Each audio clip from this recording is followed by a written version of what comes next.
Good Wednesday morning, everybody. John and Lance along with Dell for the next 3 hours here on ESPN 97.5 and 92.5. And let's get one thing straight right now. Ahmed Thompson did not throw a punch. Okay? He did not throw a punch. And who was it? Jose Alvarado? Right now, officially, it is still just. Yes. Yeah. Okay? He did not throw a punch. So, now, we were talking about Ahmed being a little... he may have to settle down a little bit. Well, no, this isn't the first time this year you're going to have to say, Ahmed Thompson did not throw a punch. You'll probably have to say that 3 times this year. Let's put that on loop, okay? Ahmed Thompson did not throw a punch. Ahmed he just did a hard push. Now. Oh, man. He's spicy. He's got rage. He already told you. He does. He's got rage. We still have that, Dill. We still have Ahmed saying what he needed to work on in the offseason. His rage. And I like it. He said it out loud. When I saw it, I said, "Oh, maybe I was wrong about this." He needs You're to control 100% wrong. He can't control. He got to control it. I mean, look, they got.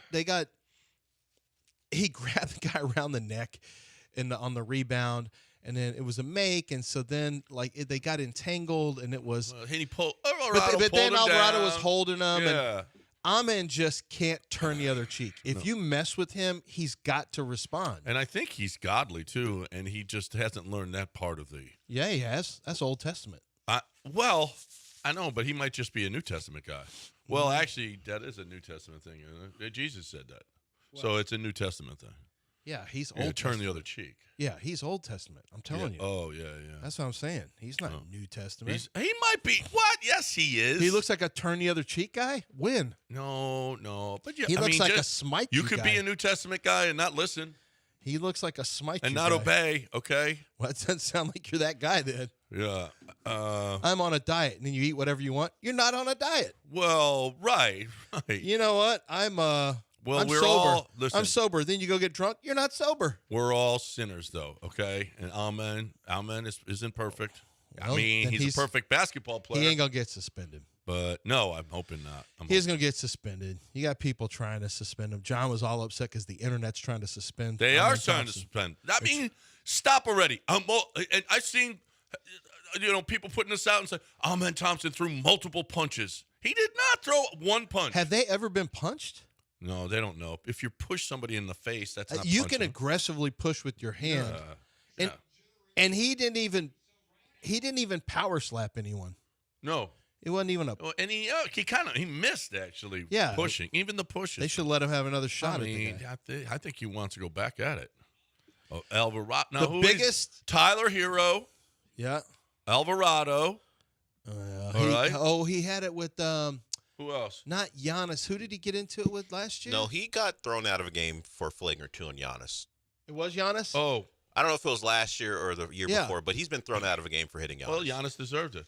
He don't want to come here? He doesn't want to be any part of you don't want to be a part of Houston? He doesn't care who you are. He got a flagrant 2 for Maxi Kleber, I think, as well.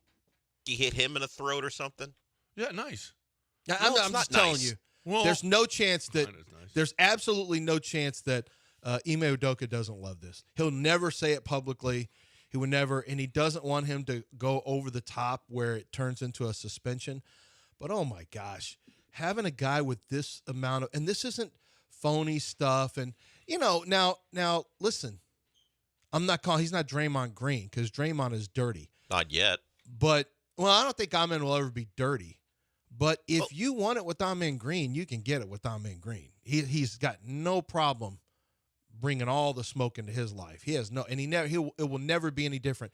And that's as long as you can control it. I'm good with What it. evidence do you have that he can control it? He was laughing on the bench yesterday afterwards, so he wasn't ready to kill the guy. Well, not at the moment. He was laughing. You could see Alvarado was pissed, and and Kevin Durant's laughing. And you know what? I'm going to like Kevin Durant being on this team. It's fun watching him. It's just I'm going to be really pissed if he gets hurt. He better keep his narrow ass healthy. I'm just telling you that right now. Narrow ass? What are you, a grandma from the South? Wow. Because when he's healthy, that's our guy now. We got somebody who can get a basket in the last 3 seconds of a. last 3 seconds of the shot clock and go get a basket. No, that's the thing. Like you can get a basket at any time. This is the first time. Name the last time you knew you could have a basket at any time as a Rockets fan. I mean, the last time had to be Josh Smith. No. I'm sorry. I just meant you could get a three-pointer off from any angle, anywhere on the court. Well, no, shooting and making are two different things. James. Yeah. But it was James could go get a basket. But it was so boring to watch. This isn't boring. Well, I don't care. He won a bunch of games. Yeah, he won a bunch of games. This is all those titles too. This is where you weren't beating Golden State. Like you can't really go after James on the macro. On the micro, you can his playoff elimination games. But James was one of the best scorers in NBA history, and we had him here for years. And he won some games with some really He won a lot of games with some not great rosters, to be honest with you. Daryl had some scrappy guys, but there was some sometimes I didn't even know how they were doing it. But this is did you see yesterday? Biggest roster the Rockets have ever put out on the floor ever in the history of the organization. With Steven Adams. Steven Adams, you had Steven Adams, Şengün, Kevin Durant, Jabari Smith. All those guys are 6'10" or over, and then you had Amen Thompson, a 6'7" point guard. And you know what? I just thought, well, they'll never play this. They'll never start this lineup. And I realized with Clint Capella, you actually can. You could start a double big lineup as long as you have Clint Capella, because Clint Capella is another big who can come off the bench. So you could replace a big with a big. You actually could go. That is a lineup we could see this year. What? 3 of them? Yeah. No. I said Capella? No, I said Capella can come off the bench and replace one of them. You could see a starting lineup that's double big. Yeah. I mean, it's well, if you're going to look, if it's not Reed Shepard, who's it going to be? Well, if you're going to do it, if you can do it during the game, then you could do it at the start of the game. Yeah, you could. Right. I mean, I get that. Yeah, but I mean, Kevin Durant and Jabari, and then Şengün and Steven. I don't know. What if you put a small, quick lineup out there? Well, that's the chess match. Are they in trouble? Or are you in trouble? How do you counter it on offense? Do you go down into the post against a small lineup, or do you shoot outside? I mean, you play into their hands, you shoot outside. So yeah, if you're a team, you could take that risk and say, all right, we're going small against their big lineup, and we'll see how it goes. I mean, that's something I would probably try. But then what happens is if you start giving up easy baskets in the paint, there's nothing you can do. One team has to impose their will. It's interesting, no? It's an interesting well, what would happen is the other team would have to have a bunch of three-point shooters, and you say, we just don't think your bigs can come out. And, and if they do come out, we're going to get to mid-range. We'll see. They're going to go with some big lineups. There's no way around it. Kevin Durant is tall. Tari Smith is, 6'7"? Jabari or Tari Eason? I mean, Tari Eason, rather. Tari Smith. I just combined Jabari and Tari. Yeah, you did. I mean, Tari is Eason's 6'7". Yeah. They're all giant. Yeah. Reed's the only little fella. It's the longest wingspan for an NBA team in history. The longest wingspan, yeah. Well, Tayshaun Prince lived at one point. Yeah, but they had also Ben Wallace, who was not a Rasheed Wallace and Tayshaun Prince were some long guys. What do those two teams have in common? Both winning titles. Yeah. The Rockets are going to win it this year after They don't have that in common. Fred VanVleet wasn't even necessary. Right now, you finally admitted no one needs Fred VanVleet. I missed They just won a title with him. Are we at all worried about Derek Stingley now? He got engaged, apparently. Why would that be a problem? No, he's pretty. We don't. Sting is kind of he's an introvert. I'm not worried about him. You're not worried about him? I thought you meant like something happened with his hip. No, even married. It's okay. Yeah. No, I'd prefer. We've seen a lot of guys. I prefer a lot of my players in football married. I don't care either way, to be honest with you. Well, it's that. I thought you were saying something about his hip. No, but we see it in golf all the time. No, get married and you disappear. Yeah, that's a disaster for them. Yeah, right. No. I mean, I'm just worried. I am internally laughing, not about Stingley specifically, but as if marriage is going to change all these guys' habits. Oh, the professional athlete gets married. I'm sure things will change in his personal life. Whatever. The DMs are still flowing. Yeah, I mean, let's be real. I mean, this is not a Stingley thing. If I'm his wife, here's what I'm saying. You better have that closed. I better not see that little envelope up there for open DMs. Of course, that's Twitter. Instagram is what it would be. He's not opening DMs. He's getting You married. can send He loves his. well, you can send he it. loves his Hold on, you can fiancé. send a About direct message Stingley to anybody you specifically. want. Now, do they go and check them? I don't know, but you could. And Instagram is where you can send it to whoever. Yeah, this isn't a Stingley specific conversation. This is the athlete's getting married. I'm sure it'll change all. Stop it, everyone. What are we talking about here? There's a guma someplace. Who cares? Oh, who's watching Sopranos? Everyone. There's a guma somewhere. No, he told me how Tony came in, beat the guy who was with his guma. Yeah, he beat a guy. Tony walked Wait, into is that the one with the leg? No. Well, he did have that. Are you on that one where the girl's got the half a leg got or a- whatever? Yeah, and that's the one that really pissed off Carmella. But no, he walked into a guy like some councilman he owns, and the guy said, "Hey Tony, I'm with your ex Guma, your ex girl," and Tony's like, "Yeah, that's fine." And then he shows up at the house later, takes off his belt, beats the guy in his own bedroom. He went B to A? He just beat the guy in his own bedroom with the belt because he's sleeping with his ex Guma. That's all. So maybe they don't call them Gumas, but come on, married, not about married, this? whatever. Just play ball. This is so when I first got divorced, there was and I was out of the house. Well, I was in the process of it. I was going out. I was living in a little apartment that was near where we worked at 610, and there was another girl who lived there, and she's real smart. Went to UT, worked in the medical world, and we were talking, cute girl, and then we were all out I was with my buddies, and she ran with some of the same crew. And so I was just kind of in the crew that was all out there together. And so I don't know anything. I mean, she's single. And so, I'm flirting with her a little bit, and we're having a good time. We're at this concert. Hank Williams III. He did one set was punk rock and one set was country. It was pretty wild. And I'm hitting it off with her. I'm thinking, this is good. I'm out and this is a new life for me, and this is going to be great. Then I had a friend of mine, actually two of those guys who were there, a friend and another guy I know, kind of pulled me aside and said, hey, just so you know, this is kind of weird, but she's actually kind of going out or hooking up with this guy, the guy who's here with his own wife. Yeah, they also are a thing behind the scenes. I'm like, I can't. Got to step aside. I then. shouldn't pursue that. It was a guma. It was the same situation. I didn't know if I was gonna get hit with a belt at some point. It was the same situation. I thought. Wait. He's going out with her, but he's also here with his own wife at this concert. Yeah, it's kind of a messy situation. I guess it is. So I'm not allowed to.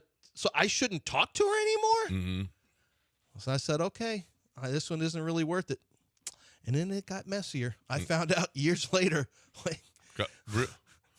As if it wasn't messy enough? Yeah, it got even messier. Okay. So I'm glad I wasn't.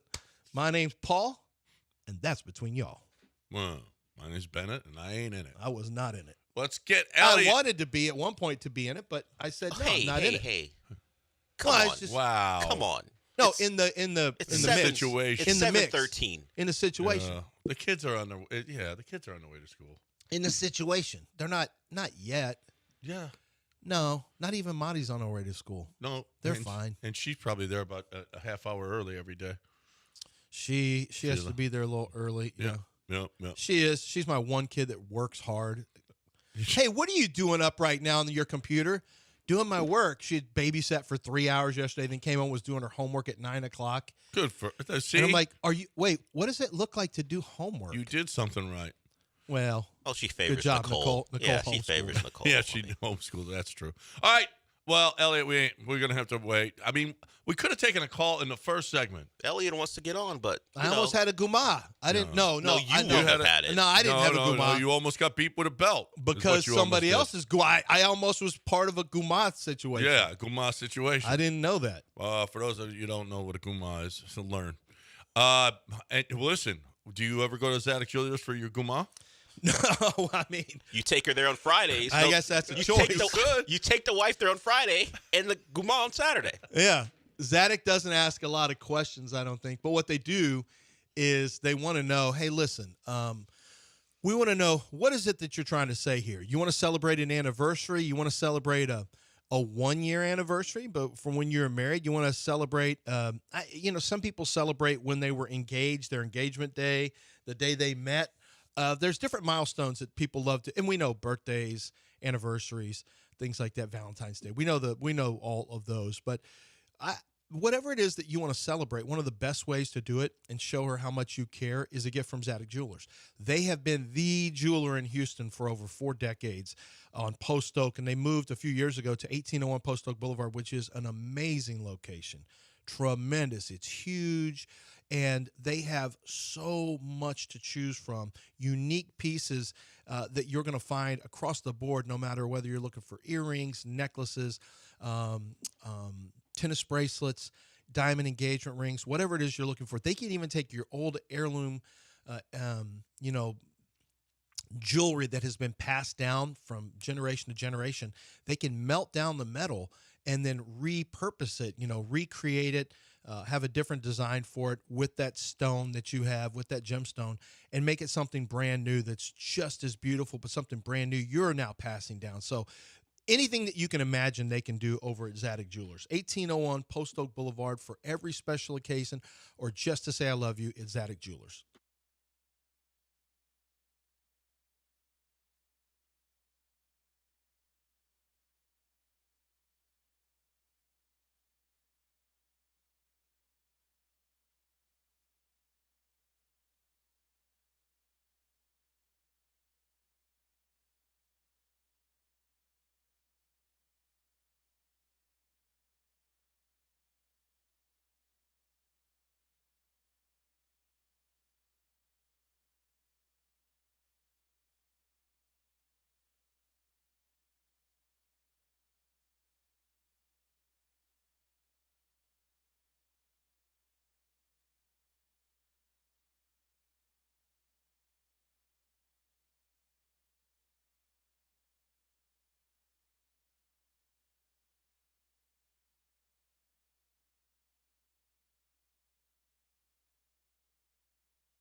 All right, you got to talk about East River 9 right now. I like to talk about East River 9. Here's the deal.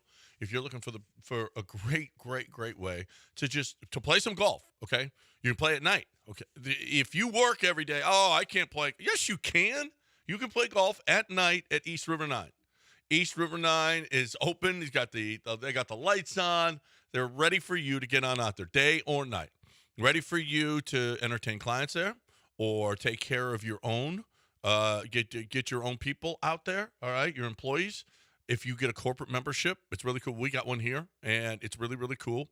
And you can take clients out there that maybe your clients don't have 4 or 5 hours to go play golf. They got an hour and a half or so. Boom. You got a restaurant right there. You take them, you get them something to eat. You watch games together. It's a great way to bond. It's a great way to make sales. It's a great way for your team to feel like you care about them as the boss. Okay, so we know that our boss loves us here because we have a corporate membership at East River 9. You can too. Pickleball as well. Great driving range. And again, lit. You can do it at night. And then the food and the bar is great. All right, sports bar. So you're looking for a great way to get your, get some sales on. All you have to do is go to eastriver9.com, eastriver9.com.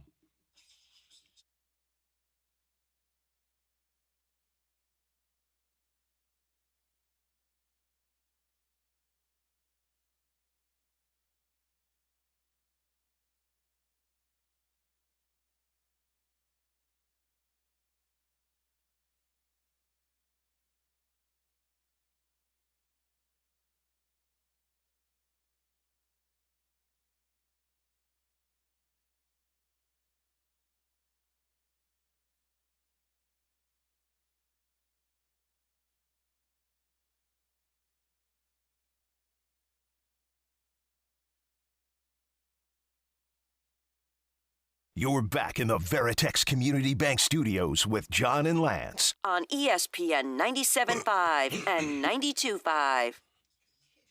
All right, welcome back here on ESPN 97.5 and 92.5. 713-780-3776. Elliot's been waiting, okay? He's still there. Let's get him in here. What's up, Elliot? Hey, morning, fellas. Good to hear you today. I'm out here in beautiful Louisville, Kentucky, and wanted to give you guys a quick call. Did you guys see Bregman opted out? And I know that this would be a crazy topic to discuss, but with the trade deadline bringing Correa back, I don't think it's that crazy anymore. Do you think there's any way, with all the money off the books going on into this offseason with the Stros, he could potentially come back? I think Detroit would be the best fit for him, but I would not be shocked if they make something happen to bring him back. I wanted to get y'all's thoughts on that. Yeah, 0% chance. You got a third baseman. Got Correa, you got Paredes. You got a shortstop. You got 2 third basemen, a shortstop. There's no room for them, and they already need to use their money to concentrate on pitching. Dana Brown already said getting a frontline pitcher is a priority. There is no room for Alex Bregman here. There's no room at the end for Alex Bregman. Possibly if you didn't have Walker, you could put Paredes at first. You could put Bregman at second, or I don't know. Just and he wants. He wants $100 million. He's going to want over $30 million a year. Well, I don't know that he's going to get $30 million a year, but he's going to want. See, he opted out. He will for a 3-year deal, probably. But he wants. I think he's going to get a deal like Carlos got with the Twins. 400. I don't. 30 something for 3 years. That's not a big deal. I don't know. That's something Jim Crane would have potentially given him. He takes 3 years. I don't know. I don't know that Jim Crane was going to give him $90 million. I don't know that. So I don't know. I know that 90. Jim, if you actually want to be serious in the market, this $90 million better not scare you off. For 3 years? I don't know. Yeah, better not scare you off, or you're not getting your frontline guy. Well, right. I mean, I don't know if you know what the going rate is, Jim, but yeah, I mean, $30 million is. And listen, Bregman's not worth $30 million. He's not worth $30 million. His OPS was by today's standards, his OPS was 821, which is good for today's standards. But that's again, he played 118 it's not games. $30 million. It's not $30 million. Well, no, of course not. But that's what you're going to have to pay. He's going to be a Tiger. He'll be a Tiger, probably. And good for him. I give him 0% chance of being an Astro. They replaced him twice. They replaced him with Paredes and Carlos. What's Carlos's contract situation? Carlos, he's got multiple 4 years left. Well, can he opt out though? 3 years, 4 years. Are left? any of them opt out Why years? would he do that? Well, yeah, good point. He's where he wants to be. He's making great money. Yeah, you're right. I mean, that doesn't. Yeah, I mean, it was a 6-year deal. Did you guys see this? So yeah, he's not going anywhere. Most violent crimes. By the way, Carlos makes over $30 million a year. Yeah, but the Twins are paying a lot of it. Well, no, I know, but my point about Bregman's salary, why would he not make over $30 million? Carlos makes $31.5 million a year. Because I don't Bregman's think he's a better proven hitter. Carlos signed that and proved he wasn't worth all that. He proved it, and you know what? Bregman proved it last year. He's not worth $30 million. He's not worth. It's just not. I don't know where. All of a sudden you just get $30 million for an 821 OPS. I think that's the reality. That's stupid. It doesn't matter. Very few players in Major League Baseball are actually worth $30 million relative to their performance. Right. Very few. And there are very few paid $30 million. Well, I mean, there's more paid probably than you think. But I'll look. So go to Detroit. Did you see this? NFL said the most dangerous NFL cities, violent crimes per 100,000 people in 2024. Detroit was number 1. Then Baltimore, Kansas City, Cleveland. What was that to do with anything? Indianapolis was 5th. You don't think? No. But I'm just saying, go to Detroit and see how much you like that, Alex. Instead of staying here, where it's safe. Have you heard about players being slaughtered in the streets of Detroit? I don't think I've heard that once. I hadn't heard one player attacked or hurt. Nashville's ahead of Nashville, New Orleans, Minneapolis, Chicago. Houston is 10th. Houston's 10th. Never heard of any players getting beat up here either. Name the last major leaguer you heard of that was Buffalo is 11th. Yeah, that doesn't make sense. I haven't heard any of this. That doesn't make any sense. The safest cities in the Charlotte, Tampa, Green Bay, New York City. New York City is 5th. Is the 4th safest city. How about that? That's not what the internet tells me. No, well, I was there and had no issues. for 4 days. Well, I don't think they report a lot of them, and there's a lot of people there. So I didn't have any issues. They also don't play football games inside of Manhattan. There's no stadium inside of Manhattan. No. That's where I was. Yeah, I wasn't one of the boroughs necessarily, but right. I think there's some crime in Manhattan. I don't know. Maybe. No, I think there's crime in Richmond, Texas. Yeah. Guess what? There's crime everywhere.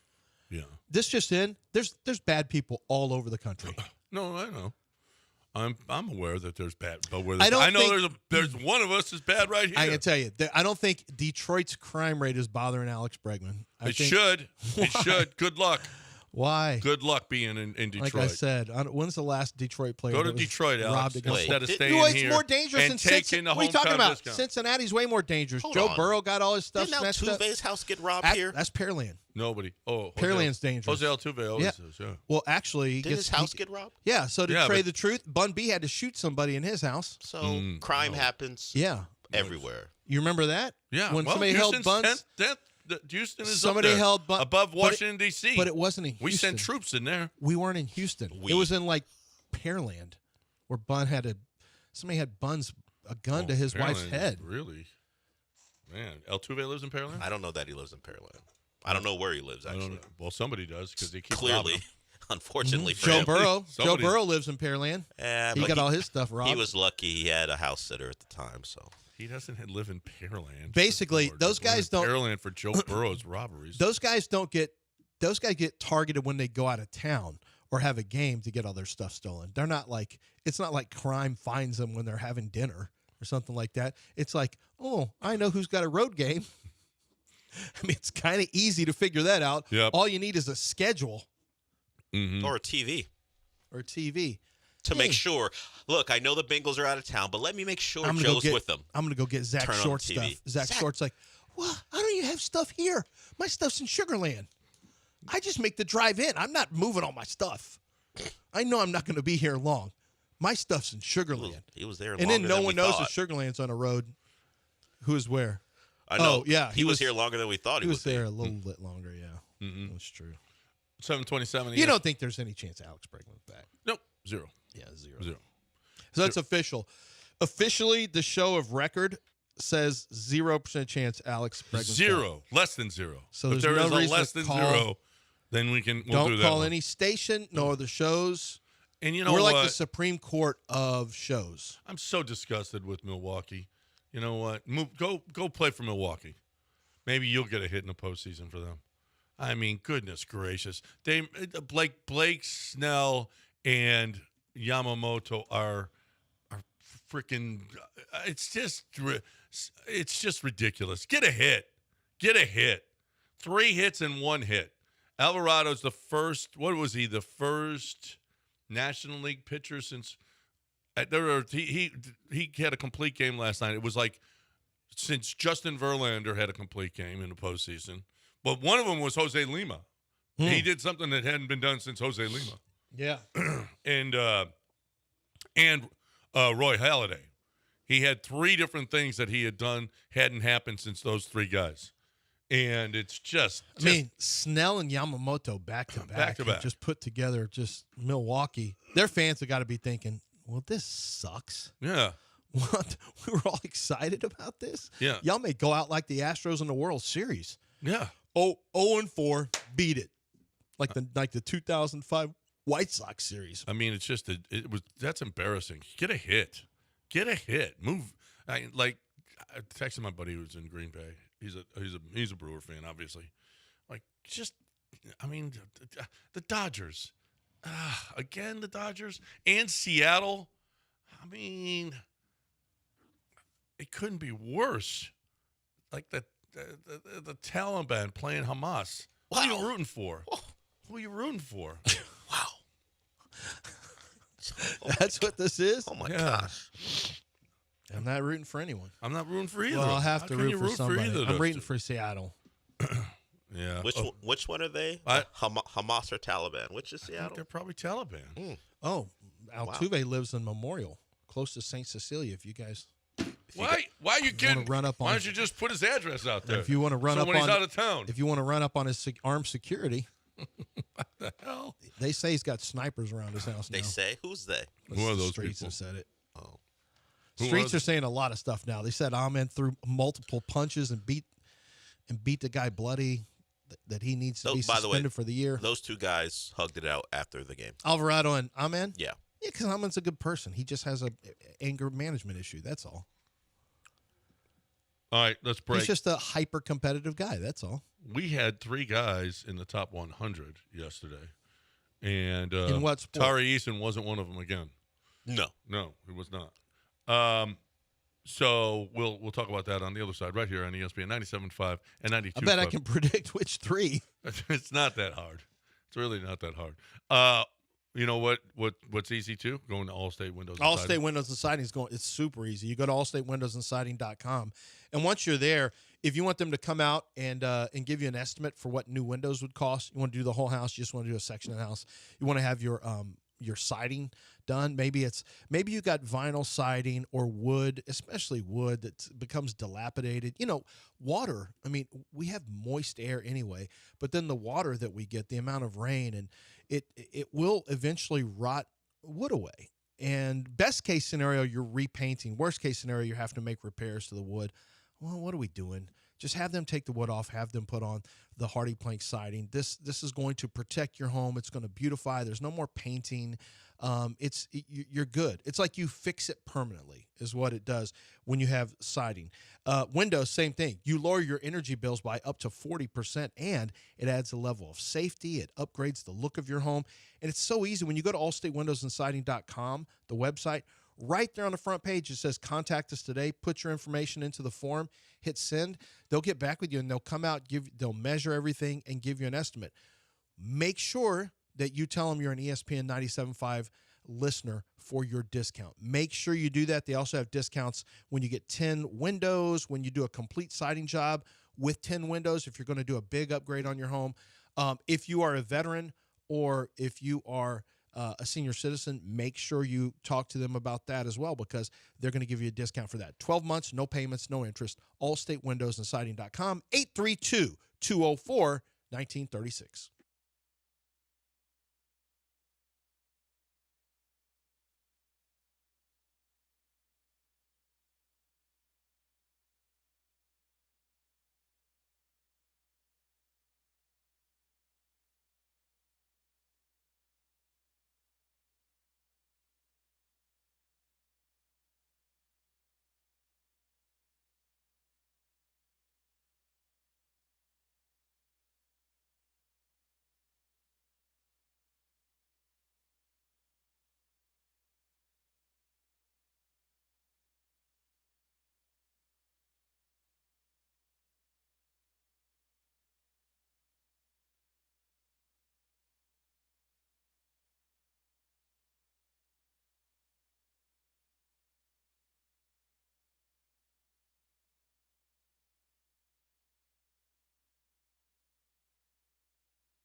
You're back in the Veritex Community Bank Studios with John and Lance. On ESPN 97.5 and 92.5. All right, welcome back here on ESPN 97.5 and 92.5. 713-780-3776 is the number.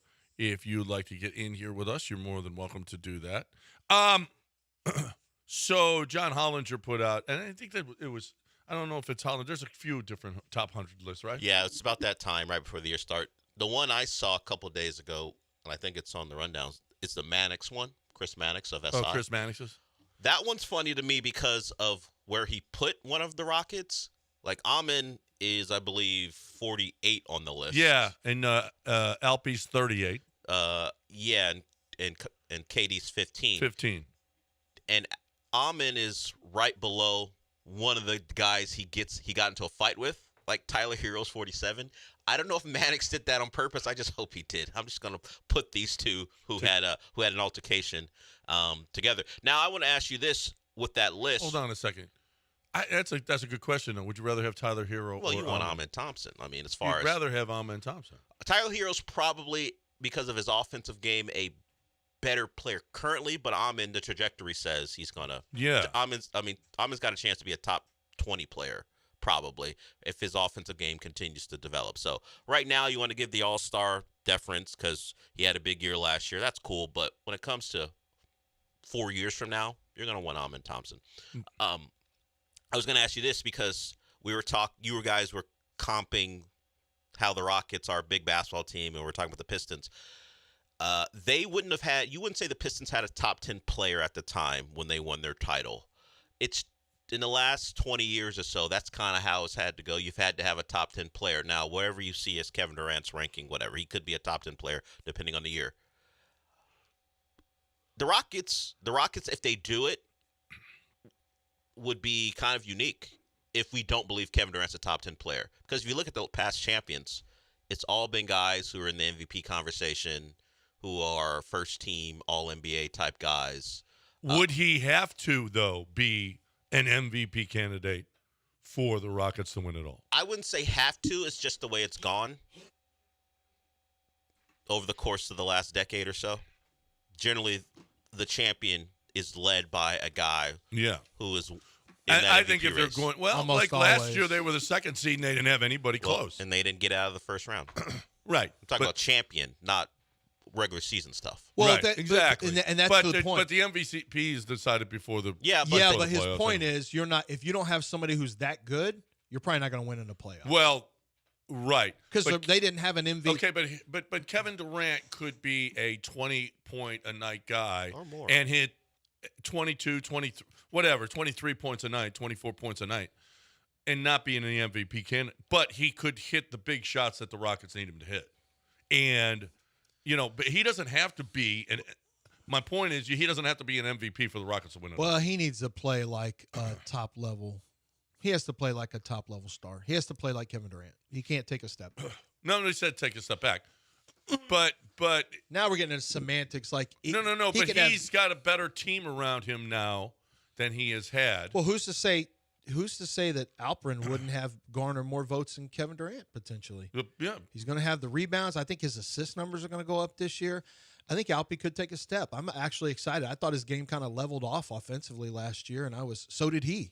He said that. He said it. Sorry if you get mad, Rocket fan, but he said I got to do better. He just wasn't. He wasn't flowing in the low post. He pauses too much. He has no lift. He's got to get back to. He's got to get back to being a more free flowing player. I wonder. He was a little more explosive. I don't want to go C.J. Stroud on him, but when you look at his younger stuff, his first 2 years, some of the ways he was dunking on people. It's not like he's in bad shape. It's not like he's heavy. He's just gotten thicker and bigger as grown into a man body. But he's not quite. I'm not sure he's quite as explosive anymore. I think. Well, I don't know. He was never explosive. He was sneaky explosive at times, is what I'm saying. Well, I think at some point this year we're going to be going. It's going to come out. He's tired. He's tired. Who, Alperin? Yeah. He played a lot of basketball this offseason. A lot of hard basketball this How offseason. much did he actually play? He played a lot, dude. Is it more than was you in play during the summer, that some of these guys play in the summer? Because they It's go a to lot gyms more and play. intense than any summer league thing. That Yeah, they do. but for how many minutes? Well, I'll have to look it up. I don't know his minutes per game in Eurobasket. Because he's still, 23? He's still pretty young. I go by, he averaged 24? 30 and a half minutes in Eurobasket this past offseason. That's a lot. That's a lot. Over a 40-minute game, right? Is there 40-minute games? Yeah, 30 and a half minutes per night for him. Yeah. And how many games did he play? For well, of course they played exhibitions, but as far as when the games counted, I look at it right now. I think he played 9 games in the course of. Yeah, he played 9 games. That's the. Yeah, but then the practices and then the exhibition games. And, So he played more than 9 games, Yeah, but as he far played as a lot more than 9 Eurobasket, it games. was 9. Yeah, I don't know that do we know they had exhibition? Yeah, they games? have lead up, warm up stuff. Yeah, sure. To lead up to the tournament, they did that. You sure? Yeah, I remember. Because you would see this is a preliminary or exhibition game before they actually got to the tournament. This all took place in the span of 3 weeks. It's like all of this took place in 3 weeks. yeah. 8:27 to 9:14. Yeah, but you also had the practices leading up to it, Lance. I mean, you had it Yeah, was a but- month and a half of But off I mean, season. John, I don't know that at his age, because you've talked about this in the past, young players shouldn't get tired.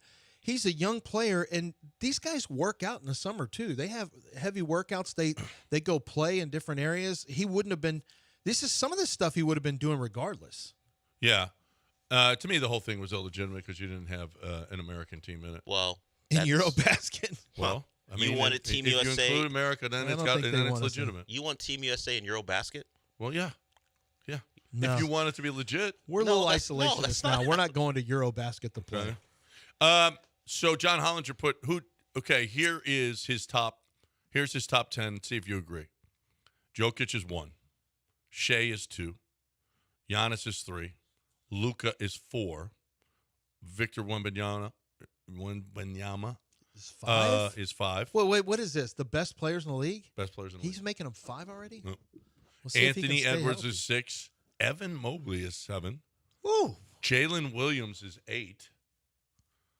Jalen Brunson, and then Donovan Mitchell. I would put Brunson ahead of Mobley probably. Evan Mobley was Cleveland was the best team in the East.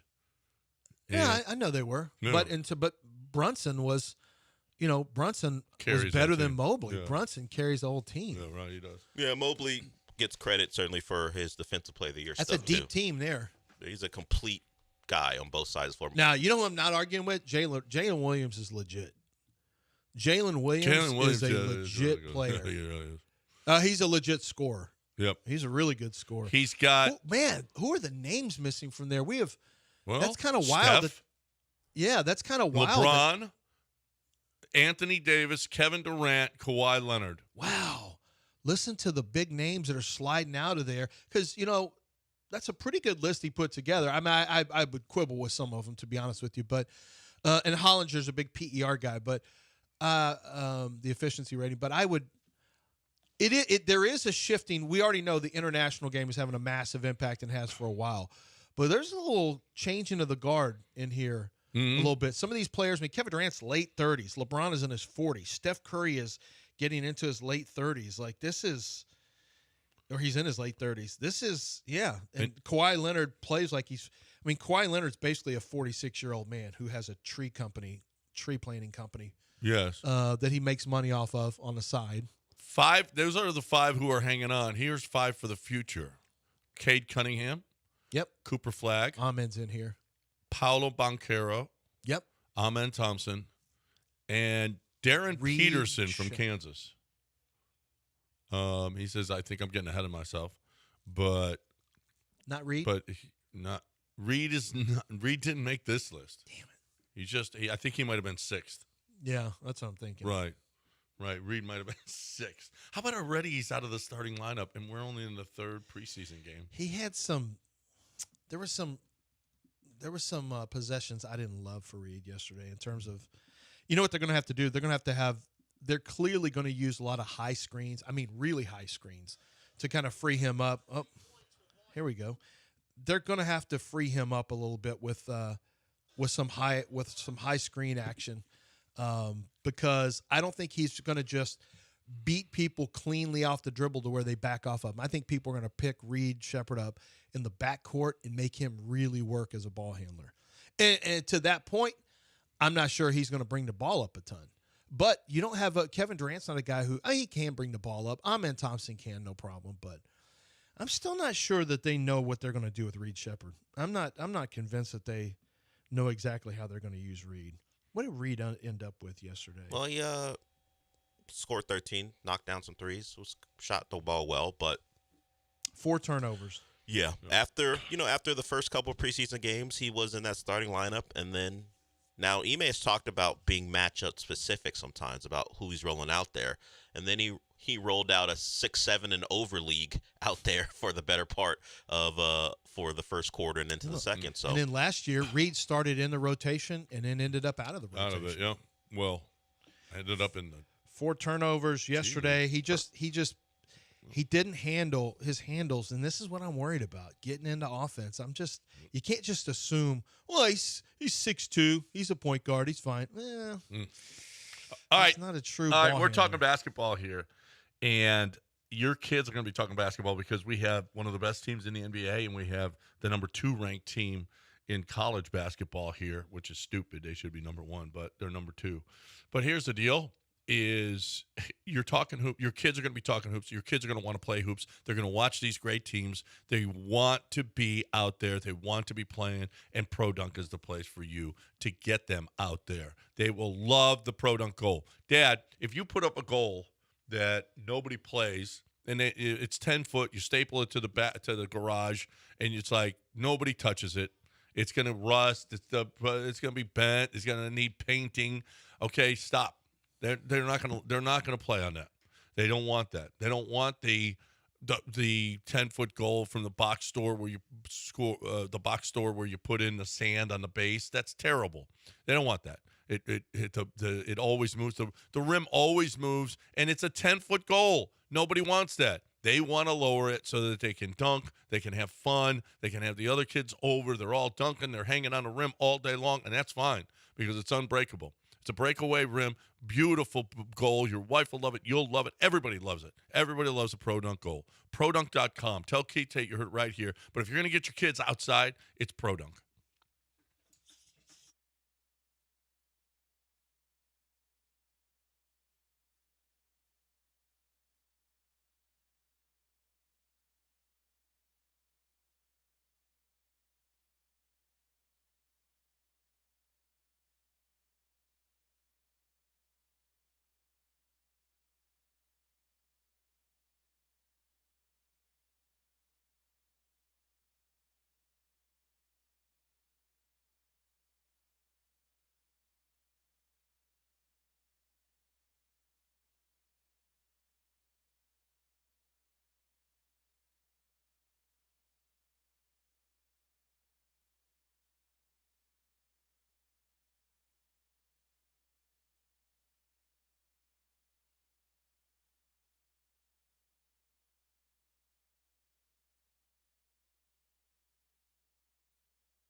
Gulf Coast Chevy, Buick, and GMC, they're doing it all over there. And they got some great offers right now. I was looking at their programs that they have available for you in October. How about this? You may not believe this, but did you know it's Truck Month? 2025 Chevy Silverado 1500 LT Crew Cab with TurboMax engine. Right now, they've got discounts up to $6,350. Plus, they got a $3,000 bonus cash for you on the for Texas residents. So you could get up to $93.50 off of a brand new 2025 Chevy Silverado 1500 LT Crew Cab with that Turbo Max engine. That's available for you right now. But they've also got some great deals on with the Chevy Blazer, $319 per month on the EV there. They've got $279 on the 2025 Chevy Equinox EV. So those electric vehicles have some really, really low prices. And for the standard one, not the EV, they've got 1.9% financing for the Chevy Equinox. I wish I had seen my wife got an Equinox 4 months ago, and I didn't have this 1.9% APR financing and 90 days of no payments, but they have it now. That's the thing. Every month there's new programs that are available, so take advantage of it right now. Go in and see what they can do for you. Gulf Coast Chevy Buick GMC.com or head into Angleton. Test drive one today.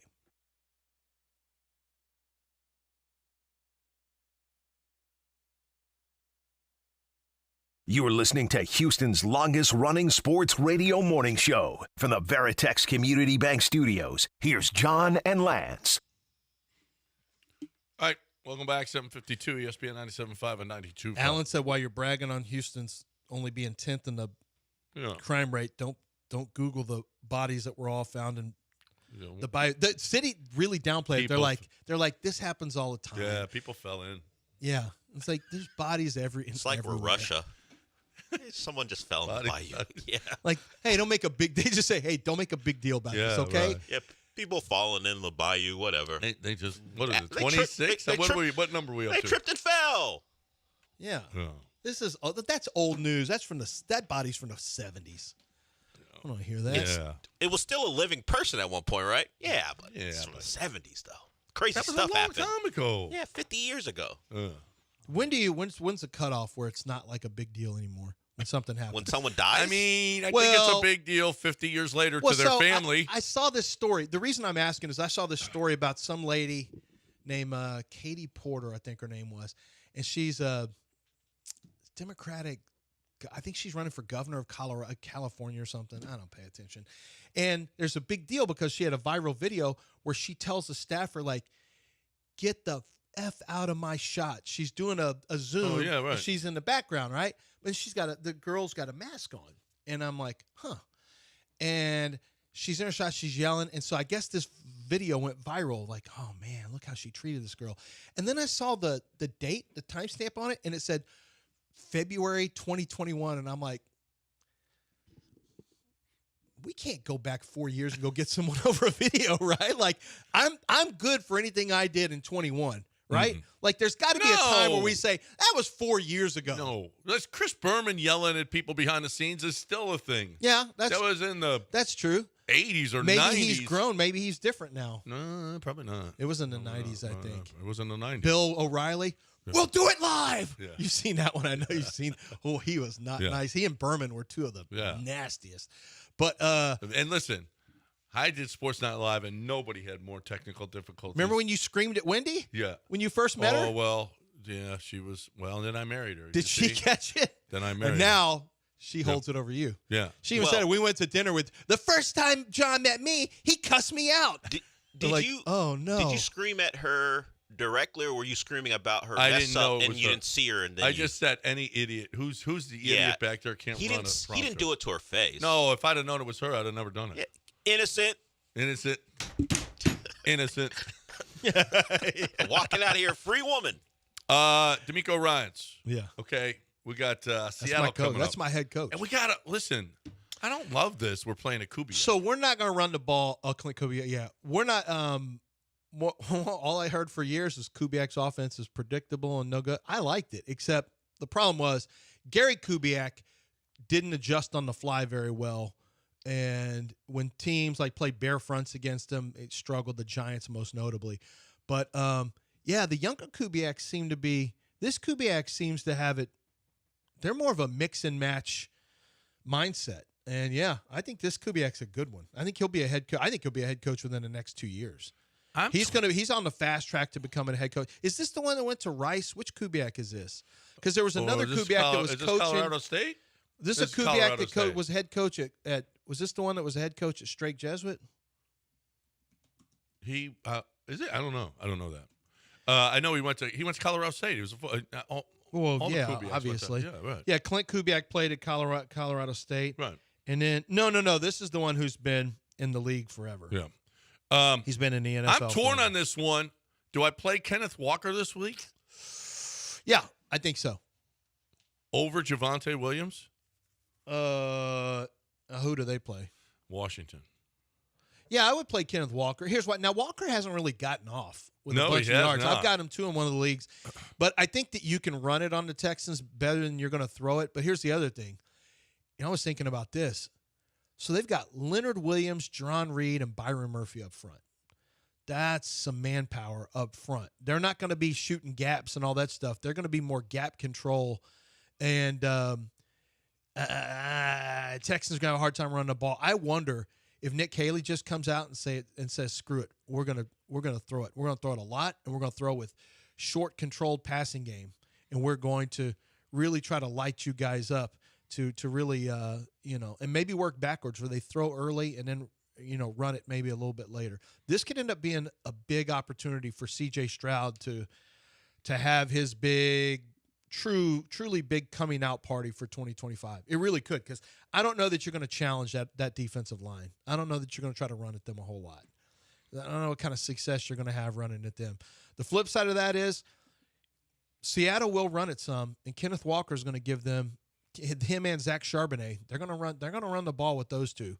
So we'll see how the Texans hold up. That Tampa game is still fresh in my mind, but they made some changes defensively. They kind of tightened up their splits a little bit defensively and cut down on the run lanes. And so I don't know. We'll see. It's not like Seattle has just torn it up. Kenneth Walker's not filling up stat sheets. It's the same way I do, because we both got him on different fantasy teams. Right.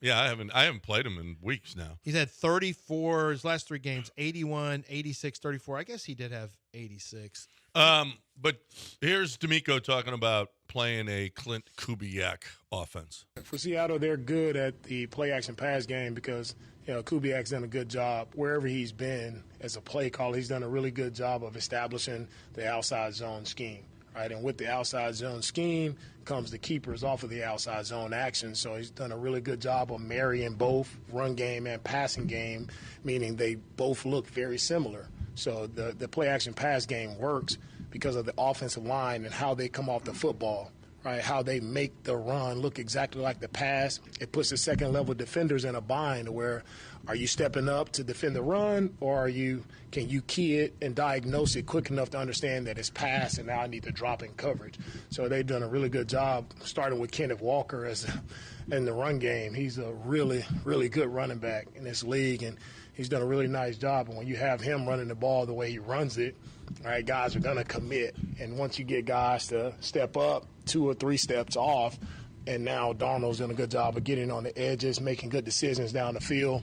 And he's had a lot of guys open in those play-action passing concepts. That's why they've been successful as well. A lot of guys are wide open. You know what I really like is that D'Amico will give you answers. Yeah. He doesn't coach speak you. He doesn't act like you're beneath him. You know what? He's talking like, that's good stuff. Yeah. I mean, it's not groundbreaking, but he's actually treating the question with respect. He answers it. I know it's a little thing, but you never knew what you're going to get from Bill O'Brien. We already know Nick is going to not be a fan of whatever question you have, basically. I like that D'Amico doesn't try to. I'm sorry, you're just not as smart as me. This answers, but this question, frankly, is beneath me, and you're going to get a word salad answer, and that's that. Mm-hmm. No, D'Amico. Oh yeah. Oh, we got a game coming up. Here, let me tell you about one of their running backs. Let me tell you about Clint Kubiak. Yeah, I'm glad you asked that question. Let's talk about it a little bit. It's a little thing, but thanks a lot for actually giving us an answer, because there's a lot of coaches in this day and age that get all pissed off and they just don't even give answers anymore. And our GM gets like that sometime. Yeah. I mean, D'Amico's a good guy. He's basically. You mean you're does saying his job? Be a good guy. Yeah. You don't have to be in it. Listen, Aaron Glenn is catching it because he's kind of being an a-hole with the media. AG's got, in New York, you got to really have thick skin because you're going to get pissed off. The thing is, you can't suck and be an a-hole. No. Bill O'Brien learned that. No, you can't. You can't. You can't suck. I mean, you put up with it, Bill Belichick. You can be an a-hole, Greg Popovich. You can be an a-hole, but you have to be good. You know, Aaron Glenn, he was a good dude. Yeah. Bill was a good dude. who what? Bill was a great guy. In fact, They say I've had some really pleasant interactions with Bill O'Brien. They say Little League baseball, stuff like that, Bill was incredible. I just know in the building, nightmare stories galore. I did stuff with him with you did stuff. UCP. Oh. Because he's got a special needs kid. Yeah. Yeah. Well, and I saw some odds from Bet Online. And he was really cool. It said next Penn State head coach. And, Signetti's up there, number 3. Joe Brady's at plus 300. I think Brady would be a good name. And then plus 200 is Matt Rule. And plus 700, like 5th, is Bill O'Brien. Bill O'Brien ain't never going back. Number 1, have you seen He's him not at good Boston enough College at Boston right College. Penn State ain't hiring him. I can't believe Bill and as a clickbait, somebody said Elko and Nick Saban are the same odds, and I'm like, oh, is Elko? Are they tricking the Aggies again into giving a 15-year deal? Or is somebody trying to leak this? And I went, and it's like plus 6,600. It's way down the list where no chance it happened. So I was like, okay, I got clickbaited into believing that. Well, Elko now there's Elko is one of the favorites. Elko is one of the. He went to Penn. He's not from one of up the there. He's like 25th on the list. Well, he should be one. He's already been mentioned a few times. Well, they can mention him all he wants. He's not going If there. the Aggies are really good, they're coming after him. Well, and he fine. went to Penn. He He's would from be up there. Stupid to go there. You're literally going to be behind Ohio State and Michigan forever. Why would you leave A&M? You mean like Texas was ranked number 1 here this year, and they suck? That you're always going to be behind the Longhorns. Always. I mean, I thought you just told me that they were better than the they Longhorns. are better than the Longhorns. There we go. And yet they don't get the love. And yet they don't get the respect. Does his paycheck get the love? Yeah, he's getting. Does his facilities? Now that he's a name for He's got Penn State, he's going to get a lot more. Like 108,000 people that can fit in a stadium. Yeah. He's got money galore. Oh, yeah, Penn State doesn't fit anybody in theirs. Listen. They've got more money. They got more money for NIL. I'm just telling you, Elko is a real possibility. He's not a real possibility. Yes, why wouldn't There's he be? no question. It's going to be Matt Rule. Matt Rule or Joe Brady are going to be the two. Joe Brady? Matt Rule played there. Joe Brady keeps getting mentioned left and right. All right. They would hire a first-time head coach, huh? Yeah. All right, we got a break. You want to buy your house? Woo! If you can't get people out of your house, like Sean is just wants. He is ready. Listen, he wants your house, but here's the thing: he wants it to be a happy experience for you. He wants you to really love it. Green light offer is not going to be for everyone, but it's going to be for a lot of people. Have you ever tried to sell a home? What a pain in the butt this is. You got to get your house ready to sell because people don't want to buy a house anymore and have to redo everything. That's not what they're trying to do. So you got to get it ready to sell, which means upgrades, updates. You got to get things fixed. Then you have to do your showings where people come into your home at all times, or you got to go leave the house, put the dogs away, whatever the case may be. This is a great opportunity for you to say, look, I just want to sell my home right now with no hassle, closing 7 to 10 days. I want to get a fair offer. I'm not trying to give my house away. I want to get a fair offer, and I want to move on from it and be done with it. Greenlight Offer can do just that. Go to greenlightoffer.com and fill out the form there or give them a call, and they'll set the whole thing up. If you've got tenants in your home, they'll help take care of that, get them out of there. If you're a retiring landlord, you just don't want the property anymore, you just want the money for it, does that. Divorces, they can get quick settlements for divorces, so they get you your money. Relocations, they do that as well. Greenlight Offer is doing a great job here in the city of Houston. And if you're even remotely interested, go to greenlightoffer.com for more information. Greenlightoffer.com. Woo!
Agree or disagree?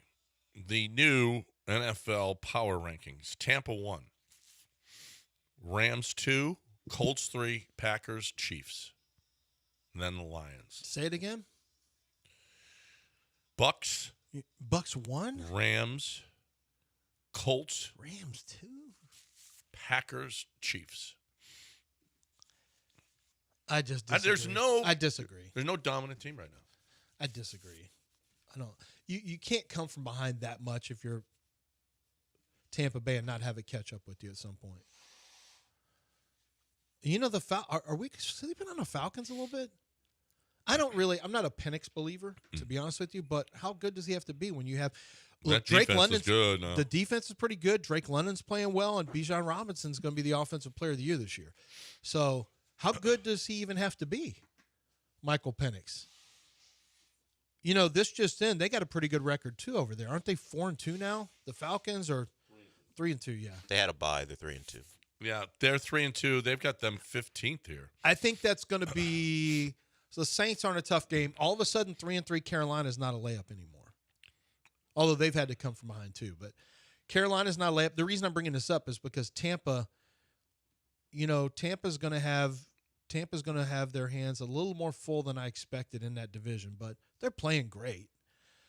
I'm not sure I buy that the Colts are a top 5 team. I've watched all the Colts games.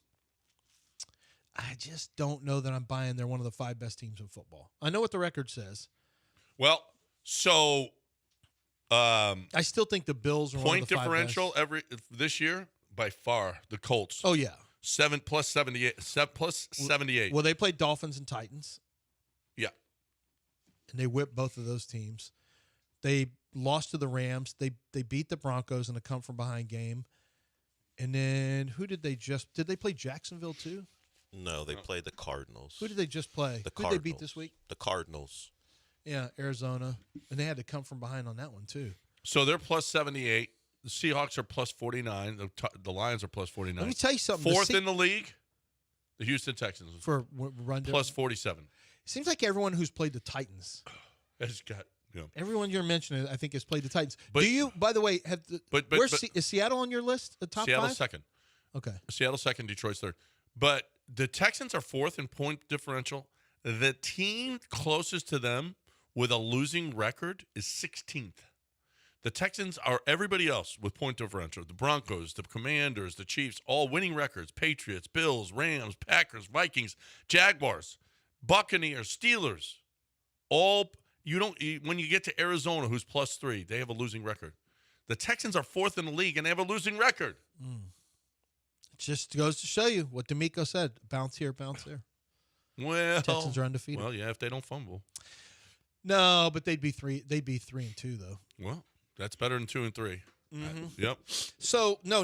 Your original list of top 5 teams, Seattle wasn't in it, was it? Were they? Seattle was on it. I think I might. That's interesting. Seattle might be in that, John. After this week, if they beat the Texans, they've got Seattle 9th. Mm-hmm. This is going to be this ain't easy now. This is going to be a tough one. 9 o'clock start. How about a 9 o'clock? By the way, I'd still put 9 o'clock Monday night game. Goodness gracious. Wait, 9 o'clock in real time? Yeah. Not in Eastern time? No. Are we doing this? Are we doing this 2 Monday night thing again? Yes. What are we doing with this? Enough Lewis Riddick, enough Schrager, enough. Well, this is Chris Fowler, right? Is he the play-by-play? He's the. This should be the main game. Dan Orlovsky. Is it Steve Levy? What are we doing with these 2 Monday night games? I know this is just trying to maximize money. I'm sure this is a money thing. Are you speaking out against Raj? No, I'm saying that's not. I don't. Oh, the early game. Look, why is it even on? Tampa and Detroit. What? Well, that sounds like a pretty good game. What? Listen, Raj is, and we got to do what's best for the league. That's a good point, Dell. Yeah, what are you doing? The 2 games probably. Raj? It's above my pay grade. They're probably doing it for a good reason. Yeah, let's control your emotions when we're talking about the NFL and what they do. Yeah, the scheduling. You're right. People a lot smarter than me have figured this out. You want to keep that check or no? No, this is, now that I think about it, there's a lot of good reasons to have a game at 9 o'clock for the.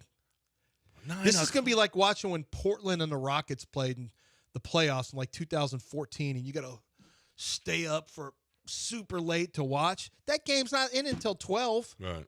That's a midnight game. 12:30. And you're going to be drunk the next morning. Yes. Well, it'll be 10:30 for me, though. I'll be in L.A. He'll be in LA. He'll be fine. It hits harder when you got to wake up, though. Well, at 4. Yeah. Yeah. Yeah. That's the difference. I get this. Oh, it's not that late. It is when you get up at 4. Yeah, but for us, we're going to bed all keyed up about the Texans win or lose. We're probably not getting to bed till about 1 or so. Yeah. Got to get up at 4:45, 5 o'clock. It's still going to be better for you. Yeah. Yeah, I just walk out my door. Well, yeah, no commute. You'll be fine. No commute. Just right there. Just put on a shirt. You don't even have to wear pants. Yeah. Maybe I'll throw on a shirt. Maybe a shirt. I didn't say pants. I don't know. We're not sure about that yet. 713-780-3776. If you want to get in here, you can. You're more than welcome. Hang with us here on ESPN 97.5 and 92.5. Right now, though, I think we should talk about Republic Boot Company, which I'm a big fan. I don't know about you. I know about Lance. Lance is a big fan. I know I'm a big fan. I think you should be a big fan. If you haven't been there to Republic Boot Company, it's awesome. Now, here's the deal. They bought the whole building. It's bigger. It's better. It is ready for you to get on over there and customize boots that are already made. Now, how do you customize boots that are already made? Well, do you want your company's patch on there? Do you want your own name on there? Or do you want the pull-up straps? You can get those customized. That just takes a couple of weeks to do.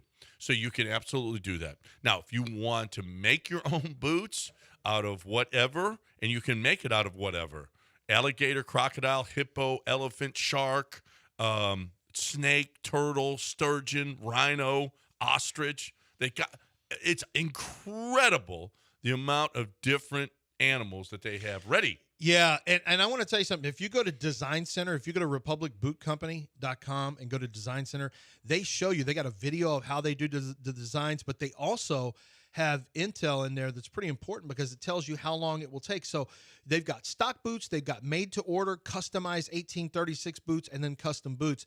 And they got the time frame. If you want to get your made to order boots or those customized 1836s, you need to go do it now so you have it ready for the rodeo, because these boots are incredible and they'll customize it to your foot. So you want boots that really fit and mold to the shape of your foot the same way you want your hat. If you want a cowboy hat, maybe you just wear it when it's rodeo time, but you want to look good. They've got the best fitting. The same thing goes with boots. Everything that you need is in one location. It's Republic Boot Company. In the Heights, stop in, tell them John and Lance sent you, republicbootcompany.com.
You're back in the Veritex Community Bank Studios with John and Lance. On ESPN 97.5 and 92.5. All right, 820 ESPN 97.5 and 92.5, 713-780-3776 is the number to get in here with us. You're more than welcome to come in. Whatever you guys want to talk about, you're more than welcome to get in. The Brewers lose again. Dodgers now up 2-0. Both three-hit complete game this time. Well done, Brewers. Well done. Both home teams losing the first two games of the series. And evil empires taking over. Is Seattle really an evil not really an empire. Well, they're like a colony. I don't know. It's just they're evil. Setting down roots. I don't want either of these. I've just ruined baseball for me. You called Seattle colonizers? They're just setting down their roots. They're not an empire yet, but they win a title. Setting down their roots in the oh my God! Can West? you imagine?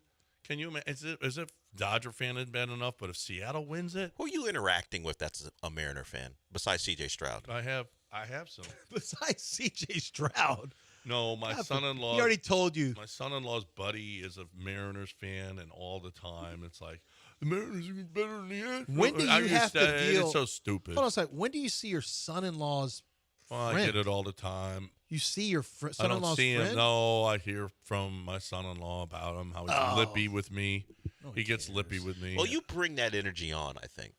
Well, because of the way you talk to people. Fan. Yeah, that's true. You do invite that, I think. Yeah. Like you put that energy out into the and you get it back into the world. Like you put that out there. Oh, your team sucks. And then your son-in-law's buddy knows that's the life you want to live, so he gives it back to you. That's all it is. No, he doesn't even know me. He can F off. See, this is what we're talking about. Literally, the guy's like, "What do you?" Why did the guy on Houston radio tell me to F off? What did I never even talked to him before. Yeah. Well, I told him that you're a Mariners fan. That's probably the gist of the interaction. The guy's a Mariners fan, so John hates him. Yeah, no. That's pretty much it. Yeah, not surprising. Yeah. I mean, he gets lippy all the time going in the series, and then we beat him, and I tell him to shut up, and you weren't able to tell him to shut up really this year. No, not this year. This is a bad time for me, if you want to know the truth. This is the worst time of my life right now. Tony says we talked about Matt Rule potentially going to Penn State. And, of course, now Tony is an Iowa fan through and through.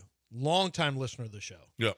Met us, I'll never forget, at Thumb Ducks on the 5th anniversary party. We had the party bus. Yeah. That's where I first met Concept Mayhem, a.k.a. Eric Cartman, who he called himself back then. He said, when you look at what Matt Rule has done in big games, why wouldn't Penn State want to? And they show all the games against how they've lost to Iowa like a billion games in a row. But they did win in 2022. Yeah, Matt Rule doesn't have. I don't know. Is that the big game? Is Nebraska Iowa? Well, since they moved to the Big Ten, that became a rivalry game, I guess. But Matt Rule doesn't have a ranked win, I believe, since he was at Temple. Wow. Really? Yeah. Yikes. That's a long time. Well, he has been at – well, no, he was at Baylor. Yeah, he's been at Baylor, Nebraska, beside Carolina. Yeah. Yeah, that's true. Well, I mean, he'll fit right into Penn State. I think he's a good coach. It's true. Yeah. I think Matt Rule's a really good coach. However, there's still some work to. I thought he did a great job at Baylor. Carolina, we know, didn't work out. Nebraska is coming along, but it's not. I'll just say it. I don't think Raiola is that good a quarterback. I think he's a really average quarterback. The hype on Raiola versus, and if he didn't, sometime I wonder if Arch's name wasn't Manning and if Raiola wasn't an exact clone of Mahomes, would we be talking about them that much? If his name was Arch Davidson, and it was and it was Dylan Randleman, I don't think we'd talk about them much. No. Not at all. We wouldn't be talking about Arch at all. Although he's the quarterback of Texas, so he's going to get talked about. Yeah, Peter Gardier got talked about. Garrett Gilbert got talked about. Yeah. He get talked about in that regard. Yeah, but not like he does. Well, I think that's really calmed down, though, hasn't it? Obviously. Well, yeah, it's calmed down. I think it's bubbling on the surface. People waiting to, like Longhorn Scott, waiting to unleash hell. Like, told you about Arch. You guys were you guys were haters and non-believers. But Raiola, Arch has some fundamental things that I think are a concern. Raiola has slow release, just long, loopy, slow release. Now, I'm kind of looking at this out of a pro filter, too, so that's not really fair. But Nebraska needs to win more big-time games. And you know what? I could totally see Matt Rule leaving Nebraska. But you know what Matt Rule did? Matt Rule really likes Nebraska, dude. I'm telling you. I know he does, but Penn State was home. Yeah. And here's something else Matt Rule did. You may not know this. I found this out from somebody who went to Nebraska. Matt Rule was able to get nonstop flights, more of them, from major recruiting areas into and out of where's Nebraska? Lincoln. Out of Lincoln. They went to different airlines, or I think their airline that they used, and said, "Hey, we need more direct flights. We got to get give us the little planes. We need to make it easier to get in and get out for recruiting purposes." And they did it. And they did it in 1 year. They made a bunch of changes, and they changed some of the routes so that he could get direct flights to areas that he wasn't getting it to previously and get back in a decent time. So it's not all a bunch of PJs for him. So that's something I never even thought about. But like if you go to Tuscaloosa, you fly in, you got to fly to Birmingham. Well, I don't know. They got some little place, but I've got to fly into Birmingham and then drive an hour if you want to, or you just make the 10-hour drive from Houston. That's you do that. That's stupid. Well, he'll have to switch it up at Penn State too, because they have to drive to Harrisburg. Yeah, Penn State's not easy to get to. They say. No, most colleges aren't easy to get to. That's why you need the PJ. And here's PJ right here on ESPN 97.5 and 92.5. What do you say, PJ? Hey, what's going on, guys? I just want to piggyback. I seen a story. They were talking about Marcus Freeman, maybe reaching out to him, but also I thought about the coach from Vandy. What's his name? Nobody's talking about him, and I know James Franklin came from Vandy, but you went in at Vanderbilt. All I know about them is baseball and being smart. That's it. So I don't know why nobody's reaching out to him. I mean, he's putting them on. They barely lost to Alabama. Of course, the quarterback kind of screwed that up. But I'll reach out to him. And my second question is, do you think what's for the Cubs? He went to the Cubs in free agency. Kyle Tucker, you think the Astros will come back and get him? Because they asked him what he thought about free agency. He said, we'll see. No. Kyle Tucker's going to make a lot of money, and Kyle Tucker is not good enough to make all that money. Kyle Tucker is a regular season. He has sucked in the last two postseasons. Sucked. So, no, the Astros are not going to get and Jim's Kyle not Tucker giving back. the long term. No. He's just not giving that. Nope. The coach you're talking about is Clark Lee. He has been mentioned in the odds. Yeah. How much does he love Vanderbilt? Because that's where he played football. That's his alma mater. So that's the question. He played football there.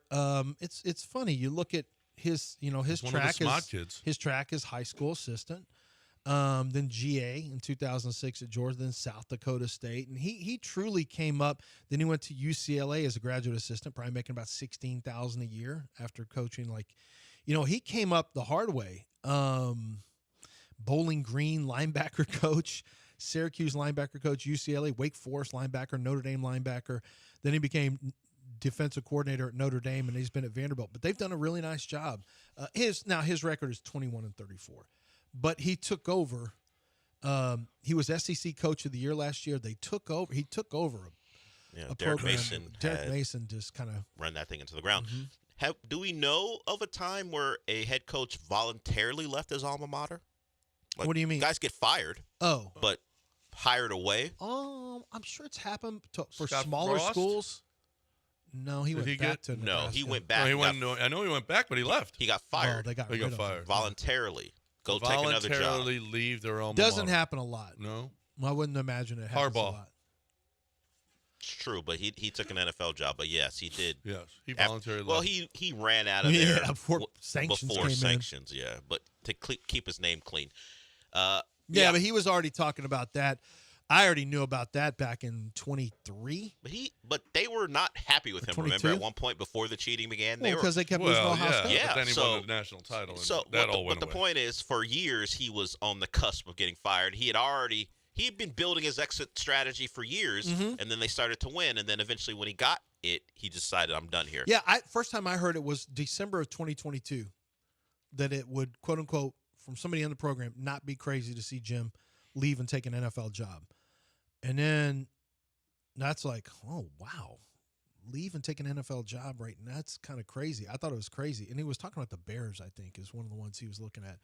And then he stayed and ended up winning a national championship, but eventually left. But the Vandy, like, there's only so far you can go at Vandy.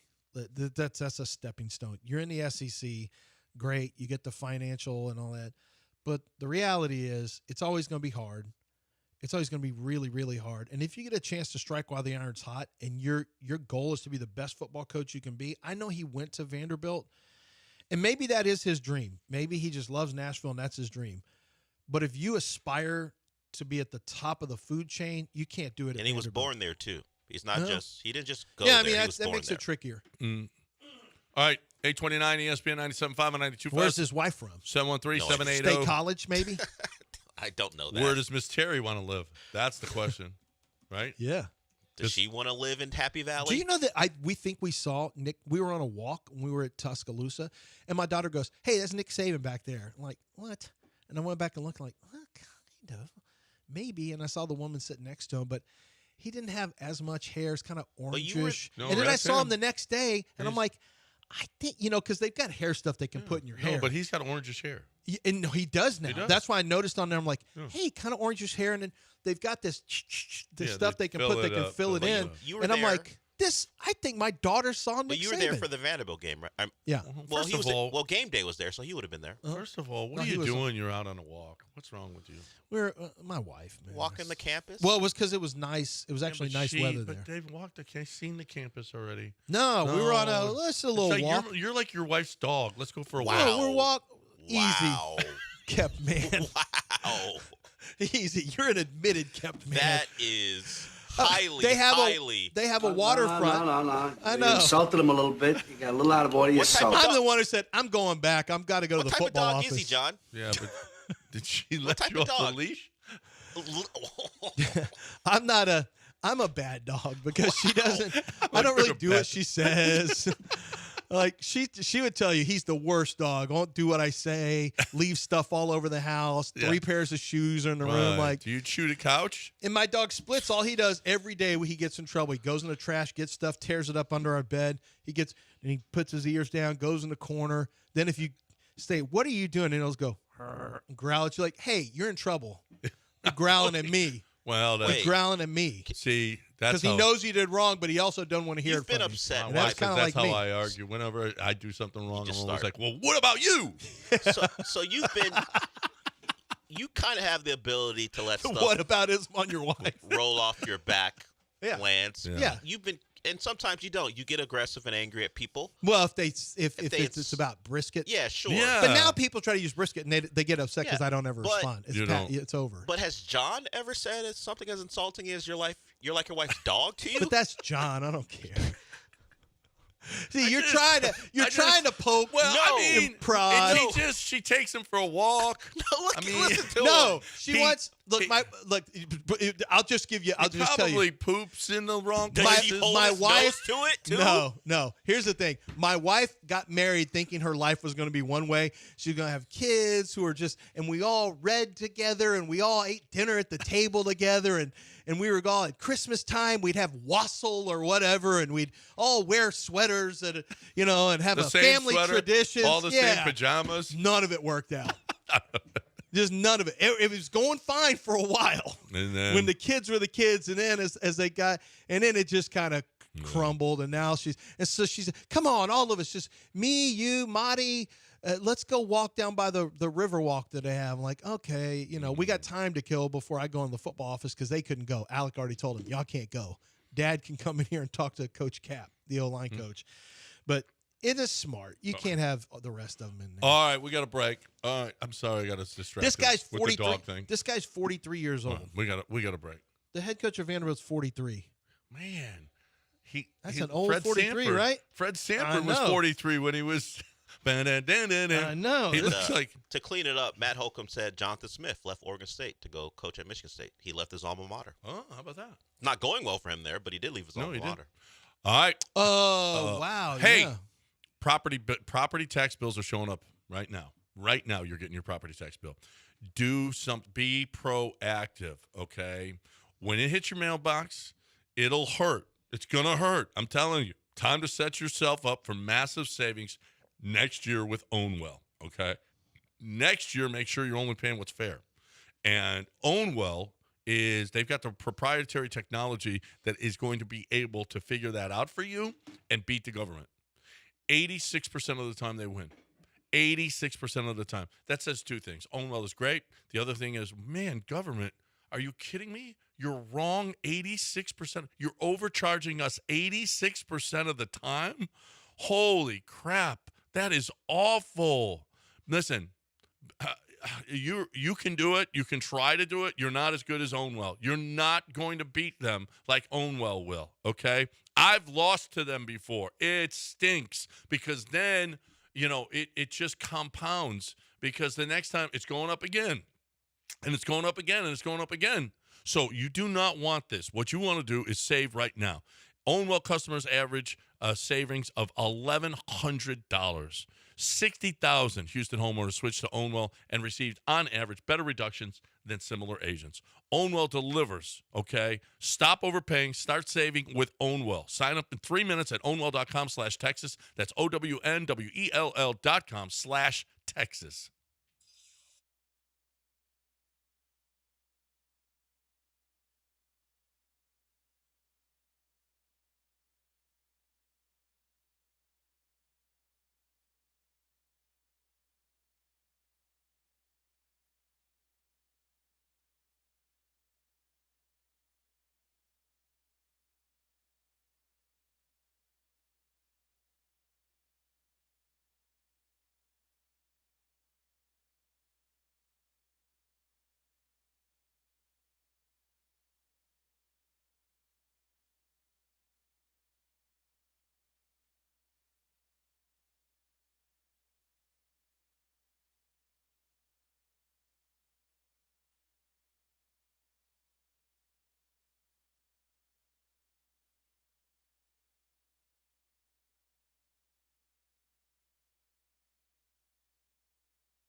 John Daspit and the Daspit Law Firm, working hard for you. He's got he's the biggest law firm here for personal injury in the city of Houston. I think second biggest in the state. And the reason he does that is he wants there to be a small caseload for each lawyer so that you get maximum attention for your case. And if you are injured in an accident, for a lot of guys, it's just like, I'll just limp through it. I'll be okay. I'll just fight through this. Why are you doing that? You need to go to the doctor. You need to go to the hospital. If that's something you need to do because you're injured, go and find out, especially if it's due to the negligence of others on the roadway, at the workplace, out in the water somewhere. You need to have everything checked out because it's going to come down to, you healing, you getting better, you determining what is wrong. There's a lot of times you'll see, fractures that you don't even know about. We know that from being in the sports world here in Houston. So make sure that you have you have your medicals all taken care of. John Daspit will make sure that all gets paid for by the insurance company, the other side's insurance company. Your time missed from work is going to be accounted for. And then most importantly, your pain and suffering that you are going through is going to be accounted for, because a lot of people really suffer quite a bit at the hands of someone else's negligence. So you want to make sure that you have someone who is fighting for you. That's what you need to do. Make sure that you call 713-CALL-NOW. That's 713-CALL-NOW, or go to DaspitLaw.com.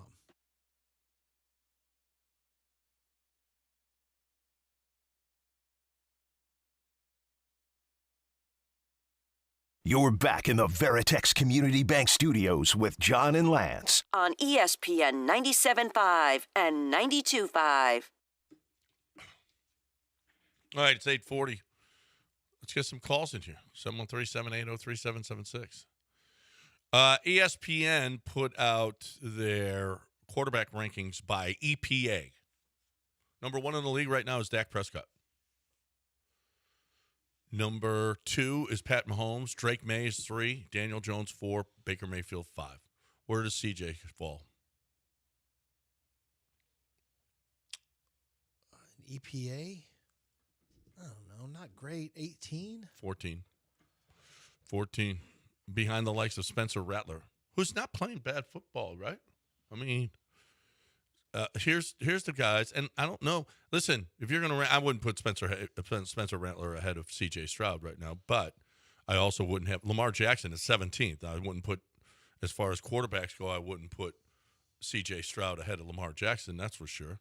But Herbert, Stafford, Josh Allen, Darnold, Rattler, Hurts, Love, Goff, C.J. after the first 5. I don't know. I don't. If you were redrafting quarterbacks right now, I think CJ'd be right in this area. If you could draft a quarterback for your team, in the same area as like 14. As 14. Yeah, yeah, I think so too. What does that say? It says he's not a top 5 guy like he said he was. Not a top 10 guy. Not a top 10 guy either. No, I mean. And I don't know that it's even arguable. Not where we thought he was. Would you draft? Disappointed? Are you disappointed? No, I'm mildly disappointed, but mildly, and that can change. That can change in 3 games. Yeah. If I see 3 more games that are good games, I'll be like, okay. Would you rather have Sam Darnold leading your team right now? No, not really. I don't know. He's throwing a beautiful deep ball right now. Yeah, that's great. I mean, I personally wouldn't. And some of that is probably biased. Would you rather have Herbert or him? Well, honestly, it's if I say Herbert, then you just say, look at him against. Look what the argument is. If you say Herbert, you say, look at that game against the Texans. That's what you want. Well, okay, that's one game. That is true. That's one game. But what about all the other games? Right now, I might rather have Herbert right now. Jordan Love? I know I'd rather have, but here's the thing. I'm also admitting that might be biased against Sam Darnold because of his first 5 years in the league. Sam Darnold's really good right now. It might be a 5-year bias. Would you rather have Jordan Love? See, I'm not as high on Jordan Love. No, I'll take CJ. Over Jordan Love? Yep. Bo Nix? I might rather have Bo Nix. That's a tough one. Drake May? There's a bias, too. I still have to see a little bit more from Drake May. You remember, CJ had a really good rookie year, too. Yeah. No, I'm going to say CJ for now. I'll let it play out a little bit more, Drake May. But this is Drake May's second year. I know. Yeah. Well, yeah. His first is a full-time starter, but yes. Yeah. Jalen? Probably Jalen. Well, CJ's a better passer, but Daniel Jones? Jalen's had a lot of weapons over there. Daniel Jones? Nah, I can't get behind that. This year. This year, but, Daniel Jones still makes some questionable throws and stuff like that.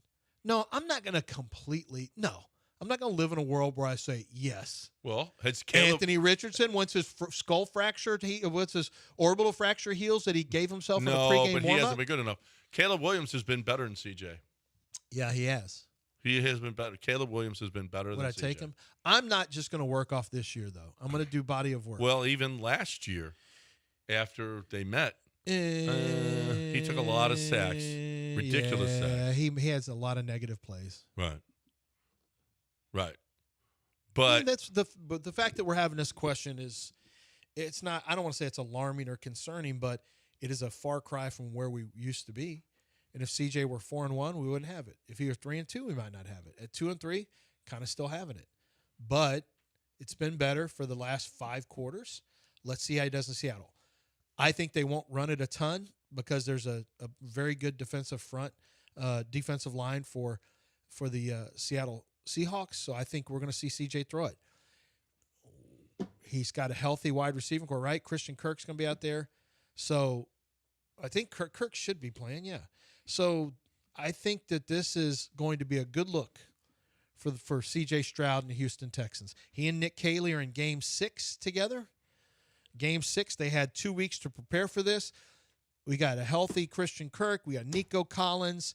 The rookie wide receivers are starting to get into the swing of things. Woody Marks has been integrated into the offense. The offensive line has continuity now.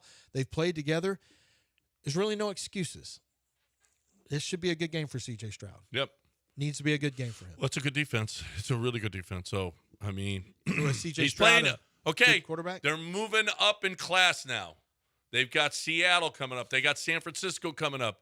They've got, I mean, this is not, we're moving up in class. We're not playing the Titans every week now, right?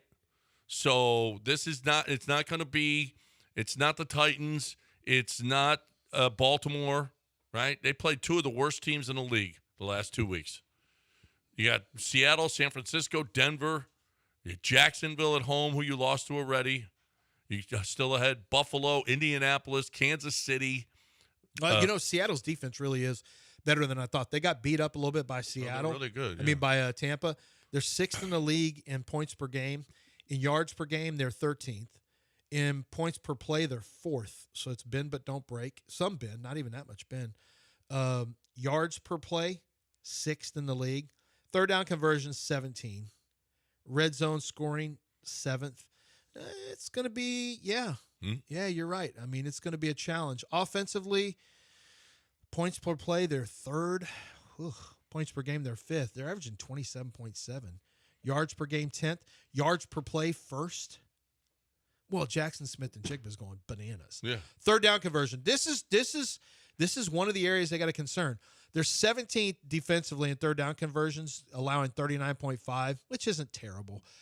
They're only converting at a 37.3% clip. And the Texans, from what I recall, are pretty skippy, I believe, on third down conversions. So that's going to be one of those little hidden, not really hidden statistics. One of the ones that needs to be looked at is, can the Texans extend on third down? They haven't been great offensively doing it, but they're going to need to do it to control clock, to keep the crowd quiet, and they've got to turn. I mean, this.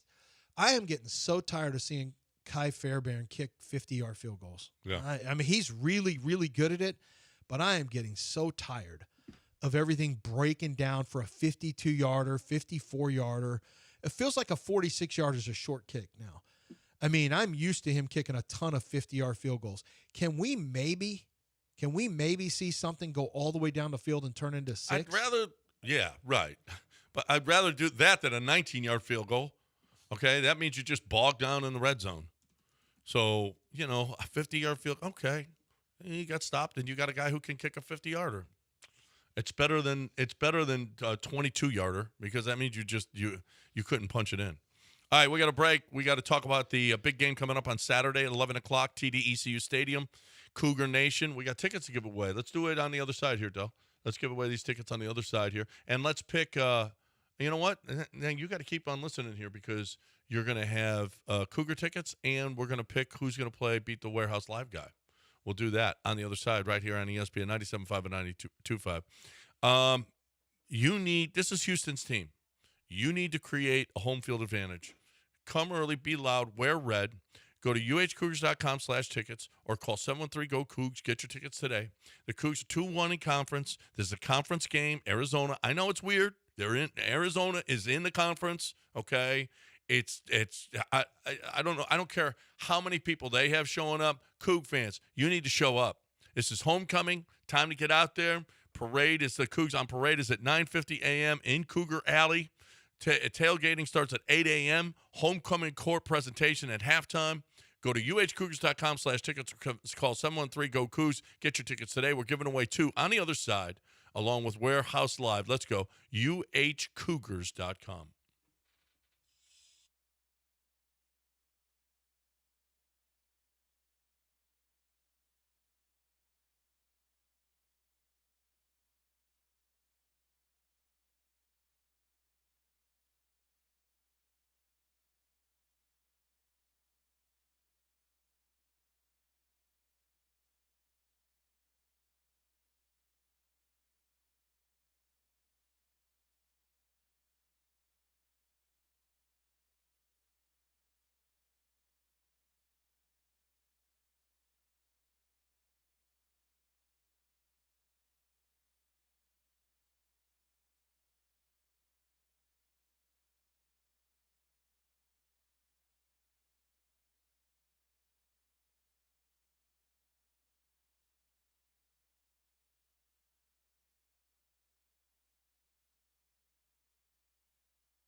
You're back in the Veritex Community Bank Studios with John and Lance. On ESPN 97.5 and 92.5. Oh, my gosh. On this day in 1976, Chris Chambliss, you remember the walk-off homer he hit? Do you remember to win the AL pennant? Watch this run around. It is like Hank Aaron had a couple of guys that came up when he hit 715. Mm-hmm. He had a couple of guys that watch Chris Chambliss. It can't even get around the bases. Oh my God! Look at it's like a college football game where the entire you got to let him finish. He has to touch home plate. Yeah, to win the pennant. He homered to win in 1976. He's got to swing. Look at this. He was just swing. I don't know that he ever touched home plate, if you want to know the truth, because you can't even see it. He's just knocking people over.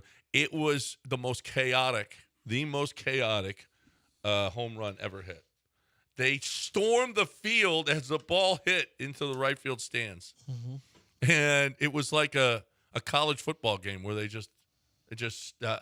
don't see that. That's Yankee fan in '76 when New York actually cared about that team. They care about it. Well, I mean, if you really cared, Boone would be gone. I guess I want Boone to stay. George would have fired Boone a long time ago. Oh, my God. Long time ago. Yeah. Amy Adams Steinbrenner? Amy Strunk Steinbrenner or whatever? Yeah, Amy Adams Steinbrenner. He gone. Yeah. Gone. Oh, yeah.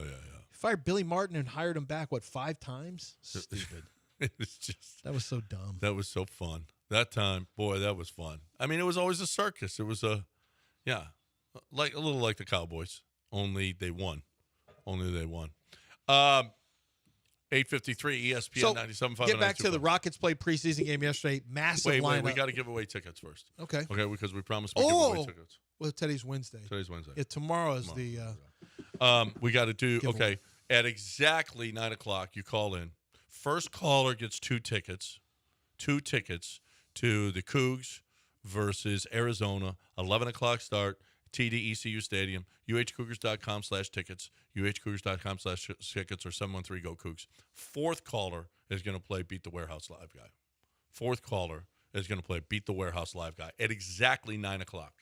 Exactly. As soon as your clock on your phone hits 9:00, you call in, and the fourth caller is going to play Beat the Warehouse Live Guy, and the first caller is going to go to the Cougs game. Okay? So that we're going to do that. All right. What do you got? Oh. Well, the Rockets played their enormous lineup. They started it against the Pelicans yesterday with Steven Adams, Şengün, Jabari Smith, Kevin Durant, and Amen Thompson. Just an enormously tall, long lineup. That is actually a lineup that we could see. We actually could see that some. The thought is Steven Adams wouldn't start, that you'd have him coming off the bench. And most of the time you probably would, but if you didn't, you'd either have to have Reed Shepard starting or Tari Eason starting. Those are the 2 most likely that would start. If you did start him, then you can sub out for Steven Adams with Clint Capella. So you actually could do that. You actually could go Steven Adams out, Clint Capella in, because you have that rare situation where you have 3 legit bigs. I'm still, Finney Smith is a guy that's kind of a little bit the X factor. I want to see how they use Dorian Finney-Smith, how many minutes he's getting, how they use him, what the lineup's going to look like in terms of I'm still very interested in how Ime Udoka, what his rotation looks like. Because I think eventually he'll settle into a rotation, but for now, he can play fast and loose with his rotations as long as, I wonder how many times, though, he is going to play Capella and Adams in the same game. That'll be interesting. Yeah, because one of the thoughts is you have Capella's because Adams can't play back-to-backs, or they won't play him back-to-backs. Yeah. But Capella probably can, so. Yeah. Yeah. Well, and if there's an injury, you're now in a decent spot, big man-wise. Yeah. Oh, yeah. Look how the Lakers got screwed when they, when they moved their big man, they had nothing. They were screwed. Yeah. Yeah, no. It'll be interesting to see how he does that. And if he's just going to stay big like this, you're going to lose some speed. Other teams might be able to run. Now, Amen on the floor takes care. And if Tari coming in, the Terror Twins, when they're on the floor, I don't care how many big men you have. You got those 2 going to get back and be able to help, be able to slow people down defensively because they're just maniacs. As long as Amen isn't punching people too much.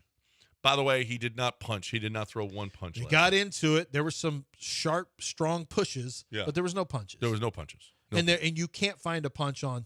You can't even. At first, I thought there was. At first, Lionel Hollins or Craig Ackerman thought there was, and then when they showed the other angle, you say there is no closed fist. Yeah. It's case closed. Yes. He was pushing more than anything. He even stayed in the game. Yeah. He's not going to be suspended. Oh, so is that all this is about? Worried about a suspension? Yes. Well, yeah. Don't they have I already know he's got rage in his heart. Yeah, I mean, I don't care if he got suspended for a game. What I care about is, can we avoid this happening in a much more important situation? You know how zombies have rage in like 28 days later or whatever? Sure. I feel like he has it, but he's much more, he doesn't go, rah, rah. He doesn't do all that nonsense. Mm-hmm. He just has it in his heart and in his feelings. Because like in his blood, your blood is infected with rage. I feel like he has some rage. Yeah. No, he does. He told us. Not biting. He won't bite you. I love try that. to eat you, but he will. I want him to see. He will play with rage. Right. Yeah, he did tell you. He used the word rage, right? Yeah. He used the word rage. Yes. Yeah, I've got rage. He's got rage in his heart. He said rage issue. What did he say? He wants to work on. Well, he was asked by recently retired Jonathan Fagan, "What do you need to work on in the offseason?" My rage. But did he mean sharpening it? Is Jonathan Did he Fagan mean like John elevating? McClain where he's still there and not? I don't know if he's still going to Rocket John games. McClain is still at every Texans practice and press conference. And I don't know. I saw John McClain over at the Dan Pastorini thing the other night. He's great. Don't know what Mr. Fagan's Love up to. John McClain. I just know he was the one who got that answer from Ahmed. Let's get Biscuit in here. Hey, Biscuit. Hey, top of the morning, my brothers. Hey, man, I think we talked about it a couple weeks ago, man. With the pickups they made in the off season and how the coach want to play, yeah, the Rockets is going big, man. They not messing with that small ball no more. And he got a couple guys in Jabari and Durant that kind of can play on the perimeter a little bit. So I think Jabari is going to be the key to this, man. He can, because Jabari probably can guard some threes, and then twos if need be on a pick and roll or something.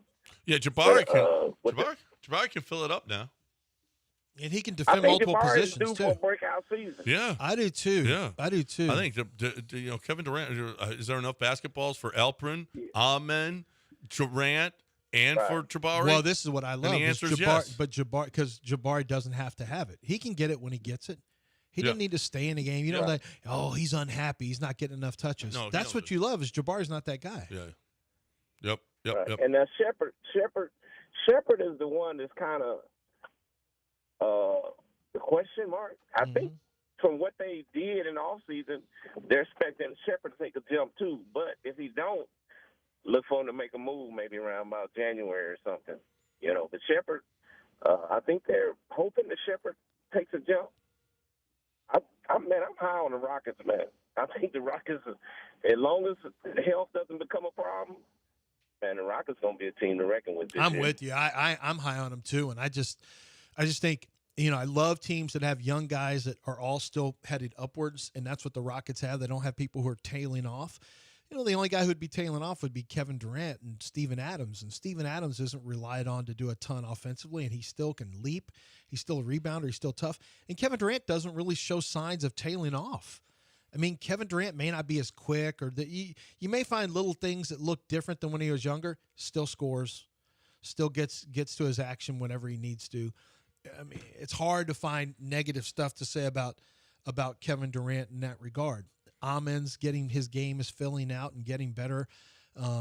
Alperin just came off of a great Eurobasket this summer. Jabari, we finally got to see he's flashed. The Jabari that won SEC Player of the Year, he kind of offensively disappeared. Like, where was that guy? And then you see him with the little turnaround jumpers. You see him post some people up from time to time, take people off the dribble a little bit better. I think Jabari is due for a breakout year. Now, what does that look like? Breakout year for him may not look crazy statistically, but what it's going to be is confidence level will be much higher and ability to get makes will be much higher. All right, breaking time. Breaking time right here. We've got to get Biscuit off so we can get that fourth caller, huh? We already have it. You got him? You got your fourth caller? And for Jake, who will be the contestant, what time does he have to be available? 9:30 Friday. We're still doing it Friday? Oh, no. We're doing it tomorrow. Okay. Yeah, we're 9:30 tomorrow? 9:30 tomorrow. All right, cool. 9:30 tomorrow. That's right, because we won't be able to do Friday. So it's 9:30 tomorrow. 9:30 tomorrow right here on ESPN 97.5 and 92.5. And then there's Taquerias Arandas. Taquerias Arandas is that may be the lunch option today. I don't know. I may go and just get something simple today. I don't know. I mean, that's the thing is there's a lot to choose from the menu at Taquerias Arandas. I do mention breakfast because a lot of people love a good breakfast. Breakfast taco is a hearty breakfast. But lunch and dinner obviously is going to be the headliners for a lot of people. And that would be a great spot for you to stop in at lunch today for authentic Mexican food. Something as simple as rice and beans are delicious and really add to the experience. Carne asada, if you're looking for that. Enchiladas, you're looking for. Any number of options on the menu are available for you to choose from. Delicious tortas, which are the sandwiches that are so good if you've never had that.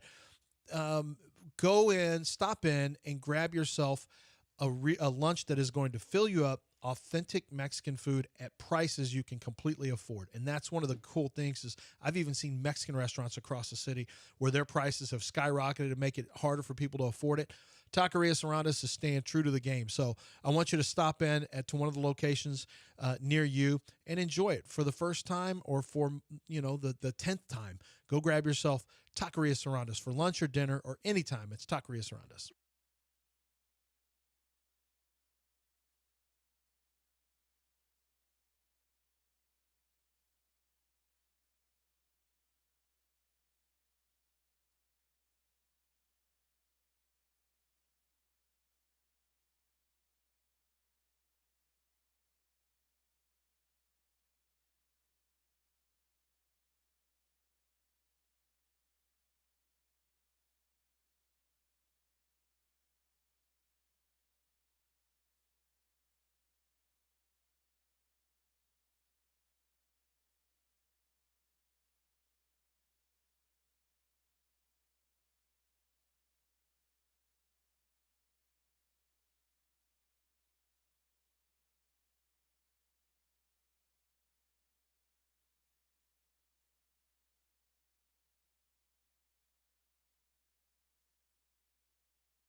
All right, 907 ESPN 97.5 and 92.5. Our final hour of the day. And if you want to get in, come on. You got something that you want to say? More than welcome to get in. 713-780-3776. 713-780-3776. How many viewers do you think saw the WNBA finals? A lot. No Caitlin Clark, right? Yeah. What do you think? No idea. Actually pretty impressive, 1.5 million. Just behind 1.6 million last year. And the thought was, the data was TV numbers were way down for the WNBA this year with no Caitlin Clark.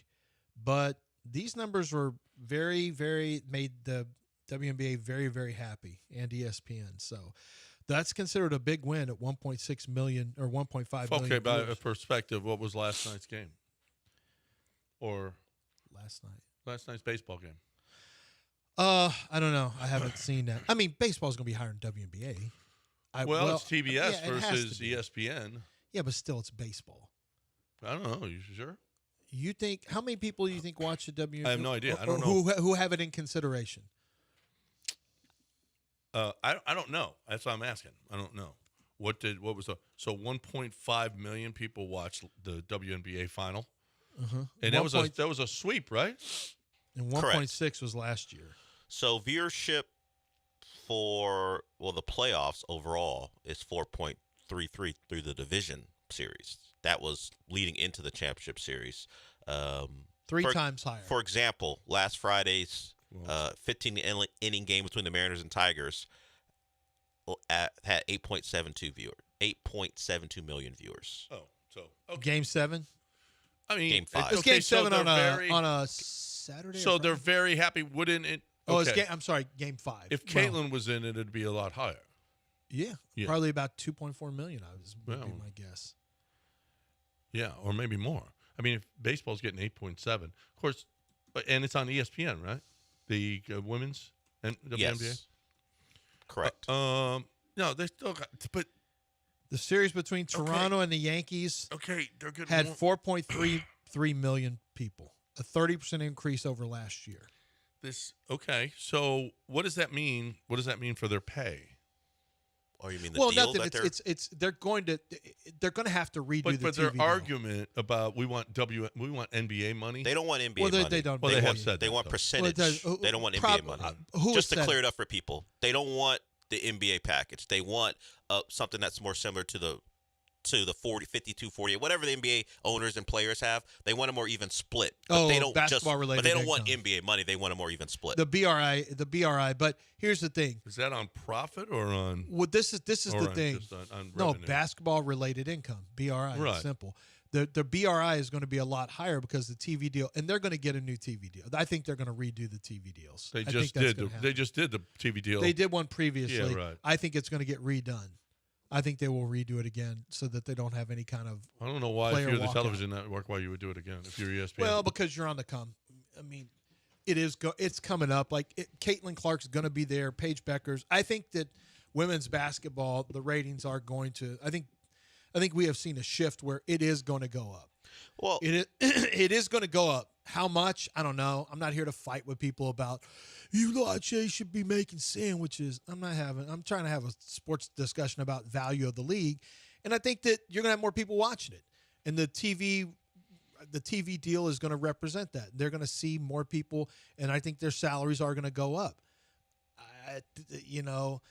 It would probably be a good thing for the league if their players didn't have to play in separate leagues to make ends meet. Well, to be clear, we talk about TV deals, but we should point out that much like any other sport, there are multiple networks that have been vying. So they just got a deal done with USA Network to put 50 games on USA.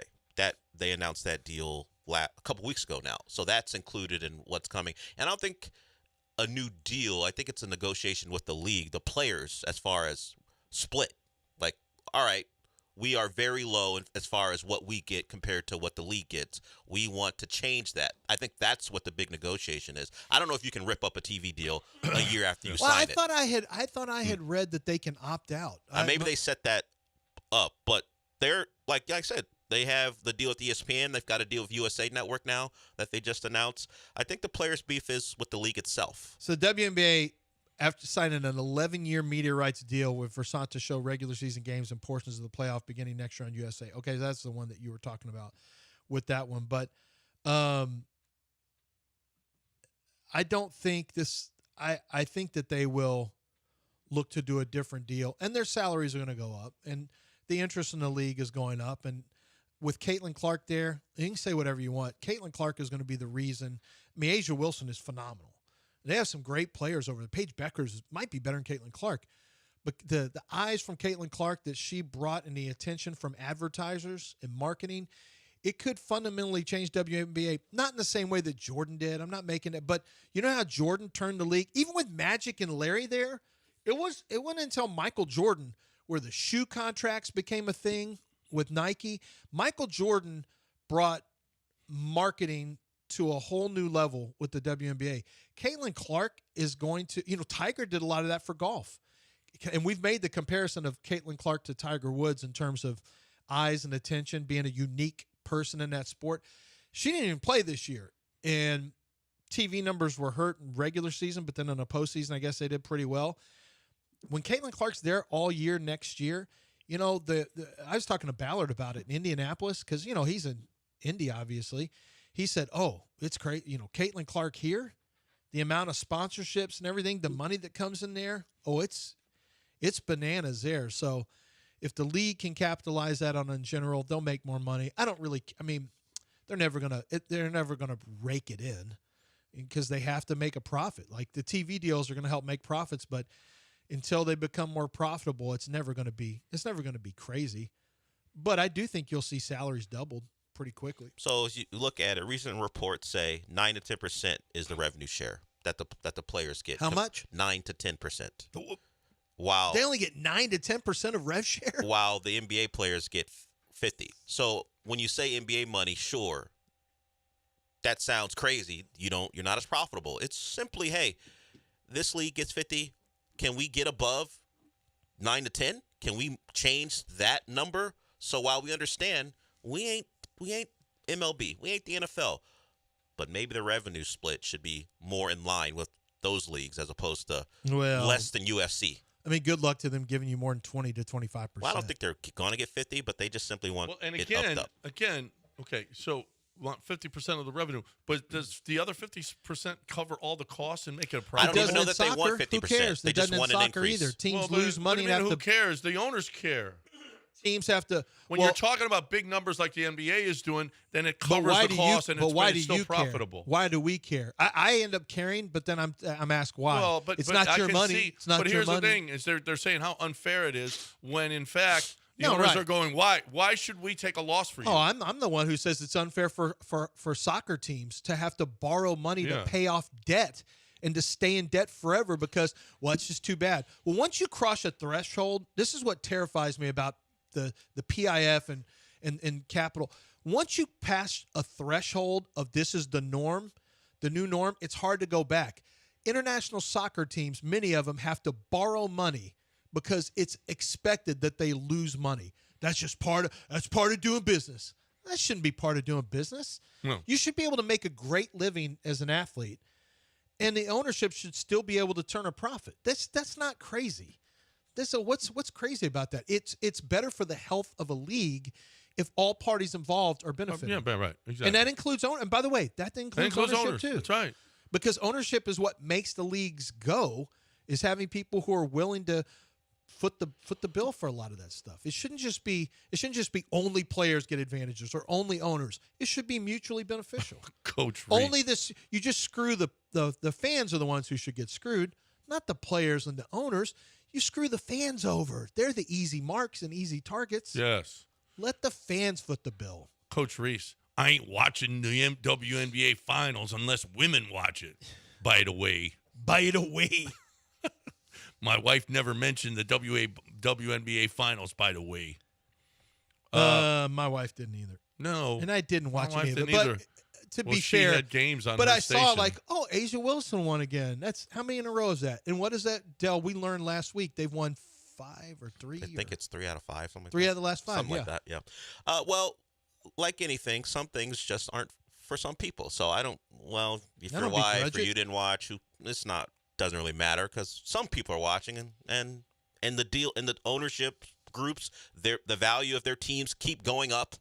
The numbers are in some of the recent reporting that teams are spiking in value, which is part of the players' concern. And also, we talked about this before, the players don't particularly believe the owners when they talk about losing money. They believe that's some funny math they're doing to keep salaries lower than they would like. So who knows what happens, but that's up for debate right now. All right, 17 after we got a break. 713-780-3776. We got coaches going. Well, we got Lane Kiffin going after Kirby. We'll do that on the other side. I wish I didn't like Lane Kiffin. There was a time I didn't like him. I know, and now I'm like, man, he's fantastic. What does it say about me liking Lane Kiffin now? Is this a me problem? Well, HRP has a problem with you. I can tell you that. They've had plenty of problems with you. I don't know if have you ever been called down to HR? Well, do they have problems when you suggest your co-host is a dog? That's not. Does that a problem for HRP? That's not a problem. Okay.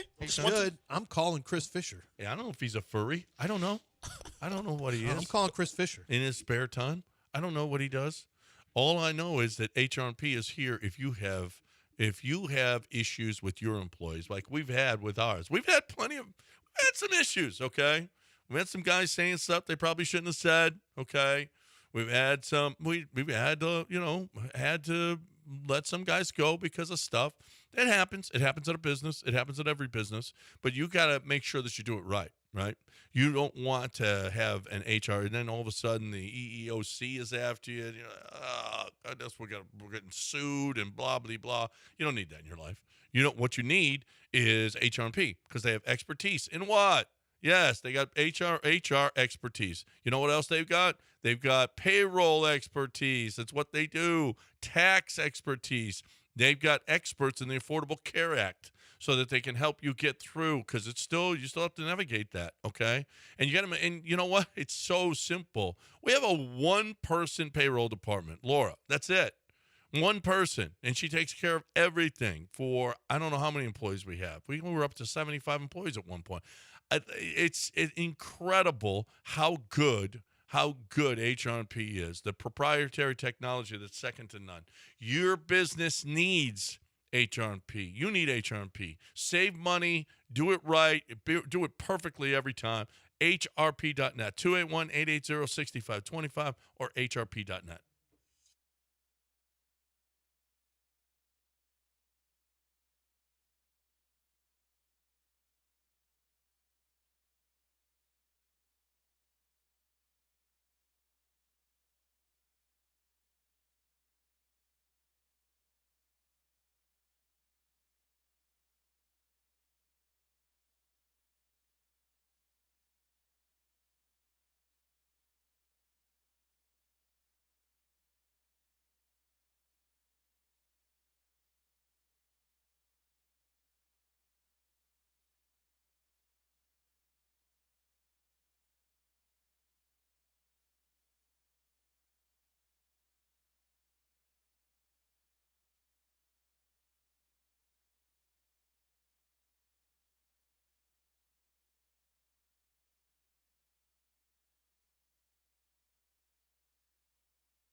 You're back in the Veritex Community Bank Studios with John and Lance. On ESPN 97.5 and 92.5. All right. Welcome back here on ESPN 97.5. I'm playing some I'm on the Sniffers for John. We're going to go watch him tonight. White Oak on the lawn, but I already checked the dew point. It's going to be low, so I'm good. Numbers are expected to be low. check the dew point. Do you think your check night the dew- out will affect your performance tomorrow? Probably. Well, Me? you Yes. might be angry. No, not me. Why would he be angry? They're actually opening for Turnstile, so I'm not going to stay for all Turnstile. This is a little too much craziness. A little too much people flying around and moshing. I'm just going to see Aim on the Sniffers. That's all I'm doing. I want to do that. Your girl has done some stuff with Turnstile. Has a song out with them right now. Yeah. Which girl? Oh, you've got many, huh? Well, you're talking about Haley You're talking about Williams. Haley Williams. Yeah. Yeah. No, I thought you meant Dua Lipa. No, I haven't seen her wasn't with sure. Turnstile. Yeah, I haven't No, either. no. Like which girl? Which girl? Which girl He are you knows talking which girl about? I'm talking about. Because Amy Taylor from I'm on the Sniffers, Aim on the Sniffers, she's done stuff too. They rock. Play Firestarter. So you know what? That song, not Firestarter, Starfire. Starfire is from, I heard it before I even knew her. It was on Black Mirror. And it was playing, and it's one of the ones where the girl can, I can't remember, somehow she could, what was the power she had? She got bullied in high school, and somehow she was able to get back at other people. You mean Firestarter? That movie? No. Starfire is No, the I know music. the song, but you sound like you're describing the movie where the girl can incinerate people. No, they were playing, but in this house, this girl's coming to check on this other girl. She has some kind of magical power so she can go back and change. I don't know. I love Black Mirror. Black Mirror is the one who first put us on robot dogs from Dynamics before they must have gotten them from Dynamics because I had never even heard of robot dogs. And then all of a sudden I started seeing robot dogs after Black Mirror. I'm like, oh my God, this is real. And there's a great Black Mirror where you have a score, a society score or whatever. So you're always looking to treat people really kindly. So they'll, hit like, or they'll give you points for your interactions, like when you order coffee or whatever. And then if your score gets too low, you're cast out of society, basically. And I started thinking, that actually would not be a bad thing right now. Get people to stop acting like a-holes. Cast out of society? Yeah, people who are a-holes. We just need to get rid of the a-holes by any means necessary. What? Stick them in one state. Just all the a-holes go to Who gets to judge who's an New a-hole or Hampshire. not? No, me. But That's I'll be not really good. busy. People I choose. That's not good. Yes. That people you're I just choose. I'm allowed a to good pick? person. I'm a normal, regular, good person who just at his heart is good. So I could, if I recognize other people like me, and we could just send them all to New Hampshire. Huh. Or, some state. It doesn't have to be a huge state. South Dakota. So, No, they got good football. No, North Dakota State is pretty good. do you want to send the Idaho. bad people to Idaho? Is that what you want to do? That's fine. Wyoming. I don't know. What? I'm not going to give them too good a state. How But far? all the mean people just go. How far below a-hole is a dirty macker? That's not dirty. Dirty Mackin's not being an a-hole. Well, kind of. What if you're warning somebody? Some people call it whistleblowing. No, you're not warning You say anyone. dirty Mac, I call it whistleblowing. How is warning someone fall in line with just calling someone dumb? That's not warning anyone. I did call you a dummy. Yeah, multiple Well, times. my wife called me dummy one time. She said, "What are you doing, dummy?" And I was like, "God, dummy's a great." How I do more called people not say Raheel dummy? a dummy before he was You so dummy. offended. You called him a dumbass on the air. Dumbass, that's right. Well, that's different than dummy. Well, dumbass. Dummy and creep. I mean, if you're Creep going to be a doesn't have dumb, if any- you're And being it a was- dumbass, you're a dumbass. And it was simply about some sports opinion they had a disagreement. Yeah. Wait a but- minute. and Why would you do that? because he was it was upset. a dumbass opinion. It was just a sports thing they See. disagreed on. Yeah, and if you're going to be a dumbass, then you should be See, it's called not, a it's dumbass. not nice. What are you doing? All right. He's just sitting here minding his own business, and you're calling him a DA. Yeah. So does this make any difference? I mean, the rest of the way, these teams do not play. So you guys are worse than. Well, you guys are just as bad as each other. Didn't What? you go to the break talking about Lane Kiffin? Oh yeah. Oh yeah. Well, Tell 'em about what he but said we're about talking Curry. college football. Well, he started talking. I don't know You what he let was him. just talking You about. I let just him said get I you. was going to I'm go trying watch. to get to college football. I said I was just going to watch Amel and Sniffles. How about Ole Miss has Georgia this week, right? These are two top 10 teams playing each other. Get this. Ohio State, Miami, Indiana, Texas Tech, Oregon, all top 10 teams do not have another game against the top 14 Yeah, Miami team did all their work earlier. for the rest of the season. They played all their ranked opponents in the first 5 games. Should it matter down the stretch? of Why? Where people end up. What if you were a front-loaded schedule and the team still turned out to be pretty good? Well, apparently it wasn't that hard. that front loaded. Well, Notre Dame's still good. USF's still ranked. We know Florida's capable, but they're not good, and Florida State's a mess. But we'll see. I mean, at the time, if you play teams early and you beat them, how much should that affect what happens late? I think this is where the SEC comes in and says, okay, down the stretch, I mean, they've got A&M has got LSU still. Well, that's one top 10 team, one top 14 team, LSU. Missouri is a 16th team. I don't get that. They shouldn't be 16th. They should be lower than that. And they've already beaten number 8. And this is the issue people have with the SEC. You get to play each other, and it's just self-fulfilling. Well, you guys played, and that's a good game because we think SEC teams are great, so you don't get punished too much for a loss, but you get really upgraded for a win. And it goes on and on and on just because of where the preseason rankings were. Yeah. Meanwhile, the Alabama loss to Florida State will be looked past because they were able to beat Georgia and then Vanderbilt. But still, you've got an ugly loss on your schedule. And Missouri, and they got Tennessee, LSU, Oklahoma, 3 top 14 teams. And all I saw is a mid-level ACC team. When they've already played teams. Oh, how many teams in the top 10? I saw a mid-level ACC team beat your ass. Yeah, it was first game. Oh, well, yeah, see. But I saw it out of conference. You're talking a little out of line. What did we see? Out of order. What did we see when they matched up? Well, but look at the top 10 teams that they still got. Well, perhaps Florida State. When Miami doesn't have to do anything. Perhaps Florida Miami State gets after, North Carolina. They don't get North Carolina. Let me set an example for you. Perhaps when Florida State, the mid-level ACC team, beats Alabama's ass, who's to say they wouldn't beat all those other SEC teams' ass?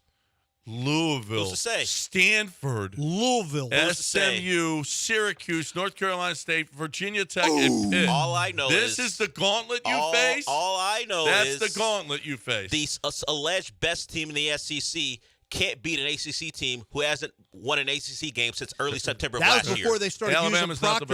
That was before they started using Proctor the way they should be using them. Perhaps. That's the what people are best team saying. in the SEC is A&M.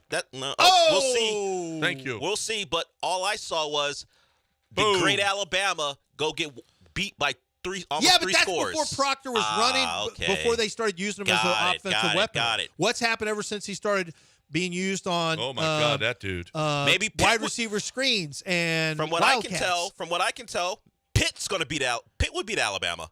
Let's see. Let's play. They're too afraid to play Alabama, aren't they? I saw an ACC team play Alabama and win. You notice how Bill O'Brien won't schedule Alabama. Wow, one win. Sorry, and that's what you hang your hat on. You're leaning into crap conference. You're leaning into one of your rivals. One of your rivals. It's worse than the Big 12. You're leaning into one win. Look how tough the schedule is. They've lost 4 straight. Look how tough the schedule is. Well, it doesn't get any tougher than the SEC. Yeah, well, Ole Miss and Georgia play. And Tennessee and Alabama. Kirby Smart. Oh, soft-ass SEC. So, Ole Miss, Lane Kiffin is at the podium, and this is the question, and it's about Kirby Smart and him. -3 for the Pels, so. Nope. That's not it. That's not quite -3 for the Pels. -3 for the Pels? What do we have? The Pelicans broadcast? Well, that might have been the Amen fight. -3. What does that have to do with anything? I don't know. It's probably rebounds or turnover, something like that. Yeah. Mm-hmm. Off the wall question. You and Kirby, probably some of the more demonstrative coaches on the field. Who do you think burns more calories in a game, you or him? I don't know. That's a good question. I walked by the TV and saw his press conference today, so it don't look like he's burned too many calories. Porky, hog, fat ass, double wide, butterball. Why would he do that? Because he's funny. I know, but he's like him. Why would he? That's dirty. He's a dirty Mac. That's not dirty Mac. He's dirty Macking him.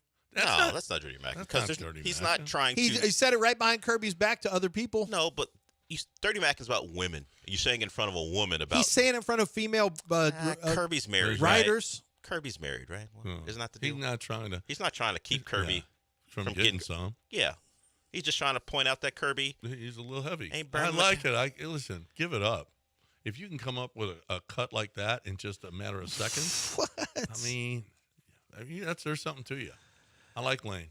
He's got a good sense of humor. He's rude like you. Of course you'd like Lane. Yeah, it does. He ain't afraid to go after He ain't afraid to go after people who aren't bothering Feinbaum him. now. He's not afraid to go after people who aren't bothering him. We're just minding their own business. But it's got to be a good relationship because Kirby will go out of his way to try. But then again, Kirby may not have that team to just go out of his way to embarrass somebody. I mean, Kirby may not have that squad this year. Who do you like? I like Ole Miss. Well, where's the game? It's at Georgia. Oh, I like Georgia then. But I don't like Georgia's offense. Georgia's offense is unimpressive. Gunnar Stockton, he ain't that guy. And I had heard, it's at Georgia. Yeah. You know, so my son told me, Dad, you ought to see Georgia. Some of the guys they're offering on the offensive line, they're guys we would never take. He goes, remember how you used to tell me they had the best? He goes, they're starting to take some guys at Georgia that are like 3 stars at best. I said, really? He said, oh, yeah. He said their offensive line guys that they're taking aren't good. And you know what? They haven't played well on the offensive line for 2 years in a row now. Their quarterback's not very good. It's kind of weird. I don't know. I saw Gunnar Stockton play really well at Tennessee. He won that. When Tennessee played, second half. So they won the But game. what about the rest of the year? And they played. What about the rest of the year? Was he good against Auburn? No. They won 20-10 to come back. He wasn't good against Bama. Gunnar has not been very good. He may have been good that half. Yeah. But he wasn't very good. How many touchdowns? What? Gunnar this year, 68 completion percentage, 6 touchdowns, 1 interception. Through 6 games. Yeah, through 6 games. Big deal anyway. Yeah. Well, let's see. They run the football. They're averaging 4.5 yards a carry. Yeah, it's not great. Considering you had your out-of-conference schedule already. He played Marshall. You can beat up on those teams, and that's all you're at. I'm telling you, their offensive line has not been good. Yeah, Austin P. That's part of the non-conference. How are you averaging 4.5 when you played Marshall and Austin P? Terrible. Yeah. Terrible. And he had 2 touchdowns against Marshall.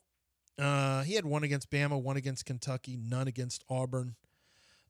He's just not that good. But it's not like they're cranking out a ton of big-time pro quarterbacks. They had Carson Beck, but they had to send him to quarterback finishing school with Mario Cristobal.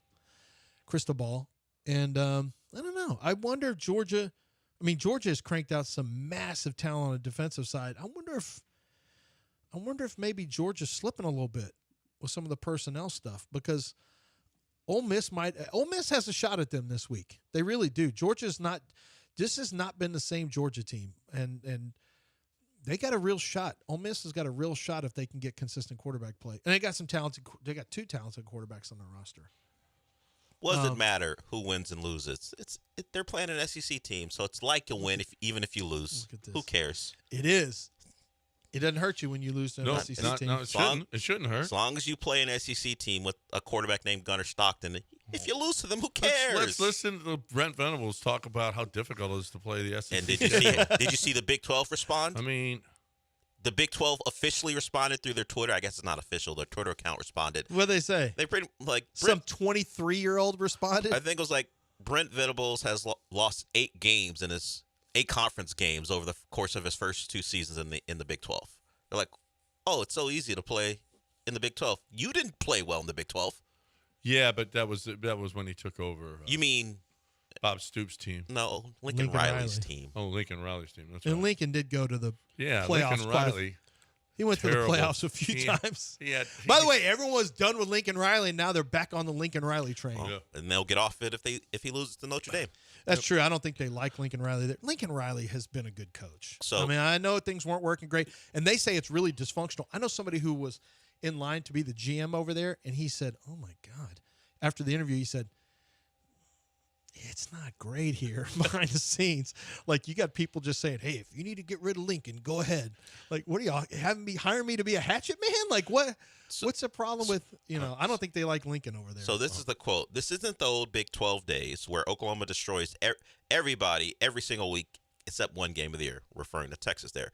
The Big 12 Conference responded with, Coach Venables lost 8 conference games in his 2 seasons in the Big 12. Hater ass social media. That's probably Sam put that. Well, if she put a Halloween costume on me saying salchicha no, she didn't. for my she Halloween said costume. Slatchicha. Yeah, she didn't spell it right. Did you see what I retweeted? What'd you say? Tell me Sam isn't a no Sabo kid without telling me Sam's a no Sabo kid. I would have liked that 1,000 Hey, times. give me some of that salchicha. Congratulations. Sam, it's not slachicha. It's salchicha. No Sabo.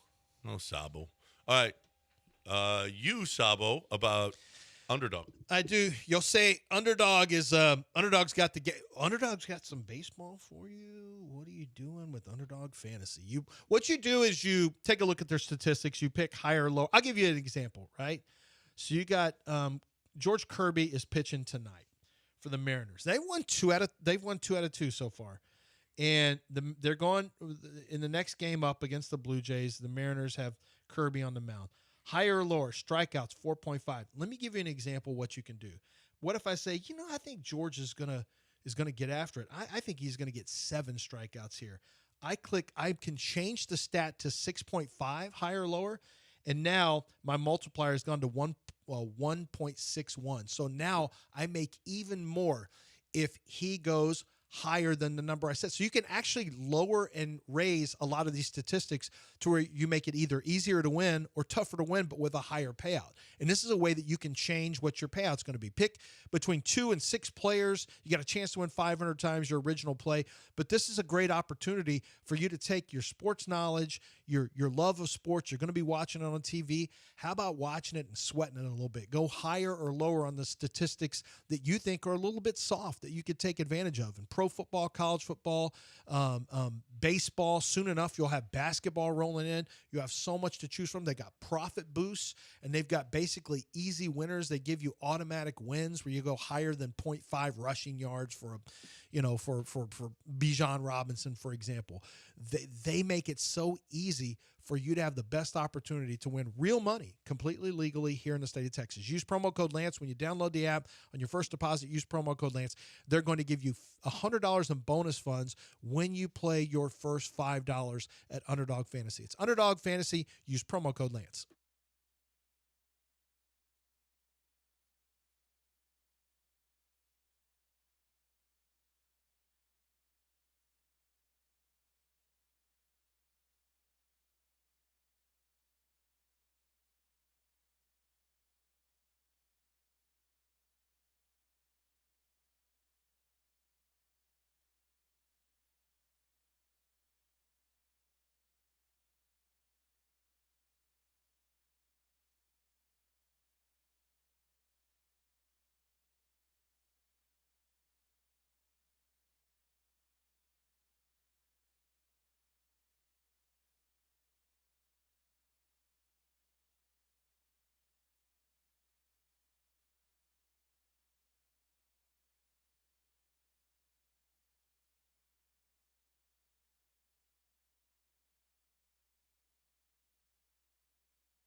You're listening to Houston's longest-running sports radio morning show. From the Veritex Community Bank Studios, here's John and Lance. All right, welcome back here on ESPN. We got one segment. It's our next to last, our penultimate segment here. And then we got News of the Weird coming your way. I don't have much News of the Weird today, though, boys. So let's do this. Del, what did we miss? What did we miss so far? Sam just came in here and she caught it. Well, I explained to her what you had been saying. Well, she's trying to give him the business. Yeah. And she doesn't even know what salchicha is. And then Hey, give me some of that salchicha. And then she put no, senor. And then she put slachicha. Yeah. I mean, Sam, if you're gonna, it ruined the burn. No one did. I mean, no it one didn't cared even, anymore. It was a little. It wasn't even a burn. It wasn't even a little cut. Not even a little grease. No, nothing. Nothing. When Wasn't you're even a cooking bacon. spark. Yeah. Sam, be better. Yeah. She says she can't help it. That's right, sis. Yeah, because she's a no sabo girl. Girl, stop. With Jeremy Pena, is he going to be with the no sabo girl? No. No. Is there, I mean, he are is, the with parents, he is with an Italian-American soccer player right now, but that's not a no-sabo girl. No, that's just He's an not Italian-American. expecting a lot from her.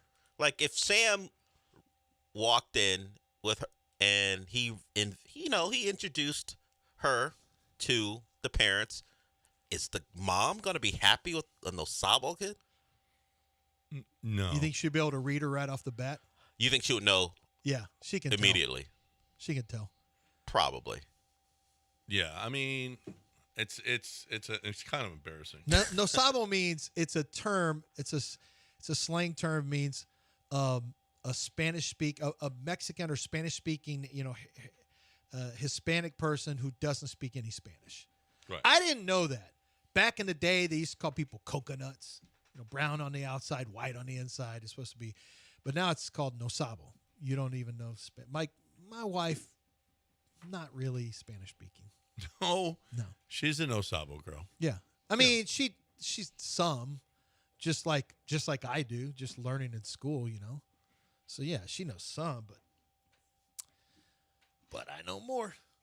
She's very careful not to even try to speak it around anyone that could just immediately hit her with rapid fire Spanish, and she's like, "Yeah, I'm out on this." In Mexico City, I had to take the lead. You took the lead in Mexico City. Claro que sí. What did you say? I said, "No, you can't. Nope. You can't bait me that What time." did you John. say? What did you say? I don't think he just said that to the cab driver. I didn't. He might have said that to the cab driver. You don't know. I feel like he didn't. There are times he probably did say it in Mexico City. Maybe he went to a club. Dame tacos. Maybe he wound up in a club he didn't really know he was in, and he was like, "Hey, give me some of that salchicha." It wasn't in a and club. the guy was like, "It's not that type of club." Sorry, sir. They have like three. Sorry, sir. They have 2 or 3, 4 of the 50 best bars in the world are in Mexico City. Mexico City's super dope as long as you stay in the right places.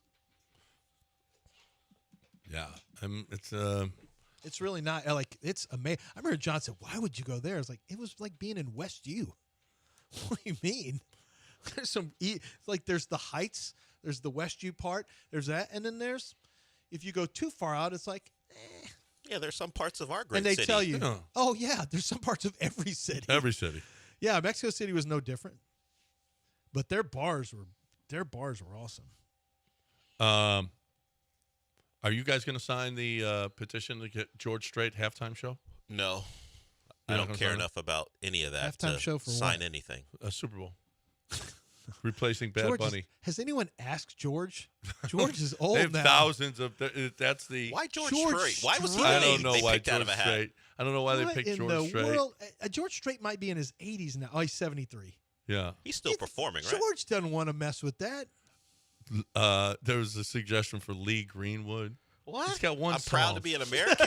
He's got one song. Lee Greenwood. Yeah. I have never seen people get more upset about a halftime show in my life. I literally, whoever you put up there, it's going to be people are going to all hate it, and then there's going to be people who like it. This has been going on forever. If you don't like a halftime show, do what everyone else does. Don't watch it. Use the bathroom and go get some food. Yeah. Don't watch it. The idea of a halftime, now there's a counter-programming halftime show. Like, I have never seen such a fuss. Every year, people are going to say they hate the halftime show. Who cares? Outside of when there's a war going on, and of course, Whitney Houston, when she sang the national anthem, that's such a big deal.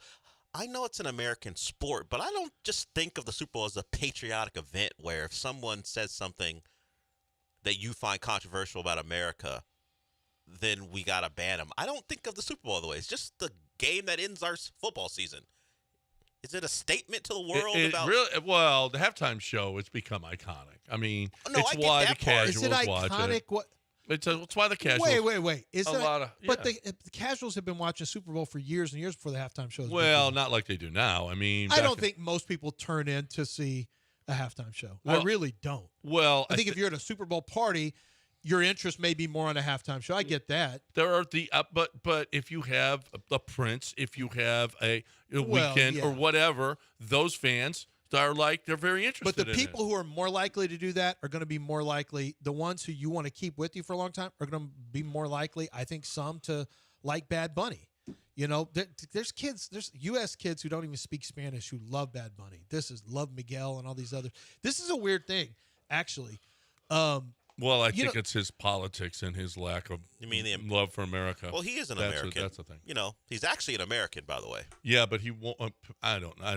I don't care. Yeah, I don't care. I don't even know if it's a politics. I think it's people just don't like. They just don't think of him as. I don't even understand. Well, I really don't understand at all anyone getting upset. All these people who act like the halftime show is the most important part of, what are y'all talking about? Right. Never have I cared that much about who's singing the national anthem or who's in the halftime show. But people do. They care. You don't, but people do. I think some people are fake outrage at of course. Stuff all the time. Of course. And across the spectrum of all things. Of course. We've seen that. But I just know this.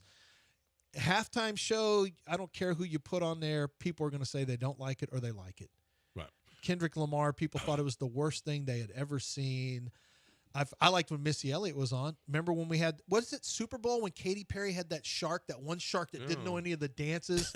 Remember that left shark or whatever was a thing? Everything was choreographed, but that one shark was just doing this. Yeah, right. Yeah. I think the shark dabbed at one point. And it's like, is this a Super Bowl where a shark doesn't know the choreography? I mean, sharks in the. Here's what I would do. Will Bad Bunny have a shark in the Super Bowls in the halftime? No. Should every halftime have a shark? Is the shark not going to know any of the dance moves? Yes. Then sure. Here's what I would do. If you really want to appeal to everyone, put Jim Jeffries on a 20-minute set. No, let you Jim can't. Jeffries do a 20-minute set. You can't do that. Why? You know why. He can do comedy for everyone. The C word. You're trying to get an international audience. Well, I know. Well, I get that. I did wonder if Bad Bunny. Now it's Jay-Z is in charge of the music, but I did wonder if Bad Bunny is the NFL's gone to Brazil, of course Germany. They're going all over the place. Mexico City. I did wonder if him being an international artist had anything to do with the NFL coming up with, hey, let's broaden this out. We got the Americans watching. It's not going to – if you're tuning out because of the halftime show, you weren't really watching the Super Bowl anyway. I wondered, though, because the NFL is really all in. Like this week, it's a big deal. Oh, the last game in England this year. And we're having to wake up and watch. We're having to have our fantasy football league teams in early now because every day there's an 8:30 game for us every Sunday. Every Sunday there's the struggle for you is amazing. Well, I had Jalen. The struggle's real. Yeah, Jalen Warren was a late scratch, and I had him in the starting lineup, That's and tough. I still beat Sean Pendergast somehow. That's tough for you. By the way, I am 4-2 in our league. Last week I would have lost to every team in the league, but the guy I beat. Whoever I had. It was me because I didn't change anything on my roster. No. This is in the other league. No, I'm 5-1 now. I got a pretty good team in that one. In the one with John in our other league, the Poulan Weed Eater Bowl League or whatever, I am living a blessed life. I am a house Not of me. cards. Not me. Total First week I would have beat every other team in the league except the team I played. First week. I'm a house of cards. Yep. And I lost Malik Neighbors, the guy I spent the most money for, and I still won last week with like 87 points. Oh my God. Yeah, oh yeah. All right, we got a break. Got to talk a little Coors Light. So this weekend is the member test, and wow, it's just going to be so much greatness, so much fun, so much Coors Light. It's what it's about. Okay, when you're playing golf, you start at 9 in the morning, and you're cracked open your first while you're hitting balls on the driving range. Okay, and it's on for 3 days of nonstop drinking and playing golf. Is this not a perfect life? Is that not a perfect life?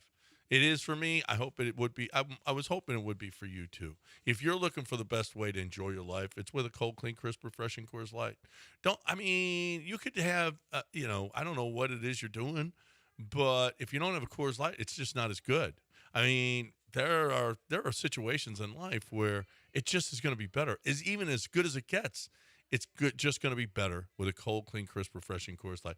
I want you to climb out. I want you to keep Texas chill. I want you to enjoy the most refreshing beer in the world. If you haven't tried it, please do. If you have, I know you're going to pick up a 6 or 12-pack.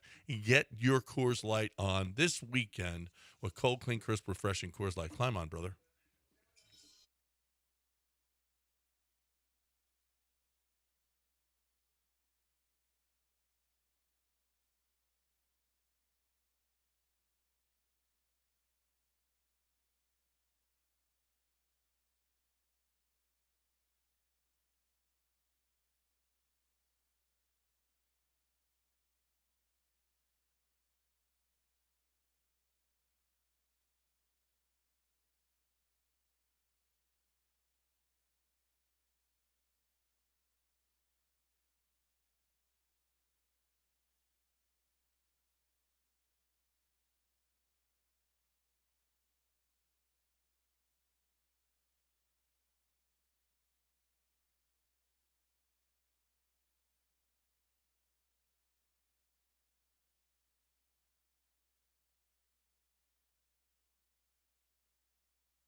Apparently, did you see that headline, New York Post?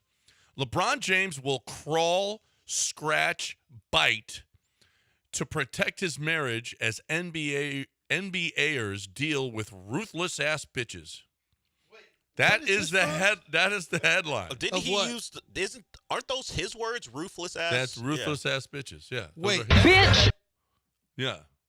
He's scratching and crawling and he's biting to save his marriage. You know the girls are in the DMs all the time. How about just stay away from them? Is his marriage on the rocks? How about stay away from hoes? It's actually good advice. Well, he called them ruthless ass bitches. That's true, but you don't have to stoop to his level, John. I didn't say ruthless ass bitches. I said hoes. You do continue to say it though. But staying away from them. It's his words. But I'm staying quoting. away from them hoes is good advice. I am actually not good advice. going to paraphrase. I think at this point you said it more than he did. He said it. Well, he said it once. I only said it because he said it. Did he say it again? Okay. Oh, would I say, I would not say 80 days. I'd say 40. I mean, because that's what Lincoln said. Now, you can paraphrase, because what if I said, remember that song that Jay-Z and Kanye had about dudes in Paris? You would paraphrase it then. He doesn't know the song. I don't know that But song. Lance knows. I don't know. You can paraphrase sometimes. No, you can't paraphrase. You got to You can't. quote. Ruthless ass bitches. And John says, "Stay away from them hoes," which is actually solid advice. Yeah, it is. You Stay away bitch. We're trying to You're keep the one putting What about our Stephen A. out quarterback? there. We're trying to keep our quarterback out of harm's way. Well, he's susceptible to DMs, probably. We're trying to keep Jeremy Pena out of harm's way. The soccer player's fine. That's fine. The French post office has put out, the National Post Office has put out a stamp that is a croissant scented stamp. All buttery and flaky? But do you want a stamp that smells like a croissant? I just want the croissant. That actually doesn't sound like a bad idea. I don't know what I'm going to do with the smell of a croissant. Just give me the croissant. What would you want your stamp to smell like? Ruthless ass bitches. You want. I want my stamp to smell like ruthless ass. Biaz. That's what he wants. Okay? Bitch! I mean, why does this have to be like this? You brought the segment? story. No, I'm quoting LeBron, one of our great philosophers. What did he say again? He said, I will bite, scratch, and claw to save my marriage from these ruthless ass bitches. Uh-huh. I mean, that feels unnecessary. It does feel. You just don't. You're in control, LeBron. I mean, hoes got to eat too. Well, I didn't mean that. I mean, he could just stay away. He doesn't have to call him ruthless and that other word bitches. he used. I mean, that's ugly. He said this now 14 times. I know. I don't mean to say it. I mean to say it's a quote. That's all. You're already into Dell's show, and you keep seeing RAB. 7 years ago. How many times have I said that? Lincoln would now? never call somebody a ruthless ass bitch. Never would have. You don't know. He went into that, actually. Mr. Lincoln would not. Was he not a cursor? The vampire Lincoln? Not the vampire. No, Lincoln. he was a vampire hunter. Yeah, he was a vampire hunter, not a. Mary Todd. Mary Todd, play on. She get her drink on now. I like that about Mary Now Todd. we're just crushing. Well, she's long dead. Who cares? On Yeah, no, we can say that now. And Abe didn't mind mixing it up. Well, remember that doc about what Abe was up to? Yeah. When he wasn't with Mary Todd? Yeah, he slept with a lot of guys. There you go. How do y'all know? Because it was. You don't know. I know. You don't know. Well, I saw the doc. It said it. I saw Charlie Sheen has a new boyfriend, so anything's possible. I didn't have that on my. I didn't have that in my Vegas ticket. No, I didn't know that until I was this morning old. I know. I saw it in the chat on Twitch, and I'm like, what? And he's happier than I ever. Google it says. They say the 60-year-old Charlie Sheen is happy. So what about he's had 3 wives. Does that he didn't have work old out. boyfriends that we don't know about too? Denise Richards didn't work out, huh? Does he have old boyfriends we don't know about? Maybe. Or is he like Ron Washington? That's that man's business. He just He changed just his life started at it now? 60. He just started at 60. You don't know. I'm asking. Yeah. I want to know. Oh, I don't know. I don't know. You don't know. You do say a story with women who have been married for a long time and then they end up getting divorced and then they end up with a woman. I think it's just like they're just tired of men's crap is really what it gets down. And maybe that's what Charlie, he's been married to 3 women. Maybe this is platonic and he's just like, this is my boy. Just go watch Jim Jeffries, what he thinks about that. Yeah. He's got happier. Yeah. It's like, If there's no woman highest involved. divorce rate is lesbians. You know why? 2 women. The second highest? Second highest is a marriage between a man and a woman. Last, 2 men. The lowest divorce rate. The lowest divorce rate, yeah. I'm like, I could see that, though. Like, it makes some sense. All right, we're done. Mopey and Mapes next, right here. And I don't take no orders from no woman, by the way. By the way, I don't take no orders from no women. He backed it up. Just in case. By the way, in case you didn't hear me. I'll reiterate. By the way, the first time. I know I said it 2 seconds ago, but I'll say it again. I'm saying it again, just to make it clear. We're done. We'll talk to you tomorrow, everybody.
-3 for the Pels, so not too bad. Smith for 3. Front iron, no good.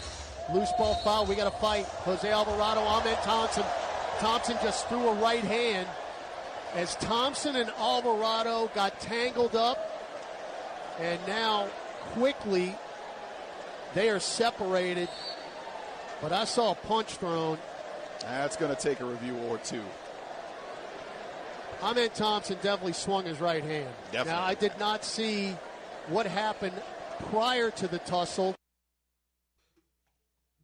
That was the altercation as seen by the New Orleans Pelicans broadcast. They're in Birmingham. Ahmed Thompson versus Alvarado. He did not throw a punch. He may have swung his arm, but the punch that the play-by-play man thought he saw, he didn't see. Now, I can't blame him too much. You're in the middle of the game, and it happens. You don't get the replays. At least you didn't get him at that time. So if he thought he saw something that he didn't, okay, that's fine. And it became a topic of conversation. Did Ahmed Thompson throw a punch? He didn't. He got the flagrant one. He continued to play, and Alvarado and Thompson pieced it up after the game. You know, we did that list, or we pointed out where Ahmed Thompson fell on one of the many lists that are going on right now as far as best players in the NBA, because we are less than a week away from the start of the season. So those lists are popping up. And we didn't give much credence to the list because who cares where he ranks right now. We'll see what he is after the season. But I do have a list I'm far more interested in. Top 5 lists of guys who could get thrown out of an important playoff game. Where does Ahmed Thompson fall? Because we know 1. There's Draymond too. We can't. Do we give him number 1? But does Draymond won't get thrown out? Yeah. Draymond will do things That's that true. Normal people would get thrown out doing. That's true. Draymond gets weird immunity. I didn't think of that. The immunity totem that Draymond has in these playoffs. Yeah. So I mean, there might be someone else that I'm like not immediately rushing to mind. I mean, there's some Isaiah Stewart. Oh, you know what? I think Isaiah Stewart might still be number 1. Ahmed's top 3. He's top 3. No debate, no discussion. He's top 3. He avoided that fate last year, but that was only 7 games. Who knows? As the frustration builds or the rage builds through an entire playoff run, if it gets thrown out. If you don't know the quote, it was asked of Ahmed what he needed to improve on going into an offseason. And he said, my rage.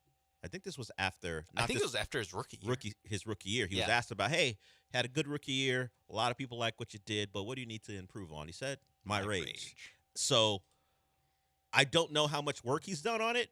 And look, Alvarado's an irritant. That's what he does. He's the guy who will hide on the baseline once you inbound the ball and try to get a steal. He doesn't get away with it as often as he did when he first started it, but maybe he gets a guy maybe twice a year where he'll sneak in, the guy doesn't notice him, and he's dribbling up the court casually, and Alvarado will sneak up behind him and steal the ball. That's what he's about. So you know he's annoying. And he was grabbing Ahmed on a I won't call it a box out attempt because he wasn't trying to box out. He was just trying to be physical enough, and he frustrated Ahmed. And we know Ahmed, depending on the moment, will allow the frustration to build up, or maybe just simply, hey, I'm not here for this, even if it's not frustration, and he'll get into a physical altercation. It has happened several times. Maxi Kleber, he hit, but that was more, Kleber was doing basketball things, and Ahmed wasn't really fond of the basketball thing, so he hit him in the throat. He hard fouled Giannis and got thrown out of a game. We know about the Tyler Hero thing. And this is just... Was there a Suns one, too?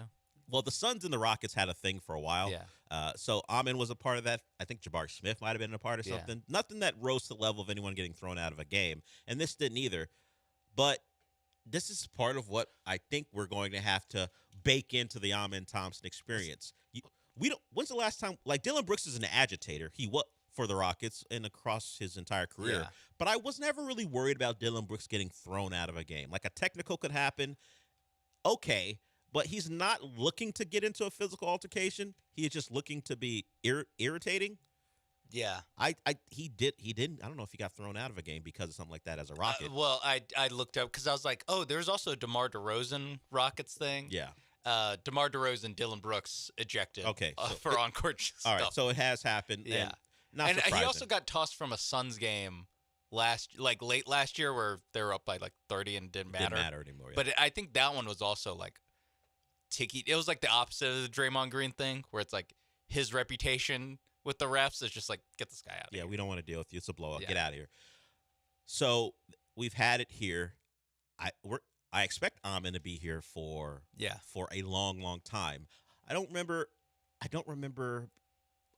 a long timer being this guy. And I feel like this is going to pop up every now and again, and it shouldn't be surprising. It's just how he's wired at this point. And when he acknowledges that he may have a problem channeling it in some ways, I'm just – it's a preseason game. He stayed in it. But I think he is one of the guys that at any moment it could pop off. And I don't know if he right now is set up to avoid a situation where it costs his team in an important spot. Who's the last star player that's like that? I guess Giannis a little bit, like young Giannis, especially. Yeah, Giannis, I think, got thrown out of a playoff game. Yeah, he like trucked Mike Dunleavy. Junior against the Bulls Not back senior. when the Bucks. I almost said senior. That would have been funny. He ran over Mike Dunleavy Senior. 70-year-old man. Well, his rage got the best of him for Giannis. But yeah, Giannis, it's happened way back. Hakeem Olajuwon. Yeah, he used to punch people in the face before. When he was Hakeem, he used to do that. Not so much. Hakeem. Like Shaq had some issues, but I think most of that was about he didn't like how he got fouled. Yeah. And he took issue with that. But general confrontations, I mean, the Barkley thing is the famous one with Shaq and Barkley here in Houston when it happened. But it doesn't really happen as much now in the NBA as you mentioned, star players. Usually star players are either being protected by another player, like everyone stood in front of Isaiah Stewart when it looked like he wanted to kill LeBron. Even Russell Westbrook and Anthony Davis tried to get involved. Stars, well, Russell Westbrook not so much at the time, but Anthony Davis, a star in his own right, was a meat shield for LeBron. Yeah. So it doesn't really happen with stars. Alman has all the capabilities of being a star in the league. He's going to. I think he needs to dial it back. I would like that energy to be, as I said, channeled in a more constructive way. I don't know what that way is. Hey, he made a three. He made a couple threes. Yeah, he made a couple, and I saw how we'll get into the game itself because the Rockets actually debuted a different lineup than we've seen all preseason. But he made a couple threes. Now the Pelicans were defending him in a way that was disrespectful when he was out there. Like a guy didn't even get out past the free throw line and say, "Hey, go ahead and shoot," and he missed that one, and he made a couple others. So we'll see if that is something we can expect from him going forward. Just being able to knock down open threes. Just need to make them enough to where they don't do that. Yeah, like that's really all it is. Just make enough to where they don't. Oh, there guard it is. You at the... Channel your rage into making threes. And it looked, hey, didn't look bad. Yeah, it doesn't look bad. The rage thing still got a long way to go. Yeah, still something he'll probably have to work on. People didn't like, at least John Lance didn't like it earlier in the offseason when I said he's got some Ron Artest in him. That's probably the other, because Ron Artest was a really good player, but it was overshadowed by the Ron Artest stuff. Yeah. So I think Ron Artest. I'm not pushing back like super hard as much as those guys were. I will say like Ron Artest was like the 10 out of 10 case of this, where I think Amin is like, he still has the like, oh, he's such a nice guy. He's like kind of surprising when he does this. When Amin Thompson is in non-basketball situations, there's nothing that compares him to Ron Artest. Yeah, it's just on the court. Which I don't think Amin Thompson. Now this could old takes exposed right here. I don't think Amin Thompson would run into the stands and punch fans. Yeah, that's not him. I just don't. That's why Ron Artest is. Well, he also wouldn't lay on the scores table in a stoppage and play like Ron Artest did. So he wouldn't be a target for a milkshake to be thrown on him or whatever it was that hit Ron Artest that set him off. So there are differences, but the defensive prowess, the physicality, there's some stuff there. Shades of, like, to steal a draft term. Yeah, shades of. Shades of Ron Artest. Not exactly something you want to have to say. It's like shades of Ben Simmons on the court, Ron Artest in the early Ben Simmons. What? Early Ben Simmons. Yeah, early Ben Simmons. Not the Ben Simmons. Again, Ben Simmons if he wasn't a soft ass boy. There it is. I was gonna say I think John The used up our previous segment allotment. used up our allotment. The Sounders, John, yeah, we said it enough. We're going to stay away from that. And LeBron, too. Because John was only quoting LeBron. That's true. He was only quoting LeBron. LeBron Potty mouth. fighting tooth and nail to not be targeted by poop mouth. Yeah. Hey, you control that. Stop using the awful women coming after you. You got plenty of control over that. And apparently he's exercised that control unless you trust Drake and what he said about what LeBron was up to. It's not me to judge. It's not me to judge. They live a different lifestyle than I do. Clearly. I don't call women what LeBron called those women. We're nothing but respectful gentlemen. I'd welcome that attention. Yeah, really.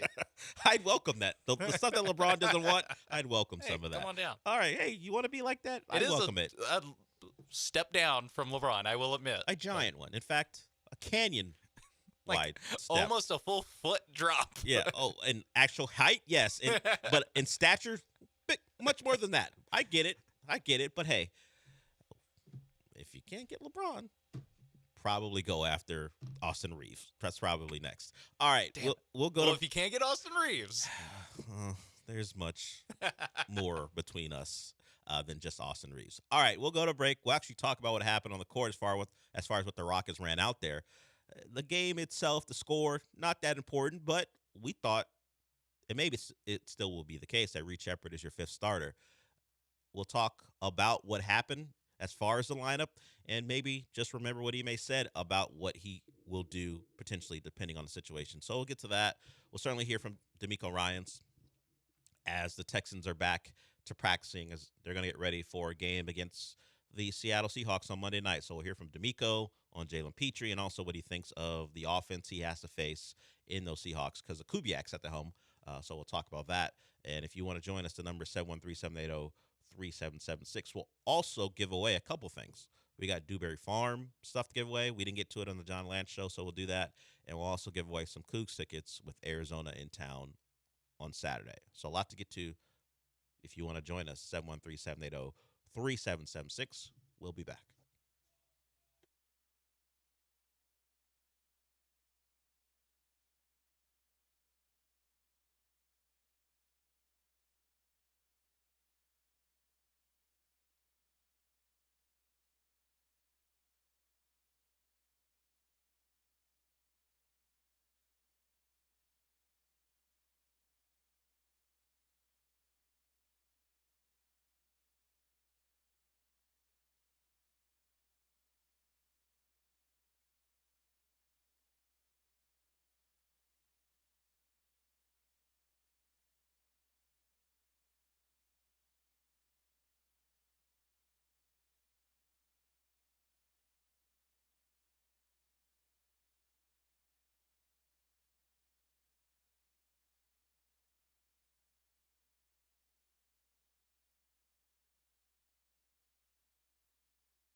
This is the Del Olalea Show. On ESPN 97.5 and 92.5. Broadcasting live from the Veritex Community Bank Studios, here's Del Olalea.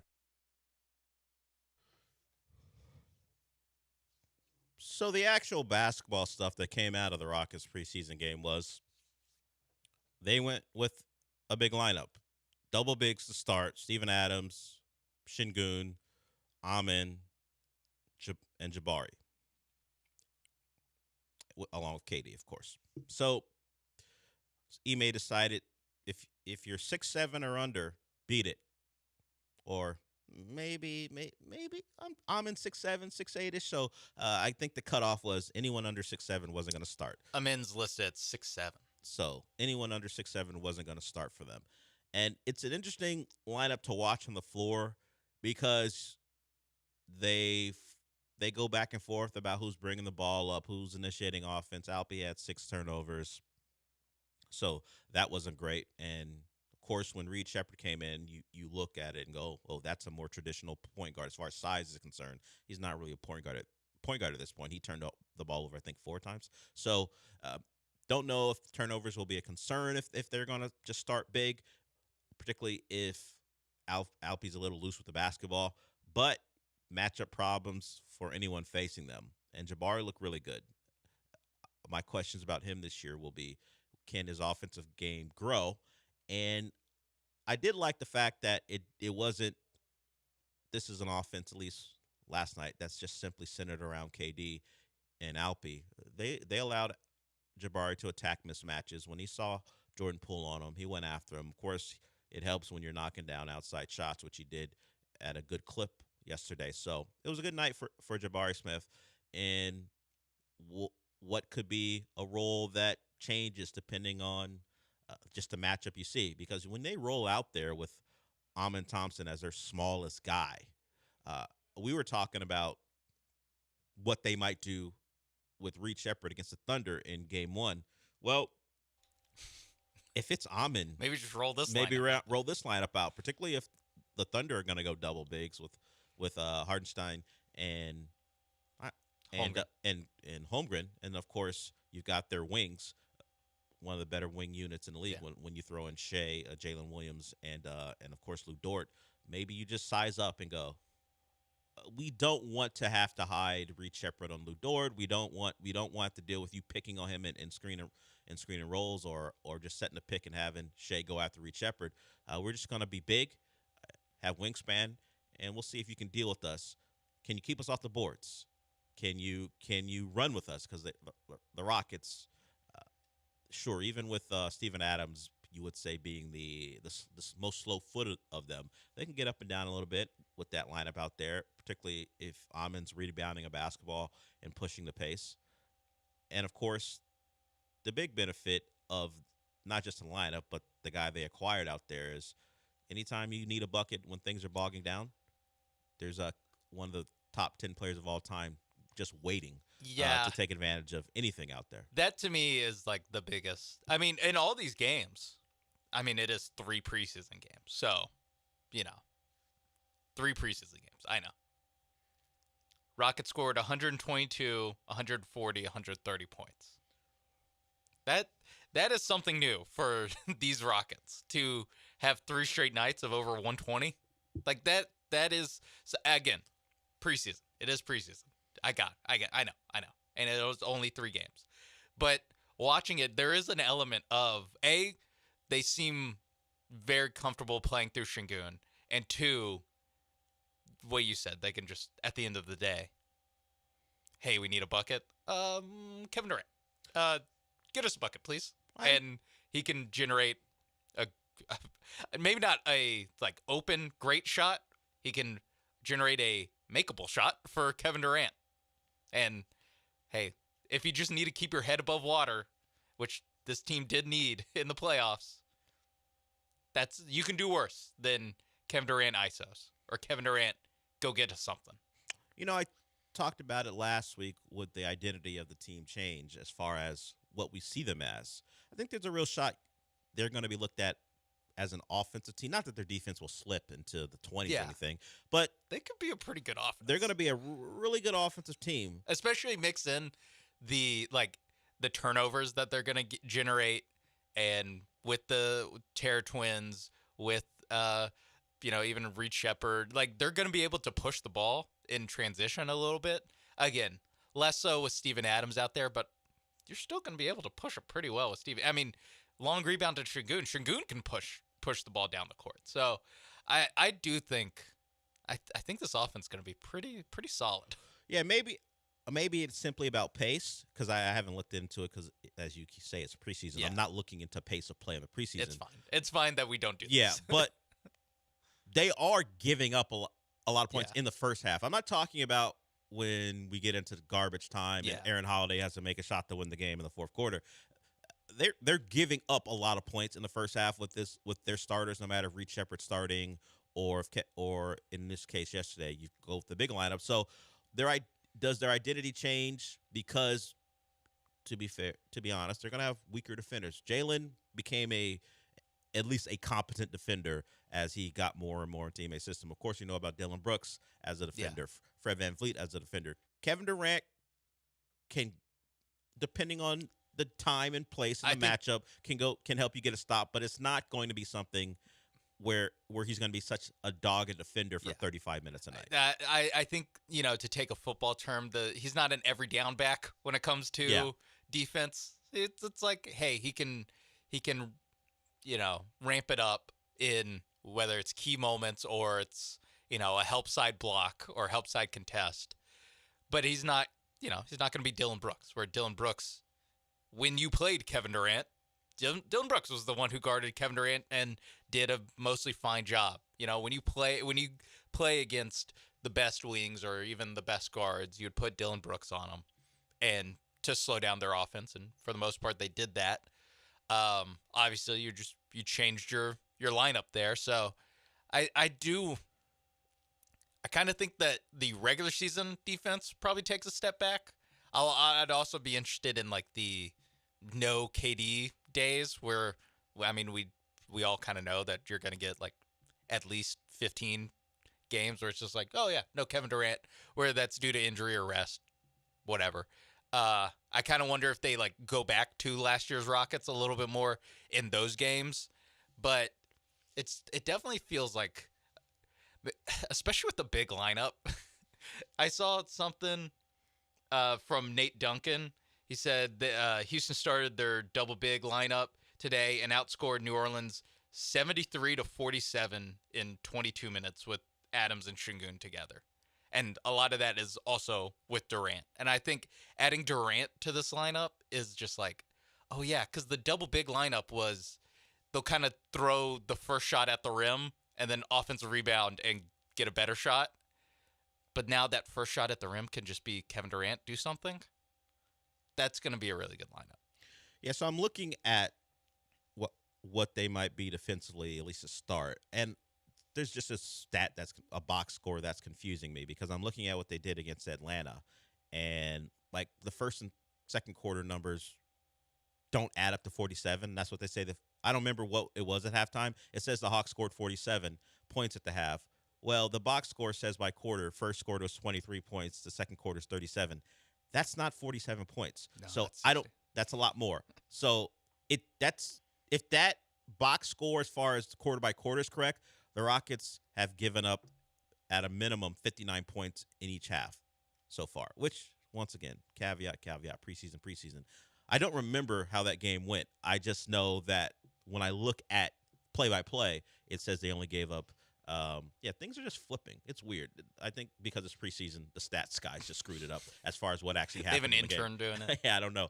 But that's what I'd look at. If this is simply a preseason thing where defense isn't the priority, or is it something that has to get worked out because of all the lineup changes? They've got guys who can go get a stop. The question is, how good will they be doing it as a team? So, but as far as those numbers you gave up, we knew the double bigs were pretty effective. That's why people were calling for them going to the playoffs. Yeah. And as you mentioned, if you're going to throw Kevin Durant into the mix, I think it'll still work. It's going to be pretty good. They're going to still be able to rebound their defensive board and their offensive board, because I know Steven Adams' stats probably does have a real breakdown of how great Steven Adams was on the floor. I had it bookmarked. Yeah. So this is just 8 minutes into the game. Whatever. Steven Adams, 8 minutes, 0 points, plus 16, plus minus. Yeah.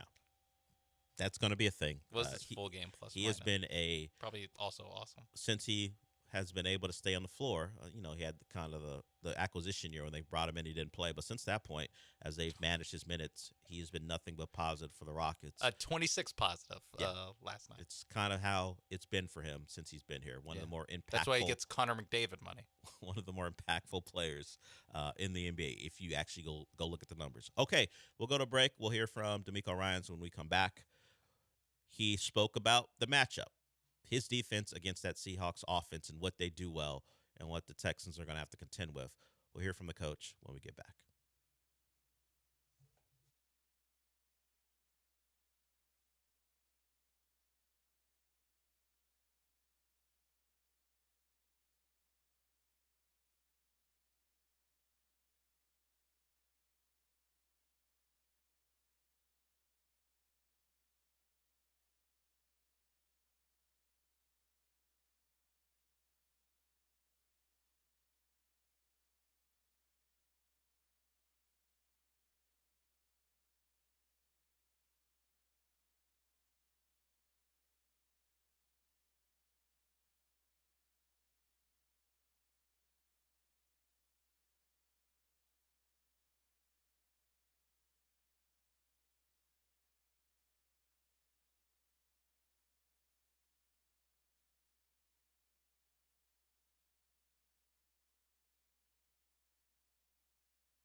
You're listening to the Del Olalea Show on ESPN 97.5 and 92.5. Live from the Veritex Community Bank Studios, here's Del Olalea. We'll get to D'Amico Ryans here. So it was bothering me. I wanted to know how many points the Rockets actually gave up in that first half, so I went to YouTube and found the end of half point on the highlights, and yeah, it was 60. They gave up 60 in the first half to the Hawks. And then it was 59 last night, and then they gave up 61 to the Jazz. So is it a concern? No. I will just be keeping track to see if defense has a little slippage because of all the lineup changes. D'Amico Ryans doesn't officially run the defense anymore for the Texans. That is Mac Burke as a play caller, but of course, D'Amico Ryans has oversight on all, including that defense. So he has certainly looked into what they have to face on Monday night. It's the Seahawks. The Seahawks, of course, went into Jacksonville and got a win. That's a Seahawks team that is playing pretty well under second-year coach Mike McDonald. And this is kind of an inflection point for the Texans. You had the week off. While this show takes a little side-eyed look at the wins, you're still 2-3. So you've won 2 games. You're trying to get back to 500. And then your season kind of really starts. If you get to 500 with the momentum of a 3-game winning streak and with a good win on the road in a tough place to play, then we start to actually consider what the season can turn into, even with the Colts playing as well as they have. But you can only control what you can control right now, and that's winning as many games as possible. So it starts on Monday. And the Seahawks are a Kubiak offense or Shanahan offense. Clint Kubiak is calling plays. Here's D'Amico Ryans on facing that offense and what they do well. For Seattle, they're good at the play-action pass game because, Kubiak's done a good job. Wherever he's been as a play caller, he's done a really good job of establishing the outside zone scheme. Right, and with the outside zone scheme comes the keepers off of the outside zone action. So he's done a really good job of marrying both run game and passing game, meaning they both look very similar. So the play-action pass game works because of the offensive line and how they come off the football, right, how they make the run look exactly like the pass. It puts the second-level defenders in a bind where are you stepping up to defend the run, or can you key it and diagnose it quick enough to understand that it's pass and now I need to drop in coverage? So they've done a really good job starting with Kenneth Walker in the run game. He's a really, really good running back in this league, and he's done a really nice job. And when you have him running the ball the way he runs it, all right, guys are going to commit. And once you get guys to step up 2 or 3 steps off, and now Darnold's done a good job of getting on the edges, making good decisions down the field. And he's had a lot of guys open in those play-action passing concepts. That's why they've been successful as well. A lot of guys are wide open. It's going to be a real test for the Texans linebackers and the discipline. You heard D'Amico Ryans talk about what the run game does to the eyes and what it means for guys to have to decipher the run and still play the pass. I just got a feeling that Will Anderson is going to ignore a couple of those run fakes or what he thinks might be run fakes, and him and Sam Darnold are going to have a couple meetings where the Seahawks think the run fake had done enough to slow down Will Anderson. They have a pulling guard coming around to protect Sam Darnold, and the guard won't get there, or the tight end who's coming across in motion. I've seen enough Kubiak offenses to know when the defensive end doesn't respect what you're doing. Now you have to ask your quarterback to get out of the way of Will Anderson. And while Sam Darnold is certainly more athletic than Matt Schaub when he was trying to do that here, I don't know how effective it'll be. Probably not athletic enough. No, to get away I don't know from how many Will people. Anderson. I don't know how many people, or at least quarterbacks, are. I just sense we're going to have a couple of those early where Will Anderson is simply going to ignore the Kenneth Walker, what he thinks is a play fake, and if he's right, then he's going to meet up with Sam Darnold. Sam Darnold's going to have to make a play. It's of course, if Kenneth Walker is going to have a good night, then the Texans are in real trouble. And I'm excited just to see if what we saw the last 2 weeks is as fake as I think it is because of the opponent, or it is real progress, the last 2 opponents at least. And if it's real progress, and with another week off, they refined some things offensively, and they found a real solution to when they start playing real teams. Because when one team fires their head coach the game after you play them, and the other team is one of the more historically bad defenses in football, at least certainly for themselves when you compare them to their history. Now, they played better against the Rams. The Ravens did. They got some players back. Marlon Humphrey was back. Humphreys was back. Of course, Kyle Hamilton came back as well. No Roquan, so they're still missing guys, but they played better. So maybe that makes what the Texans did. Nah, forget it. I can't even work myself into saying what the Texans did against the Ravens means more just because the Ravens didn't quit on themselves like in their next game. So Seattle and the Texans. It is. I'm not looking forward to the time when it starts. Oh yeah. But I am looking forward to the game. It's one of the better environments in all of football. And we've had some classic games on Monday night. We had the Fail Mary there. Not the Texans weren't involved in it. Oh yeah. But in Seattle, we've had the Fail Mary. So moments have happened in that city, not just that building, but the building they play in. But of course, even in the Kingdom, there have been some Monday night moments there. So happy to see the game. Hopefully what the Texans have shown is real. I'll wait and see.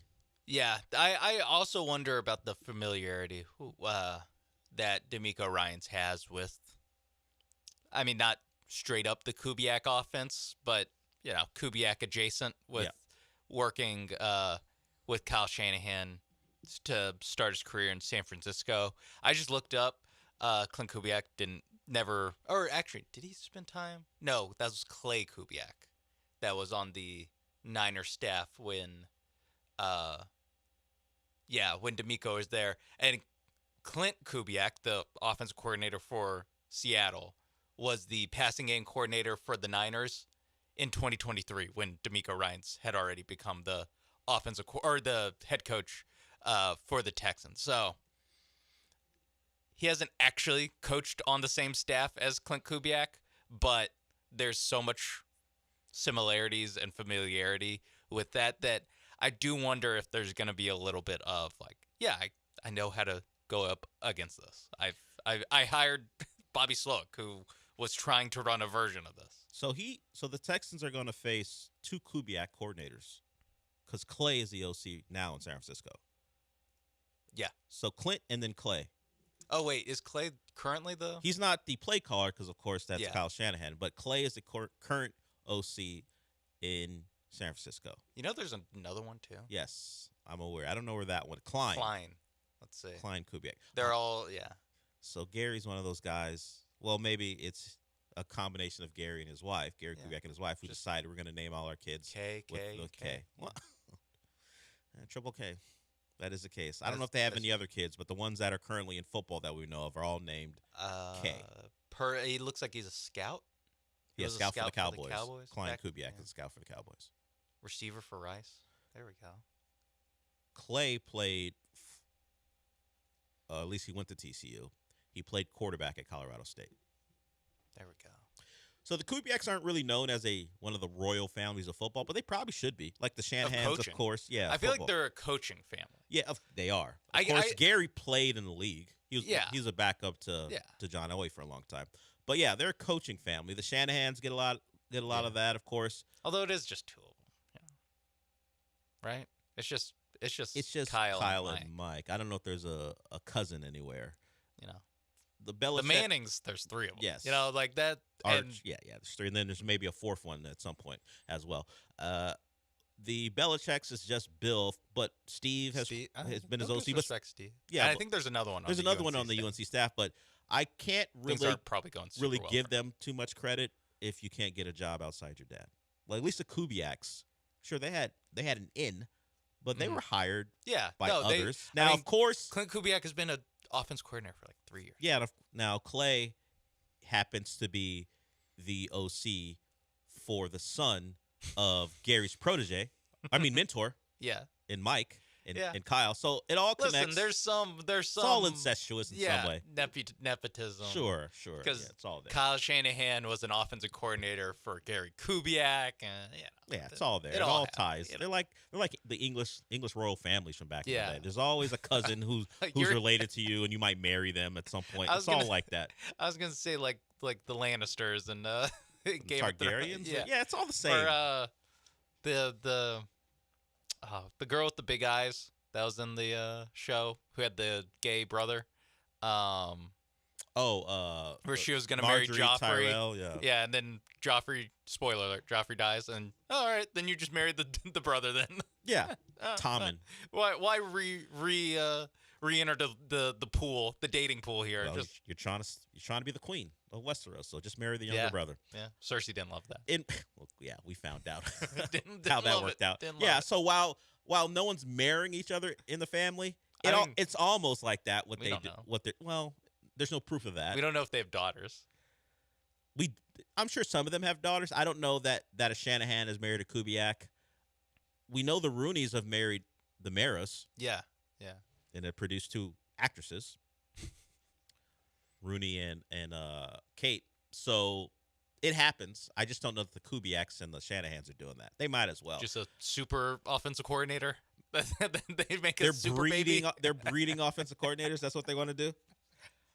I haven't heard of that, but maybe it's in the cards.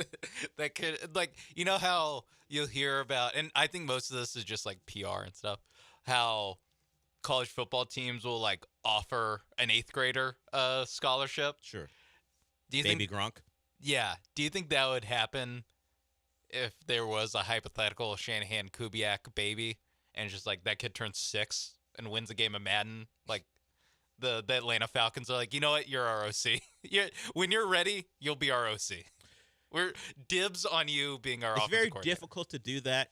2040, you'll be our OC. Because, an owner probably might change. Arthur Blank is older. I mean, coaches change. It's very difficult to Just do put what it you're in writing, suggesting. put it in writing. Like OC in waiting. And what we're waiting for is you to finish middle school. Ordained by, not God in this case, ordained by who? Arthur Blank. Football gods? I don't know. The guy who made Home Depot. That guy. Yeah, I was trying to see if there is there are no Kubiak daughters from what I could tell, at least not from Gary. Okay. I don't know if Mike Shanahan had any daughters either. Let's So work on the that. dream might be Well, dead. maybe the next generation. Maybe Cliff and Clay and Kyle. It's always possible. And Klein. Don't want to leave out Klein. And Mike has granddaughters. There's a chance. So you never know. There's a chance. I'm rooting for those crazy kids. Yeah, they've had it really tough. Also, all of them are 40. Yeah, all the ones I know are 40. That's why I was looking into the grandchildren. Yeah. Although they may be in their 30s too, because Mike is 70 something now. Who knows? All right, we'll go to break. 20s and 30s. We'll go to break with that.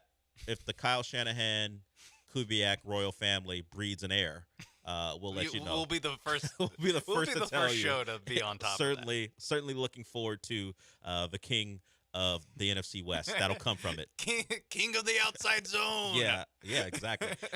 King of the play action. All right, we'll go to break with that. We'll actually hear from D'Amico on a player who has no affiliation with the Shanahans or the Kubiaks because, there are players that exist that don't have those ties. We'll hear from D'Amico on Jalen Petrie when we get back.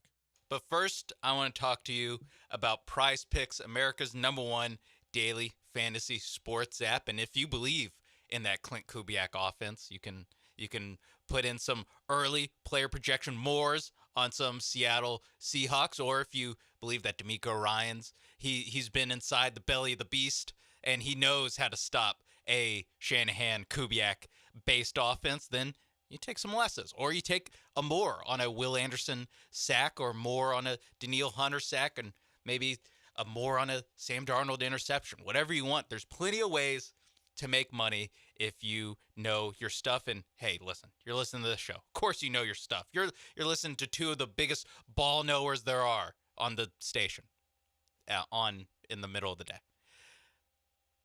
You can do that on Prize Picks.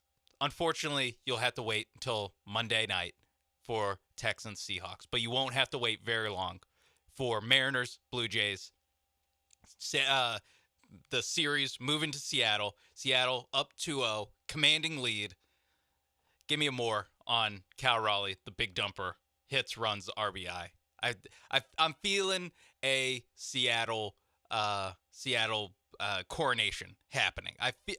I'm not sure if I believe in the Toronto Blue Jays getting up off the mat, and I think Cal Raleigh will be part of that scoring runs. And then give me a more on Shane Bieber and George Kirby, more combined 9.5 strikeouts. So that's the 2 starting pitchers combining for more than 9.5 strikeouts in this game. I think George Kirby might be doing a lot of the heavy lifting on that one. Hey, maybe you're not interested in baseball. Well, that's good because they have college football. They have NFL for the Thursday night action. They have soccer every day. They have tennis. They have NBA preseason.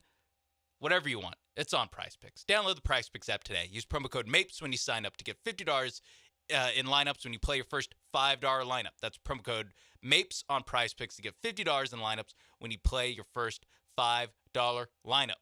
Prize Picks. It's good to be right.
We ended hour one saying we would hear from D'Amico Ryans on Jalen Petrie. Jalen Petrie played his college football in the Big 12, and I'm going to give you the opportunity at 11:05 to win a pair of tickets to a Big 12 game. The Cougs host the Arizona Wildcats. It's homecoming. The game is on Saturday at 11 a.m. You know the deal. They want you to be loud. They want you to, see the pageantry of homecoming. They're going to do a lot of great things beyond just the game, and you need to root on the Cougs. They are coming off a big win in Stillwater, got back on track, and they're trying to continue to be challengers in the Big 12. This is a good way to do it, by supporting them and watching them beat the Wildcats. So caller 4 at 11:05. Caller 4 at 11:05 wins a pair of tickets to watch the Cougs versus the Wildcats. Give the team a home field advantage. Welcome them back after a big win, and let's see them get another one. So 713-780-3776, caller 4 at 11:05. And, of course, if you don't win them from us, you can always go to uhcougars.com/tickets or call 713-GO-COUGS and get your tickets. Root on this team. They've had a good start to the year. As they get more and more into the Big 12 schedule, they're going to need your support. So go out there and root on the Cougs as they try to get another win. All right, let's hear from D'Amico on his nickelback. You can call him a nickel, safety, whatever you want to call him. Jalen Petrie's had a really good year. The numbers back him up. He's covering well. Of course, he's a big part of this defense, and he'll be a big part of how they stop Seattle if they're going to do it. So here's D'Amico yesterday talking about the play of Jalen Petrie. Jalen is playing lights out for us. He is all over the field. He's asked to do many different things throughout a game, and he's the one guy who's very cerebral enough, smart enough to go out and handle whatever we ask of him defensively, whether that's, blitzing, whether it's playing in coverage, whether it's playing back deep, like what all three levels of the defense. Jalen provides us that flexibility to be able to move him around wherever we need to put him each week. And so to have a player who is as smart as he is and as reliable as he is, it really gives you a comfort as a play caller. It gives you comfort to be able to know that if we want something to happen, you turn Jalen on. And when he's on, he's going to find a way to make plays in the backfield. He finds a way to get the football, right, the way he's attacking the football. I love to see that continue. He's doing a great job of being a true spark plug for our entire team. It's a different position, but does he remind you at all of you when you were a player? Not at all. He's way better than me. He's I had one little position right in the middle, stop the run. That's about it. But no, Jalen is a tremendous guy off the field too. He was our Walter Payton Man of the Year last year.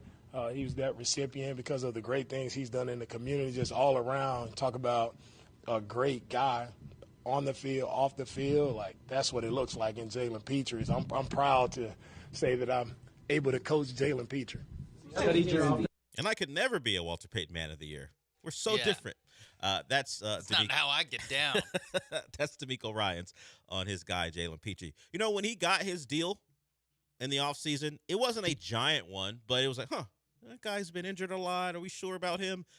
And let's give Caserio some credit. Now it's simply 5 games, but he has outplayed that contract. The coach loves him. And so at the moment, it looks like a great deal for the Texans because, as you heard, the versatility is very important. We can have a guy who can do as many things as he can, and he can be a guy who comes up and runs support. We know as a blitzer, he's pretty dynamic, and he's, at least against the Ravens and Cooper Rush, he was a ball hawk. So there will be a bigger challenge, as we know. They got the Seahawks, but he has been just one part of what has been a really good defense and one of the best units in football. D'Amico Ryans was way better than Jalen. Oh, I mean, the man is up there just saying stuff. We know that he has that tendency sometimes. Jalen Petrie is a good football player. I don't know that he was better than. He may be more versatile, but that's a different game. Yeah, I was gonna say he also got drafted 15 years later. Yeah, the times have changed. There's not a single player that plays like D'Amico Ryans in the league anymore. Yeah, D'Amico. Because he was right. He was a run-thumping middle linebacker. You know what they don't have much of? Run thumping defensive or linebackers. If you are that, you're a part-time player. Yeah. You're not a full-timer. Yeah, D'Amico Ryans was defensive rookie of the year, was a second-team All-Pro, made two-time Pro Bowl. Make a couple Pro Bowls. Relax, Coach. I know you're up there loving up on your guy. Back when making the Pro Bowl meant something, too. It's true. Half the team didn't opt out. Yeah, and they actually played in the game. Yeah, he tackled somebody in a Pro Bowl. No one can say that anymore. Jalen Petrie can't say that. Yeah, for the rest of the... He went to Hawaii. Even if Jalen Petrie... Yeah, now you're going to play it in the Go city. To Jacksonville. Now you're going to play it in the Orlando. city of the bowl.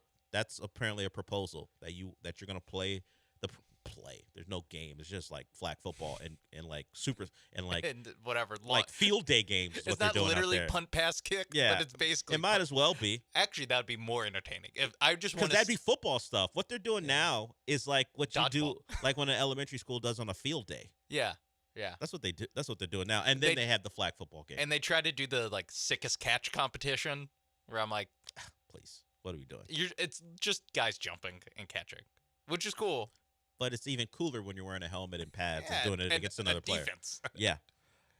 You got Moss came from doing it against other players. I'd prefer punt pass kick just to see who would be the best like punting wide receiver in the league. Yeah, because you're not going to have one-on-ones where a receiver goes up against a DB, the best DB versus best receiver, because there's a chance of injury as far as like actually do football stuff, but with no pads.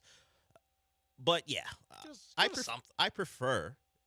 Yeah, to be fair, I'm not going to watch either way, so they're not doing it for me. So I shouldn't give them ideas, because the ideas I give them, I wouldn't even look at. I would watch the 5-minute YouTube video best of the 2025 punt pass kick. I would watch that. I wouldn't watch best of the drone drop catching challenge. So do you want like corners in the doing the punt pass kick stuff where they do all the stuff? Okay. Just anybody. All right. Got it. You don't want the kickers doing the kick stuff. That's not fun. No. I mean, I'm iffy on quarterbacks doing it.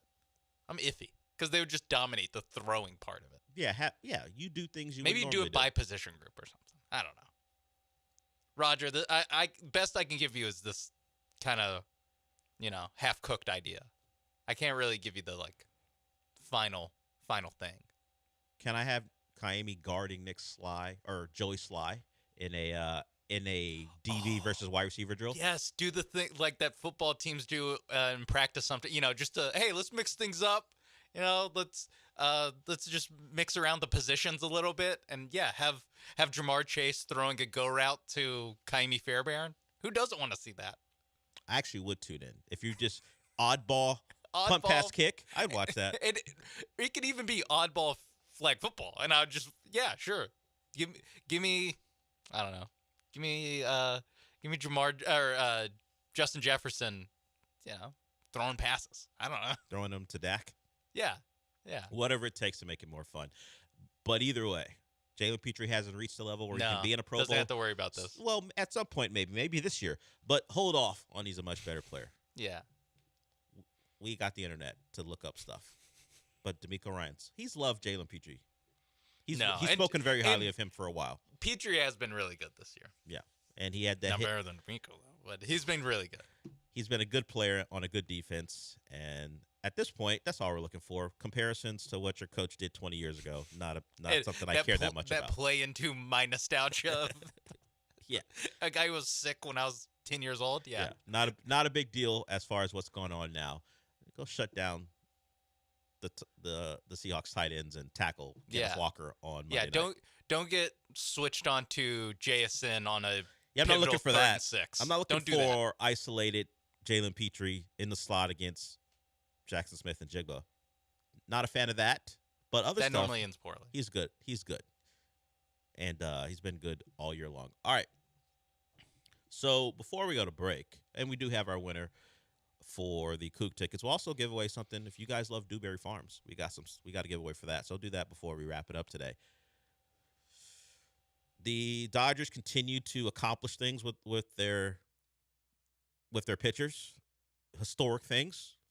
In Blake Snell's start in Game 1, he became the first pitcher to face the minimum through 8 innings in a postseason game since former Dodger Don Larson. He threw a perfect game in the 1956 World Series.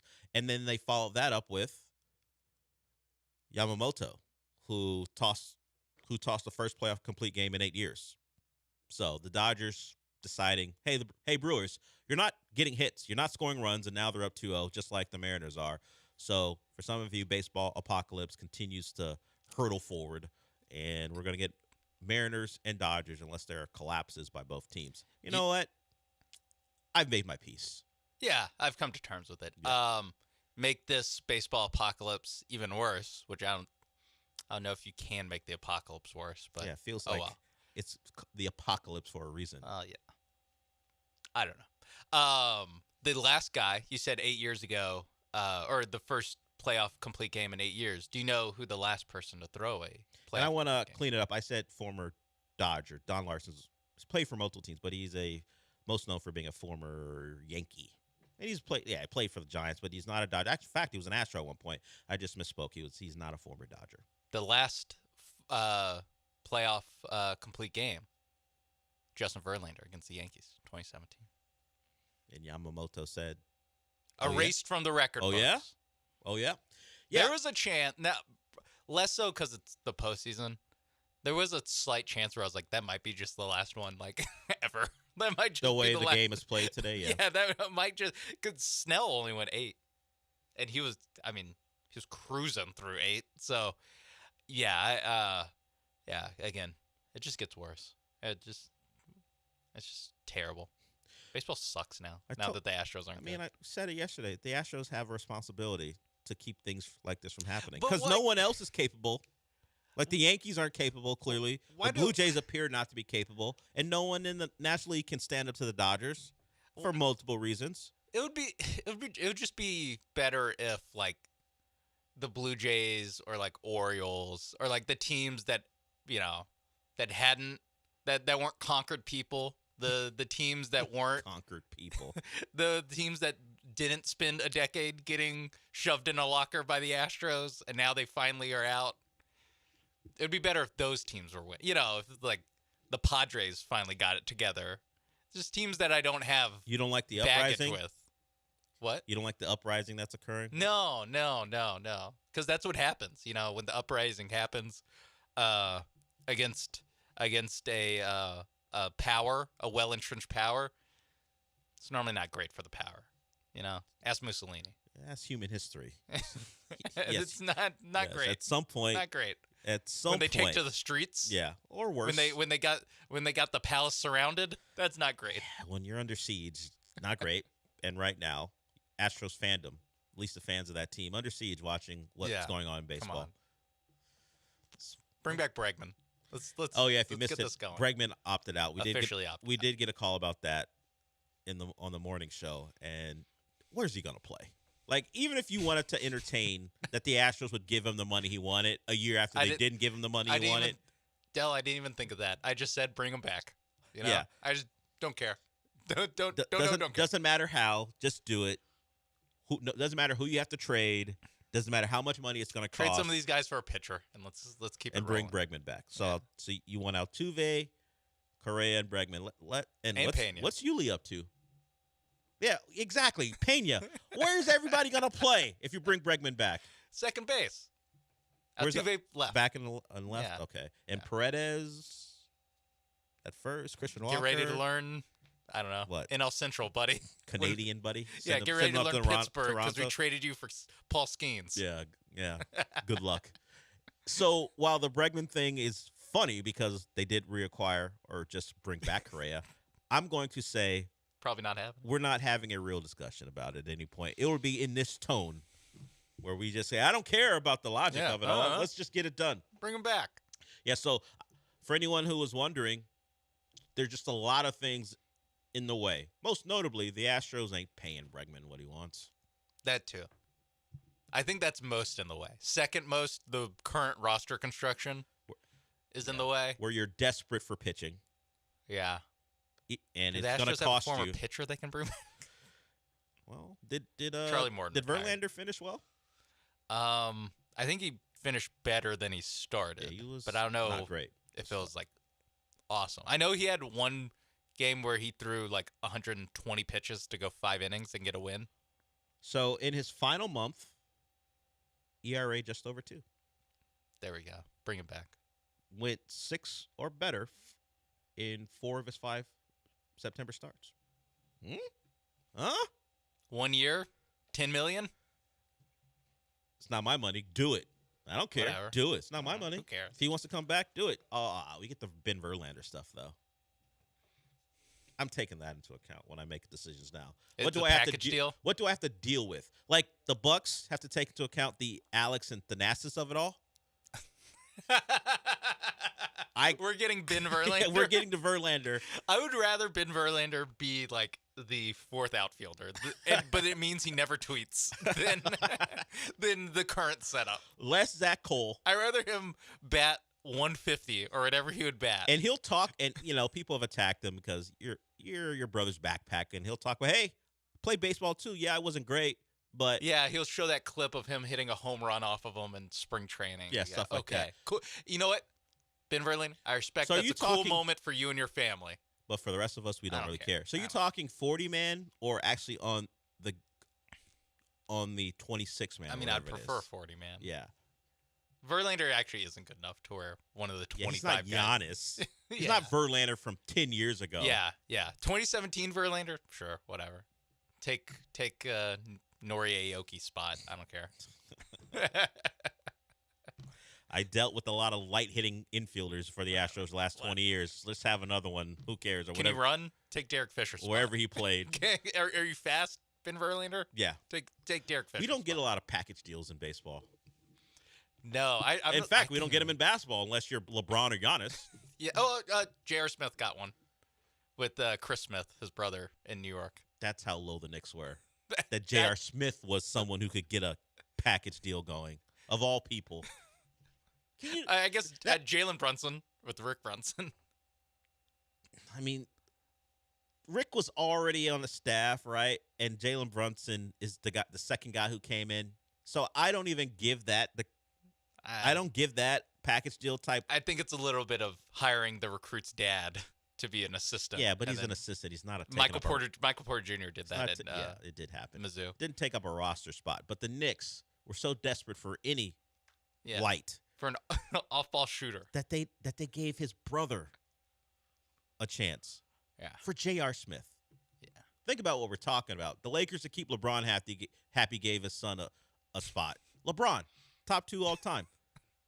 Giannis, all-time leading scorer. Currently one of the top 5 players in the league. Okay, his brothers get roster spot 14/15 and a two-way spot. He's also giving quotes every day being like, I'm committed for now. I'm committed. Well, he's telling everybody he's going to finish his career in Greece as well.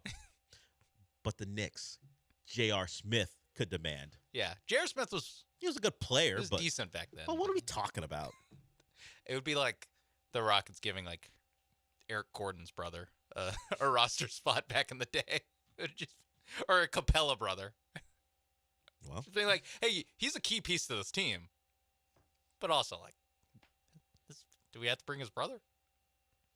And J.R. Smith knowing he could get that off. That's the more remarkable part, that he knew that he could get that off against the Knicks. And they let him do it. All right, we'll go to break. Keith, I see you. We'll get to you when we come back. If you want to follow Keith, 713-780-3776. We talked about random free agents, although Justin Verlander's not that random, and it was like Keith's bat signal.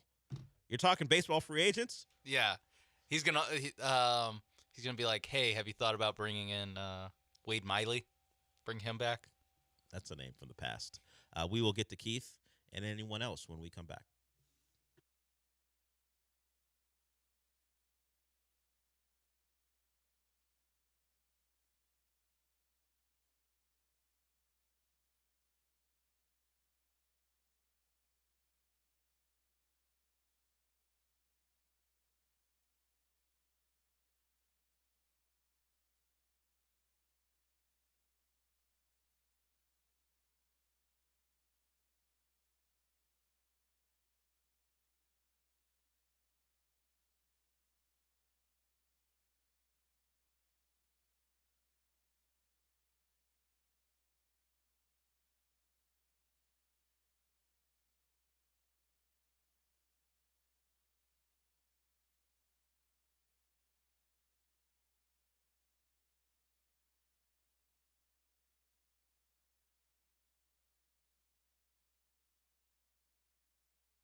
Broadcasting live from the Veritex Community Bank Studios, it's the Del Olaleya Show. On ESPN 97.5 and 92.5. Now back to Del Olaleya.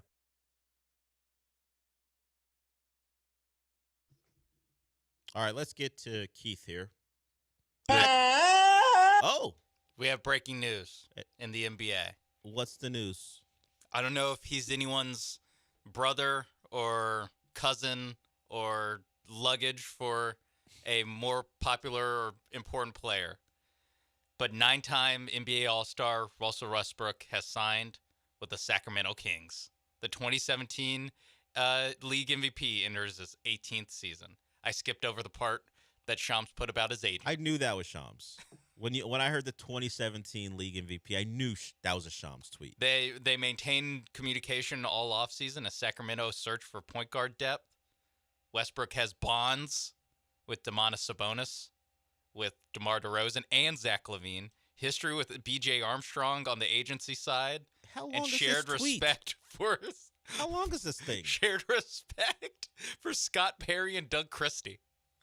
I needed all that for Russell Westbrook to pull the move that, like, Jadeveon Clowney pulls where he doesn't sign a deal to right before the season begins. I needed all of that for this. I know he's a great player, Hall of Famer. I don't need, particularly for the Sacramento Kings. If he signed with a real contender, you can give me all the reasons why he wants to be there besides winning a championship.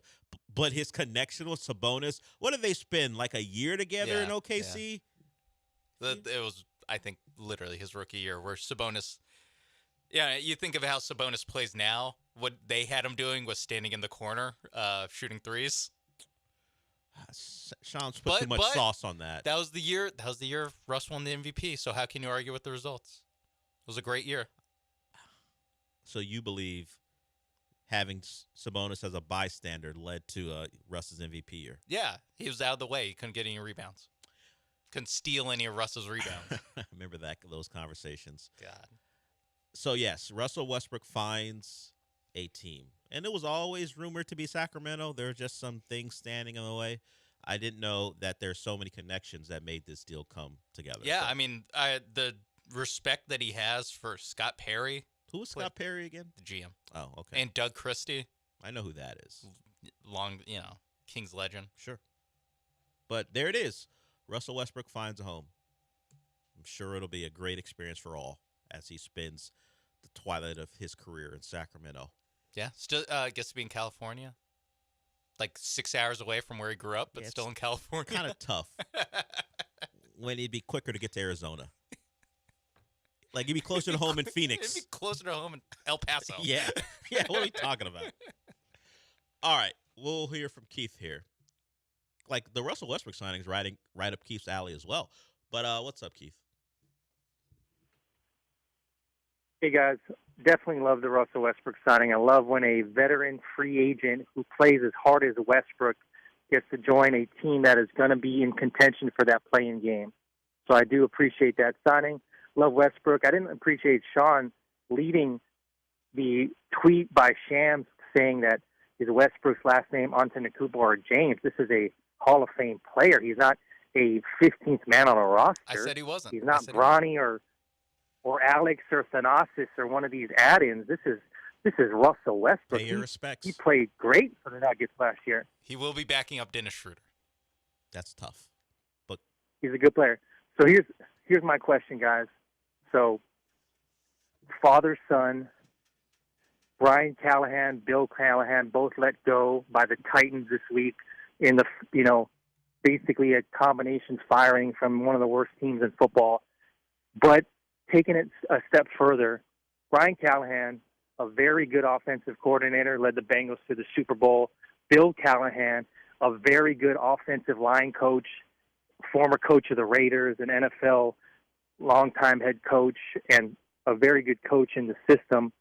Why not the Texans, who are struggling in offensive line and offensive play calling, why not they bring in this father-son duo as a couple of analysts for the rest of the season?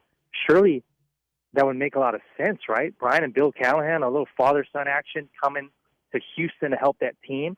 Like, the win against the Ravens doesn't really count because it's the backups and the Ravens aren't good, and everyone's beating the Ravens right now. That's my team, which sucks to say.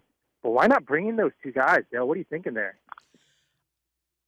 I think coaches really lean into the one voice type deal, and the Texans don't need any extra voices as they try to find their way. I mean, they don't need help on offense. I didn't say that. Have you seen the last 5 quarters of Texans football? Yes, it's been dominant Stay football. on that side. We're good. We're good over here. The Colin Cowherd. Hey, Brian Callahan, one of the best offensive line coaches in the league. Bill. We're good. The dad. Oh, Bill. We're good. Brian, how many guys are going to get credit for this is what I was going to get the to. Cincinnati Bengals making the Super Bowl? This is what I was going to get to. But to Keith's point about adding 2 guys who have accomplished a lot, I don't believe that this is what the Texans are looking at. Not that they're not looking to get competent people, but you got a first-time play caller. I don't think he wants to have the voice of Brian Callahan in his ear about that guy who was a head coach 2 weeks ago. Yeah, I don't think D'Amico's looking for that. Yeah. This is a team they got a couple guys first time in their positions in Cole Popovich and Nick Caley. I don't think it's something that makes for a good environment if you're having 2 guys who recently were with the Titans in the building. I agree with that. I agree with them not being the them being analysts or something. But just in the hypothetical world of if you could just again wave a magic wand, and it's like instead of your offensive coordinator being Nick Caley and your offensive line coach being Cole Popovich, would you wave the magic wand and have them be Callahan and Son? Can I ask you a question about the second Callahan? I'm guessing that's Brian. Brian, yes. Yeah. Does he get to bring over healthy Joe Burrow, T. Higgins, and Jamar Chase to the offense as well? No. And even Tyler Boyd and Joe Mixon? We get Joe Mixon back as well? Yeah, Joe Mixon. The healthy Joe Mixon? We'll have to reevaluate in a few weeks. We want to do what's best for Joe. So it's interesting Stop asking questions You're asking for, or at least maybe not you specifically because you're doing it in a hypothetical sense, but Keith, you're asking for a guy who recently gave up play calling duties because it wasn't going well for him, and then you want to bring him in. No. You asked the question. I mostly just want Bill Callahan. Yeah. If you're telling me Bill Callahan can come in, cool. But the Titans were supposed to have a pretty good offensive line, and that has not played out. But I get it. Bill Callahan, very accomplished, understood. I just am not that overwhelmed. Maybe I'm not underwhelmed. Maybe I'm just whelmed by Callahan, the younger. Because I don't know how good he is when he had, as I said, Higgins, Chase, healthy Joe Burrow, and Joe Mixon, all in the same offensive unit. Also, Zach Taylor being the head coach, and I think he called plays. So I also think Joe Burrow called plays. Which CJ would love to do as well more often. So, stay in your lane. Let Nick Caley run the show. Yeah, let Big Daddy Nick Caley. I'm not calling him that. Not going to do that. But I understand the thought, add more brain power to the room. I don't know that Brian Callahan's thoughts on offense coincide with what Nick Caley likes to do. Yeah. So that would be something you have to work on as well. And Cole Popovich has already had to deal with being the underling to someone who didn't know what he was doing. Oh, well, I'd just fire those guys. Remember, I guess now 3 weeks ago, but 2 games ago, when we were just like, so when Nick Caley gets fired during the bye week, then what? Gerard Johnson? Yeah, so that's why, I don't know. We'll see how the rest of the season goes with Nick Caley. If there's an opening for a Texans offensive coordinator, whether by firing or maybe Nick Caley does so well, he's the next head coach of, I don't know, the New York Giants. Who cares? I just don't want to say when he gets fired at the end of the season because he might not. I would like an established OC. I'm done with the guys learning on the job. Sure. With the Texans, let's get an old dog who has a couple tricks. Or left not in him. such an old dog who's not that eloquent at the podium, because what was the dream for a lot of people? Well, it's going bad when Mike McDaniel gets fired. Can he come in? If you decide that Nick Caley is so great in your hypothetical that he takes another job, the Mike McDaniel dream is very much alive. So maybe he's calling plays. In fact, the offense isn't the problem. I mean, they've lost a lot of fourth quarter games this year because their defense can't get a stop. So McDaniel? Yes. Yeah. His expertise No, McDaniel isn't failing. McDaniel would be – I mean, every coach or every fan base in the league that hates their offensive coordinator right now is fantasizing about that. Yeah. A man who, let me refresh Twitter, still is the Miami Dolphins coach, at least for now. So Keith, the dream shouldn't be Bryce Callahan, whose offenses stink. Your hope, now you were wanting it to happen this year, your hope should be that Mike McDaniel decides, you know what, I liked Houston if he gets fired midseason, but that's not going to happen either. No. Or not, he's going to not get fired midseason. No, I mean, he's not going to come in. He won't join the Texans midseason. Whether he gets fired midseason or not, I mean, if he loses to the Browns on Sunday, it might not get to midseason. We'll see, but he's not coming in. Either way, we'll go to break and we'll be joined by a very special guest. If I go by what name is up there on the screen, we'll be joined by that guest when we come back. We'll also give you a chance to win something and take advantage of our hospitality or our generosity and spend a day at Dewberry Farms. We'll do that and talk to our special guests when we come back.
Broadcasting live from the Veritex Community Bank Studios, it's the Del Olaleya Show. On ESPN 97.5 and 92.5. Now back to Del Olaleya.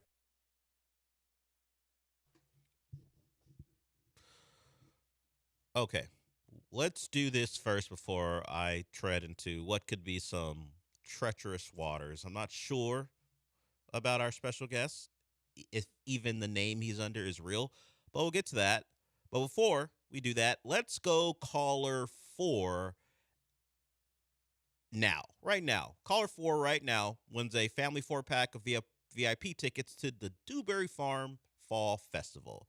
We all love Dewberry Farms. It is we'll email you the tickets, by the way, just so you know. We'll set you up here. But caller 4 right now wins a family 4-pack of VIP tickets to Dewberry Farm. It also comes with an attraction passport, a souvenir Halloween cup, refillable Halloween punch, and a dedicated VIP interest to the farm. So if you want to go to Dewberry Farm, we're going to give you a chance to do that right now with the family 4-pack. So yourself and 3 of your closest got a chance to do that. So we're doing that today. We're going to do that throughout the week on the station. Each show is going to give you a chance to win that. So caller 4, 713-780-3776. Looks like we got our winner already. So we'll continue to do that. So if you want to go, keep listening to the shows throughout the week. All right, let's get to this caller. I see a name up there. I don't trust it. So we're just going to call you Barry. Welcome to the show, Barry. Hey, how you doing, guys? Yeah, another terrible call by Keith. Yeah, I heard some rumblings that Giannis wants to come to the Rockets. Is there any truth to that? And I also heard Myra Moreno is pregnant, and it's not mine. I'll hang up and listen. So, because of the content of the call, I'm not going to give the last name. It's not even that good of a call to attribute it to the guy he was trying to mock. Thank you for the call, Eric. You didn't even try with the voice. I don't know if or anyone subject matter. I don't know if anyone has the impression of the guy he was trying to be, but that wasn't it. So, okay, thank you for announcing the. I don't even know that Myra Moreno is pregnant. Those were just the words of Eric. No one thought you were the father. Listen to you. No one thought you were with Myra Moreno. You didn't have to inform us of that. As far as Giannis to the Rockets, we talked about this last week. Thank you for listening to a June show of the or hell, give him credit. We talked about it last week as well because of what Bobby Marks said. I don't know that Giannis wants to be a Rocket. All we have heard is that the one team on his list was the Knicks, but the Knicks and the Bucks never had any really serious conversations, mostly because the Knicks didn't believe the Bucks actually wanted to trade him, which they don't. They might be forced to trade Giannis because he makes it known he wants out. But no, the Rockets aren't really in the Giannis sweepstakes because there are no Giannis sweepstakes at the moment. I'm sure they would love to be considered. But right now, looks like he's going to ride it out in Milwaukee for a year. And once all the fake words about him wanting to see what they do to make him a title contender again wear thin because he knows they can't make him a title contender as they're presently constituted. The only way for the Bucks to set themselves up to be a contender is to trade him for assets and get stuff and get stuff for 5 years down the line. It's not going to be with him as it stands now. No, they have no assets to they all things considered had probably the best possible outcome for this offseason to get talent in the door, and the talent in the door was Miles Turner and Cole Anthony. There just wasn't talent out there to grab. Yeah. Where they were situated. And, of course, they had to waive and stretch Dame to get the money to sign Miles Turner. Yes, that too. They had to get rid of Dame Lillard to carry his salary forward for several years to make the room to get Miles Turner. Yeah. Miles Turner isn't a franchise-changing type player. He's a fine player who the Pacers had tried to trade for the better part of a decade, at least half a decade. Couldn't get it done, and he helped them make the finals. But he's good. He's a fine player, but he's not a guy who's going to turn the Bucks into a real contender. You also even are in the losing weak East. Brooke Lopez. And your replacement was Miles Yeah, Turner. so you probably made an upgrade there, but you still got Kyle Kuzma on that roster, and that's likely a problem. Oh. Positive. Positive for who? The Wizards because they got rid of him? Positive for the rest of the Eastern Conference?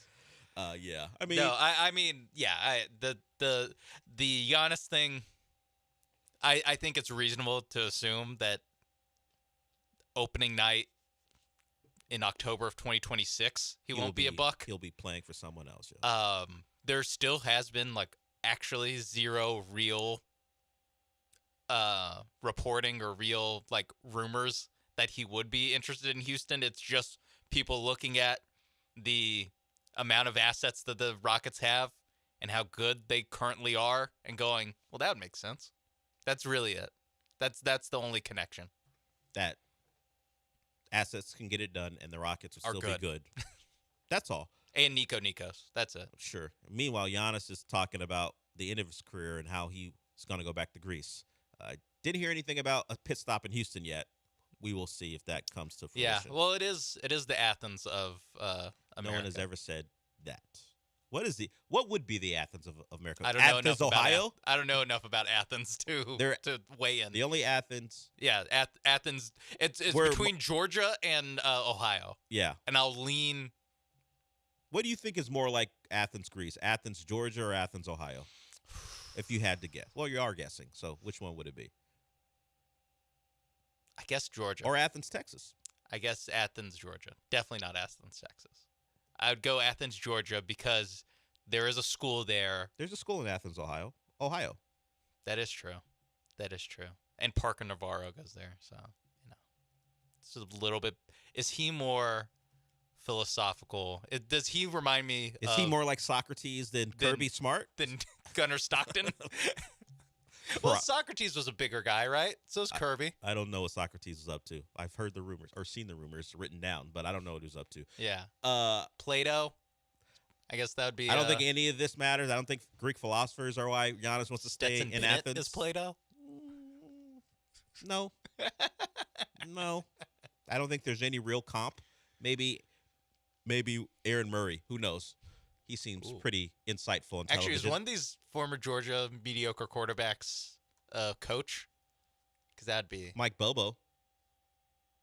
He's on the Georgia staff. I don't want to give him. I don't want to give. You him asked the question. You asked what a mediocre quarterback at Georgia was doing. I gave it to you. I know. I don't like that answer though. All right, we'll go to break with that. I gave him an answer he didn't like. Just don't like it. We got one more segment to go. Nothing in this country is like Athens, Greece. That's why Giannis wants to go back there after his career is done. We'll see if a Rockets turn is in the offing. But as of now, that's just simply people speculating about nothing. All right, one more segment to go. We will be back.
The Del Olaleya Show continues. On ESPN 97.5 and 92.5. Live from the Veritex Community Bank Studios, here's your host, Del Olaleya.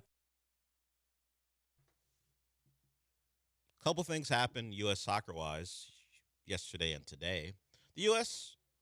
beat Australia 2-1 thanks to Haji Wright. Scored 2 goals. He is a forward for an English team in the second division of English football, plays for, I believe, Coventry. He scored a couple goals. So the Balogun, Haji Wright back and forth to see who will be their number 9. Looks like we have real competition for that at forward. He had a couple nice goals. They were down 1-0, and they won. So they've been on a good run of success. I think they've played 3 top 25 teams in the FIFA World Rankings in a row, and they haven't lost any of them. They beat Japan 2-0, tied Ecuador in this most recent window after being down 1-0. They tied that, and then they beat Australia after being down 1-0. So Texas is back, folks. I don't know if that's appropriate for this. Wait, are we ranked? Are we in the top 25? Yes, we are. Oh. Higher than them. Oh. I think higher than all the teams they beat. Oh. Okay, so but they hadn't had a good run against top 25 competition. Okay. But as far as the FIFA World Rankings, the U.S., I believe, was ranked higher than all the teams they just didn't lose against. Didn't lose, yes. Because We're unbeaten against. They did have a tie. Yes, unbeaten. They did have the tie against Unconquered, Ecuador. undefeated. Unconquered's been a thing for you this week, or today, and conquered as well. The U.S. going into the matches, at least the last couple, were number 16 in the rankings. So credit to them for not letting another country rush the field on them. They don't do that in soccer, do they? They did not. No. Not for good reasons. That is true. I saw a video of, I think it was Qatar and UAE had a qualifier. Yeah. I forgot who won, but whichever side lost, wasn't happy about it. No. Didn't seem. And one of the comments I saw were like, they don't even serve alcohol at these stadiums. This is just real hate. Just people angry. This is just real hatred. Fueled by hatred, not by alcohol. I was telling Joe and Sean about some of the silliness that is qualifying in Africa, where because of a team withdrew from the competition, every other team in all the other groups had points deducted from them because this team was in last place in their group. Because they had to go, all the other results against the last place teams had to go. So it changed the entire complexion of the final couple of days of qualifying. And it led to one of the African powers who has been a disappointment over the last 2 cycles, Nigeria, scored 4 goals in their final match and wound up qualifying for the playoff, which simply means they got to win more games to get into the World Cup. Stayed alive. Yeah, all because of one team withdrawing. Because if they hadn't withdrew, there's no chance Nigeria wins or gets in because that's how poorly they had played. So beyond that, coming back over here, Kristen Press, one of the stars of U.S. women's soccer over the last 8 years, retired. She wrote a long note thanking everyone involved. She was a forward for one of the World Cup teams, been a long-standing member of that national team, our most successful national team by a wide margin.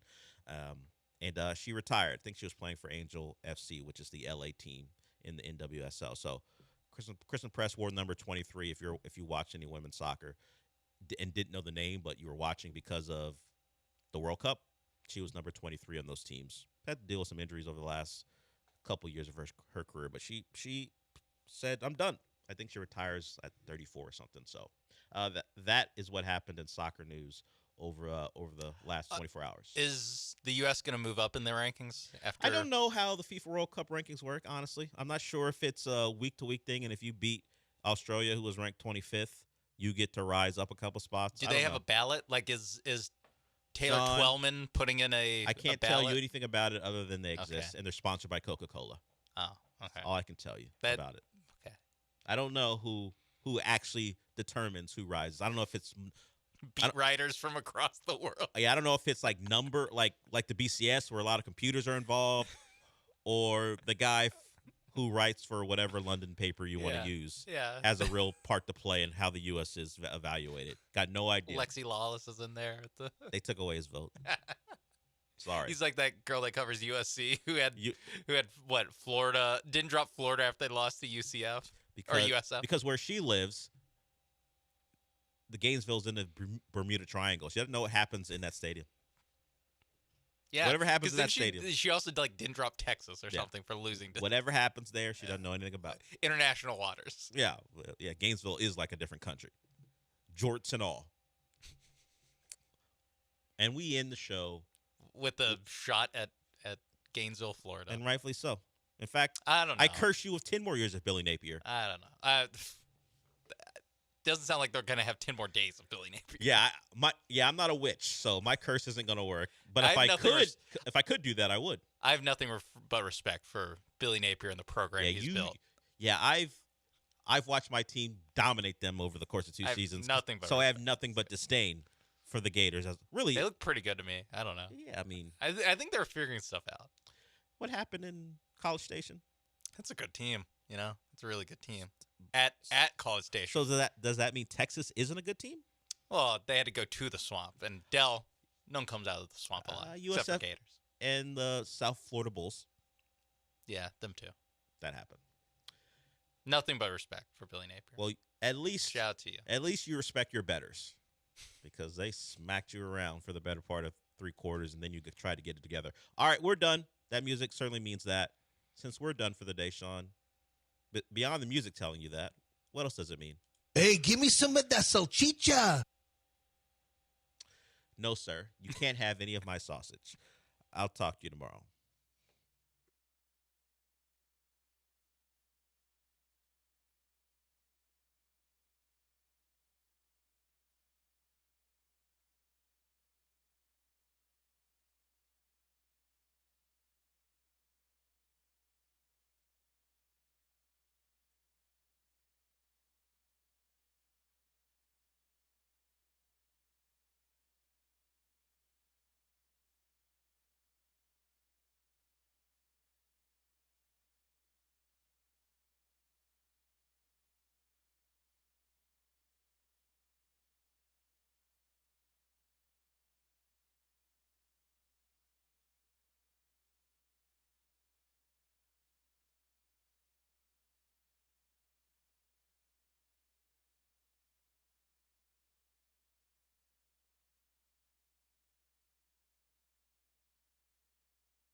This is the Rich Eisen Show. Hey, everybody. Can't get enough of the Rich Eisen Show? You're in luck. You can find us everywhere.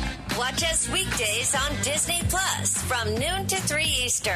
Miss the show? We've got a podcast so you can listen anytime. But here's the best part. Our YouTube channel. Subscribe at youtube.com/Rich Eisen Show and you'll never miss a moment. Now, on with the show. Let's do this. This is the Rich Eisen Show. I feel like I try to do my best at blocking out the noise. With guest host, Tom Pelissero. And then you get 100 text messages. Keep blocking out the noise.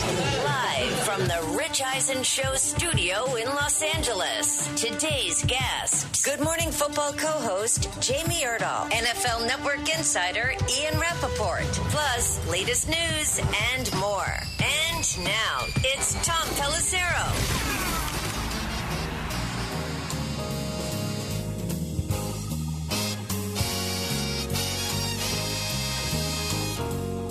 To a Rich Eisenless edition of the Rich Eisen Show. Tom Pelissero with you right now on Disney Plus, the ESPN app, ESPN Radio, presented by Progressive Insurance. In studio here with my boys, TJ Jefferson.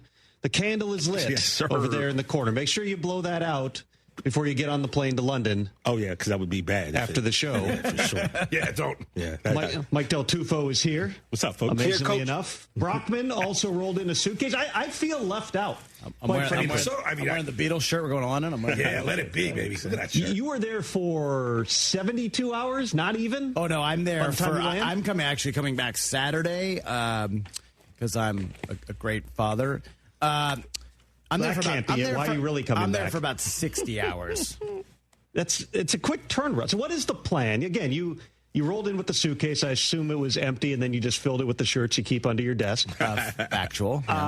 Listen, but Stop telling my secrets. Are you staying up and going directly in to do the show? Like how is this working? Yeah. So we're on an afternoon flight. Me and TJ, one way to London. We get in at 10 a.m. tomorrow. Mm-hmm. So 10-hour flight. 8-hour time difference. 10 a.m. local. 10 a.m. local London time. And then the show, right now, you'll watch it now, but it'll be 5 o'clock p.m. for us. So we got to get our stuff, get off the plane, do that thing, go to the hotel. Hopefully they let us check in a little early. I'd love to get a 2-hour power nap in. Seems unlikely.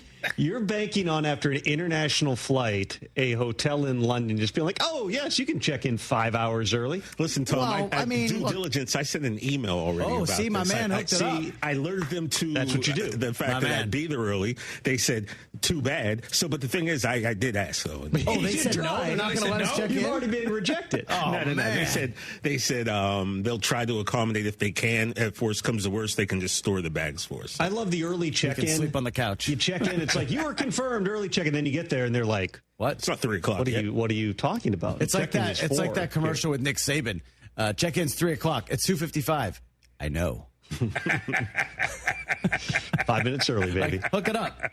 Thursday Night Football, by the way, will be 3:15 a.m. Friday morning kickoff. Do you anticipate? I do. I'm gonna do my best, since I'm only there for a short amount of time, to stay on LA time. Yeah, we're gonna find a London bar. Yeah.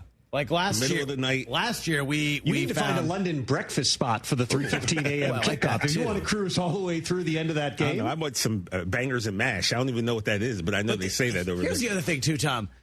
Do we really want to watch Bengals Steelers? I actually think that would be a good name for this game. It's Bangers and Mash, the Joe Flacco, Aaron Rodgers biopic. Although yesterday, Cam Hayward gave us a different official name for the match of the two 40-something-year-old quarterbacks. Oldest quarterbacks playing this week. Let's go. Woo!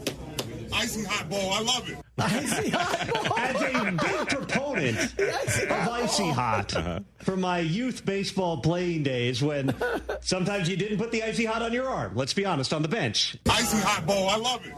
But also even now, I got an ache. Not to turn this into an icy hot ad here, but I'm a fan. Ice up, son. And when you got two 40-year-old quarterbacks going at it on a short week in Cincinnati, the first time, by the way, that two 40-something-year-old quarterbacks have squared off since 2020. It's only happened 3 times in NFL history. It's got to be Brady and Breeze, right? All 3 times, Drew Brees and Tom Brady. Yeah. The only other times that this has happened in NFL history. Aaron Rodgers also spoke on, he was asked about the novelty of that type of a matchup. I think it's great for all the old guys, you know. I know that when I watch other sports, maybe it's because I'm the older guy, but I tend to pull for the older guys to win championships. I've been friends with Steph for a long time. Steph is one of the older guys in the NBA now. So anytime the Warriors are playing, I'm always pulling for Steph to ball out for them to win. But it's great. I mean, I've known Joe for a long time. He's been great coming to my charity event. He's been a great ambassador for the league. He's had a great career, and it's fun that we're both still playing. A very nice way for Aaron Rodgers to say, I'm 3-0 all time against Joe Flacco. I think in this moment, I've got this thing. It's a pivotal moment in the season if you're the Bengals tomorrow night. It has the feeling of if you are going to make a run and get back in this, you got to win this game. Short weeks are weird. Doubt. Thursday night games are weird. Yep. But they've been on good your this home year, field, too, though. A lot of points on these Thursday night games this year. There have been. But I think that's part of the uniqueness of it. The game planning process is a little bit different. There's different things in terms of injuries, too, whether or not you're holding out guys who were injured on Sunday, or if they were injured the previous week, you held them out on Sunday, and they've basically got a 10, 11-day window to get back for the games. There's a lot of different factors in this. Everybody's got different theories in terms of how you handle the short week games. But for a Bengals team that's lost 4 in a row, and they played better and better through the course of that game in Green Bay. If you watch Joe Flacco, he had 2 days of work with Jamar Chase, not even 3, because Jamar Chase was sick and didn't practice on Friday. Right. He had basically no reps with his best receiver, but when you needed him to make a play down the stretch, and it's maybe the catch of the year by Jamar Chase in traffic by the pylon, but Joe Flacco puts that ball on him. And then that's a tough route if you haven't had the time on task with that wide receiver. If you're going to make a run, it's a lot easier to do it. Still hard, but a lot easier to do it at 3-4 by the way, knocking down the number 1 team in the division to 4-2. Heck of a lot easier than falling to 2-5 and then being in a spot where it's like you got to win 9 or 10 of your remaining 10 games to have a shot, at least 8 to even have a chance. The rest of the upcoming schedule, especially to the bye, the Jets, they're winless. That's a home game. You got the Bears, who've played better. Obviously, Caleb Williams had the most controlled game that he's had in his career on Monday night against Washington. Then you got the bye to heal up. You get another crack at the Steelers. It does get more difficult as you're looking at it after the bye, but you still got Baltimore twice on your schedule. And to the extent the Ravens have to claw back into it, they're 1-5. You split those games. You've done yourself a service. You lose a 5th straight game, and the questions going into Jets week around the team are probably not going to be so much about how do the Bengals get back into the playoff race. It's should they be selling at the trade deadline, which, by the way, hits during their bye? Ooh. It's right after that game against the Bears. That Tuesday is the trade deadline. It feels momentous. It also feels like the culmination of a storyline I don't feel like we've given enough time to over the past couple of days, because the quote came out on Monday while we were on. We briefly reacted to it on the show. But there is not one thing in the NFL that more people have called me about, more than why the Titans fired Brian Callahan after 6 games, more than what's going on in the trade market. I've gotten more questions about what Mike Tomlin had to say when he was asked about the Browns trading Joe Flacco in the division to the Bengals. You know, to be honest, it was shocking to me. Andrew Berry must be a lot smarter than me or us, because it doesn't make sense to me to trade a quarterback that you think enough of to make your opening day starter to a division opponent that's hurting in that area. But that's just my personal feelings. From Cincinnati's perspective, did it make sense for them? It certainly made sense from Cincinnati's perspective. I've covered the NFL since 2003. That quote does get funnier every time I hear it. And the smile on his face when he's asked the follow-up, like, it makes sense for them. Yeah, why wouldn't they do that? I've covered the NFL for over 20 years, and it's possible I'm forgetting something. But I do not remember whether it's joking or not, whether it's serious or not, and I'll get to that momentarily, I don't remember a head coach mentioning by name an opposing general manager in critiquing a trade that did not directly involve you. Ever. It does not happen. And it has created a ripple effect through the course of this week. And again, the media availability is different on a Thursday night game, too. Guys aren't around. The locker room's not open as often. Right. There's not as many press conferences. Kevin Stefanski, the Browns coach, was asked about it, said, in short, I have no comment on that. Bengals coach Zach Taylor also came up in his presser. Tomlin spoke today about being surprised that the Browns would trade Joe Flacco to you. He said, it doesn't make sense to me to trade a quarterback that you think enough of to make your opening day starter to a division opponent that's hurting in that area. Were you surprised that a team in division was willing to help you? I was happy. That's my only comment.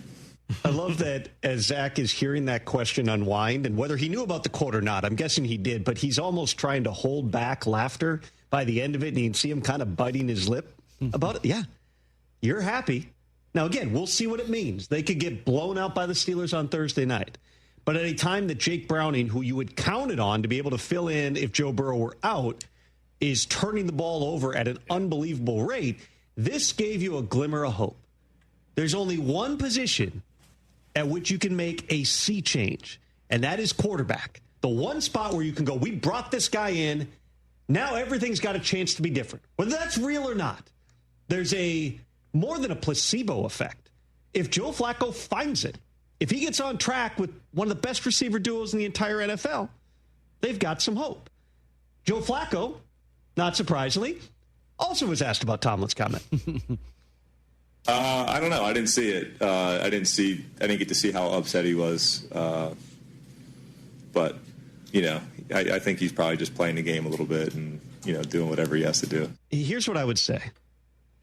In exploring the dynamics, let's put it that way, of this comment over the past couple of days, I do not believe, and I'll let Mike Tomlin, if he ever wants to, speak for himself on this subject, but I do not believe that was Mike Tomlin playing the game.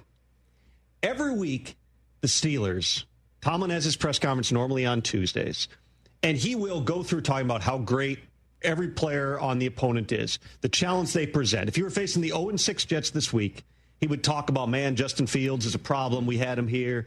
He would talk about some of the players they got on defense, Quinton Williams and Sauce Gardner. Breece Hall. He was going to say positive things regardless of any opponent. But I believe we got a very honest remark right there from Mike Tomlin. Because if you're watching the tape of Joe Flacco and the way that he has played under tough circumstances in Cleveland and under different but also tough circumstances last week, playing with guys, he was acquired 5 days before that game in Green Bay. And while they lost to the Packers, they were functional as an offense. Oh, yeah. Joe had some type of a foundation in it. He was winging it. Jamar Chase, by the way, real quick, also had a very brief comment on his feelings about the Mike Tomlin comment. What did you think when you saw it? I kept scrolling. I think that should be the new, like, Mike, I'm just we here need so I to clip that off. Sure. We need to clip off. I just kept scrolling. Which, by the way, that's a good life policy. Yep, absolutely. Yes. In a lot of different areas here. Keep scrolling. But I believe that was Mike Tomlin's honest remark, which was, if you watch the tape and you watch where Cincinnati was, and you're trying to figure out why would you help a division opponent, I understand why you would be taken aback by it. Now, it's none of his business. It's none of the Steelers' business. The Browns and Bengals can make whatever trades they want. But I believe that that's really how Mike Tomlin felt. Why, if you thought Andrew Berry or any other GM made a terrible, illogical trade, you would call that out publicly rather than going, they're in the division. I want to keep somebody who's making bad trades in the division. That's a separate type of a conversation. Andrew Berry's a very smart guy. Okay, the Browns have had an up-and-down run throughout the course of his tenure, an up-and-down run since football returned to Cleveland in the late 90s. If you unpack why the Browns did make that trade, I've heard and I've had people propose various conspiracy theories to me over the past couple of days. The most compelling one, I don't believe it's true. The most compelling one was the Browns, who have put everything into 2026, going back to the Travis Hunter trade, trading down, getting Jacksonville's first-round pick next year, getting an upgrade of a pick in the Tyson Campbell trade, sending Greg Newsome, who's a better player. Why do you do that? Because you get a cost-controlled player and a higher pick by bringing in Tyson Campbell. And then to the Flacco trade. The best conspiracy theory I heard was, they may have been getting nervous that the Bengals would be so bad they wouldn't get to play a last-place schedule next year. So they had to make sure they helped them to ensure the Browns finish last. I don't actually believe. I don't know, man. That's a pretty good one. That's the case. Could be the outcome. That's some 4D chess right there. The intent, it would be 3D chess, absolutely. The intent, I think, is much more straightforward, which is Joe Flacco is no longer the starter. They would have loved to win more games. They would have loved if they don't miss a field goal in week one to cost them a game that could have gotten them off on a better foot when they played the Bengals to the wire with Joe Flacco at quarterback. Once they benched Joe Flacco sooner than they wanted to because of where the season was, because Flacco struggled in Detroit, Joe Flacco was never playing again. Ownership, Jimmy Haslam said back in training camp, we absolutely need to see the rookie quarterbacks. Because when you got 2 firsts in 2026, you're going to be able to potentially go and get whatever quarterback you want in the draft. You got to know if these guys can play. And once Dylan Gabriel has an opportunity, he's played 2 games. They did not look particularly good last week, but it's also a rookie quarterback with all kinds of moving parts on his offensive line. No true number 1 wide receiver. They're going to give Dylan Gabriel some time. You also at some point need to see Shedeur Sanders. And elevating the guy who's been the emergency third and not even technically active on game day to the starting role would also be unusual. So you clear the decks of Joe Flacco. He wasn't going to be around, probably for the long haul if he wasn't playing anyway. Certainly wasn't going to be coming back. You offload about $2 million in salary, and you upgrade from a 6th to a 5th round pick. That's really it. If you want to just baseline logic, the ideas of trading within the division have changed over time. We have seen far more, anecdotally speaking, in-division trades over the last, let's call it 5 years than I can ever remember seeing before. Because GMs go, okay, yeah, we got to face the guy twice a year. It impacts us kind of in a passive way in terms of the division standings. But if we feel like we're getting value, why do I care? The Vikings and Lions made multiple trades. The Vikings sent the pick for Jamison Williams to Detroit, and then they also acquired T.J. Hawkinson from the Lions because Brad Holmes and Kwesi Adolfo-Mensah are both like, whatever, it's a trade. We feel like there's a good trade for everybody. We're just going to make a good trade.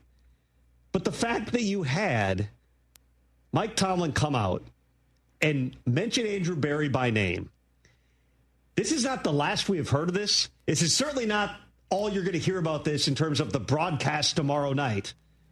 I am sure that Al Michaels has that exact quote clipped off and written in big letters on his sheet. It will come up a few times with him and Kirk.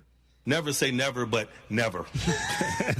Apparently, once in a while, the Browns and Bengals do indeed make a trade. I'm sure we could talk a lot more about this. A chock full so good. Week 7 slate across the NFL. Who better, too, to get into that with more than our good friend Jamie Erdahl, host of Good Morning Football. She is in studio right after this on the Rich Eisen Show. Tom Pelissero in for Rich. Coach Saban here. On the field or on your walls, coverage matters. That's why I go with Behr Marquee Interior Paint and Primer from the Home Depot. Exceptional hide, advanced stain blocking, and over 1,000 colors to choose from. Behr Marquee delivers one-coat coverage that stands up to real life. One-coat coverage, no overtime. Behr Marquee, only at the Home Depot. How doers get more done. Valid only when tinted to colors from the Behr Marquee Interior One-Coat Hide Collection. This college football moment is brought to you by ServPro. College football teams have moments they recovered from and made it like it never even happened. Like on September 24th, 2016, when Tulsa found themselves down 31-0 to Fresno State with 10 minutes left in the second quarter. Tulsa fought back to tie the game at 41. And then won 48-41 in double overtime. ServPro, like it never even happened. Hi, I'm Sean with Energy Texas, and I'm a customer too. I'm proud to say our rates are 17% below the national average. Every day, our team is focused on keeping costs lower for you. We take affordability personally because this is our home too. So we work harder and smarter to fight rising costs, while also improving reliability for years to come. This isn't just my job, it's a commitment to my community. Together, we power life.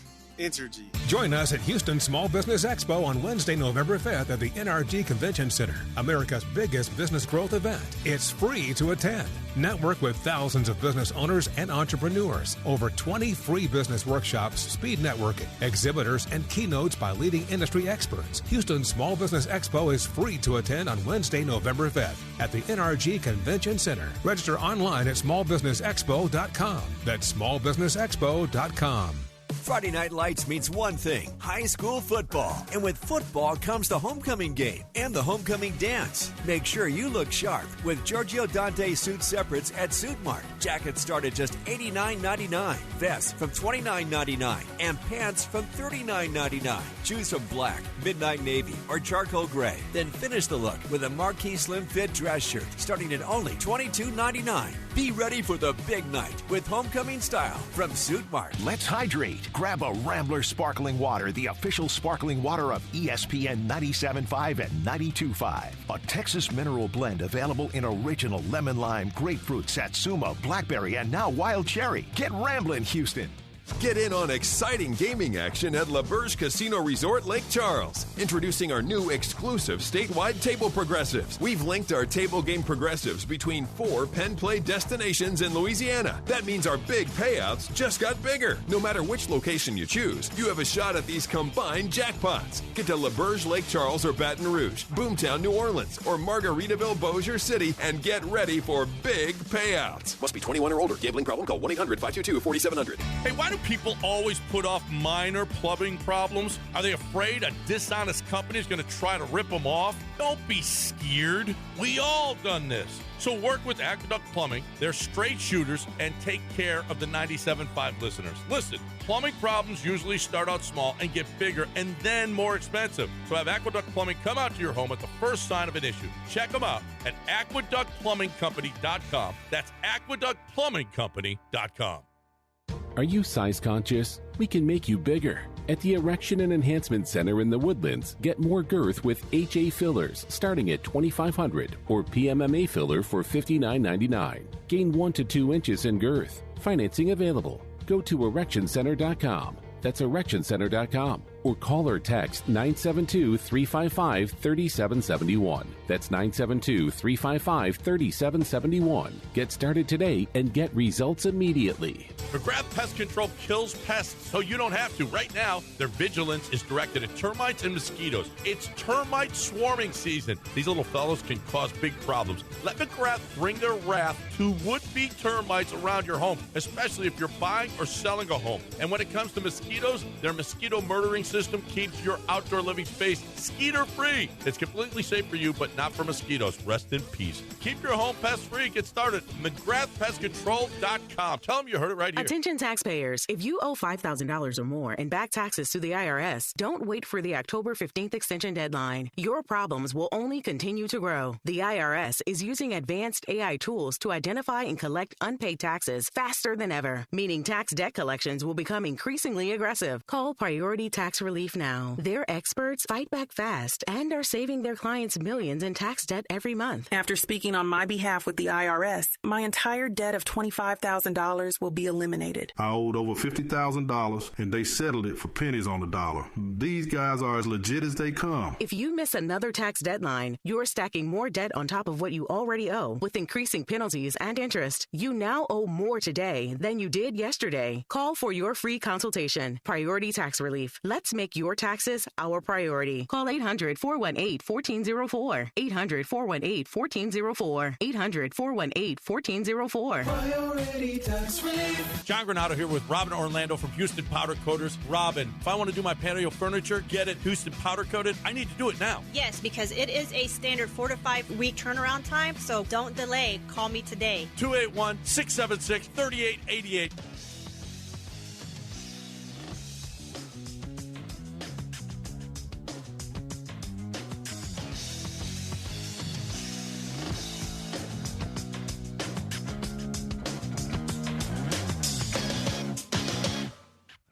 would. Welcome back to the Rich Eisen Show on Disney Plus, the ESPN app, and ESPN Radio, presented by Progressive Insurance. Week 7 of the NFL season quickly approaching right here. And who else would we want to break that down with? My very good and old friend, Jamie Erdahl, is here with us. Yeah. What's up? In studio. How's everybody doing? Doing fantastic. You? Great. You know, it's this is like hour 9 for me, awake and functioning and talking about football. So just a quick drive over from Good Morning Football to here to just keep it rolling. The last time that we were sitting here was right after you moved to Los Angeles. Yeah. There's been an evolution of the show, obviously, since then. Manti Te'o's been fantastic on the show. Yes, he has. With you guys out here. How are you adjusting to life on the West Coast? You know, my kids are a little younger than yours. The young kid life lends itself to the morning show life. So our whole house is just dark at 8:30 p.m. Everyone's asleep by then, and I get up at 3 and I do the show, and I'm home usually, if I'm not doing something like this, by 10 a.m. Yeah, I'm sorry to take you away from it. So not only you're hosting Good Morning Football, but you have a new YouTube show called No Breaks with Jamie Erdahl, and I was like, and I now contributed to the No Break thing. This is normally probably the break when one of the kids is at school, and instead you're here, which I appreciate. You got to walk the walk, talk the talk, live the life, and it does feel like right now in this era there are no breaks for me, and also a play on the all gas no breaks football thing, but this is no commercial breaks because no one's paid me to take one of those yet. So I just talk and yap for about 35 minutes every day, live on YouTube at 4 p.m. Eastern. And it's pretty much all the thoughts that I don't get out on Good Morning Football. So it's anything that's not football related, parenting, family, friendships, marriage, what have you. So it's kind of a fill in the blank Mad Libs type show. How much of scheduling that at 4 p.m. is about making sure that you actually power through and then aren't taking like periodic naps through the day so that it screws up your overnight sleep? It's actually a great question, and you saw right through me.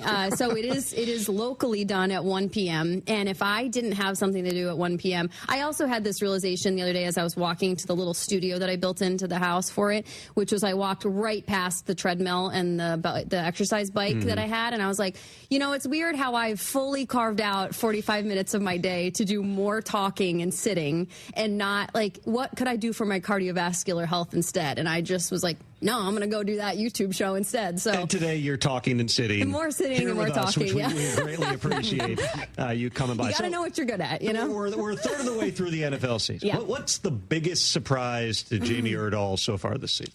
You know what I love about this season is that everyone's right and everyone's wrong, and people can stop complaining or yelling at you if you got something wrong about their team, because everyone's kind of mediocre, and I like it. You know, everyone predicts things, and I just hear less beef and less chatter in the inbox, if you will, from fan bases, because everyone's been humbled at some point already this season.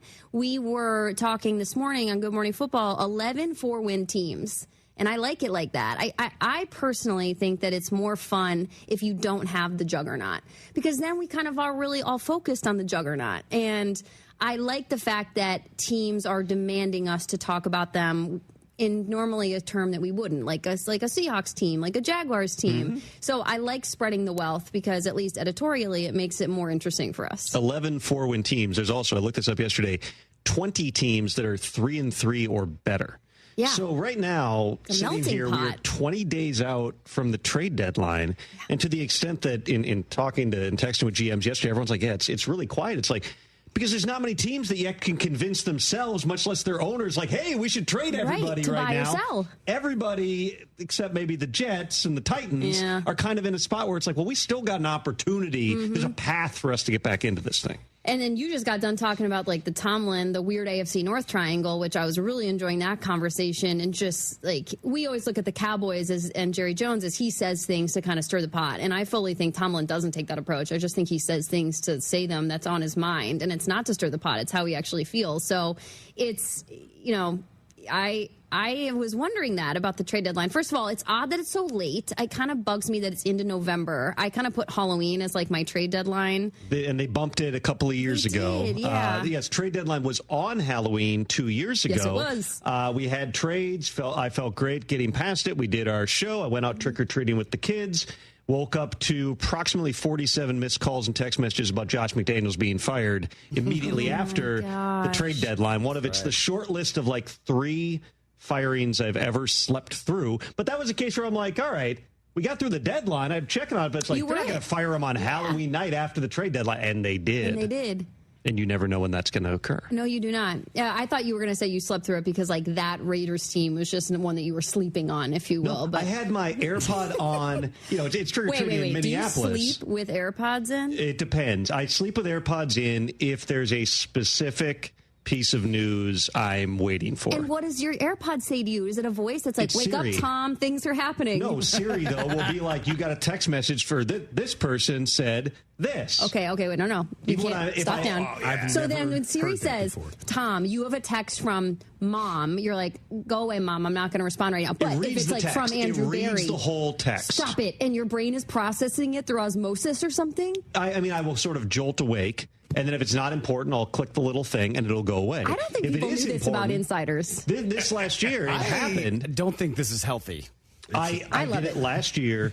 It was middle of the season. Yeah. And again, I was like, man, I'm bushed. It's 10 o'clock or 10:30, whatever, when the Central Time, the Sunday night game had ended. I'm like, all right, I'm going to go to bed, but like, there's enough stuff here that like something weird could happen. So I have my AirPods in, and sure enough, like 20 minutes later, the phone rings. In that case, it was a call, but then I've got the ringing in my ear and saying, this person is calling you. And I picked it up, and it was, dude, you better call Vegas because they just fired Luke Getsy, the offensive coordinator.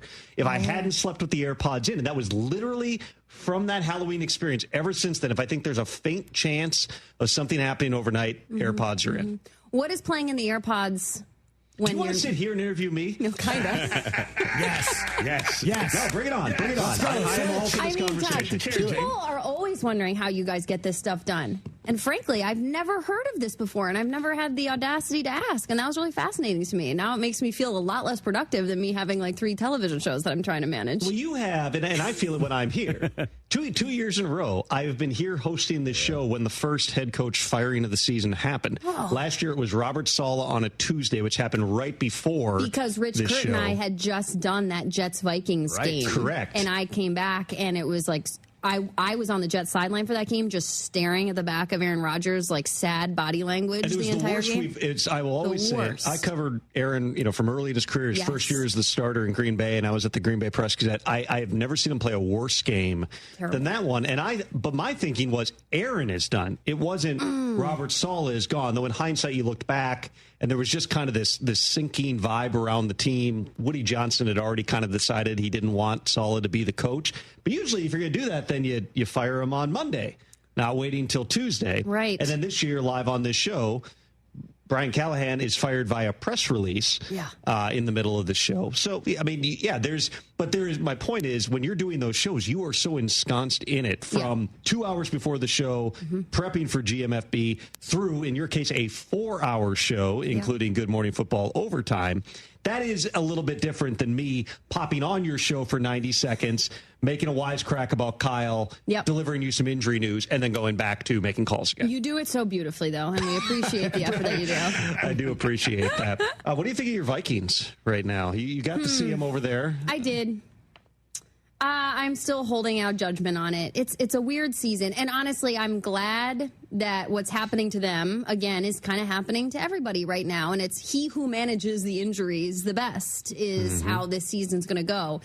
I haven't struck up an opinion yet about when we should see J.J. McCarthy again because of how well KOC and Josh McCown handle any quarterback that comes in the building. I think J.J., I talked to him in Dublin before the game, and he seemed in good spirits, and he really wanted to practice. I personally, I don't know about you or the philosophy on this, I was surprised that injured players were on the trip, to be honest. Like, I think about swelling and travel and all that jazz, and it's like Aaron Jones was on IR, Andrew Van Ginkel didn't play either of those games, and JJ's there. That's 3 pretty important players. I felt like leave him back in Egan, leave one trainer with the guys. Although I saw they fired up Aaron Jones for some type of community event, so maybe that was part of the role, which is like he's got time. He can go over and do it. I mean, the Steelers brought their quarterback who's on injured reserve, and he got jumped and robbed in Dublin. So yes, there's something to be said for that. With JJ, I feel for him because I mean, think about the amount of time the guy has missed. He's never really been injured before. I don't know if I feel for him that badly.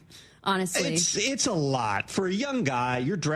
Look at every other quarterback who we were talking about last year. It is Caleb Williams, Jaden Daniels, Drake May, Michael Penix Jr., Bo Nix. They've all got winning records this season. They're all at various stages of their development. JJ, we didn't see him 1 second last year. Yep.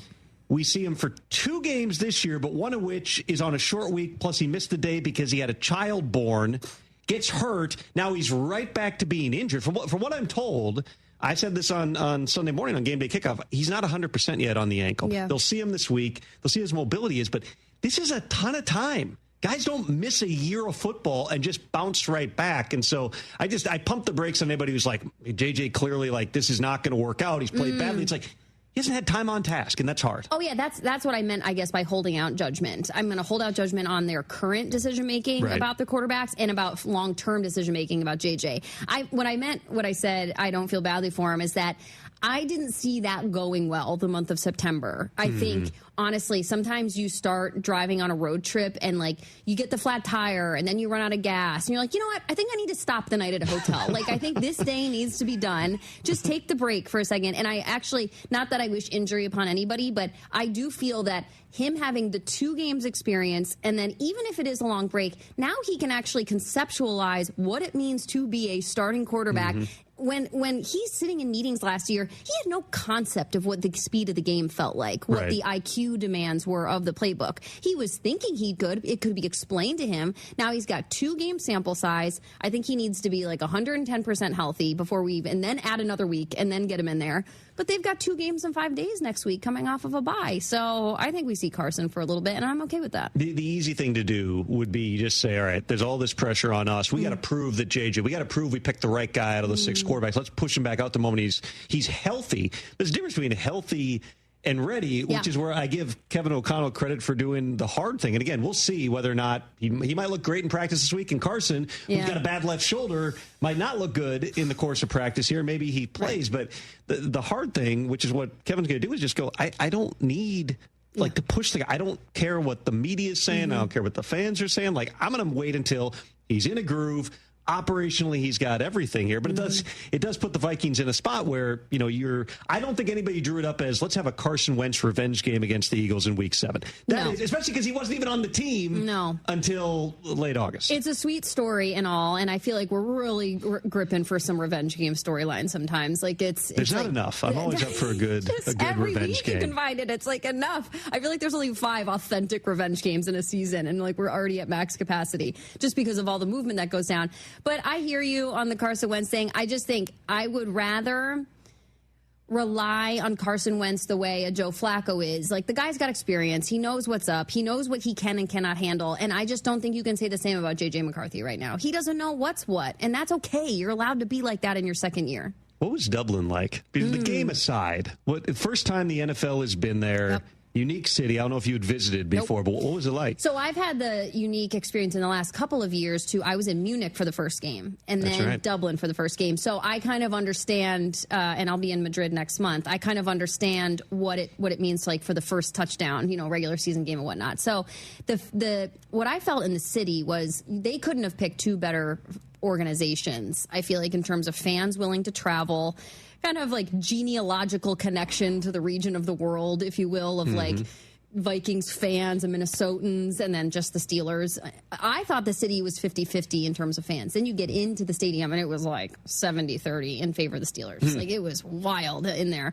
But the city performed well. Someone told me before I got there that like you really understand how many shades of green there are once you get to Ireland. And that was true. A lot of grass. It was very rich, very lush landscape. And it was a fine game. It wasn't like the greatest game I've ever witnessed in person, but Dublin was fun. Guinness was great. I liked it. I probably will only ever drink it in Ireland if I could be so bratty. Did it taste different? I've not been. I'm a beer drinker. But I had not had Guinness in the continental U.S. See, you should have then. You got to establish the baseline, the control subject, because now we can't take anything in terms of review. I think now I'm just going to be like high maintenance and highbrow like that. Like I'm only going to drink champagne in the south of France, and like I'm only going to drink red wine in Italy. And ruin it forever in any other venue, any other time. I will only drink domestic coffee in Seattle, and I will only have Guinness in Dublin, and it was fantastic. And the whole like splitting the G phenomenon that I was attempting to do. I mean, I just signed up for drinking like so many Guinness because I was just trying to hit the line right there. It was a lot of attempts, Tom. I saw they were running that clip of you repeatedly. I don't know if you guys saw this. I saw it. To and from break. A whole show for 4 hours of Jamie. So the idea, explain the drink it to the G. The classic Guinness glass has the branding in the middle. And this apparently only recently became a social media phenomenon. And it's you get it poured on tap, and there's the creamy top, and then the Guinness. Well, you're supposed to drink the beer, and you are trying to do it in a singular glug to when you set the beer down, the foam and the dark beer is perfectly on the bridge of the G. And as you know, on GMFB, we do a lot of things like for the purpose of entertaining television. Of course. And I really regret, I undershot it on my first one. So I was like, I had about that much to go. On my second one, I should have just gone full send. And I really regret that. You came up short of the first one. I came up short on both of them, Tom. No, but the first drink was bigger than the second from what I could tell. Yeah, and then I started to like try to overcorrect on the sips, and like that's not how you play the game. And then I ended up just chugging the whole beer on my Instagram. So and then you went out and then you did another 3.5 hours of TV. Pretty much. Which is very solid. No breaks. No breaks. Speaking of no breaks, I know you have none. We have to take one. Can you stick around for one more segment? If you'll have me. More Jamie Erdahl in studio. I've already gone through my nap window. Exactly. We'll keep her up. We'll keep you all the way till 4 o'clock if we can. Oh, no. All right, more with Jamie Erdahl coming up right after this on the Rich Eisen Show. Tom Pelissero in for Rich. Your ambition just met its match with Robinhood. Trade stocks and ETFs, options, futures, and crypto all on one platform. Get started today at Robinhood.com/yourmoney. Your money, your move. All investments involve risk, including loss of principal. Options, futures, and crypto trading carry significant risk and may not suit all investors. Securities offered through Robinhood Financial LLC, member SIPC. Futures trading is offered by Robinhood Derivatives LLC, not FDIC or SIPC protected. Crypto offered through Robinhood Crypto LLC, NMLS ID 1702840, not FDIC or SIPC protected. Portfolio management offered by Robinhood Strategies, an SEC registered advisor. Rich Eisen here for Sonos, the speakers that bring every game to life in my own house. With studio quality sound, Sonos makes you feel like you're right there in the stadium. Whether you're cheering on your team, binging your favorite show, or listening to the hottest songs, Sonos fills every room with incredible sound. Setup is easy. Just plug in, open the Sonos app, and you're ready to go. Want stadium quality sound at home just like me? Because I love Sonos. You will too. Explore soundbars, speakers, and more at Sonos.com. Sonos. They look as good as they sound. When you want real flavor and real value, head to Saltgrass Steakhouse. Kick back in the No Bull Lounge for the best happy hour specials weekdays from 3 to 7. Order up juicy steaks, fall off the bone ribs, or fresh seafood. From the bread to the butter, salad dressings to desserts, everything's made from scratch. Lunch and early dining available weekdays from 11 to 6. Call today to order our viral chicken tender family meal, the one taking TikTok by storm. Saltgrass Steakhouse. Legendary flavor, no bull. If your business is growing and looking for working capital, funds to acquire a business or purchase equipment, Veritex Community Bank's lending team is standing by to help you navigate through the loan process. Visit veritexbank.com for more details. That's VERITEX bank.com. Member FDIC, subject to credit approval. John Renato here. Walking into Republic Boot Company at 11th and Studewood in the Heights is like walking into a time machine to the Republic of Texas. Seriously, go check it out. Whether it's their exclusive 1836 collection of all leather boots or a customized pair with whatever material and design you want, these are going to be the most comfortable boots you've ever worn. Hats, suits, and all kinds of handmade leather products in a Texas-inspired haven. Book their space for your next event. Republic Boot Company, where tradition meets style. RepublicBootCompany.com. Attention taxpayers. If you owe $5,000 or more and back taxes to the IRS, don't wait for the October 15th extension deadline. Your problems will only continue to grow. The IRS is using advanced AI tools to identify and collect unpaid taxes faster than ever, meaning tax tax debt collections will become increasingly aggressive. Call Priority Tax Relief now. Their experts fight back fast and are saving their clients millions in tax debt every month. After speaking on my behalf with the IRS, my entire debt of $25,000 will be eliminated. I owed over $50,000, and they settled it for pennies on the dollar. These guys are as legit as they come. If you miss another tax deadline, you're stacking more debt on top of what you already owe. With increasing penalties and interest, you now owe more today than you did yesterday.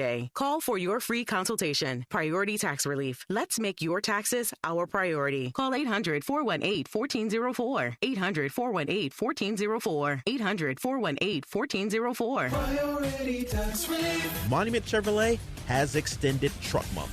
Get 2.9% APR for 72 months. Visit Monument Chevrolet off Beltway 8 and 225 or monumentchevrolet.com. Chevrolet. Together, let's drive. Houston, are you ready? The fastest cycling race in Texas is here. Sign up now for the Fort Bend District Attorney's Bike Ride for Survivors, happening on October 18th at Brazos River Park. Ride 20, 40, or 55 miles with a full police escort, or bring the family for the 1K color run. Every mile changes lives. Register today at fbcdabikeride.com. That's fbcdabikeride.com. I'm still going for it, even with higher stroke risk from atrial fibrillation, an irregular heartbeat not caused by a heart valve problem. Over a 3-year study, Eliquis apixaban tablets reduced stroke risk better than warfarin, and over 97% of Eliquis patients did not experience a stroke. A first stroke occurred in 2.9% of warfarin patients versus 2.3% of Eliquis patients. Don't stop prescription Eliquis without asking your doctor. Stroke risk may increase. Eliquis can cause serious and potentially fatal bleeding. Don't take if you have an artificial heart valve, abnormal bleeding, or antiphospholipid syndrome. While taking, you may bruise more easily or bleed longer. A spinal injection increases blood clot risk, which may cause paralysis. Get medical help right away for unexpected bleeding or bruising, or back pain, tingling, numbness, muscle weakness, or incontinence. Aspirin products, NSAIDs, SSRIs, SNRIs, and blood thinners increase bleeding risk. Tell your doctor about planned medical or dental procedures. Learn more at Eliquis.com or call 1-855-ELIQUIS.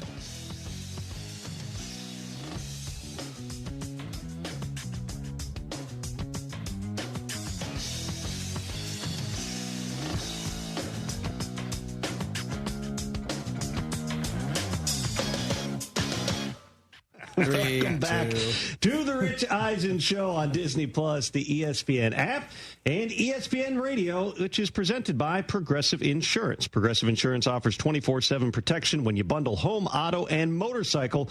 Learn more at progressive.com. Tom Pelissero in for Rich. Jamie Erdahl hanging out for a little bit longer here. No breaks ever. Both the name of her new YouTube show as well as a lifestyle. Yes, it is. There it is. Oh, thanks, guys. That is a fantastic sweatsuit. You are a sweatsuit connoisseur. Yeah, Thank for you. sure. I regret wearing jeans today, honestly. It just feels very off-brand for me, but, you know. You should have worn that green sweatsuit when you went to Dublin and walked around like everyone dresses here like this, Who right? says I didn't, Wear Tom? green, did you? For sure. Were you out on the streets in it? For sure. I was blending in with the grass and the random golf courses that I drove by. Thank you. Yeah, it's I don't like taking still photographs like that. Photo shoots may be uncomfortable, but if I have to do it, it will be done in a sweatsuit. Honestly, in permanence. Like, I don't think I'll ever take another photo for professionally without it being in a sweatsuit. Photo shoots it's an uncomfortable thing. Like, we have to do it every like 3 years for NFL Network. And I'm always like, hey, I'm wearing a nice suit. Like, I think I look good. And then they'll be like, they click through on the computer. I'm always like, every like horrible face. I'm like, do I look like that? Let me ask you this, Tom. Some people would have an opinion about like,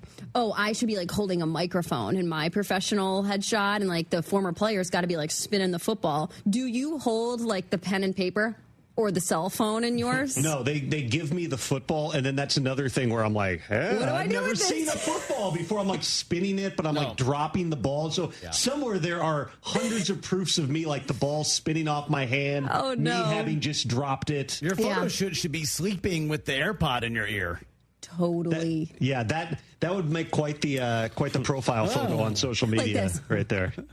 Yeah. That's Tom. Commitment to the Unfortunately, who's calling me? Yeah, like Brockman posted a photo over here when I was on phone before the show the other day. And again, I'm like, that's not a face that needs to be anywhere. Yeah, but you were dialed on the internet. So I don't even know who you were talking. You could have been talking to your wife. I don't even remember what it was, but it was something that seemed important in that moment. But everything is important. That's what I respect about you guys. He who lies within the insider world of the NFL, it's like you guys take everything so seriously. And for a show on Good Morning Football, sometimes we don't take enough things seriously, probably. You come on and sometimes you're like, you straighten us up real quick. Like you're like the shoelace that we need. I'm always the bad news guy, though, on that show. My tone does have to change sometimes when I welcome you in. Talking about the most, like, I don't want to say inane things, but just like silly nonsense. Sure. And it's Kyle doing a bit and Manti reacting, and we're talking about his muscles or his shirt or whatever. And they'll be like, and Tom, there was devastating news yesterday as this former coach died. And it's like, I don't really feel comfortable making that turn because I'm just coming on, that's right. And I just bring it back down to the lowest point. You know what I appreciate about you, Tom, because you and I have known each other for so long. I think you and I do have like a good unspoken language between the two of us. So we'll be talking about something ridiculous, and I will have a sense for like, you know what? I think Tom would want to add to this, and so we will include you. I try to give you the ESP where I just kind of give you one of these looks, the like smirk. It's honestly the Tom smirk. You should ask me about what you were just talking about. Yeah, or like you think we're being ridiculous, but I do have something to add. Or I know that if we're either like up against a break, no breaks. If we're up against a break, or it is something kind of serious, a suspension or a firing or a significant injury, I know like my tone has to change. But it's really annoying when you guys are like, you know what, I do want to add. I'm like, well, now I look like a buffoon because I just tried to take a left turn. You're very good at navigating and making the turns. So you'll be in Madrid. First game ever in Spain. What do we know that you can share with us right now about what that entire week is going to look like? Oh, boy. That's a great question, Tom. Can we go back to me asking you questions? Yeah, no, absolutely. I mean, I know the teams that are going to be playing, and unfortunately, in the worst football cliche possible, right now, I know I'm going, and it's like one day at a time kind of situation. But I know, honestly, I don't know much. And that's a truthful statement. Commanders, Dolphins. So you're going to show up, and they're going to be like, Jamie's running with the Bulls pregame. You're going to be like, I should have read the production notes. Are you doing that? I don't know anything. You know what? I think that's why they send me a handkerchief around your neck. I think that's why they send me to these things, is my willingness to do the ridiculous. Because in Croke Park, the security guy walked over to me and was like, did you know they give tours up top? And this thing was the top of the stadium. And I was like, did we fax out a camera up there? Because I want to go. And they tried, and I was going to go full send. And so I will do like the rafters? Yeah, above the rafters. That's not for me. Oh, heck yeah, it is. It was for me. No fear of heights. No, if it's good for television, it's good for me. I agree with that right up until I might die doing it. That's where I draw the line. I figure if someone takes a tour up there, they probably have one of those like belt hooks or something. They could have kept me tethered. It would have been fine. The point is, I will go to Madrid and I will participate in the culture as best that I can, as documented with the Guinness drinking. What is the most ridiculous live shot you've ever done? Going back to CBS days, other places you've worked, like the one that jumps out where you're like, that was so ridiculous that it was also really fun. Oh man, what a great question. Racking my brain, live shot. So on the NCAA tournament assignment, we will have our day of 4 games, and then the next day is a down day for us, but the other sites are playing. But if there's like a Cinderella feel-good story, they want us to do like a feature shoot with the guys. So Little Rock, Arkansas beat Purdue in Denver. It was one of Purdue's many like number 2 seeded losses, and I think I've witnessed like 4 of them. They don't want me near their games. So Little Rock, Arkansas beats them. Chris, what's his name? He coaches Texas Tech now. Chris. Doesn't matter. Yeah, he's coaching Little Rock, Arkansas. And he's got this player who says he eats cinnamon ice cream before every game. So like, then we got to get the cinnamon ice cream in between. And so we're like live eating cinnamon ice cream, and like Barkley's got something to say about it. And just like the commentary, kind of going back to the Guinness, the commentary while you're eating or drinking something on live television and you're trying to like not look like it's just going to be the most clipped off thing on the internet is a really hard balance. So that was one. I did a horse jumping competition once live in my first job in Boston.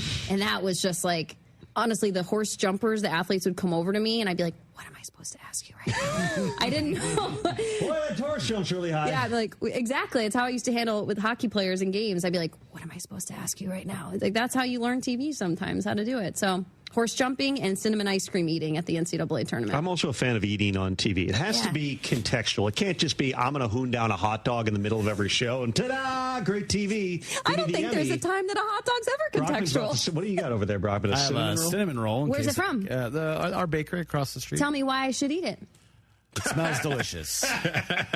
Want to split a cinnamon roll, Tom? This is quite the challenge really here. Also, Jamie, when you were describing how you were taking the Guinness to the Dome, you gave me a new fantasy team name, I think, and that's Guinness to the Dome? Singular Glug. Singular Glug. Yeah, Singular Glug. I was thinking the same thing. Really? I might change one of my team names to that. So could also be if you start another YouTube show because you need more things to do. True. It could be you're drinking a beer, you're talking about sports, and you take the Singular Glug that is a one-taste Dave Portnoy pizza-esque, and that is the entire substance of your review. Texting enrolls you in a recurring automated marketing text messages. Consent not required to purchase. Message and data rates may apply.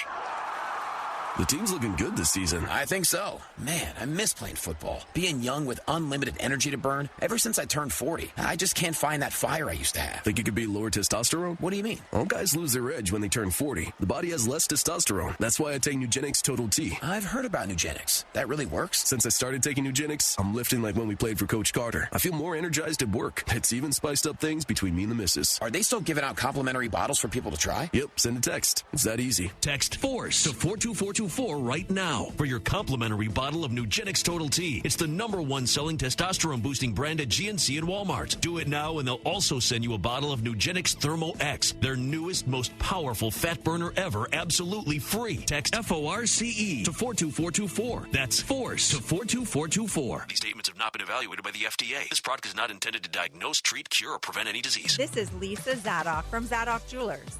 Have a watch that needs a battery change or just plain doesn't work anymore? Maintaining a luxury timepiece requires exacting attention, and we service over 30 of the world's favorite brands, in addition to being the largest authorized dealer in the region. If something's just not right, allow our 7 on-site watchmakers to handle your watch with the care and attention it deserves. Bring your watch in for an estimate today. Zadok Jewelers. Make the moment. John Granado here with Robin Orlando from Houston Powder Coaters. Robin, we have seen Houston Powder Coaters work all over the city. The Ferris Wheel, Westside Tennis Club, the Waterway in the Woodlands. Now we're going to see it at NRG? Yes, they have removable stadium seating that we are coating right now. So when you go there for your football games, for your concerts, for your monster jams, look for those seats and you see our work. It's going to be beautiful, right? It's going to be amazing. So if I'm on the floor, I'm probably going to sit in a Houston Powder Coaters seat. Yeah, so you will see our work up close and personal. This will tell you something. If businesses all over this city are using Houston Powder Coaters, why shouldn't you? So if you want your patio furniture Houston Powder Coated, you need to do it now. Yes, because it is a standard 4 to 5 week turnaround time, but if you need it expedited, we can do that for you as well. We got parties coming up, holidays coming up. You want your patio furniture out there when the weather gets really hot. Yes, don't delay. Call me today. Hurry, hurry, hurry. Call Robin, 281-676-3888 or HoustonPowderCoaters.com. Hey, it's Jeremy Branham. When you pour Higgins Boat rum, you're turning great rum into real support for heroes. 10% of every bottle, silver or reserve, goes to Camp Hope, funding PTSD recovery for veterans and their families. Camp Hope gives healing, connection, and a path forward to those who've sacrificed so much. Every sip makes a difference. Visit HigginsBoatRum.com to learn more and join me in raising a glass and raising spirits for those who served.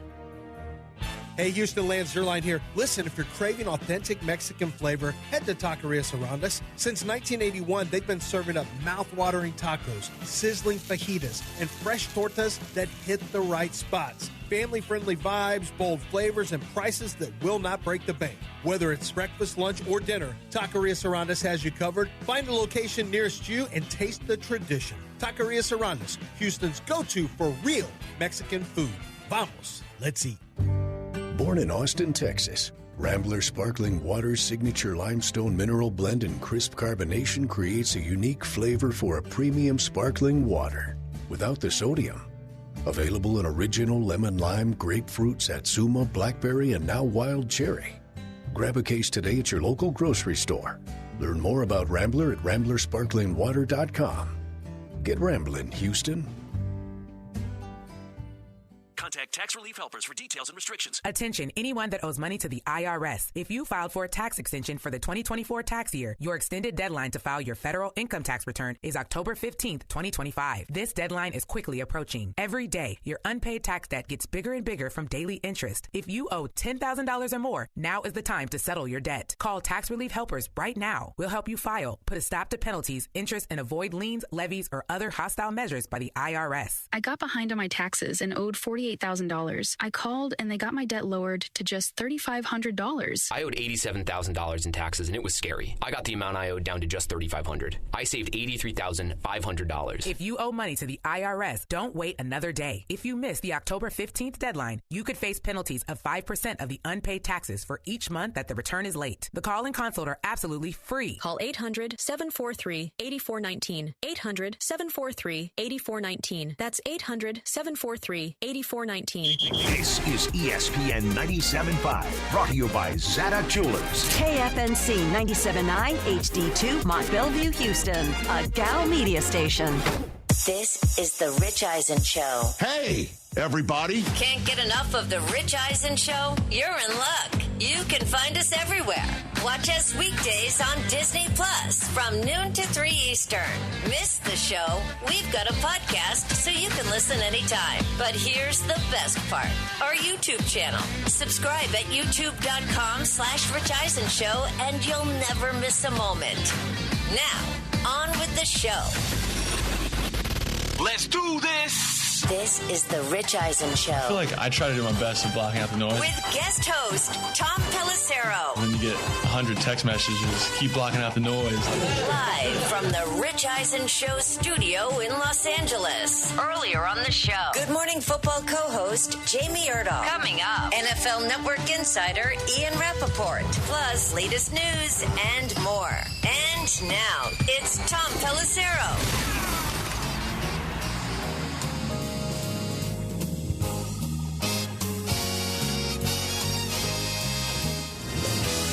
Welcome back to a Rich Eisenless edition of the Rich Eisen Show. Tom Pelissero in for Rich once again, along with Chris Brockman, Mike Del Tufo, TJ Jefferson. Just had Jamie Erdahl in studio. Simply the best. Yes, sir. Love talking to her. Love having her over here. Ton of NFL stuff to tackle throughout the course of the rest of this show, including something we talked about over the past couple of days here since Tua Tagovailoa's comments post-game, calling out, well, pretty much everybody, impugning everybody in the locker room, the coaching staff, everybody else. Tua's actually supposed to speak around 12:30 Pacific time, 3:30 Eastern today. Mike McDaniel, though, was asked once again regarding the process that Tua has gone through of, well, speaking with various people who might have been offended by comments about something that, to my understanding, doesn't even exist, the ongoing issue with tardiness or absence from player-only meetings. Here's Mike McDaniel. The first, last, and only thing, if I have anything to say about it, and I did in several meetings today, is the Cleveland Browns and our focus within that regard. Absolutely, he communicated with his teammates both in group and individually, and there's much bigger fish to fry in our team's opinion, in my opinion. Fish to fry, maybe not the best phrasing from the head coach of the Dolphins. Well, Dolphin is a mammal, so. Yeah, Dolphin's not a mammal. Yes, it is. Tom? Yeah, it is. Really? Wow. But, yeah, but that was a joke. I've seen Ace Ventura. Okay, just checking. Just making sure. This is out. But basically, Mike McDaniel has had enough. 3 days of this, which is precisely why, when we discussed this on Monday, I said the biggest upshot of this, besides the fact that no one in Miami knows what Tua was talking about, is that you just created this firestorm for everyone else. Everyone. Most notably, accidentally, yourself. Yes. It's bad enough. You're 1-5. We all know what it looks like. You lost Tyreek Hill. Your offensive line is gutted. You choked away a win in the final minute, which, by the way, that wasn't on Tua. 3 interceptions were not great, but throws a go-ahead touchdown pass with 30-odd seconds left to Darren Waller, and then you give up a long kick return, and you can't get Justin Herbert or Ladd McConkey on the ground. But still, you follow that up by, for some reason, he wasn't asked about any of this. Nope. Brought up himself that we got to get the leadership has to do a better job. That's you. You're the captain of the team. And here we are on Wednesday, Mike McDaniel, who, listen, I don't want to get into speculating about people's jobs. There's no doubt, though, anytime you're a coach who is coming off a non-playoff season and things are headed this direction and you're in year 4, there's a level of pressure. And you're facing a Browns team right now that you can certainly argue is the worst team in the NFL. Pretty good defensively, but overall, they're 1-5. The Dolphins are 1-5. Somebody is walking out of the stadium in Cleveland on Sunday going, we are really off the rails now. And you're hoping it's not the quarterback who is going to have to spend his press conference today answering questions about literally everything but how are you going to beat the Browns? We talked, by the way, about the 40-something-year-old quarterback matchup on Thursday night, the novelty, as it was put to Aaron Rodgers. How about the ever-rare left-handed quarterback matchup?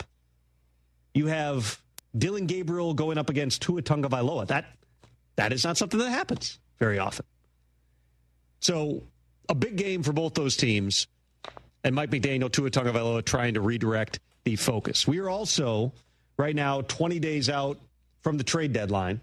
The Dolphins and Browns. The Browns are already dealing. They made 2 trades last week. Yep. Picked up a couple of 5th-round picks in pick swap type situations. They now have 10 picks, 2 first-rounders, 3 in the 5th, 3 in the 7th. But you're having to make decisions about what direction the season is going to go. And there is a certain team that TJ's lit a candle for over there in the corner that still, as we discussed on this show yesterday, can at least make themselves believe that maybe we're a player away from really getting this thing going the right direction in Dallas. Mm-hmm. It's not just me. Jerry has been tantalizing us. Jerry says a lot. With this idea since literally the day after the Micah Parsons trade. Let's talk a lot. The first thing out of his mouth was, we got to stop the run. Yeah. How's that going? Rico Dowdle, I think, is still running. Yeah. If you didn't notice, Rico Dowdle ran behind you about 5 minutes ago. That was him. Yeah. You missed him. You were talking to Jamie Erdahl. I thought it was just somebody who had stolen Brockman's suitcase. Oh, man. It was not. No, it's still just a little bit. Thank you. Still right back there. I appreciate that you have the handle up and your coat on it so we can see it in the background of your shot. Yeah. If there was any doubt that Brockman's leaving town, his coat is hanging on the suitcase. I didn't do that on purpose, by the way. No. Should I change it? Should I move it? No, I'm just saying, I think it's a humble brag. Thank you. You're going to London after the show. I'm going too, Tom. You keep saying like You're going. I said that off the top. You're also going. Yeah, Feller's already there. Feller's got real stuff to do. You guys are going to go over there and have a few beers and show up and do the show. Feller's got real work to do. You saying hard work isn't real? Do. I mean, how dare you, sir? How dare you? Sure. Jerry Jones, though, again, you're right. He does say a lot. He's on the radio a lot. He was on the radio yesterday. 105. Talking about the possibility that lingers of the Cowboys making a trade before the deadline. Oh, boy. We're in position to look at a trade. That doesn't mean we're going to make one, but we certainly had in mind when we started this season that we were going to have ammo to be more flexible in terms of what we do with the roster as we move along this year and, of course, as we get into the next couple of years. All right, I come to our resident Cowboys fanatic in the corner, TJ Jefferson. Tom, I just want to let you know real quick before you ask this question, I'm in the position to buy a Maybach. I'm probably not going to do it, but I'm in the position to buy one. See how stupid that sounds? Like, well, you've been saying you need a new car. Yeah, forever. And we need a new run. So we need much like Jerry Jones saying we might make a trade, you keep saying you're going to buy a new car, then you throw one out there, and now when you don't buy a Maybach, I'm going to be like... Get your damn act together. Exactly. Thank you, Jerry. Let's take it at face value. Okay. That all this is not just... And I said this the day after the Parsons trade, the way that Jerry was dangling, hey, we got all this capital. We could move up in the draft next year. We could move up for somebody right now. We could go get a player. I said, Jerry has found a way regardless what happens this season, for the Cowboys to be relevant, extremely relevant, all the way through the 2026 draft because of the additional capital they got in that trade. But I ask you, TJ, let's assume that he's actually referring to something tangible, that there actually is going to be a Cowboys acquisition, not a trade away, an acquisition. Mm-hmm. If that's true, what would you want it to be? Player, position, what do you actually think would give the Cowboys a better opportunity from 2-3-1 in a division that is still pretty open right now to give them an opportunity to actually play not just relevant news-wise, but play relevant football at the end of the season? I mean, look, our defensive backfield, our corners, our safeties, it's a mess back there. So, yeah, you'd want someone back there to help shut down some of these receivers. But like we just said, we cannot stop the run. There's not just one player who's going to, fix what's going on right there. You did give me hope, though. I will say this. You did remind me, we do have some extra picks. Mm-hmm. We have a lot of salary cap money, right, for next season. You're not paying Micah $47 million a year like the Packers are. We have that pick from the Packers, which will probably be 27, 28, or 29, probably. But, I mean, look, there's not one player out there unless you get a Myles Garrett. You're not answering the question, TJ. We are assuming Jerry is serious. He's making a trade. Who do you want it to be? You want me to give you a player name? A player or a position? We need a run stopper. I know we're supposed to have a run stopper, but we don't. So bring in defensive linemen is what you're thinking. Defensive linemen, yes. But then again, trade for, let's throw in a name. All right. And I'm not saying the Jets are going to do this. I'm not saying the Quinnen Williams. Quinnen Williams is available. You'd trade for Quinnen Williams. Depending upon what it would take to get him. Yeah, Quinnen Williams is 25 years old? Might be 26, 27 now, okay. But still in his prime, absolutely. Still in his prime, an absolute monster. Respectfully to the 27. Jets, 27. I don't think that they're going to be going anywhere either anytime soon. So, yeah, if you had a chance to get a Quinnen Williams, absolutely I'd be down for that. But I don't believe that's the case. I don't think that's going to happen. If I'm in Jerry's shoes, I'm absolutely active. I want to know what the opportunities are. The position where I think a lot of teams are going to be looking for help coming up to the deadline is wide receiver. They already made that trade. Yeah. They gave up a third-rounder for George Pickens, and that, to this point, looks like a pretty smart trade. Now, we'll see how it plays out over the course of the season here. We'll see how they handle things next spring. By the way, George Pickens' agent happens to be the same one as Micah Parsons' agent. And I'm worried about that, Tom. Like, what happens? David Mulugeta is a professional. It's not going to impact anything. But to the extent that the Cowboys, it's not going to impact anything. I mean, right now, there's no doubt in my mind you are franchise tagging George Pickens. Yeah, you mentioned that yesterday. You can't let that dude out the door. Yeah. No way. But if you're going to get a deal done with him, and the top of the wide receiver market is probably going to be $40 million right now. Jamar Chase, I think, is 38. If I'm George Pickens, I'm going, why am I not a $35 to $40 million a year player? And if you've got the leverage, even if you get tagged, you've still got the leverage. All right, you can play out 1 year. You can tag him again? I guess maybe. It's possible. But that's a postseason story. In terms of Cowboys, to me, I'm looking at every avenue of this, including trading players away. I just don't know that Jerry is in that mode. He's seeing an offense that is operating at a really high level. And I give Brian Schottenheimer credit for this. The way that offense has stayed on track without CeeDee Lamb, with basically their entire offensive line in and out of the lineup. The center's out long term. Tyler Booker's been out. Tyler Smith has missed time. They've had all kinds of moving parts, but they've put up numbers. Javonte Williams is back. I mean, he's been amazing this season. They've done a really good job offensively. Defensively, they're not good enough. And so then the question becomes, all right, you've said, Schottenheimer has said, he believes in the scheme. He believes they have the players to run the scheme, but you can always get players that are better suited.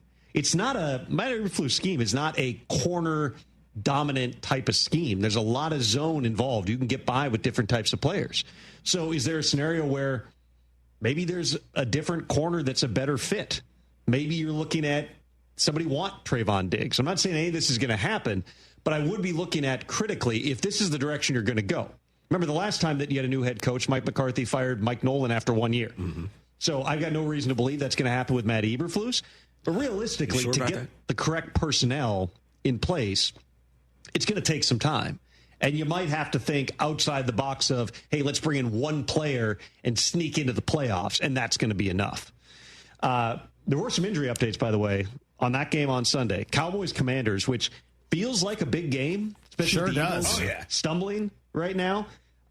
Commanders put Noah Brown on injured reserve. He'd already been out for, I think, 3 or 4 games. He's now on IR, so out at least 4 more games. Ooh. Terry McLaurin, though, back at practice, which I said this on Sunday morning. My understanding is he thinks he's got a shot to play. They think he's got a shot to play. We'll find out whether or not that happens. That quad kept him out for 3 games. This was kind of right around where they thought he'd be back. That would be huge for them. And then with CeeDee Lamb, again, we'll see whether or not he can practice today. When I checked in over the weekend, I was told 50-50 that he's back this week. But it sounds like he's got a shot, which then the only concern I have about that Cowboys offense is when George Pickens isn't getting the number 1 type of touches, does that alter the dynamic that's really been working here in recent weeks? I mean, they put up 77 points over the previous 2 games. Then even last week in Carolina, the offense was not the problem in that game. It'll be interesting to see how they navigate this. But this is the reality of the NFL at the 1/3 mark of the season. When you've got, as we were talking about with Jamie, 11 teams with 4 wins, 20 teams have at least 3 wins through 6 weeks. There's just not a lot of teams that are ready right now to hit the eject button on the season. That's why, and who knows, we could have a trade today. We've had no trades this week. We had several trades, no trades this week. And that's because there's a bunch of teams that are sitting there and going, we don't quite know. We think we know what direction the season's going. Even in a place like Tennessee, where I fully expect them to be open for business, for everybody except Cam Ward, essentially, to be available. Doesn't mean they're going to trade everybody. It's going to be high prices on a lot of guys. But you have to be open for business for them. But even they're going, we got to make sure the quarterback's got something around him. We trade Calvin Ridley tomorrow. How hard are we making the job on your interim coach, Mike McCoy, and Bo Hardigree and everybody else? That's the dynamic that these teams have to navigate through. By the way, if Jeffrey Simmons is available, sure, I'd love to take him off there. Jeff Simmons, I don't think there's anybody except Cam Ward that would be completely off the table. If there's a second guy, though, it would be Jeff Simmons. Last year it was everybody's available except Jeff Simmons. That was more or less the message the teams got. Mm-hmm. They ended up making, I think they made 1 or 2 trades, but it wasn't like a fire sale type of situation. It would be a very high price on Jeff Simmons. That is your core culture dude. That is the tone setter for everybody in the organization, Cam Ward being 1B in terms of that. But Jeffrey Simmons he's the dude in that locker room. You trade him, it's going to get that much tougher just to keep this thing together, not just for the rest of 2025, a season that's already sunk, but going into 2026 and beyond. It's going to raise a lot of questions about exactly what is the plan here in Tennessee. We got our Ian Rappaport going to join us in just a few minutes here. A lot of injury updates around the league. When are we going to see Emeka Egbuka on the field again? Does not sound like it's going to be on Monday night against the Lions. We'll check in with Ian on that. And a lot more on the other side of this break. Tom Pelissero in for Rich on ESPN Radio, presented by Progressive Insurance.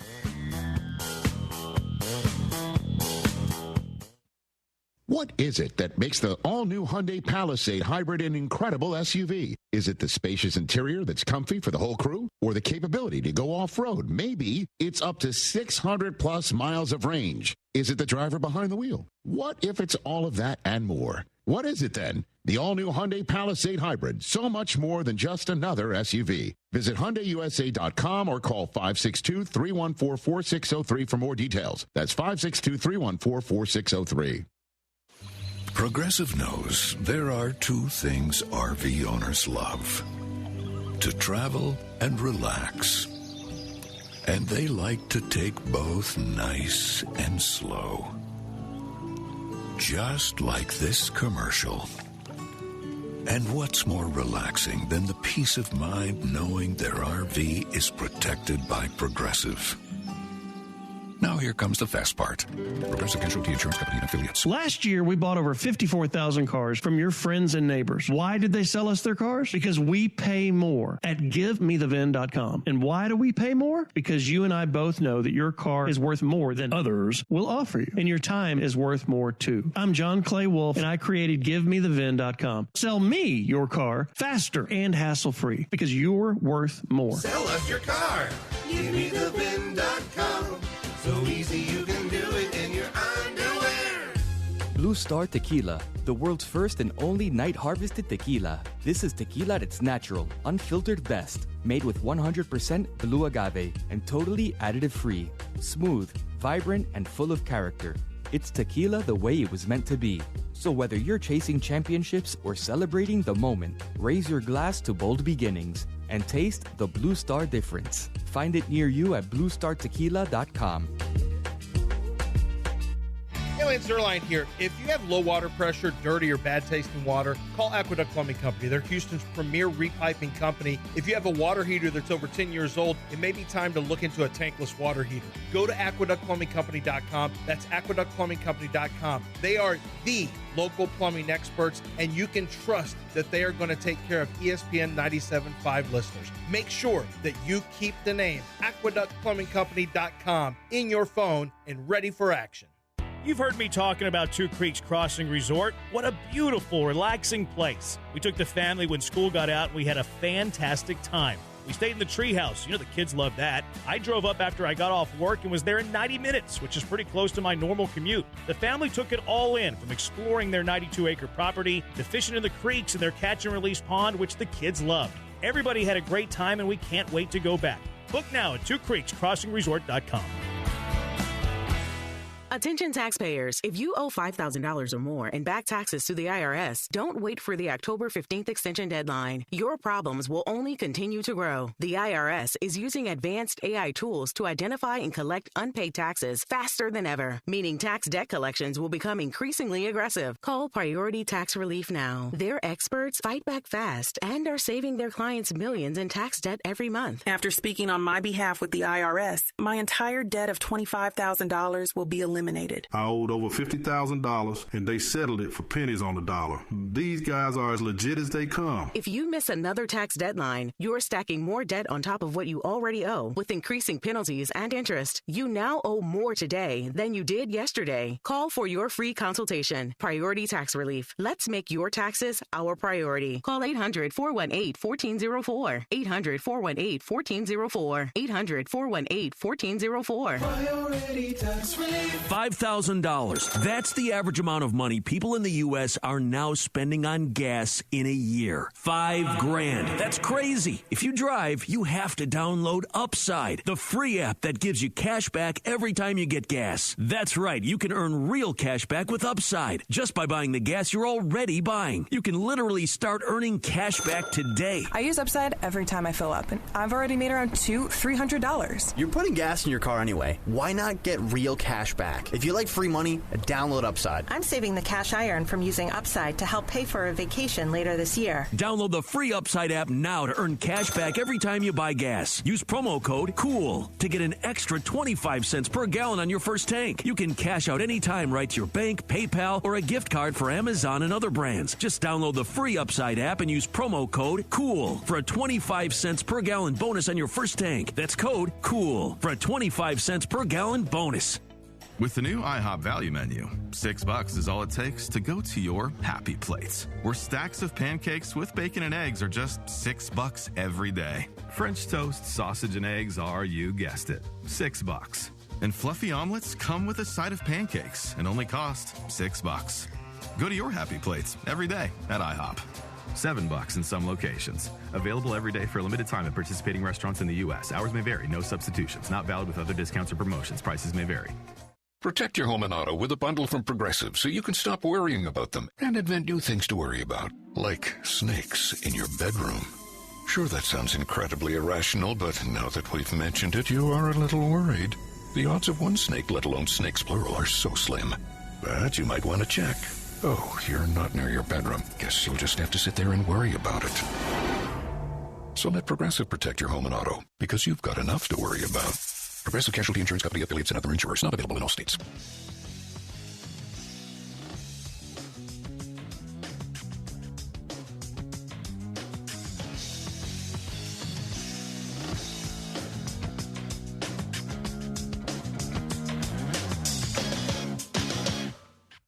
Welcome back to the Rich Eisen Show. Thank you for watching on Disney Plus, the ESPN app, and listening on ESPN Radio, presented by Progressive Insurance. Rolling into week 7 of the NFL schedule starting tomorrow night, or as you, Brockman, and you, TJ Jefferson, would call it, Friday morning, London time, kicking it all off with the Steelers and the Browns. My guest right now, you can see as part of the Prime Video coverage. More importantly, you can see him co-hosting the Insiders with me on NFL Network Tuesdays, Wednesdays, and Fridays. Ian Rappaport. Let's go. Joining the show.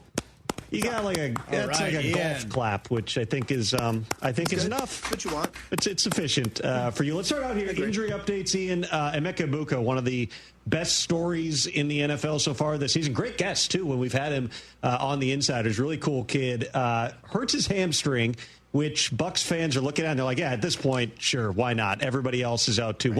What is the timetable realistically that you're hearing on Emeka Egbuka being back on the field? I think probably the most important thing I heard was that he's not expected to play this week. And, hamstrings are weird. We can get injury updates and we can get estimates. And reality is, is it major? Or is he going to be out, several months? No, this does not seem like that. Or is he going to be out a couple weeks? Yes, this is what it seems like. So it sounds to me like less bad than the Mike Evans, which was 3 to 4 weeks, but bad enough where they know he's unlikely to play this week. And remember, it's a Monday nighter, so you're not going to get an injury report today. You're going to get injury reports Thursday, right. And it does seem like everyone's been a little bit closed-lipped about this, which is fine. You don't have to give injury information until you actually have to give it. But, for the Bucs, who might get Mike Evans back this week, or at least back at practice, doesn't sound like they're going to have Egbuka on the field. It seems like a rash of wide receiver injuries, and I'm speaking strictly anecdotally. I have no historical comparisons here, but even looking at, we were just talking about the Cowboys-Commanders game on Sunday. Noah Brown just went on IR. CD, I was told over the weekend, 50-50 chance he's back. We'll see if he practices today. Terry McLaurin is back onto the practice field today. Just feels like there's a lot of moving parts to that position, which also might get a little bit extra action around the trade deadline that's now less than 3 weeks away too. Yeah, and I would see, there's going to be several receivers who we're going to be talking about around the time of the trade deadline. I mean, you can sort of go down the list of the teams that maybe are not very good or might have an extra receiver. I think the Saints receivers, Rashid Shaheed, maybe Olave would certainly be two to watch. We talked about the Jacoby Myers trade request. We have not seen the Raiders, show any indication that they would move him. At least I have not as of right now. We'll see if that ends up happening. Calvin Ridley's due a lot of money from the Tennessee Titans. Would be surprised if he went. But yeah, I mean, at the position, we've seen a lot of hamstrings, a lot of hip flexors, which is what McLaurin is. Seen some calves. It's certainly seems like the kind of thing where if you're a team that happens to have let's just randomly take it, a back-flipping, touchdown-catching number 5 receiver like maybe the Tampa Bay Buccaneers, then you're probably in luck. You mentioned Calvin Ridley in there, and he's part of a Titans team that my understanding has been, and I believe you've alluded to this on TV as well, over these next few weeks, they're going to be open for business. It's not a fire sale in terms of, hey, just get guys out of here, we'll take whatever we can get. But certainly they know they need a lot of picks. This is a ground-up rebuild. They got to get it right. They're obviously going to have a new head coach after firing Brian Callahan on Monday. But at the same time, if you're trying to get this thing going with Cam Ward, trading one of your running backs, trading one of your number 1 wide receiver, trading anybody else, there is a point at which it's like, all right, is this going to potentially put the quarterback even further behind as we move forward, which creates an interesting dynamic there for Chad Brinker and Mike Borgonzi. Yeah, and it does seem like the interest from outside has come on defense for them, not on offense. Now, I did have a team ask about their offensive linemen, and I would be surprised if they traded an offensive lineman, maybe a backup, but I'd be surprised if they traded a starting offensive lineman, even though those guys are talented, haven't played great, but are talented, and probably would get some draft capital because, part of what you're going to try to do the next, however many games is try to get the quarterback better, right? I mean, it should be a desirable job. I think Mike Borgonzi is a really good young GM who is learning on the job. I think Chad Brinker's trying to do a good job of building that building out as far as analytics and infrastructure and kind of catching that place up from, essentially where it has been. But to get Cam Ward playing better would certainly help that job's desirability. The other thing I think it does, like let's say they trade some guys, like let's say they trade, Arden Key would be a good example of someone, previous regime, making some money, probably someone they could trade. Well, it's like if you're going to deal with a new staff coming in and having their own vision of players, you might as well give that group picks to build with. So, certainly some trades would make sense for the Titans. We were live on air on Monday when the Titans announced via press release on social media that they had fired Brian Callahan. Obviously, you and I both know Callie. He's a great guy. You heard Chad Brinker talk about he's a good football coach, too. It wasn't working. They didn't want to do it this early. They just felt like something had to change right now to get the quarterback and the whole team showing more progress. But then the attention immediately turns to who is the next coach going to be? You certainly raised an interesting point here, which is the desirability of a job where there have been 8 to 10 major moves in the power structure on the football side in the past 3 years. But it's still 1 of 32. Cam Ward's got a lot of fans within the NFL. If you are drawing up the perfect head coach to take over the Titans next season, what does it look like or who is it? So, first of all, I do think it's a desirable job. Mostly because it is a job that's open, right? I mean, that's a very good thing. And if you're a young candidate or even an older candidate and there's a job that's open, it's good because you could get it. And we've seen jobs that are, quote unquote, not great places like the Chicago Bears. And then Ben Johnson comes in, flips Caleb Williams around. They tighten up the room. They improve the offensive line. And the Bears are actually maybe kind of good. So, yes, I would say if you want to look at where to go, it doesn't seem like there's a Ben Johnson in this mix. It doesn't seem like there's a can't-miss candidate. A couple that have been mentioned to me, I would say Matt Nagy, who has a close relationship with Mike Bergonzi, the OC and with the Chiefs. Former coach of the year, was a good coach with the Bears until he wasn't, and sort of has gone back around and sort of use that experience. I'd say he'd be a name to watch. That would be one. Arthur Smith, former OC in Tennessee, another former head coach. Didn't have a quarterback in Atlanta, but someone who's done it and I think was a good head coaching candidate. I think would be a good one. And then you have some other really good coordinators like the Joe Brady of the world. Lou Anarumo is another one, done a really nice job in Indy. I think the main thing for me is everyone's going to focus on who can fix this quarterback and who can get the quarterback playing well.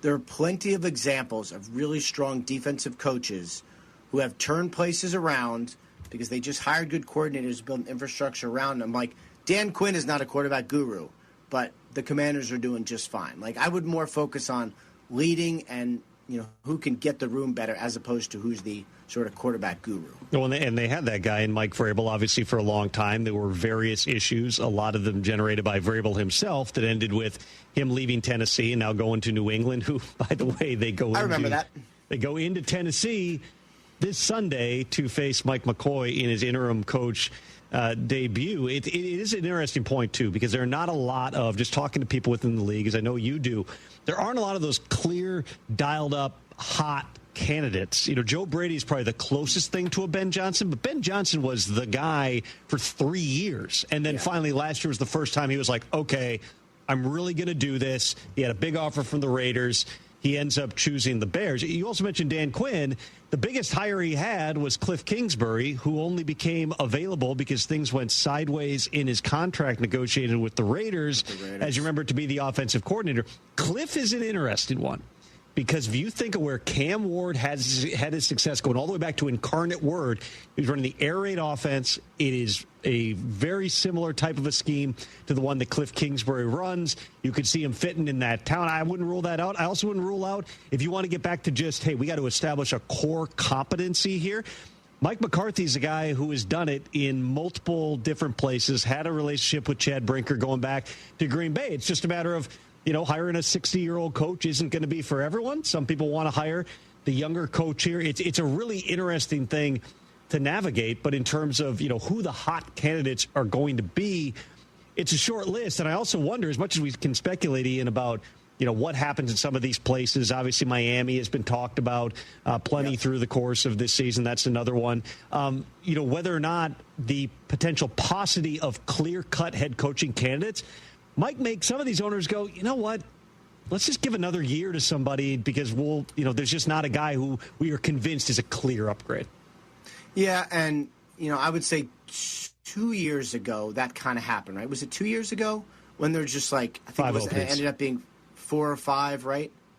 Yes, yeah. It's cyclical. It averages 7 per year, but there's some years we have 5, and there's other years we got 8 or 9. We have 10, yeah. So the hot candidate's an interesting one for me, right? So, I would have said 2 weeks ago, Joe Brady definitely getting a job. And then, the Bills struggle a little bit, and it's like, okay, well, now he's sort of not as hot. I don't know that any of that matters, to be honest, because what we found is that hot candidates really sort of don't matter very much. I mean, Brian Callahan was hired by the Titans because the Panthers were trying to get him on a plane, I'm pretty sure, to hire him, or at least to give him a really good look. And the Titans were like, we're just going to do this. We're just going to hire this guy. And that's how hot he was because 2 places were kind of fighting over him. Right? And he was the first, I believe he was the first hire in that, first or second hire in that cycle. I'm pretty sure that was the year that Burrow had the wrist, so I think they weren't in the playoffs. So he had a kind of a jump on people there, if I remember the years correctly. But Liam Cohen is an interesting one for me. I don't know how many people had Liam Cohen as a sort of hot candidate. Turned out, at the end, he was hot for one team. He ended up in dramatic fashion, which we broke, getting hired by that team and has proved to be a really good hire. So it's really just, and I would say Dave Canales, who a lot of people doubted would be really good, has I don't know that the Panthers are perfect, but they're kind of playing some good football and maybe look like they could be a team that at least would push for the playoffs this year. So maybe that was kind of a good hire too. And so it's the conventional wisdom doesn't always mean a ton, and the hot candidates sort of don't always work out. So the fact that the Titans have 2 months to figure this out is probably a good thing. Ian Rappaport, NFL Media Insider, is our guest. Tom Pelissero in for Rich. The Liam Cohen thing, by the way, just on a quick aside, there's various reasons at times that we end up reporting something as spotted somewhere, spotted at the airport, spotted in the building. This was literally Liam Cohen was spotted in the Bucs building the same day or the day after he had, or excuse me, in the Jaguars, but in the day after he had agreed with the Bucs in principle, not signed anything, but they thought he was returning as the offensive coordinator. And then all of a sudden, I think it was 24 hours later, he is walking into the building and is seen by people. And it was like, oh, I guess he's now the Jaguars head coach. That's the wackiness to the way that the process is set up. There's certainly, I think, fair criticism to some of the things in terms of how this manipulates, even if people are not doing it intentionally, the spirit of the Rooney Rule and the way that things are supposed to operate. There are a lot of occasions where we have seen teams operate a certain way where you kind of go, they appear to know who their guy is and they're doing things a certain way here, but they've succeeded in slowing down. The league has the hiring cadence, but the way that these searches play out, it's just completely changed. Would you agree? Yeah, and I think that's, first of all, CeeDee Lamb back at practice. Brian Schottenheimer just announced. We were talking about it earlier, so they said he was very involved in walkthrough. Well, great, 51%. Yeah, and, about to play your rival, making sure they know how involved he was in walkthrough, and then he's going to practice. We'll see. Maybe some gamesmanship here. But anyway, it's a good thing that he's back practicing. Turpin also practicing. So anyway, I think with the coaching hires, I don't know if it's good or bad, but almost nobody goes into it being like, well, we'll see how this goes. Now, sometimes you may have a favorite, and you decide during the process that that's not the guy you want, or something happens to go against. I would have called 2 years ago Bill Belichick the favorite to get the Atlanta Falcons job. I mean, would you have agreed, right? I mean, that seems... He met with Arthur Blank twice, including once on his yacht, and then went through the car wash in the facility. Every indication was this is extremely real, and then all of a sudden we took a hard left turn. In his case, it ended up in Chapel Hill, which has not gone great. Well, we'll see how long that one actually ends up lasting here. You mentioned, CeeDee Lamb and the Cowboys. Jerry Jones keeps saying, Ian, he keeps telling us, hey, we got the picks. I said it on the Insiders the day of the Micah Parsons trade. I said Jerry Jones has managed to make himself relevant no matter what they do or don't do by virtue of getting an extra first-round pick next year and all the questions that raises. He has made them a centerpiece story in the NFL, even if this team isn't particularly good. Do you buy or sell? We will see the Cowboys make a trade to bring in a player prior to the trade deadline that's 20 days away. I do think that it is at least a little bit intentional to let everyone know. I mean, yes, it's about the media and to make sure that this segment happens, make sure we talk about the Cowboys during this segment. But I do think some teams like themselves being out there because, like, let's say you have an edge, and I assume that's where it would be. Let's say you have, Bradley Chubb. I don't know, just pick a random edge. Arden Key, Kingsley Anibare from the Pack. Like, if you have an edge that you might trade, you're going to call the Cowboys. You know now you're going to call the Cowboys. So at least what Jerry Jones has guaranteed is that they get a look at there he is right there. That's the perfect Jerry Jones photo right there, by the way. That is a man who he's guys talking about the Cowboys. They're 2-3-1, and we're talking about they're going to make a splash move at the deadline, Ian. Man. Yeah, and I don't even know that it would be a splash, but I could see them bringing in someone. They love defensive tackles. They could use an edge. That would make sense. The only problem is that as an organization, they have done some trades. They sure have done some trades. I think last offseason they did a bunch of trades. They are a team that collects picks. They have drafted very well, with the exception of Mozzie Smith and maybe a couple others. But they have drafted very well, so well that they keep having to pay their guys top dollar, which has sort of led to this mess to begin with.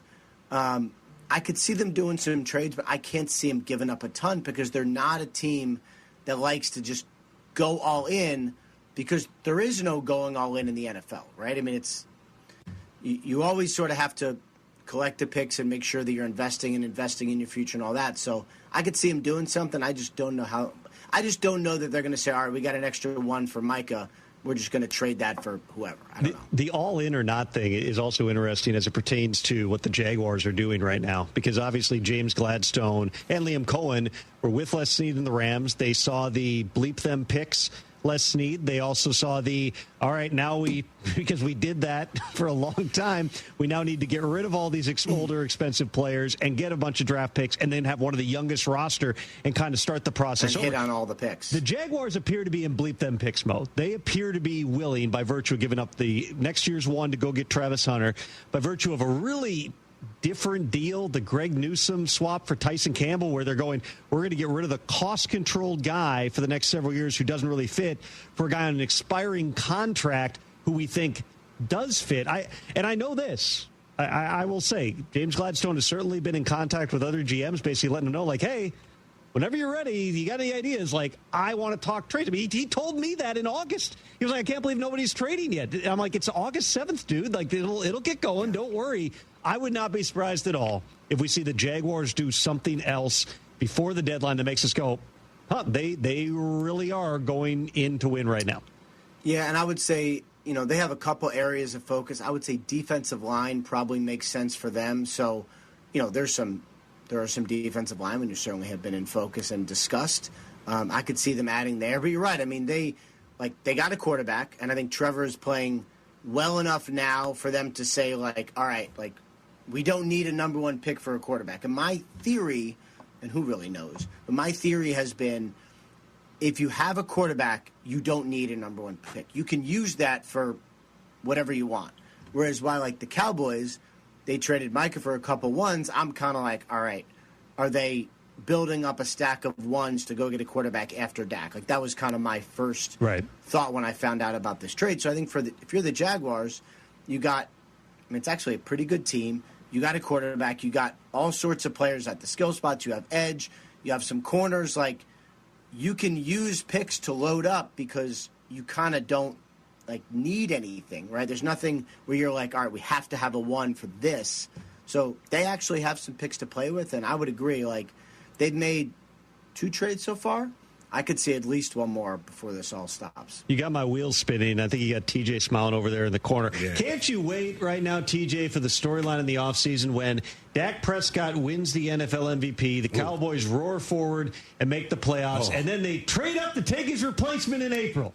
The most Jerry Jones sequence of events humanly possible. That'd be a very Cowboy to make sure keep that would be awesome. Your team in the headlines. That's how you do it. I mean, You have been a staunch defender of the Falcons, and on Monday night, at least for one night, it sure looked like that went great for Michael Penix. I am the world's Kirk Cousins over 2 years, but I am the Michael world's Penix, cheerleader of the Falcons' Michael Penix move. From draft night. Nobody besides me, or more so than anyone, I think that was a great move, and I will stand by that.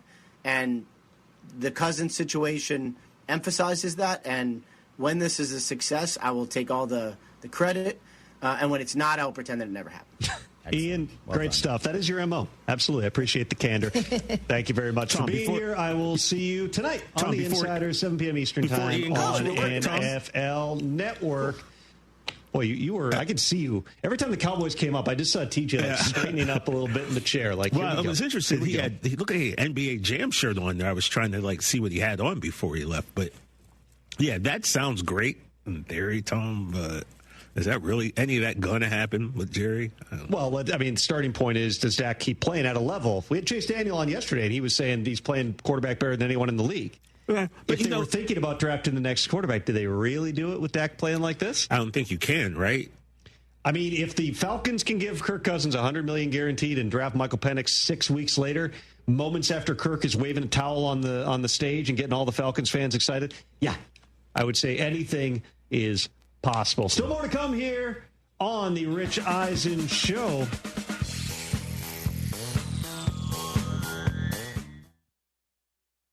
Life insurance. Why are you putting it off? Can't afford it? Too much hassle? Think you don't need it? There's lots of excuses for putting off life insurance. But if you weren't there, who would pay the mortgage and other bills? With Ethos, you could be covered in 10 minutes and boom, family protected. Ethos. Fast and easy online term life insurance. Up to $2 million in coverage with no medical exam. Some policies as low as $1 a day. Answer a few health questions and get your free quote at ethos.com/play. That's ethos.com/play. Feeling stuck on your own 10-yard line in the career game? Maybe it's time to just go for IT. My Computer Career has the game plan to score a rewarding new IT career in months. Whether you're a rookie, a breakout career changer, or a military veteran ready to serve. Why spend years chasing a college degree when you can fast-track your future in IT starting now? Take your mark, get set, go for IT. Take the free career evaluation at mycomputercareer.edu today. Financial aid is available to those who qualify, including VA benefits. Hi, I'm Danny Clark, owner of Collectors Firearms. We're celebrating our 50th year in business, and we would like to invite you to come see our 12,000 guns in stock.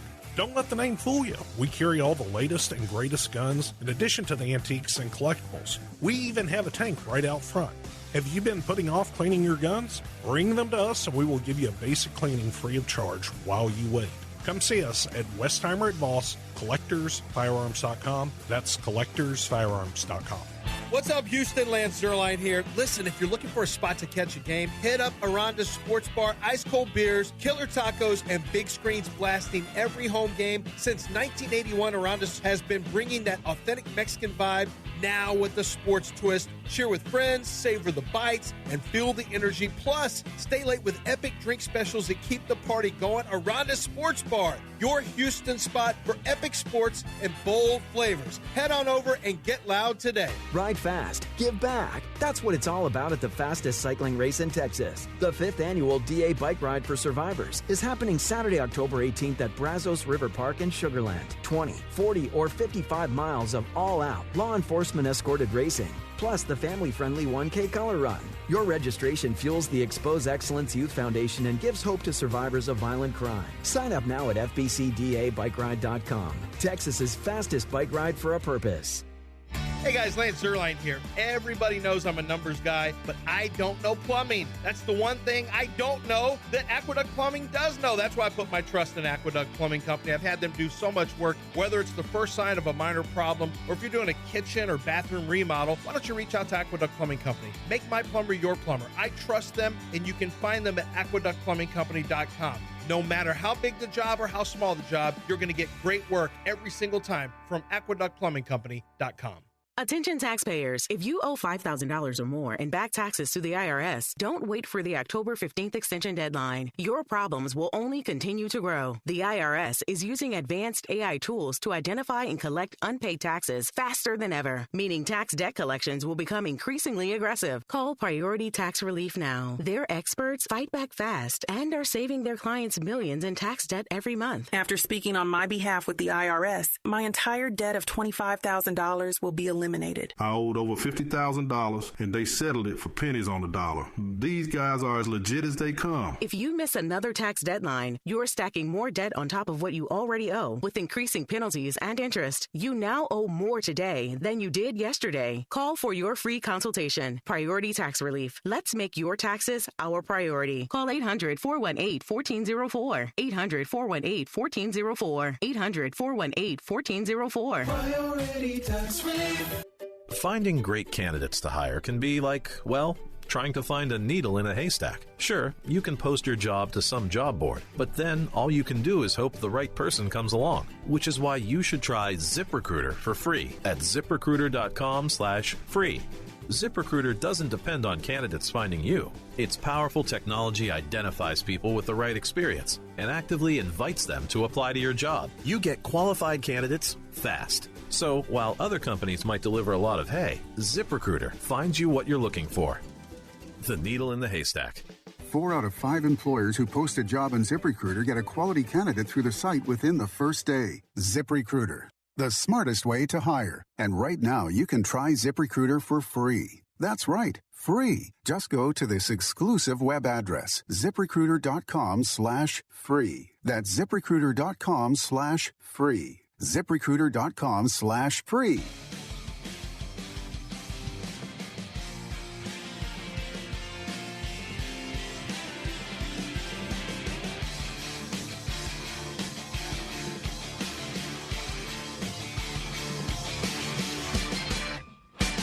Welcome back to the Rich Eisen Show, Disney Plus, the ESPN app, and ESPN Radio. ESPN Radio is presented by Progressive Insurance. Keep your career moving forward with growth opportunities, great pay and benefits, and one of the country's top workplaces. Go to careers.progressive.com and apply today. You guys. I'm just looking at you over there, those teeth glowing in the lights.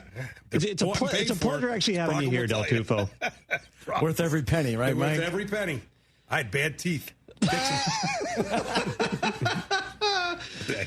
We got the first mock draft of the first one. Yes. Yeah, first excited. Mock draft excited. Of mock drafts. Actually, that's probably not true. I bet there were some the day after. No, right? there's been a bunch, but the first one on ESPN that I've seen, Jordan Reed throughout his first mock draft that's out, first round. We had Mel's big board come out yesterday. Okay, Jordan's mock draft Just lay here. the quarterbacks on me. Yeah, let's talk QBs. There are 4 of them. Okay.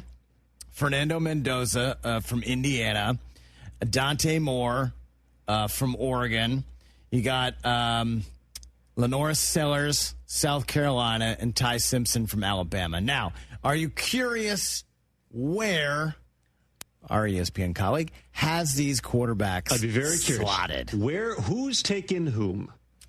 Granted, in a mock draft that's built on the current standings, meaning things like the Ravens are drafted at number 2. Sure. Ravens, number 2, taking an edge rusher from Miami, which I'm sure they have no chance of actually getting. And remember, last year at this time, no one was talking about Cam Ward as being the first overall pick. But right now, he's got Fernando Mendoza going number 1 to the Jets. Ooh. I mean, I believe it. Fernando Mendoza, going back to Cal, he had all the offers around the country of where he could transfer. He decided to go into the upstart Indiana program, which just last year, Curtis Rourke, if he didn't play the whole year with a torn ACL, would have been a much higher draft pick. They run a pro-style offense. I believe Chandler Whitmer, right, is the offensive coordinator there, longtime NFL assistant coach. It makes total sense to me. The Jets, 2 years and $40 million for Justin Fields. I think $10 million guaranteed next year. Right. That's a drop in the bucket. You could be the backup. You could cut him. They got to play better as a team, obviously. Last week was just Fields' worst game, but Jets taking a quarterback at number 1, not a shock at all. And that's why I kind of put Kirk Cignetti being in the NFL next year and overreaction Monday on Tuesday because he linked those two guys together. It has been noted. Cleveland taking a quarterback. Dante Moore, another Oregon quarterback, goes to the Browns. That wasn't. I have not seen, admittedly, a ton of Dante Moore. Last week was not the best showing for him or the Oregon offense, losing to Indiana. Played well at Penn State. Cleveland's in a spot. Well, remember, they got 2 firsts. They got the Jaguars first-round pick, too. And this is precisely why they want to see Dylan Gabriel. They want to see Shedeur Sanders. Did they luck into one? Not luck, but 3rd, 5th round. It's a lottery ticket. Did they happen to pull the right one? Right. That's what we'll find out. Yeah, Lenore Sellers, big guy coming into the season, talking about the South Carolina quarterback. Going number 9 to the Raiders. I mean, Geno Smith has, I believe, 18 or so guaranteed next year. It's been a bumpy ride so far. Played better last week. I was checking in because I wondered, could this have been the last hurrah for Geno Smith? I was told there's been no serious discussion of benching him. Again, played better, still threw a pick. But the Raiders' big picture, Tom Brady being hyper-involved, absolutely the Raiders are a potential quarterback team in 2026. Yeah, and last one, Ty Simpson, the Alabama quarterback, which no one was really talking about coming into the season. He's played great so far now through 6 weeks into the college season. Going number 30 to the Pittsburgh Steelers. The Steelers, depending on what happens with Aaron Rodgers, I mean, they could, if they run this thing off, they're 4-1, they win 13 games, and Aaron decides to come back. Do you get one more year out of Aaron Rodgers? Your fantasy roster is set. The Smack Talk is heating up, and this season, ESPN Bet is giving you more ways to ride with your squad. Introducing the ESPN Bet Fan Center, where you can instantly link and bet on your fantasy teams right in the ESPN Bet app. An enhanced sports betting experience only from ESPN Bet, the sports book for sports fans. Download the app and link your ESPN Bet and ESPN accounts to get started today. Must be 21 plus. Gambling problem? Call 1-800-GAMBLER. Terms and conditions apply. See app for details. They say a full marathon is the ultimate test. For me, it's more than a race. It's a milestone I once thought impossible. Michelle Smallman here, and I'm running my very first marathon in New York City with the support of Gainbridge and Gainbridge Assist, powered by Parity. Together, we're empowering girls and women through sports and education, with grants to 32 organizations in 21 states. Every step I take is for the finish line and for the next generation chasing their dreams. Here's to 26.2 miles and a future with no limits. What's up, guys? Sean Mapes here. Prize Picks is the best way to cash in on your Texans and Rockets this season. Make your picks in 60 seconds and turn your takes into cash all season long on Prize Picks. Prize Picks is the only app that offers stacks, meaning you can pick the same player up to 3 times in the same lineup. Want to pick more on Kevin Durant's points, rebounds, and three-pointers? Now you can pick them all in the same lineup only on Prize Picks. You can also follow other Prize Picks players directly on the app and copy their lineups in just one click. Whether it's a friend, a celebrity, or just someone whose picks you like, hit the follow button and check out every lineup they create in the all-new Feed tab on Prize Picks. Join the millions of users and sign up for America's #1 daily fantasy sports app. Download the Prize Picks app today and use promo code MAPES to get $50 in lineups after you play your first $5 lineup. That's promo code MAPES to get $50 in lineups after you play your first $5 lineup. Prize Picks. It's good to be right. Must be present in certain states. Visit prizepicks.com for restrictions and details. Get in on exciting gaming action at LaBerge Casino Resort Lake Charles. Introducing our new exclusive statewide table progressives. We've linked our table game progressives between 4 pen play destinations in Louisiana. That means our big payouts just got bigger. No matter which location you choose, you have a shot at these combined jackpots. Get to LaBerge Lake Charles or Baton Rouge, Boomtown, New Orleans, or Margaritaville, Bossier City, and get ready for big payouts. Must be 21 or older. Gambling problem? Call 1-800-522-4700. Jeremy Branham here. You've heard me talk about Pro Dunk Hoops and their drill-powered lightning adjust system that lets you raise and lower your goal in seconds. It's 10 times faster with 0 effort.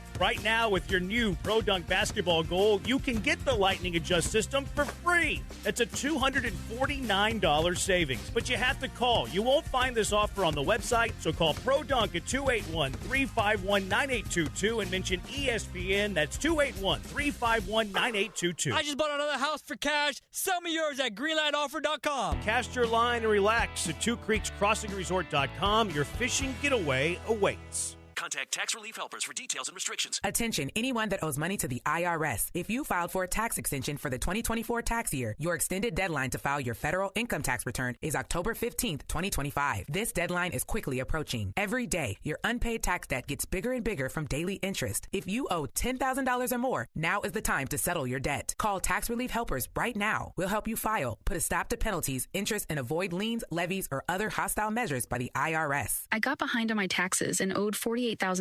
I called and they got my debt lowered to just $3,500. I owed $87,000 in taxes and it was scary. I got the amount I owed down to just $3,500. I saved $83,500. If you owe money to the IRS, don't wait another day. If you miss the October 15th deadline, you could face penalties of 5% of the unpaid taxes for each month that the return is late. The call and consult are absolutely free. Call 800-743-8419. 800-743-8419. That's 800-743-8419. Join ESPN 97.5 FM live this Thursday from 3 to 6 at Saltgrass Steakhouse, Gulfgate location. Hang out with the crew, grab a cold one, and stick around to watch Thursday Night Football with us. This Thursday only at Saltgrass Steakhouse, the Gulfgate location. Are you size conscious? We can make you bigger. At the Erection and Enhancement Center in the Woodlands, get more girth with HA fillers starting at $2,500 or PMMA filler for $59.99. Gain 1 to 2 inches in girth. Financing available. Go to erectioncenter.com.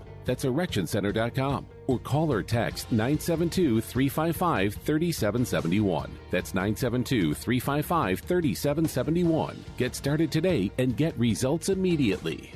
Listen on the go with the ESPN 97.5 app. Just search ESPN 97.5 and download today. This is ESPN 97.5, brought to you by Zada Jewelers, KFNC, and 97.9 HD2 Mont Bellevue, Houston. This is the Rich Eisen Show. Hey, everybody. Can't get enough of the Rich Eisen Show? You're in luck. You can find us everywhere. Watch us weekdays on Disney Plus from noon to 3 Eastern. Miss the show? We've got a podcast so you can listen anytime. But here's the best part. Our YouTube channel. Subscribe at youtube.com/Rich Eisen Show and you'll never miss a moment. Now, on with the show. Let's do this! This is the Rich Eisen Show. I feel like I try to do my best at blocking out the noise. With guest host, Tom Pelissero. And then you get 100 text messages. Keep blocking out the noise. Live from the Rich Eisen Show studio in Los Angeles. Earlier on the show, Good Morning Football co-host Jamie Erdahl. NFL Network insider Ian Rappaport. Coming up, latest news and more. And now, it's Tom Pelissero.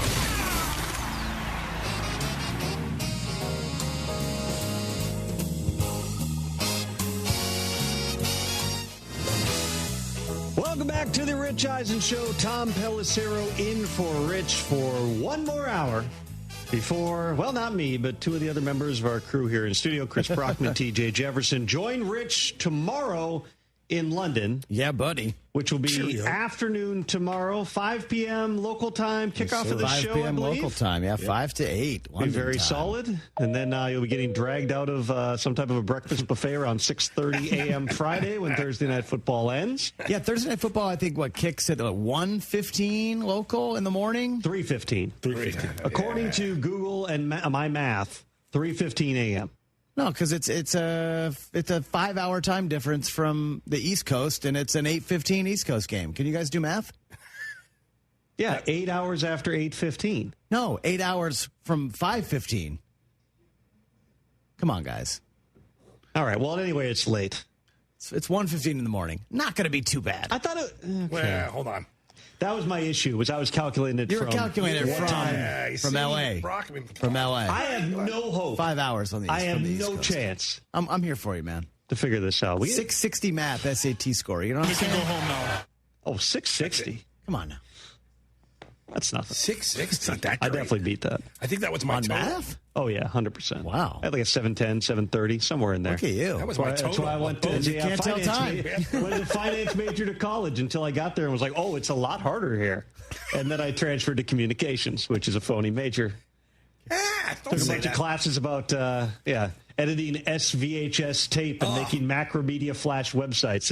And here I am. And here we are. Hosting this show and not having any idea what time it is in London. We got a lot of good games coming up this weekend, including the one that Rich is going to call bright and early, Rams-Jaguars. Sneaky, really good game. Sunday morning, Jaguars trying to bounce back. The Rams could easily be 6-0. They let a couple of games get away from them early in the season. I'll be entertained by that one. Vikings-Eagles, perhaps a Carson Wentz revenge game on Sunday.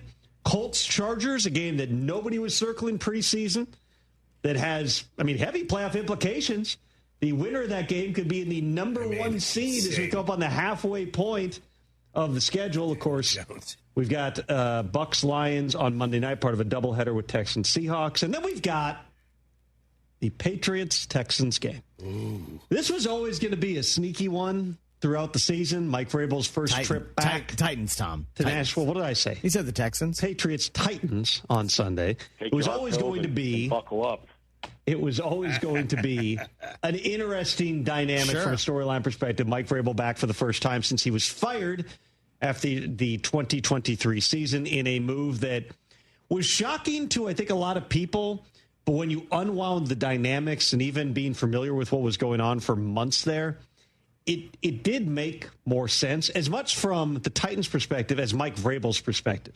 There was not a lot that Mike Vrabel was doing over that final season that made you think he's all in on wanting to be the Titans head coach as long as he can. Most memorably, of course, during the Titans bye week, going to New England to be inducted into their Ring of Honor, sitting in his Patriots Hall of Fame red jacket next to Robert Kraft in his booth, going on the field at halftime and announcing to the crowd, enjoy this place because not everywhere is like it.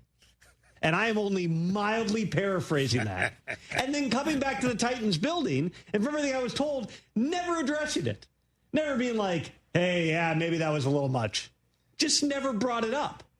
He was mad about a lot of different things. Well, A.J. Brown getting traded without his consent probably was high on the list. The A.J. Brown trade was part of it. And then John Robinson, who had a good relationship with Braves, they knew each other from New England, he gets fired. Vrabel wanted Ryan Cowden to be his general manager. They instead hired Rand Carthon. Again, two guys who got along fine personally, but were not on the same page about building the team. Then they fire Vrabel. They promote Rand. Soon after that, they fire Rand. They hire Mike Borgonzi. They hire Brian Callahan to replace Mike Vrabel. Now Callahan is gone. And this morning, Mike Vrabel at the podium in New England and answering questions about the fact that his successor in Tennessee has already been let go. Of course I did. I don't want to see anybody that shares a job with you, get let go. That's not the, that's a tough feeling, with family and school and, whether it's in college or pro, like we're in the media every single day. And there's a human element to this and that I don't want to forget. I just remember all those coaches or people that reached out after I was let go. And, I think that's important because nobody texts when you lose. They all text when you win. So Mike Vrabel reached out to Brian Callahan after being fired from the same job less than 2 years after Vrabel was fired from it. I will be interested to see. There are a lot of occasions through the years where a team will get a very temporary bump from a coaching change. Sometimes it lasts longer. The Raiders on multiple occasions have had it last longer. Rich Bisaccia took over. That was a very unique situation. Went to the playoffs. Antonio Pierce took over from the guy who had replaced Bisaccia and John Gruden, which was Josh McDaniels. They played well enough that Pierce got the full-time job before he was let go after one full-time season in the head coaching profession. That's how much these things move over the course of time. I was sitting in this chair. You guys remember it. When Jeff Saturday took over, or at least that week leading into the game, with Jeff Saturday being the interim head coach. That was crazy. They went into the Raiders building, and what happened? They won. They won. They didn't win another game after that. Right. But the 1 week bump from Jeff Saturday coming in and just wild. Whatever he was doing it's different now. Rah. They went in and they beat the Raiders on that Sunday. Yep. I don't know that Mike McCoy is the same type of guy. We heard his press conference yesterday. Mike has always seemed like a genuinely good dude. After he got fired with the Chargers, he was out of football, or he had a couple coordinator jobs after that. But then he spent like 4 years where he wasn't in the NFL. Came back a couple of years ago, was coaching with the Jaguars, gets hired as a senior offensive assistant after everyone in Jacksonville got fired on Doug Peterson's staff. And now is the interim head coach of the team. It's a nice little pay bump that comes with that. He had a long-standing relationship with Brian Callahan, so it's weird for him, too. I'll be interested to see, do they get that 1 week bump? Vrabel, by the way, was also asked something along the lines of, will the guys be fired up for you going back into Tennessee? And he said, as only Vrabel can, it's not like we're trying to win one for the Gipper here. In other words, for Vrabel, it's just, we're rolling. But every week is its own grind, its own challenge. We got to go in and take care of business. And I would say, to the extent that we're talking about, like we were with Ian Rappaport in the last hour, the desirability of the Titans' job, Cam Ward has a lot of fans around the NFL. Cam Ward was the one guy who, when you talk to scouts, you talk to coaches last year going into the draft, it was the one guy that everyone was like, he's pretty good. Yeah, there are things that are a little loose sometimes with his play style, things off schedule, sure. Was the background and completely clean in terms of how, he interacted with people when he was at Washington State and things like that? No, there were some things he had to sort through. But as much as, maybe some guys are independent contractors or whatever, like in terms of him leading by example, in terms of him putting in the time, being the first one in, last one out, all those cliches, like that is Cam Ward. He wants it that bad. And I personally have been impressed, and I know I've talked to people in the league who've been impressed with like the demeanor. He could easily be the guy who is coming into the huddle and doom and gloom and shoulders down. You see that all the time from young quarterbacks. He's not that guy. Now he's frustrated because they haven't been able to score a point. Yeah. And in the 3 weeks since Brian Callahan was told he needed to give up play calling duties if he wanted to remain the head coach, they've somehow been even worse. They've been terrible for 3 weeks. You're not going to throw out the entire offense and put in a different scheme. All right, you're working within the same boundaries. Mike McCoy said, it's got to be players, not plays, when he was asked about his philosophy. I guarantee Brian Callahan wasn't sitting there going, guys, I think it should be plays, not players. I think we shouldn't try to get the ball to Calvin Ridley. I think we should just throw it to whoever's – no, like – You're trying to build it around your players. So there's a lot of talk that comes into it, but can they get a bounce? Can they just go and find a way to get a win? They had the ball bounce their way in Arizona. It didn't translate, and they were terrible in the first three quarters on offense in that game. But you saw glimpses of Cam Ward down the stretch. What are they going to do now against one of the hottest teams in the NFL? A guy in Drake May who, I think in a year where there is no dominant team, there is nobody who's running over everybody, the likes of Josh Allen and Patrick Mahomes and Lamar Jackson, we talk about every year as being MVP candidates, none of them have had a completely clean start. I think there is a path for a Drake May to go be the MVP. I'm not making a prediction here, but if he continues to play at this level, and you can't say enough about the job that Josh McDaniels and that staff have done with Drake May, there's a lot you go through when you have upheaval like they've had.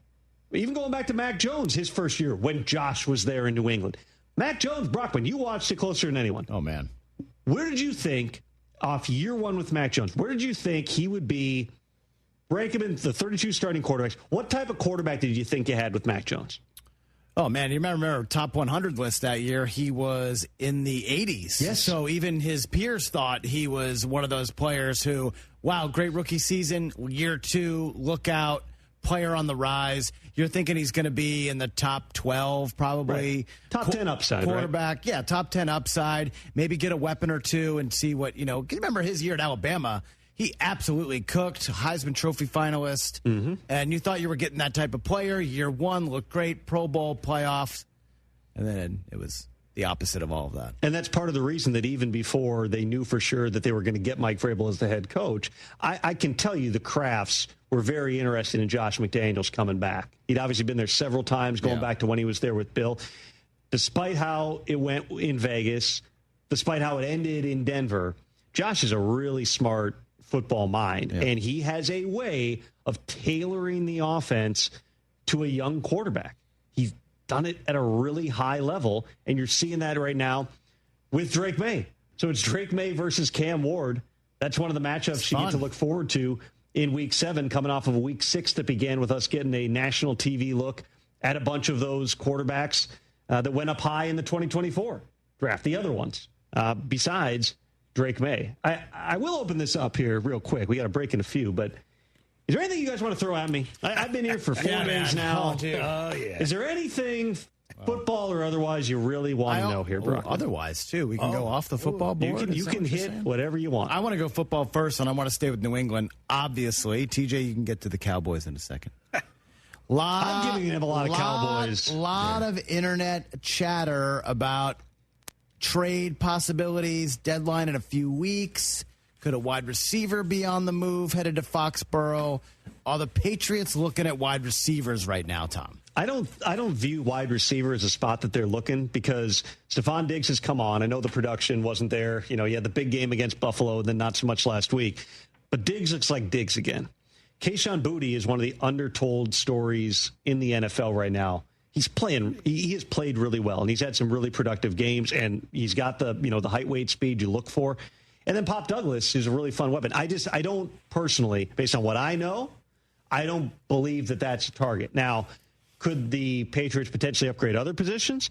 Remember, they lost Antonio Gibson. I don't know that they can trust Ramondre Stevenson just based upon the ongoing fumble issues. And Travion Henderson, for whatever reason, just hasn't gotten going. The thinking going into the season was they would use all three of those running backs. Losing Gibson both in the return phase and in the backfield was a pretty big loss. I would just say, to me, doesn't mean that they won't trade for a wide receiver, but all things equal, I'd say there's a better chance you see them trade for a running back than a wide receiver. Really? So not going to get the big, A.J. Brown, Chris Olave, that type of splash deal for If something drops into your lap, you don't say no, but they are paying Diggs $20+ million right now. If you're talking about taking on a bunch of salary for another wide receiver, again, never say never. Anything's possible, but I would view running back.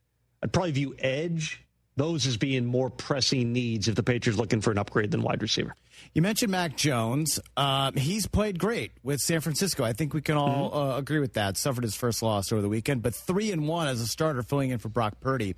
He has a 2-year contract. Are teams thinking about possibly calling the 49ers about Mac Jones being a starter next year, or could he possibly make Purdy's seat a little warm? It's a good question on the trade front because we have seen him play at a high level. He's hurt. I mean, Mac's playing through a knee injury right now, and you see that with the brace that he's had on. I think he also had an oblique going into the game last week. Like, he is laboring at times, but he's played at a high level. If I'm Kyle Shanahan and I've got the best bargain backup in the league, not just for the rest of this season, but for 2026, I'm going to want a premium price if I'm even thinking of letting that guy go, especially because the only thing that's held back Brock Purdy in his career is injuries. Right. He has been banged up. He's not the biggest guy. I don't even know if I'd call him injury prone because some of these things are just total freak deals. The elbow he had in his first year, now this toe injury that he aggravated once again. Like, history would tell you Brock might miss a little bit of time in the coming years. If there's one position you need a backup plan at, it's quarterback. And that's why they had Brock Purdy when they were going into the season with Trey Lance. That's why you had multiple quarterbacks when it was Jimmy and it was Trey. Like, you've always wanted to have multiple options at that position because once you lose somebody, if you don't have a guy you think you can win with, you're essentially punting on the season. So possible they would get a call, especially if other quarterbacks go down. I just find it hard to believe that Kyle wants to let that guy out of the building. Yeah. But Purdy going to play this week, you think? Well, we'll see. They practice later on this afternoon. If he's not practicing today, I don't think that he's going to play. But the way that Mac is playing, it certainly eases some of the pressure in terms of getting Brock back onto the field, as much as I'm sure he's chomping at the bit here. It seems like he's in play. There's at least a chance. But if he doesn't practice today, I would think that would probably rule him out for Sunday. And George Kittle? Kittle seems like he's got a better chance. He's at least going to practice this week. Knowing George, the moment that he gets back on the field and huffs the smelling salts, like he's going to think that he can go out and play 70 snaps. So I'd say, it seems like a pretty decent chance. It's going to depend how he looks in practice. But again, knowing Kittle's mentality, he's practicing. He thinks he's going to play. I got a question, Tom, but before, you said something about players being injury prone, and I always find that funny because the whole idea of this game is for big, strong men to put on armor and put punishment on other men's bodies. Sure. And yet we like knock people because they get hurt doing this. It's amazing to me more people don't get hurt playing this game. But anyway. There's players who have an injury phase, too. There's guys who will be injured for 3-4 years all the time, and then all of a sudden they get out of it, and they don't have the bad luck, or they change things about their regimen, and all of a sudden they become durable. Like, that's not an impossible thing. Just because you suffer injuries in your first few years doesn't mean you can't get healthy later. It just changes the percentages. Now, my higher register last week was I went higher register about the Bears, and I said that and something we spoke about earlier, about how the season was going well for them. Then they had that unfortunate for them Hail Mary against Washington, and then the season for the Bears went all the way down. And I said if they can get past the Washington football team this week, which was last week, I said I think the Bears can go on a nice little run. And now that they've got that W over Washington, I'm looking at the schedule. They've got the Saints, I think a seemingly still Lamar-less Ravens, Cincinnati, and the Giants. Was I wrong in thinking that the Bears could go on a nice little run here and rack up some dubs? I would say the odds toward Lamar being back are, I know they're hopeful. John Harbaugh referenced that after the game. My understanding is they are hopeful Lamar will be back. It's a hamstring. He will have had basically 4 weeks to recover.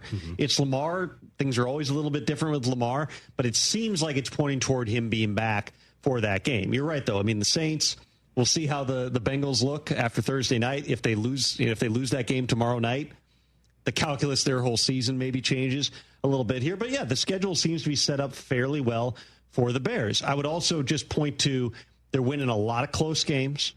They obviously got a bounce that went their way with the fumble late against Washington. But I sat here on Tuesday morning and said, like, I mean, that felt like that's the best we've seen Caleb play, certainly the most under control that we have seen Caleb play.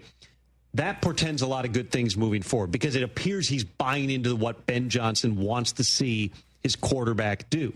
DeAndre Swift had a big game. Rona Dunze has been unbelievable. We'll see what the status of DJ Moore is. Ended up in the hospital with a groin injury, which you can only imagine what that might involve. I've got a decent idea of what it involves. Not the best, but they seem like they are in position to at least maintain relevancy. It's still year one with Ben Johnson. I just think, and I think, Brockman, you posed this on Tuesday in terms of overreaction. I still think that saying, all right, they're a playoff team now, that's probably a little much. Right. Again, you have to see Caleb do it week in and week out. And there are other spots on that team where they don't necessarily have everything exactly the way that Ben Johnson and Dennis Allen want it to look. But do I think they're going to be playing relevant games in December?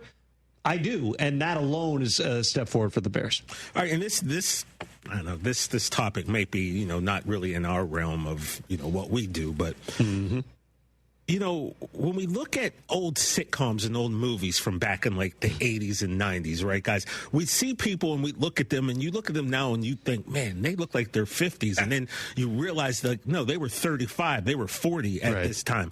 As humans evolve and get older, we're talking about quarterbacks and Aaron Rodgers and Joe Flacco being 41 years old and being the old guys. But as human beings evolve, do you think that this is going to become more normal for quarterbacks to play into their 40s and to the point where it won't be such a story? Because I feel like, this is going to become the norm going forward. It's still abnormal.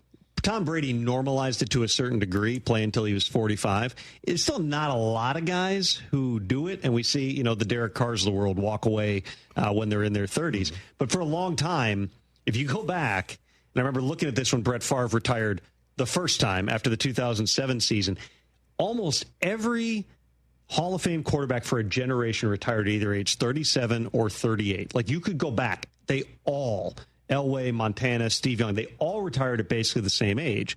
Once Brady pushed the envelope on that, it probably does have some type of a psychological effect, if nothing else, on some of the other quarterbacks. It's also, frankly, it's probably because just dudes know what they're doing with their bodies now. That was my other point. Life expectancy has changed. Life expectancy, there's training smoothie bars and clean foods in every facility, and you're paying, Russell Wilson pays $1 million a year or whatever for like his team recovery to travel around with him and spend time with him. I've been in a hotel gym the day before the game, and Russ is in there at 7 a.m. getting some workout in, and that's different than dudes. There used to be a 7-week preseason or whatever it was, because guys would be, working on a truck and smoking cigarettes the whole offseason. It took them time to get into shape. Smoking squares during halftime of the game. So, like I said, championship games. I feel like maybe in 5, 6, 10 years, we're going to be looking at, you're going to see a lot more quarterbacks because just seems the way that we've been evolving. I do think that the possibilities are out there. Part of it's the want to. And if you saw Aaron Rodgers with the Jets last year and just everything looked like it hurt, you would have said, there's no way Aaron Rodgers is coming back for another run. All of a sudden, he's on a good team. This has to be the longest Aaron has gone without being on the injury report in years. In years. If he takes a big hit on Thursday night, and I certainly don't wish that upon him, but if he takes a big hit and he starts to feel it a little bit more, he might be rethinking whether or not it was a good idea to play at 40, much less 41, 42, and beyond. All right, we got to take a quick break here. Brockman's MVP index coming up on the other side of this break. Tom Pelissero in for Rich Eisen on the Rich Eisen Show, Disney Plus, ESPN Radio, presented by Progressive Insurance.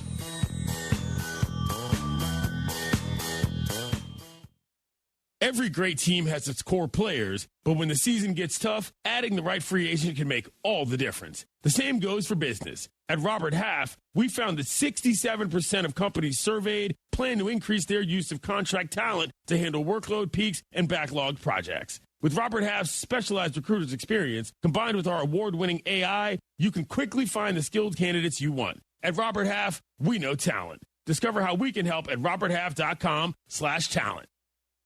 Rich Eisen here. As you all know, I care deeply about pediatric cancer research and awareness. That's why I'm proud to talk about Hyundai Hope on Wheels. For over 27 years, every Hyundai sold has helped fund life-saving pediatric cancer research. Together with over 850 dealers nationwide, they've raised more than $277 million, supporting over 25,000 kids in their fight against cancer. At Hyundai, hope isn't optional. It comes standard. Visit HyundaiUSA.com and search Hyundai Hope on Wheels to learn more. Cougar fans, it's time to pack TDECU Stadium. Saturday, October 18th, Houston football takes on the Arizona Wildcats for homecoming. Don't miss the pageantry, the pride, and the roar of Cougar Nation. Kickoff is at 11 a.m. This is Houston's team, and we need you to create a true home field advantage. Get your tickets now at uhcougars.com/ticket or call 713-GO Cougs. Come early, be loud, wear red.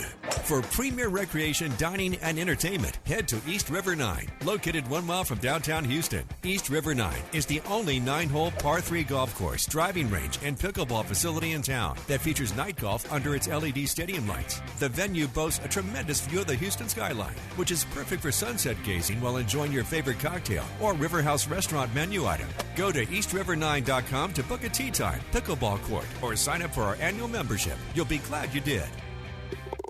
Hi, this is Sean with Greenlight Offer, and I buy houses cash. Call me today at 832-779-4000. I'll buy your house for cash and pay you cash up front. I buy houses in any price range and any location in the Houston area. Do you own a house that needs thousands of dollars in repairs? Great, because I love buying fixer-upper houses. Do you have a tenant living in your property? Not a problem. I'll buy your house with the tenant in it. Do you think your property would be difficult to sell? Easy. We provide assistance for any situation for houses in any condition. Do you want the best price for your house? Done. I'll beat any offer you have on the table. Remember, if you need cash fast, I'll pay you cash up front. Give me a call today. Sean at Greenlight Offer, buying houses. Call me at 832-779-4000. That's 832-779-4000. Call for Sean with Greenlight Offer, and I'll get your Greenlight number on your house today. Woo!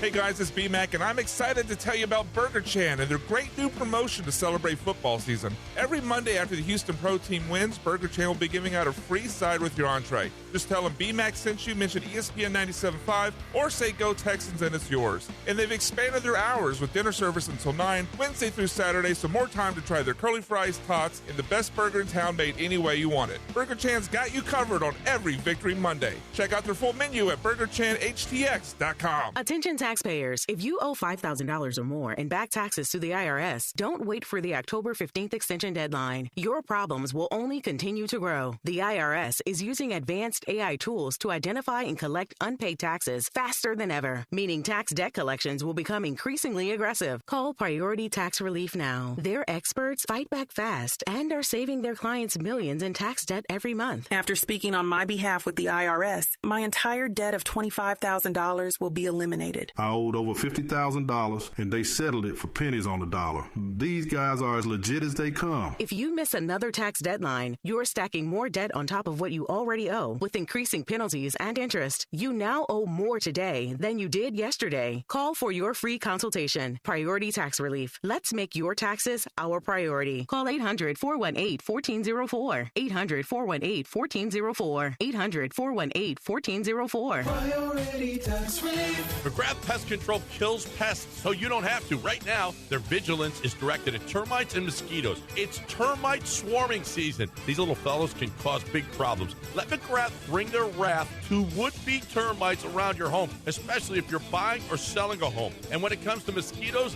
their mosquito murdering system keeps your outdoor living space skeeter-free. It's completely safe for you, but not for mosquitoes. Rest in peace. Keep your home pest-free. Get started. McGrathPestControl.com. Tell them you heard it right here. Actual price will depend on product and subscription plan. Featured products are compounded drug products, which the FDA does not approve or verify for safety, effectiveness, or quality. Prescription products require an online consultation with a healthcare provider who will determine if appropriate. See website for details, restrictions, and important safety information. Want to boost in and out of the bedroom? Hims has you covered. Introducing a new 2-in-1 approach to level up your game. Tadalafil for better bedroom performance and zinc for testosterone support. Turn things all the way up and find affordable treatment options at up to 95% less than brand names at hims.com/joy. That's hims.com/joy.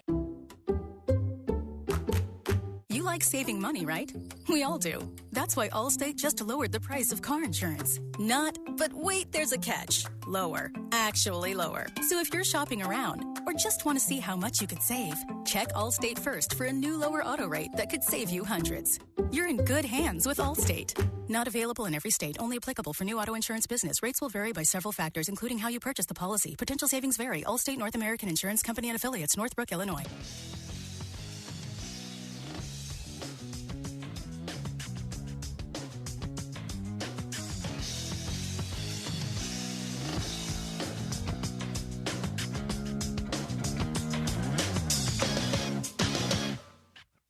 And it turns out not so much. No, not. Welcome back to the Rich Eisen Show on Disney Plus, ESPN app, and ESPN Radio, presented by Progressive Insurance. Tom Pelissero in for Rich, and I understand that before most of the cast here departs for London to reunite with Rich for a couple of London shows ahead of the Rams-Jaguars duel Sunday morning on NFL Network. Brockman's got a little something for us. Brockman's NFL MVP Index. Oh, you know it's that time of the year, boys. Is that your head on Bob Knight's body? Is that what that was? Bill Walsh, actually. Bill Walsh. Yeah. I'm the Bill Walsh of MVP. I can see that. Yeah. My head's a little small, I think, for that. Looks Bob Knight's same sweater, but probably a little different build. Bill Walsh was all about those big pop collars. Mm-hmm. Here's the thing. We know, TJ, you've said it. Might as well be the MVQ award, right? Oh, yeah. We know the MVP is going to a quarterback this year, right? It would be really awesome if Baker Mayfield won. That would be pretty sick. He's a cool guy and having a great year. However, through 6 weeks of this NFL season, I am busting out the non-quarterback MVP index. All right. It's not just one position, responsible for winning. It's everybody, Tom, as you know. It's all 53. The quarterback's pretty important, but I get your point. Quarterback's pretty important. Go on. I don't want to ruin your premise here. The non-quarterback MVP index, number 5. Going to Jacksonville. Ooh. Devin Lloyd. This guy has been an absolute beast. Leads the NFL in interceptions as a linebacker, and we know he had that unbelievable pick 6 against Patrick Mahomes. This guy's absolutely balling, and one of the main reasons Jacksonville, 4-2 in the playoff mix, and a surprise team that could win their division. Like Devin Lloyd, met him the morning that he was drafted. I believe that was the Las Vegas draft. He was in the suite that we had in the Cosmopolitan Hotel, like at the breakfast buffet. I was like, oh, yeah, hey, where do you think you're going? One of those like weird moments, and then obviously his career's gone. I hadn't thought a ton about Devin Lloyd since, quite honestly, until this year when obviously he begins making a ton of plays. Yeah, huge leap. For a revamped Jacksonville defense. I mean, Anthony Campanile deserves so much credit for the way that they've generated as a team a lot of these turnovers. He's had a fantastic year, not going to play, not making the trip to London because of the calf injury that he suffered last week. But Devin Lloyd off to a great start. I mean, Defensive Player of the Year, if you were naming that right now, I think he'd probably be in that mix with, well, I don't want to ruin any of the other names you're going to say, but I would think that he would at least be in that conversation. Well, I imagine you were about to say this person's name coming in at number 4. Nick Bonito? The best defense in the NFL, the Denver Broncos. Nick Bonito leads the NFL in sacks. See, I had 8 of them. I walked him right into it. I actually let him say it. Teammates. But then he gave me the opening. Teammates. Nick Bonito's been awesome this year. Yeah. He's been really good. Him and Brian Burns tied, I believe. If Bonito got one last week, but they're both up there at the top. Brian Burns 7.5 sacks. Nick Bonito 8. Bonito added a half sack then, since we had Brian Burns on the show on Friday. I mean, Bonito is certainly. I mean, he's the straw that stirs the drink. Broncos got him locked up for years to come. Between him and Pat Surtain, I mean, those are the two guys that kind of everything goes through there. I mean, he's been really good on a Denver team that is atop, or at least tied atop the AFC West, despite the fact that offense has been a roller coaster ride so far. Number 3, also a player not going to play this week. Let's go down to Tampa. This dude has been absolutely unbelievable. Offensive Rookie of the Year is in the sights for this player, and he is number 3 on the non-quarterback MVP index. Got to be Amir Ibuka. With all the injuries going on in Tampa, Emeka Ibuka. Did I just pull a Gronk for a second? I thought you were doing a Gronk impression. No, that's Ebubu. That was really embarrassing. That's what he said. For Gronk. Seems like he scored a touchdown every game. He has been everywhere for Baker Mayfield on this offense, who has suffered a litany of injuries to Mike Evans and Godwin coming back and Bucky Irving being out. This dude has been absolutely the real deal and looks like the best wideout in this class. He's exceeded, I think, anybody's reasonable expectations, including mine, because the one thing you heard about him, because really, in talking to people around the league, the only lock first-round guy was really Tedoroa McMillan. Right. Like, he was the one that everyone was like, all right, he's in the mix. It was just, is that the style of receiver you want? Was the tape too up and down? Matthew Golden was the next one, especially after he blazed the 40. And then after that, like, I was remember going through mock drafts on NFL.com, and, like, nobody had Emeka Ibuka in the first round. The thing I kept hearing, especially when I talked to coaches, was, all right, the traits, scouts worry about traits. Coaches are just like, dude can play football. Like, he's such a good football player and a wide receiver. He's going to be good. What I didn't expect to see was that he'd be the deep threat. He'd be making the plays down the field, not just the guy who's, possession-type receiver, but the big play threat and the degree of difficulty. Absolutely, it has blown me away this season.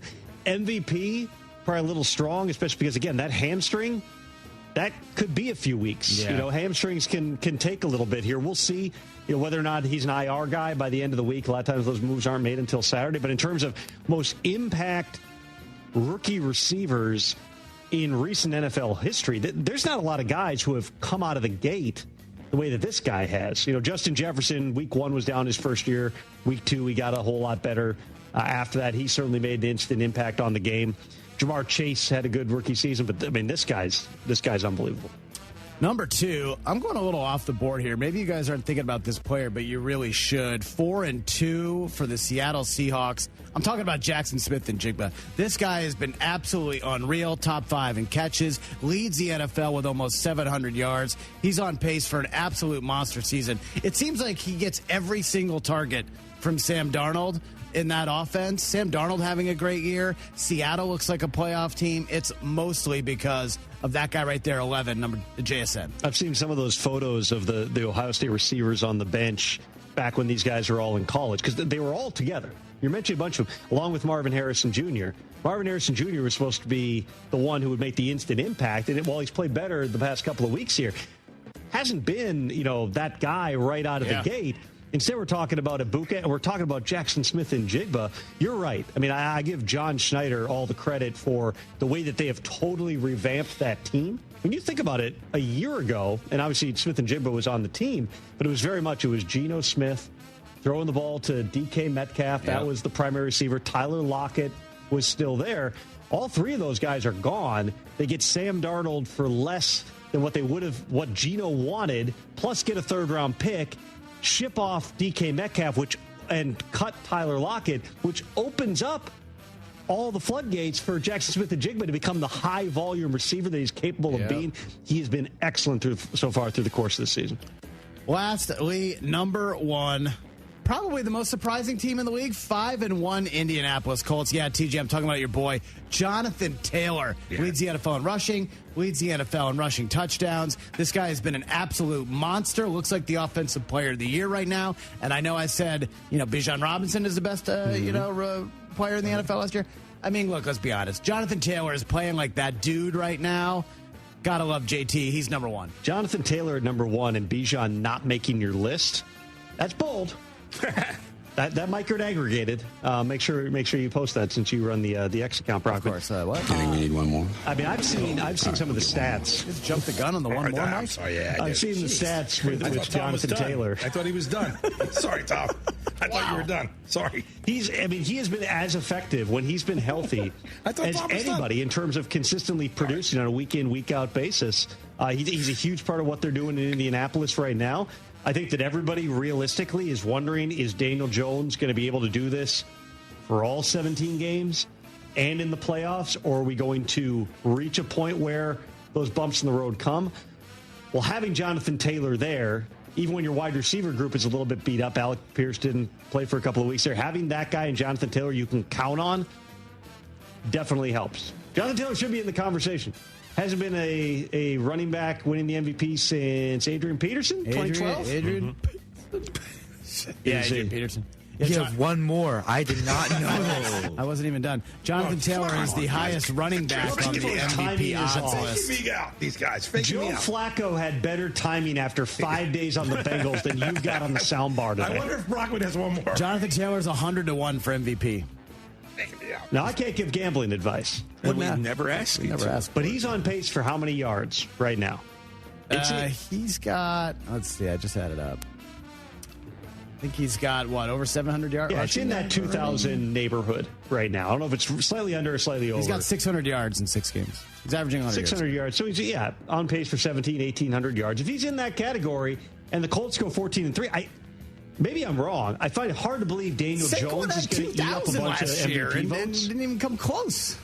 But I mean, that was in a little different situation. Again, it's like how much credit do you give to the singular player if it's not a quarterback? I mean, that's always been it, which is, it doesn't matter how good the running back is. If the quarterback sucks, then he's not going to be able to have that level of production. He's now minus money for Offensive Player of the Year, so Bijan would have to go nuts to kind of overtake him. I mean, Bijan might be, and I know we talked about this before, but he might be the best player going in the NFL right now. He's on a pace for 1,150 yards receiving. Bijan Robinson. They've done a great job. I mean, Zach Robinson, since he moved down from the booth, that offense has been as consistent as anybody. You go back, remember, Arthur Smith was there when they drafted Bijan and they drafted Kyle Pitts and they drafted Drake London. And the idea was, let's build a basketball team and no one will be able to compete with our combination of size and speed. They didn't have the quarterback. Right. They never used a high pick on a quarterback. They did on everybody else. Offensive line, everything else. They running back, wide receiver. They took Desmond Ridder in the third. Pitts. That didn't work out, but it's a third-round pick. Yeah. And obviously Arthur Blank decided to move on. Right now, it looks like the Falcons' offense is headed in the right direction. It took a long time to get to this point, but if Michael Penix Jr. ends up being that dude that Desmond Ridder and Marcus Mariota and even late career Matt Ryan could not be, job one is win that division. And to do that, you got to get past the other guy you mentioned, Baker Mayfield, and the Bucs, who one way or another, no matter how many people are hurt, no matter how rough the schedule is, no matter how ugly it might be at times, they find a way year in and year out to hang another All right, banner. Mike, play the drop. We need one more. All right, thank you. All right, we'll get one more. You're ruining the surprise. You're ruining the surprise. Mike Del Tufo on the soundbar. All right, let's go. One more. Non-QB MVP index, guys. I got to do it. It's Scalaboo. It's Ken Scalaboo. All vibes, all juice. I don't even know what's in that juice. It's probably not legal. This guy is Hold on. This is the guy that we want leading this. He's injected a certain swag that was not existing on the New York Giants right now. 2 out of 3 wins, and it's because of this guy. He's shirtless, ripping with Fitzpatrick. Jackson Dart. He has an S in his name. Come on. Look at those guys. Now I want to be clear. I want to be clear on one thing. Because you said what Cam Scadaboo is putting in his drink might not be legal, and you said Cam Scadaboo injected. I'm not implying anything. I want to make abundantly clear. Those were just weird Scadaboo, words. All natural. All natty. And a little bit nuts. A lot nuts. I think that if Cam Scadaboo and the Giants, and last week was one game, but if they continue going this, I would be all for a new award that is the Cam Scadaboo Award. Oh. It would be the rookie who most changes the vibes. Yes. Of a team. If Deion Dawkins can get a lineman award, why can't we get a vibe award? It's not the rookie of the year. It is not the best player. It's just the one who everyone's like, oh, man, this is fun. Look at this guy. The culture change. Look at what this guy over here is doing. This is cool. I would be up for the Cam Scadaboo Award. All natural. And all natural. And the top of the trophy would be him shirtless, bumping chest with Ryan Fitzpatrick. Ripping his... Yes, ripping the shirt off. You're right. Ripping the shirt off like Hulk Hogan. Rest in peace, TJ. Scadaboo. I would dig. Can we work on this? We can make our own trophy. Literally just give it to Goodell to do the Protector Award. That's I want to do. That's what I mean. The Scadaboo Award. I think Scadaboo is an angry run. He gets the scepter this week. Well, what would it be, though? What's on the bottom of it? Is it the Scadabowl?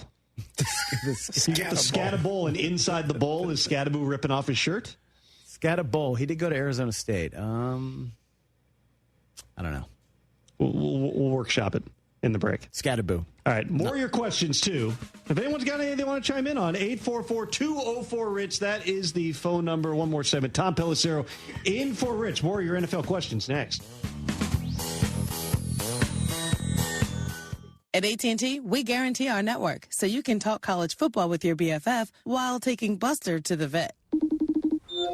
Hey, yeah, I can't believe he ate the whole thing of chicken wings. And I can't believe we're staging a comeback. Touchdown! Yes!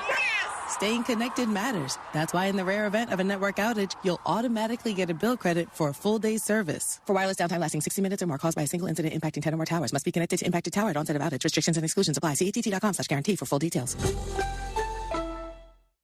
Rich Eisen here for Sonos, the speakers that bring every game to life in my own house. With studio quality sound, Sonos makes you feel like you're right there in the stadium. Whether you're cheering on your team, binging your favorite show, or listening to the hottest songs, Sonos fills every room with incredible sound. Setup is easy. Just plug in, open the Sonos app, and you're ready to go. Want stadium quality sound at home just like me? Because I love Sonos. You will too. Explore soundbars, speakers, and more at Sonos.com. Sonos. They look as good as they sound.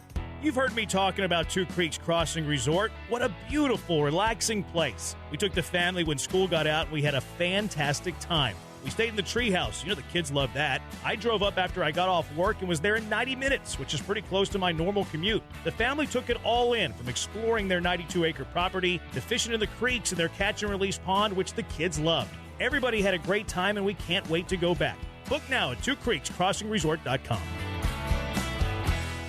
Chastain Ford is the place to go if you're in the market for a Ford. Their professional staff will provide you with an outstanding truck buying experience. They offer competitive pricing and an extensive selection of new and used Ford vehicles. From the sales staff to the finance team, their knowledgeable and friendly staff are devoted to helping you find the perfect Ford for your needs. Chastain Ford also offers exclusive incentives and deals to get the most out of your purchase. Whether looking for a truck or SUV, Chastain Ford is the perfect place to find your dream Ford. Attention taxpayers, if you owe $5,000 or more in back taxes to the IRS, don't wait for the October 15th extension deadline. Your problems will only continue to grow. The IRS is using advanced AI tools to identify and collect unpaid taxes faster than ever, meaning tax debt collections will become increasingly aggressive. Call Priority Tax Relief now. Their experts fight back fast and are saving their clients millions in tax debt every month. After speaking on my behalf with the IRS, my entire debt of $25,000 will be eliminated. I owed over $50,000, and they settled it for pennies on the dollar. These guys are as legit as they come. If you miss another tax deadline, you're stacking more debt on top of what you already owe with increasing penalties and interest. You now owe more today than you did yesterday. Call for your free consultation. Priority Tax Relief. Let's make your taxes our priority. Call 800-418-1404. 800-418-1404. 800-418-1404. Priority Tax Relief. Chill Out with Inside the Icebox, your go-to Astros podcast for deep dives, hot takes, and bold predictions. Join Joe George and Sean Mapes Fridays at 6 on ESPN 97.5 or on our YouTube channel, ESPN Houston, powered by Blue Star Tequila. Smooth and always game ready. Houston, are you ready? The fastest cycling race in Texas is here. Sign up now for the Fort Bend District Attorney's Bike Ride for Survivors, happening on October 18th at Brazos River Park. Ride 20, 40, or 55 miles with a full police escort, or bring the family for the 1K color run. Every mile changes lives. Register today at FBCDABikeRide.com. That's FBCDABikeRide.com. I'm still going for it, even with higher stroke risk from atrial fibrillation, and a regular heartbeat not caused by a heart valve problem. Over a 3-year study, Eliquis apixaban tablets reduce stroke risk better than warfarin, and over 97% of Eliquis patients did not experience a stroke. A first stroke occurred in 2.9% of warfarin patients versus 2.3% of Eliquis patients. Don't stop prescription Eliquis without asking your doctor. Stroke risk may increase. Eliquis can cause serious and potentially fatal bleeding. Don't take if you have an artificial heart valve, abnormal bleeding, or antiphospholipid syndrome. While taking, you may bruise more easily or bleed longer. A spinal injection increases blood clot risk, which may cause paralysis. Get medical help right away for unexpected bleeding or bruising, or back pain, tingling, numbness, muscle weakness, or incontinence. Aspirin products, NSAIDs, SSRIs, SNRIs, and blood thinners increase bleeding risk. Tell your doctor about planned medical or dental procedures. Learn more at Eliquis.com or call 1-855-ELIQUIS. Small businesses look for banking partners who make fast and efficient decisions. Veritex Community Bank has a lending team standing by to help you navigate through the loan process. Visit veritexbank.com for more details. That's VERITEX bank.com. Member FDIC, subject to credit approval.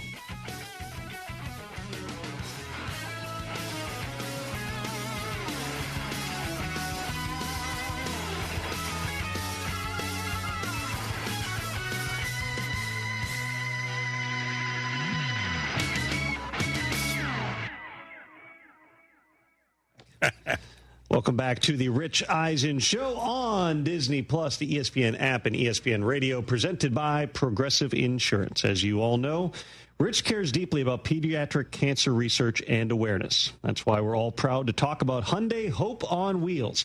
For over 27 years, every Hyundai sold has helped fund life-saving pediatric cancer research. Together with over 850 dealers nationwide, they've raised more than $277 million, supporting over 25,000 kids in their fight against cancer. At Hyundai, hope isn't optional, it comes standard. Visit HyundaiUSA.com and search Hyundai Hope on Wheels to learn more. Great cause there. Great being in the past few days here for Rich. Tom, you're so good. Love you being here. Who you will you'll be seeing in the not too distant future tomorrow, London time in the evening. 844-204-RICH, the phone lines. We got any final questions here? Vinny in Long Island has been waiting to weigh in here. Vinny, it's Tom Pelissero. What's up? Hey, Tom. How you doing? Doing fantastic, man. What's on your mind? So I'm a huge Giants fan. I'm happy the vibes are high. That's all great. But all I keep watching every week is Daniel Jones just play out of his mind in Indianapolis. And I'm just wondering, just with your contacts around the league, what does the league think of his resurgence and just the Colts in general? And then also, if he continues to play like this, plays at a Pro Bowl level and somehow wins the AFC South for the Colts and wins the playoff game and all that great stuff, how bad does that look for Brian Daboll and Joe Schoen? Well, the Giants won a playoff game with Daniel Jones and Brian Daboll 3 years ago. They went into Minnesota as a wild card and won a game there. They did see the best of Daniel Jones, and then he went through a couple of years where he was banged up and obviously got benched in 2024. I mean, injuries were a factor. He never, fully captured the draft position that he was taken in. I would say, in terms of the league-wide reaction to it, number one, it might be the best free agent signing of the offseason. Daniel Jones for 1 year, and it was like around up to $15 million, somewhere in there.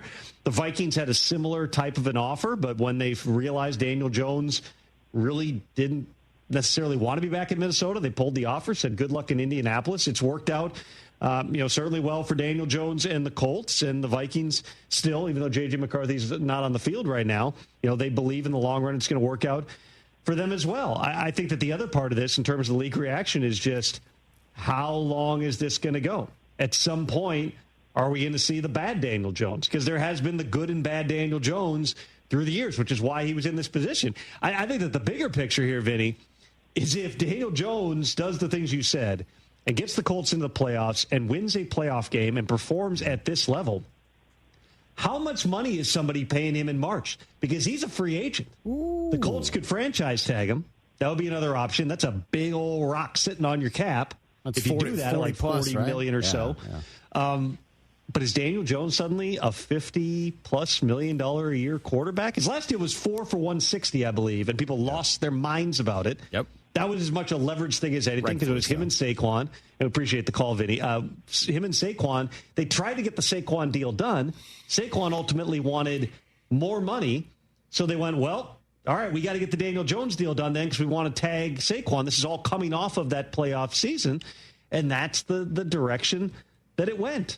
All of which led us right here where they spent the additional resources that they had on the defense, getting that all squared away while they knew they probably didn't have the long-term quarterback option. I don't think that, the Daniel Jones performance necessarily reflects poorly upon the Giants. It's more so a reflection of two organizations that were at different spots. The Colts, by all accounts, had built up a pretty darn good roster. They did not get the quarterback right. They drafted Anthony Richardson, who at this point, and thankfully it's not worse, but just suffered an orbital fracture, went on injured reserve doing band work before a game. He has had the most remarkable run of unfortunate circumstances you could imagine. But everyone's sitting there going, Anthony Richardson hasn't done anything to justify that. Does that look bad on the Colts? Well, it only looks as bad as what you make of it, which for them is signing Daniel Jones at a bargain rate and allowing them to unlock, hey, the rest of this roster is pretty darn good.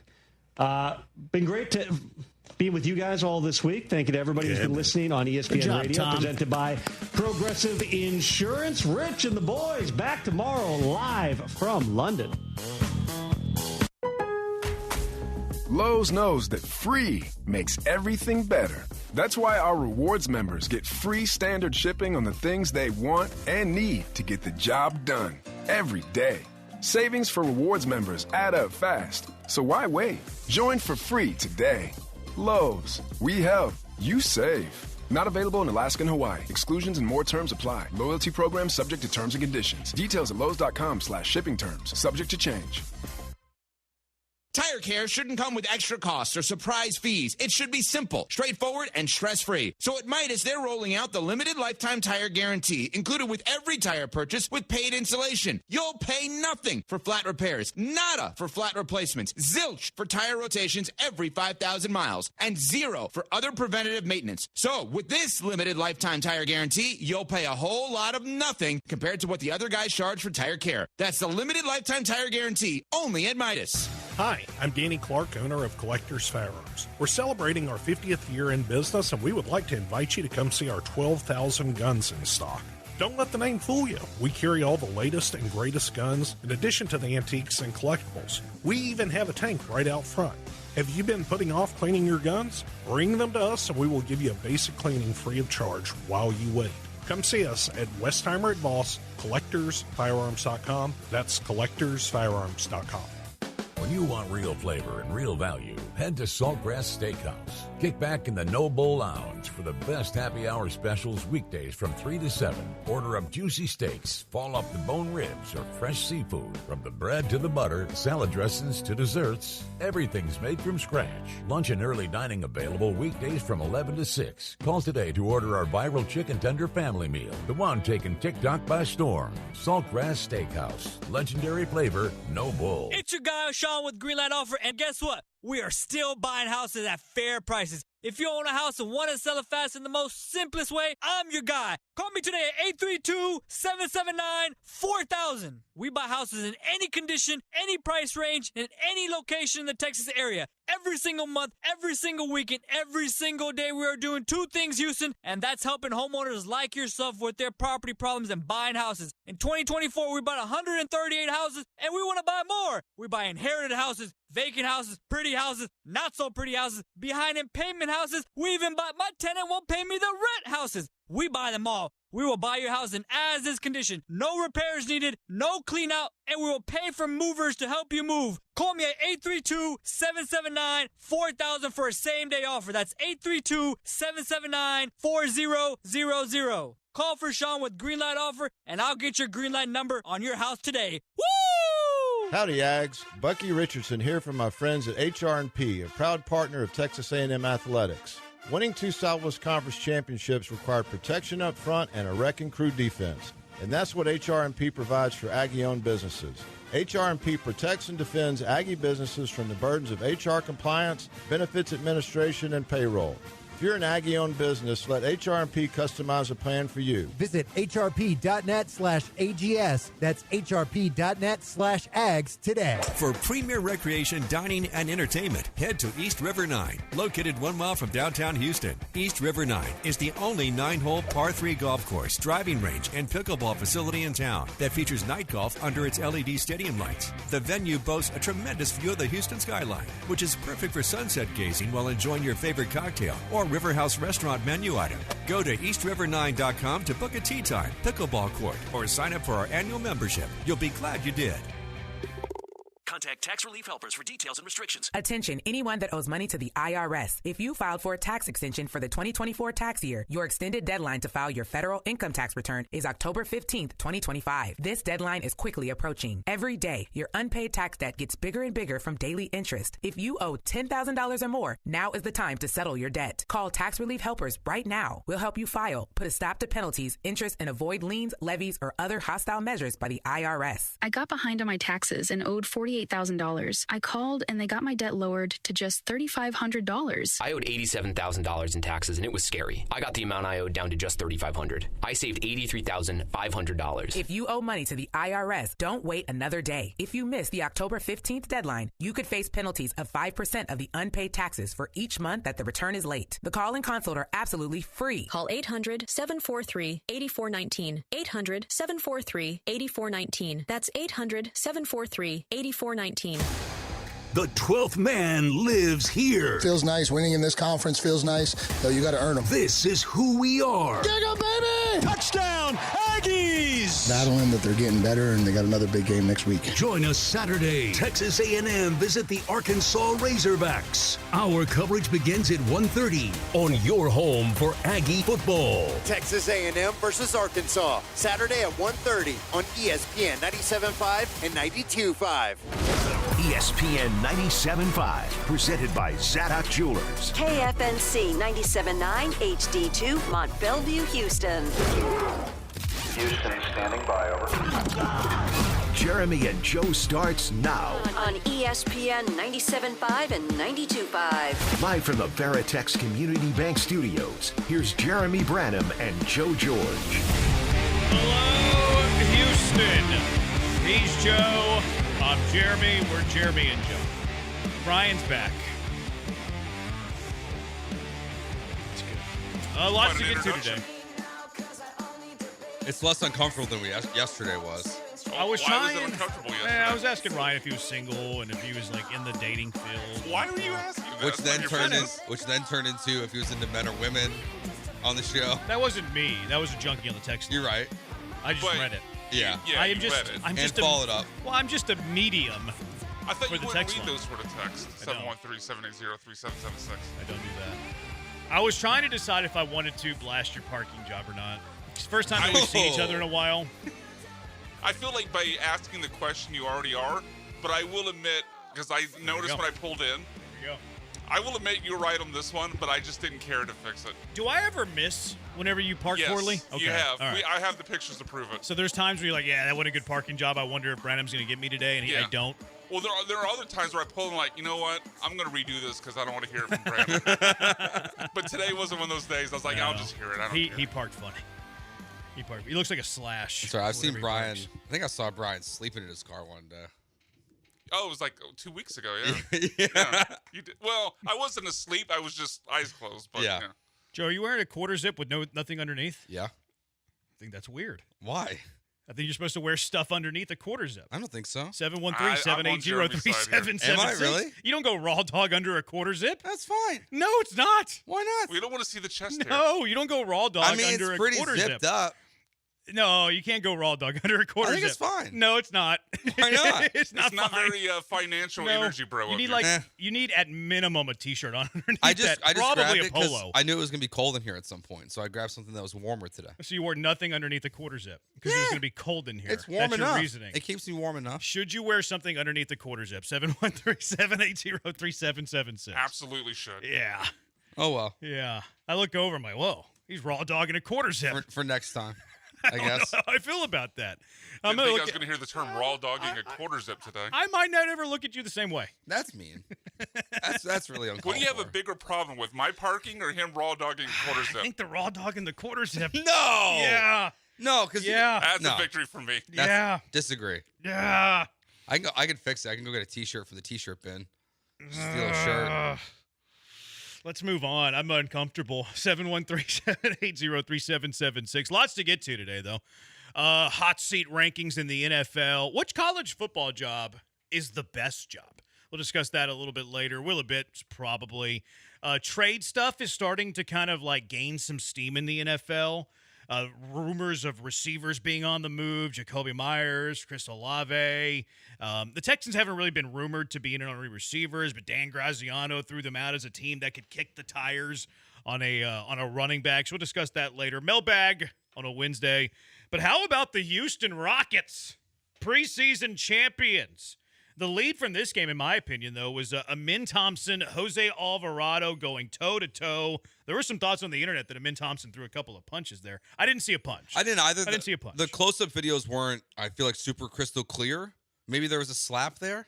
It looked to me like he was clearing space. Yeah. And he definitely had an open hand. Yes. Like there wasn't a closed fist. And then neither one got ejected either, by the way, which I think is good in terms of like, are we like, scared there's going to be a suspension? I don't think so. Like you have what do they call that little town? Secaucus or whatever?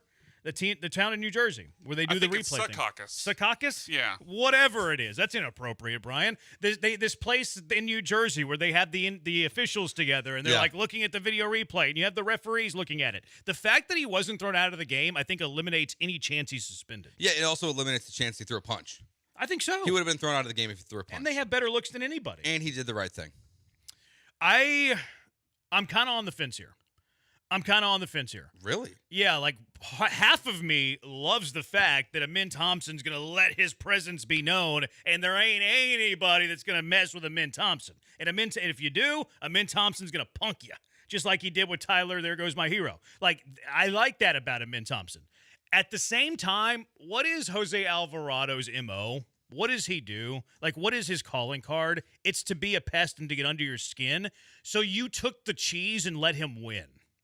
Yeah, but it's like a double leg takedown's happening.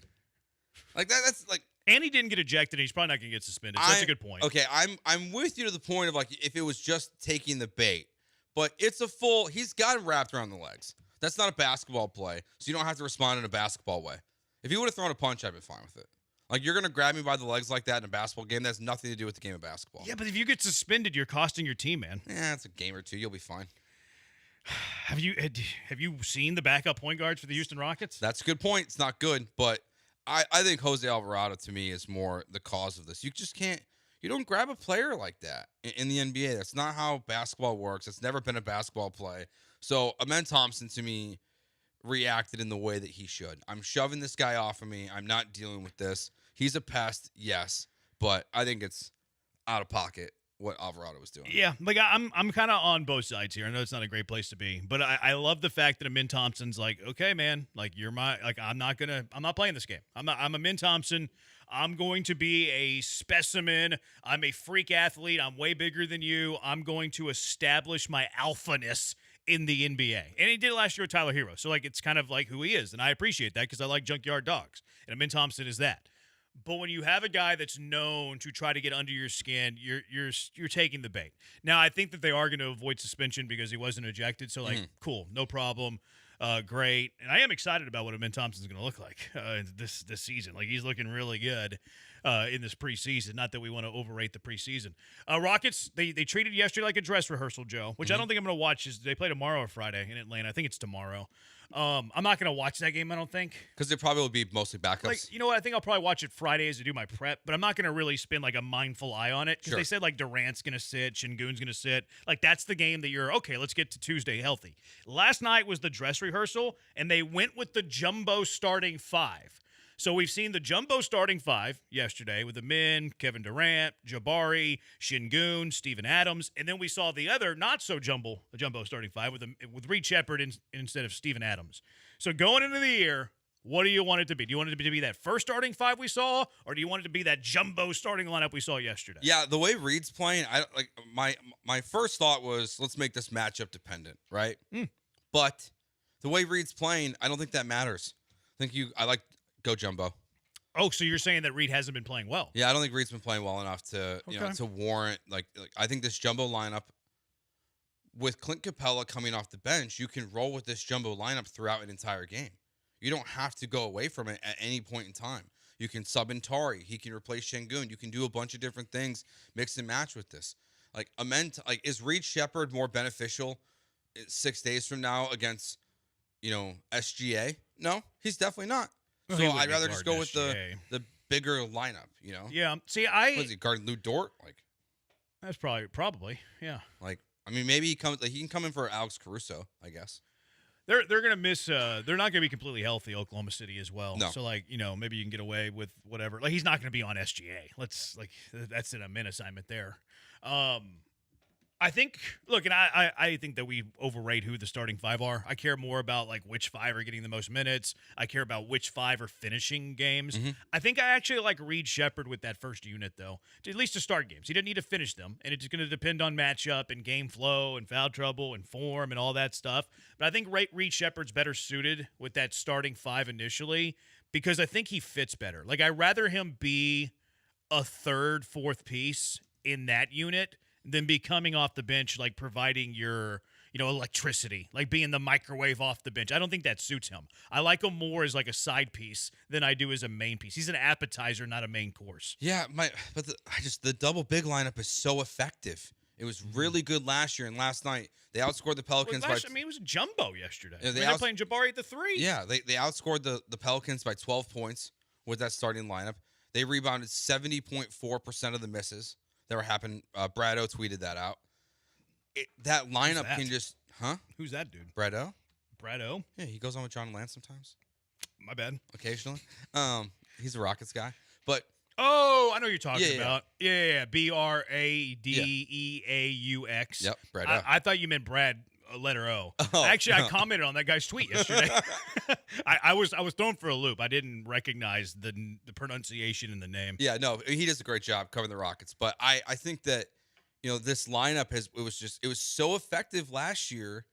I want to see it start games because I think you can control a game early with the double big, and then if it's not working, I'd rather than pivot away from it than pivot to it. Okay. If that makes sense. All right. So I like the double big or the jumbo lineup.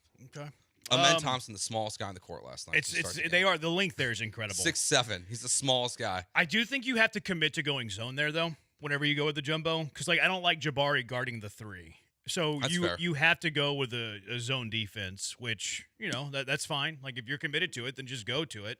And then your back line, you got Steven Adams in the middle, you got Alpi in one corner, and then you have Jabari in the other corner. And then you have 6'10" Kevin Durant and 6'7" Amin Thompson's length up top. That's a pretty ferocious zone defense. Like, zone defense don't really scare people, right? Like, yeah, it can be good at, like, limiting shots and, you take bad shots or outside shots. That's as intimidating a 2-3 zone I think that maybe has ever existed. Yeah, it's just going to be so funny. It's like if the Rockets are predominantly running a 2-3 zone, they'll be the only team in the NBA doing that. Because, like, other teams drop it sporadically. Yeah. Like, if the Rockets are going to run it heavily with that group of players, it's going to be very interesting. Because NBA players are not good at attacking zones. No, it's not something you see. Yeah, they just don't see it very often. Yeah, you don't see it a whole lot. So I'm with this big group of players. I think it makes a lot of sense. And if, for some reason you're struggling to get the ball up the court, like maybe that's where you pivot to bringing Shepard into the game. Now, see, I don't think he's a point guard, though. I think that Reed Shepard is the fourth best Rocket point guard. I like him at the 2. I think he's fine at the 2. I think that's a more natural position for him. I don't like Reed Shepard orchestrating the offense. I don't think he's got great handle. I think that he has a weakness against pressure. I don't think he's a great facilitator. I think he's at his best whenever he's a number 2 catch and shoot guy or you're running him off screens. I actually don't like the ball in his hands. Yeah, I think more for if they're going to double a men, like in the backcourt, someone's got to get the ball to get it across half court. Alpi Shingun. You're my point forward. Kevin Durant. It's not a great situation to be in. You have options. The Fred injury, that's where it hurts you. Because if I'm an opponent of the Houston Rockets, you know what I'm doing? I am getting my best defender and ball pressuring, the guy bringing it up every single time up the court. Whether I'm picking up three-quarter court, whether I'm picking him up half court, I am pressuring the ball handler at every avenue. And I think the Rockets are going to see a heavy dose of that this year. Especially, the first game of the season, we're going to see a lot of it. SGA, they pressured people last year. Like we're going to see SGA probably pressing. I'm guessing he's the one guarding Amen Thompson. If you go with the double big lineup, I would imagine that's the assignment that you would think. I don't know. What is he going to guard? Jabari? Which, if you have SGA pressuring the ball, that's actually good because that's going to that's going to hopefully limit him offensively. Mm-hmm. Like he's exerting some energy, pressuring the ball, even if he's picking it up at half court. Like hopefully that takes away some of his offensive efficiency, that sort of thing. Zion looks good, by the way. Zion Williamson, he looks healthy. He looks fit for the first as time. the European said. First time ever. He's a fit lad. Like this is like the best he's probably looked since Duke. Whenever he blew out his shoe. Yeah.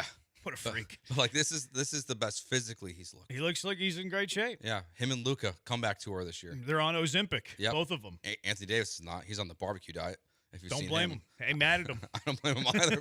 It's a great diet to be on. But yeah, Zion looks good. Yeah, he looks like he could be a problem this year. But I wonder too if he's injury prone and it doesn't matter what shape he's in. Like this will be a good litmus test on his injury proneness because he's never going to be in better shape than he is right now ever. I firmly believe he could be equal, but he'll never be in better shape than he currently is right now today.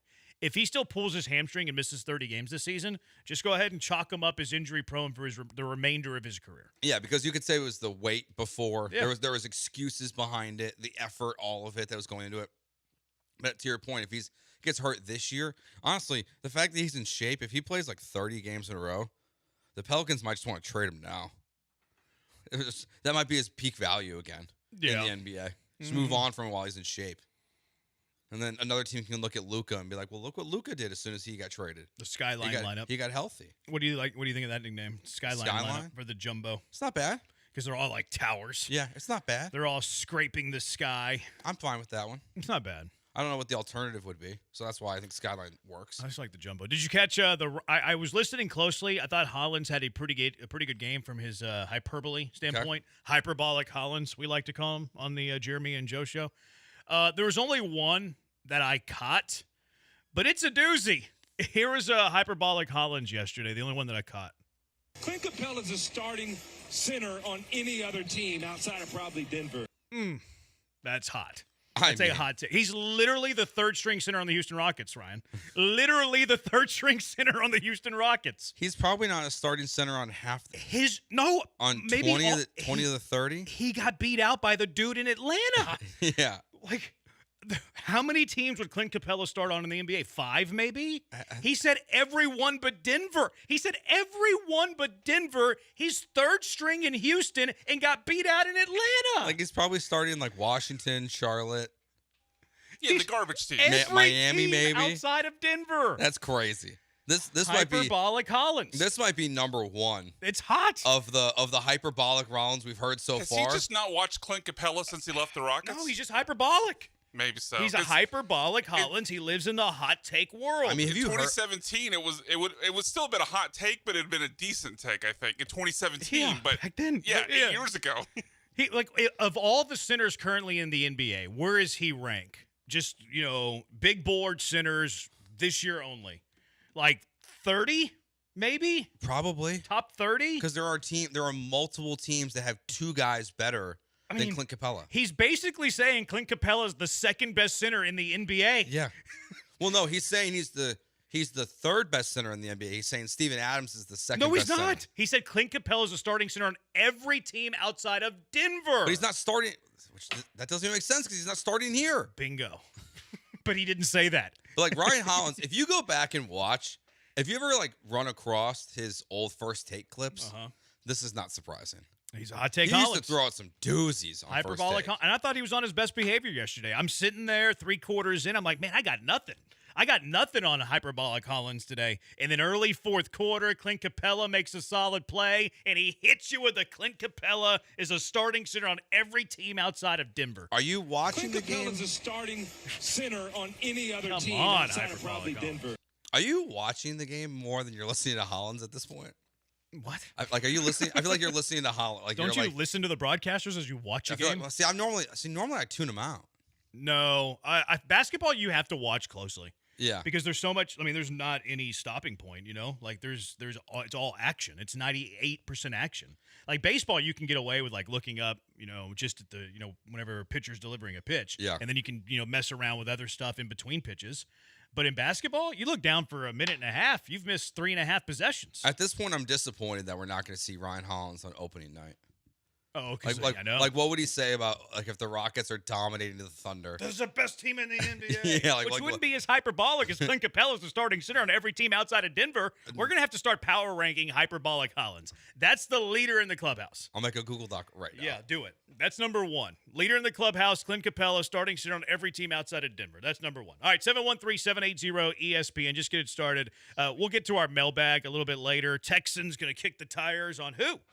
Coming up, NFL trade deadline. We'll get to a mailbag a little bit later on as well. 713-780-3776. We're on YouTube at ESPN Houston. We're on TikTok at ESPN 975. Joe's at George Radio there. I'm at Jeremy J. Branham. We're on Twitter at ESPN 975. You can watch us there too. Joe's at Joe George Radio. Brian's at Sacked by BMAC. I'm at Jeremy Branham. So John Hollinger, that's how you say his name, right? He has the Rockets 8th in the Western Conference. 8th? Come on. No. You insulted him a little bit. You got a little out of order yourself. Is there any chance? Is there any possibility the Rockets are the 8th best team in the West? 713-780-3776. Jeremy and Joe, ESPN 97.5 and ESPN 92.5. If you're in the market for a new vehicle, listen right now. Monument Chevrolet's the dealer you can trust. They're transparent. Not going to hassle you with pricing. Going to get your car shopping done fast. We love Monument Chevrolet because they're unlike all of the other car dealership experiences you've dealt with in your whole life. That's why they've been serving the Houston area for 50 years. It's why they're a pillar of the community. They've helped generations of families get into new pre-owned vehicles, and then they keep coming back because they trust the people at Monument Chevrolet. It's like Monument Chevrolet is part of the family. It's a family feel there, friendly atmosphere. They hire great people, which leads to an outstanding culture. They also extended Truck Month for you, Monument Chevrolet did. Did you know right now you can get 2.9% APR for 72 months? What a deal. That is fantastic. Or how about the EV vehicles? Those are our vehicles of the week at Monument Chevrolet. They're offering amazing discounts on Chevy EVs. The EV Blazer with its speed and sporty style, and the EV Equinox with its spacious interior, clean, modern design, long-range capability, which I've always loved about an EV vehicle, but they also come with a loaded, tech-focused interior. It's awesome. So get a fair deal, a transparent deal, a no-hassle deal without wasting your time in these aggravating, stressful negotiations. No tricks, no time wasting, no hidden charges. You've been waiting to upgrade your ride. Do it now. Visit them online, monumentchevrolet.com, monumentchevrolet.com, or swing by. Say hello in person. They'd love to see you. 225 and Beltway 8 at Monument Chevrolet. Chevrolet, together, let's drive. Listen to ESPN 97.5 in HD, 97.9 HD2. The Preview College Basketball Exhibition doubleheader is coming to Fort Bend Epicenter Sunday, October 26th, featuring Texas A&M versus Arizona State and the preseason #1 ranked Houston Cougars versus Mississippi State. Get your tickets now at etix.com. Attention taxpayers, if you owe $5,000 or more in back taxes to the IRS, don't wait for the October 15th extension deadline. Your problems will only continue to grow. The IRS is using advanced AI tools to identify and collect unpaid taxes faster than ever, meaning tax debt collections will become increasingly aggressive. Call Priority Tax Relief now. Their experts fight back fast and are saving their clients millions in tax debt every month. After speaking on my behalf with the IRS, my entire debt of $25,000 will be eliminated.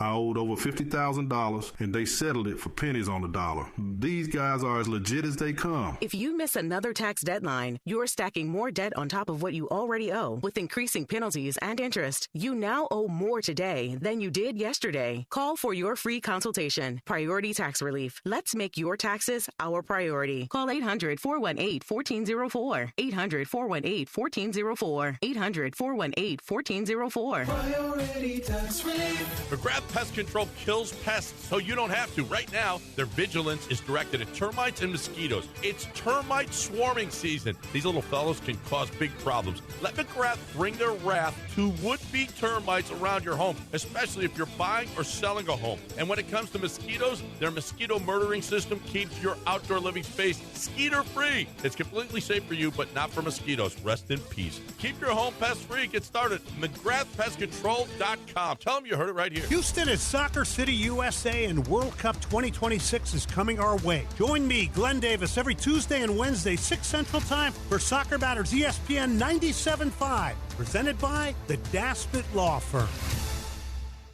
The Bullpen, Saturdays at noon on ESPN 97.5 and 92.5.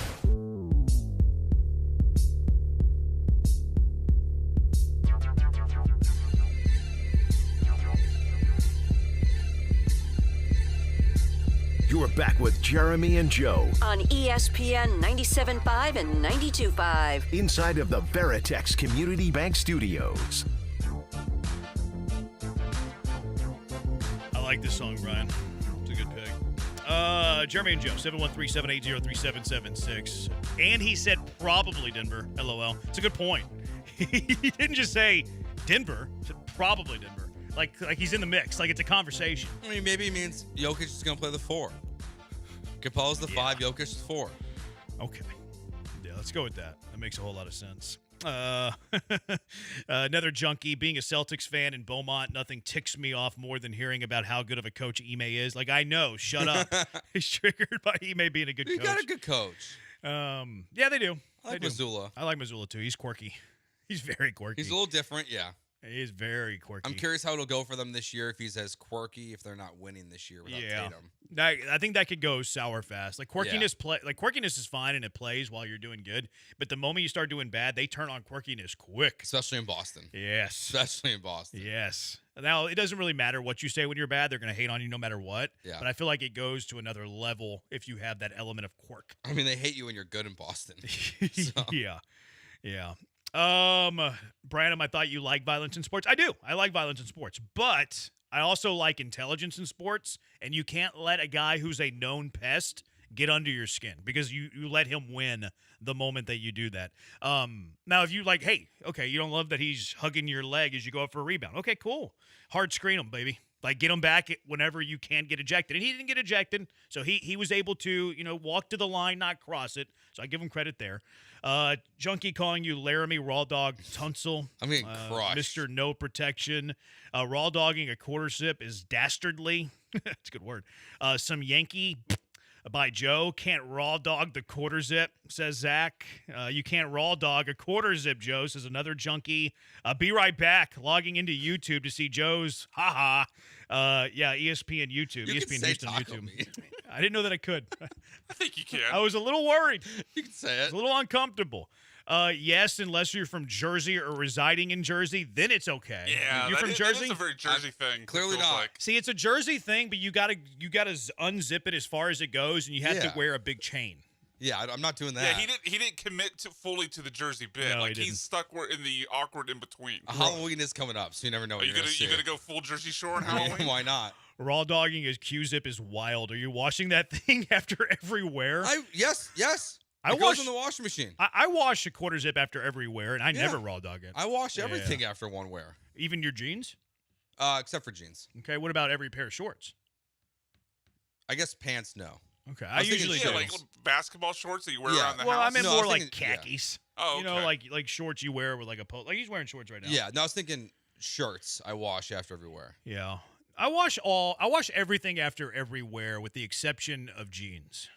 Jeans I'll go a couple of.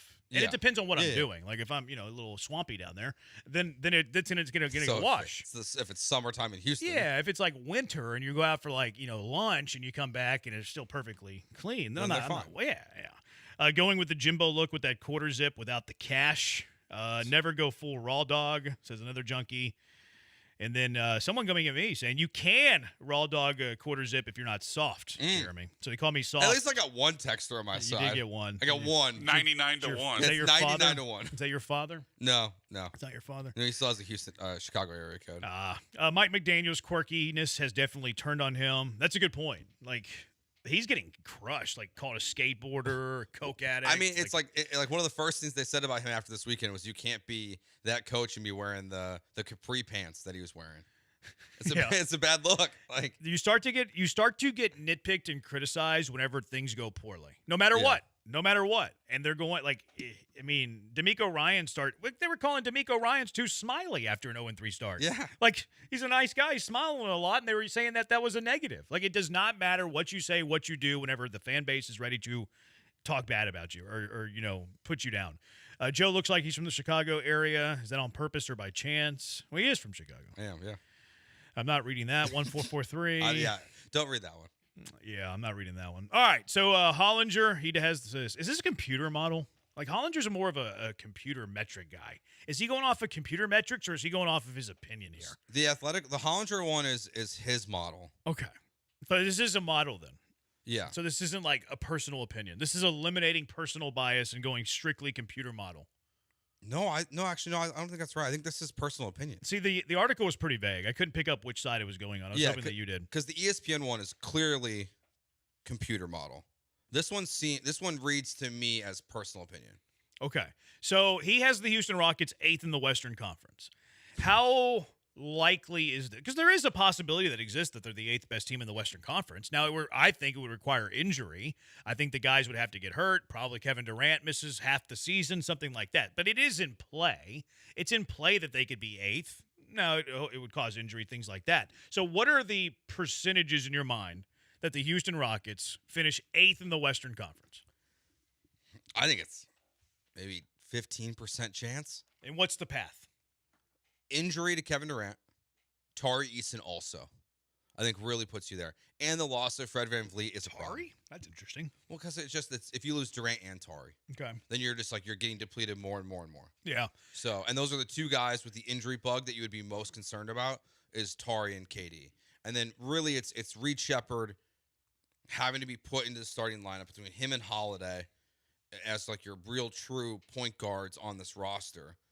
Is a disaster. Yeah, like he doesn't develop at all. He basically is who he is last year, has to play the heavy minutes. I'm like at 10-15% myself. I think Kevin Durant would have to miss at least 30 games. Yeah. Like Kevin Durant would have to miss at least 30 games, and maybe you have an injury or two elsewhere, and you have a lack of development a place or two elsewhere as well. Now the West, like outside of the Thunder last year, only 4 games separated the Houston Rockets and the Memphis Grizzlies from being the 2 seed and the 8 seed. No, the West is deep. So that's the other argument for this. Now, where I think the question is do the Spurs or the Mavericks take a big leap this year to surpass the Grizzlies, who traded Desmond Bane away to the Magic this year? Like what does that look like? What do the Lakers look like in year 2 with LeBron James missing the first chunk of the season here, a couple weeks only?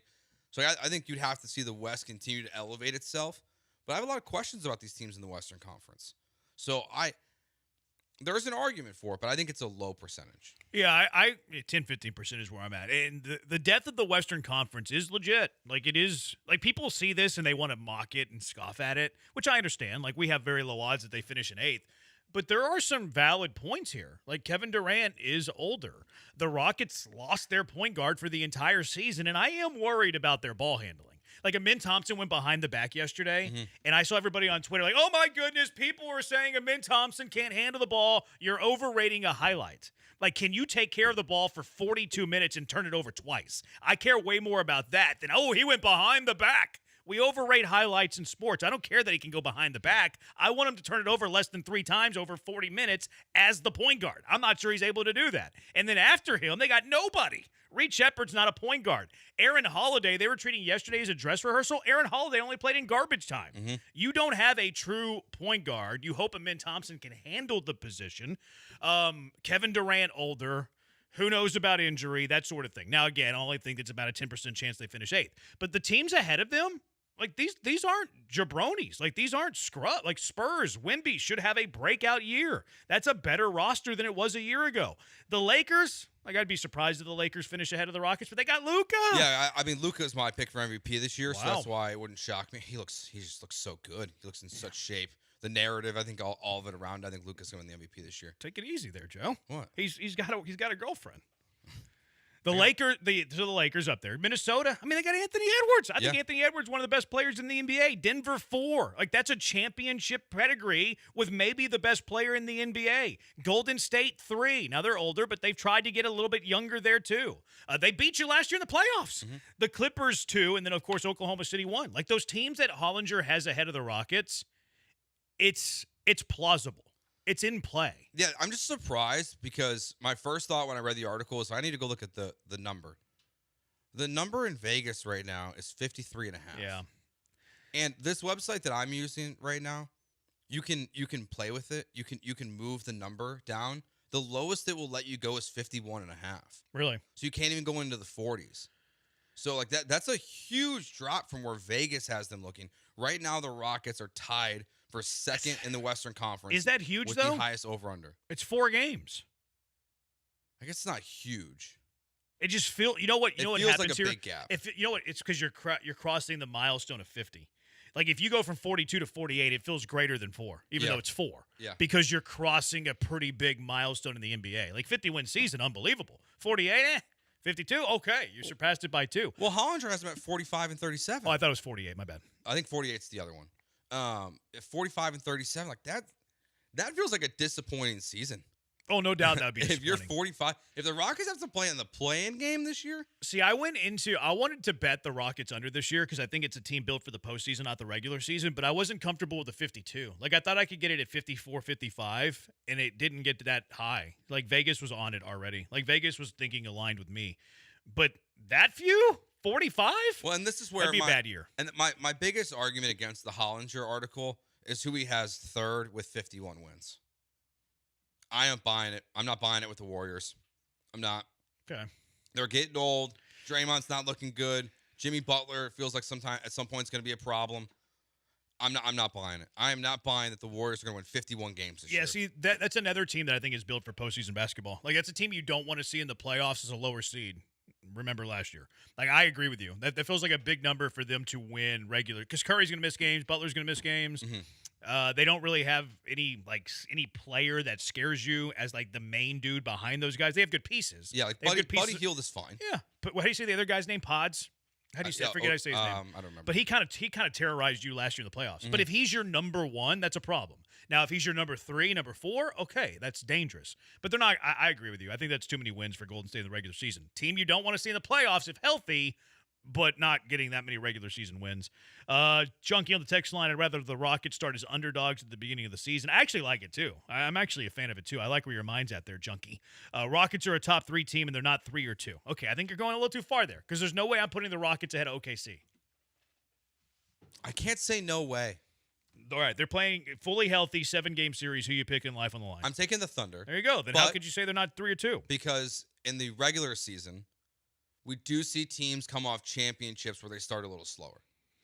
Like we don't it's not always you're the 1 seed, you win the championship, the next year you're the 1 seed. That doesn't happen all the time. So I think there is a case to be made that, they're going to be a little fat and happy from last year, and the Thunder don't play as well in the regular season as they will eventually in the postseason. The ESPN did a computer simulation, which we love those. They had the Rockets winning fewer games than what Hollinger said, 44 and 38, but they had them as the 6th best team in the West. So kind of interesting.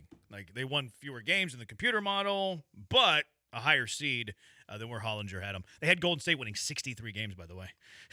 Are we wrong on Golden State? Or are Hollinger and the computers wrong on Golden State? That computer model is crazy. 63 wins. It's got the Lakers winning 36 games this year? No, I don't like the Lakers. Not a big fan of the Lakers. All right, 713-780-3776. Mailbag. This is your chance to ask Jeremy and Joe whatever you want to ask. Sports-related, non-sports-related, what Joe wears under his quarter zips most days. 713-780-3776. Mailbag with Jeremy and Joe on ESPN 97.5 and ESPN 92.5. HRP already dinged me. They said, stop talking about raw dogging quarter zips. But HRP is awesome. They're a great ally to have on your side for moments like this or for other moments. Maybe you're tired of doing your payroll. Maybe you're tired of doing your onboarding. You're tired of doing your HR compliance. You're tired of doing your benefits administration. You know who can help you?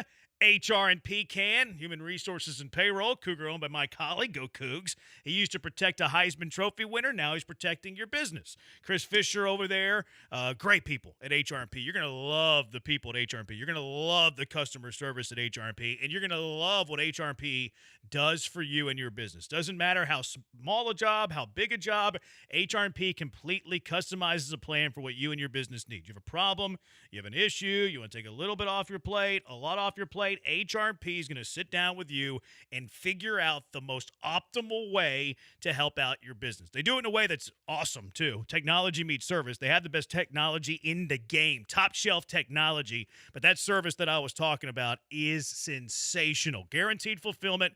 You'll never talk to a stranger. You'll talk to someone who knows you, knows your business needs. They're always staying up to date, current trends in the business world. You're going to want them as an ally. Give them a call, 281-880-6525. Let HR&P help you. 281-880-6525 or check them out online, hrp.net. That's hrp.net. ESPN 97.5. Last year, we bought over 54,000 cars from your friends and neighbors at GiveMeTheVin.com. Why did they sell us their cars? It's because you're worth more, and your car's worth more. I know that, and you know that. That's why I created GiveMeTheVin.com. It's the fastest and easiest way for you to sell your car for more money when it's time to sell. I'm sitting here waiting on the other end of GiveMeTheVin.com. Sell us your car. GiveMeTheVin.com. So easy you can do it in your underwear.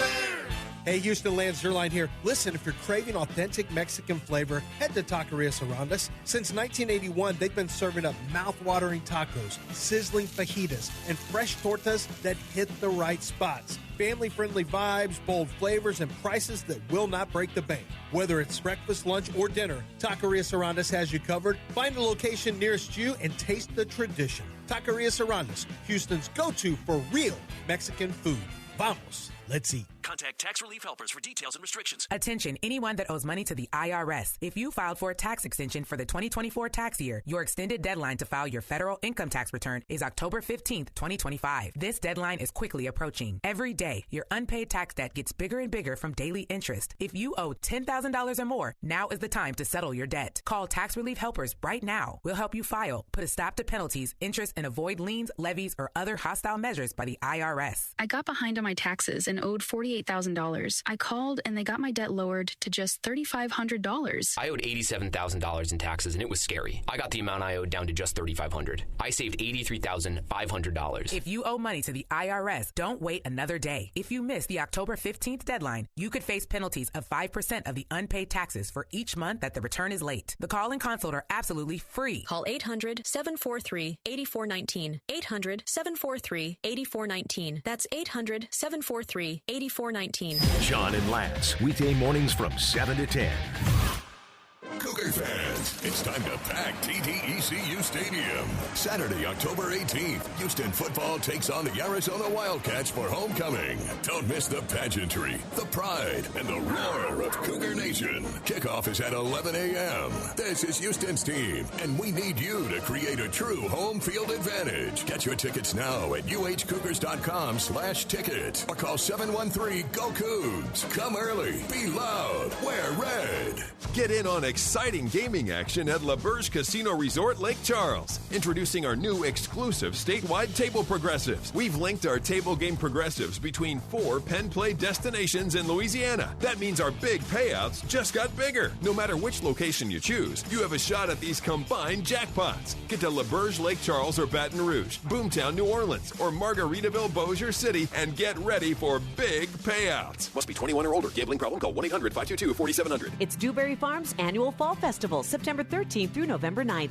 Bring the whole family for a day filled with pumpkins, great food, and over 40 exciting rides and attractions. Explore the Texas-sized pumpkin patch. Take photos by a life-size pumpkin house. Meet our friendly barnyard animals and get lost in our corn maze. Celebrating 9-time CMA award-winning artist Lainey Wilson. Stay late for Dewberry Farm's spooky Halloween event, Boo-rific Nights, featuring 3 creepy haunts and thousands of glowing jack-o'-lanterns. Get tickets and info at DewberryFarm.com. Sell your house in the most simplest way. Greenlightoffer.com. Friday Night Lights means one thing: high school football. And with football comes the homecoming game and the homecoming dance. Make sure you look sharp with Giorgio Dante suit separates at Suit Mart. Jackets start at just $89.99. Vests from $29.99. And pants from $39.99. Choose from black, midnight navy, or charcoal gray. Then finish the look with a marquee slim fit dress shirt starting at only $22.99. Be ready for the big night with homecoming style from Suit Mart. Attention taxpayers. If you owe $5,000 or more in back taxes to the IRS, don't wait for the October 15th extension deadline. Your problems will only continue to grow. The IRS is using advanced AI tools to identify and collect unpaid taxes faster than ever, meaning tax debt collections will become increasingly aggressive. Call Priority Tax Relief now. Their experts fight back fast and are saving their clients millions in tax debt every month. After speaking on my behalf with the IRS, my entire debt of $25,000 will be eliminated. I owed over $50,000, and they settled it for pennies on the dollar. These guys are as legit as they come. If you miss another tax deadline, you're stacking more debt on top of what you already owe with increasing penalties and interest. You now owe more today than you did yesterday. Call for your free consultation. Priority Tax Relief. Let's make your taxes our priority. Call 800-418-1404. 800-418-1404. 800-418-1404. Priority Tax Relief. Mail call.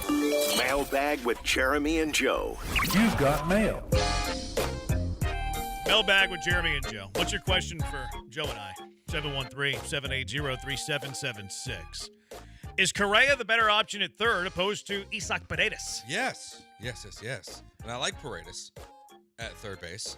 But Correa, what he was doing with like the limited experience he has there was incredible. I can't wait to see what it looks like next year, the full offseason. I think he's going to be pretty similar. I don't think that there's a whole lot of room for him to get better. I think that he is kind of that guy.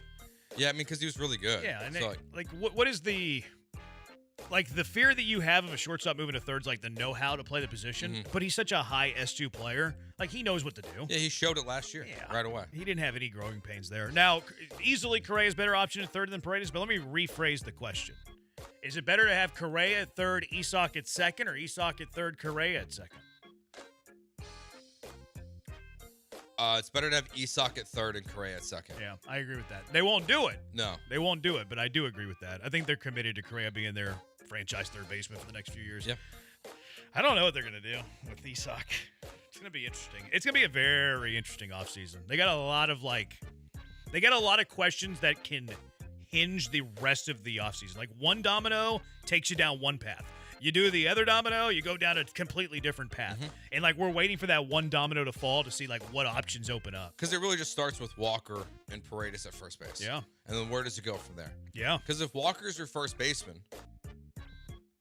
then does Paredes automatically become your second baseman, or is he no longer on the team? Or is he your DH and you're committing to moving Altuve back to second, which is not great. And then hey, Jordan, you're going to play left field every day, which is also not great. Yeah. I so don't like that.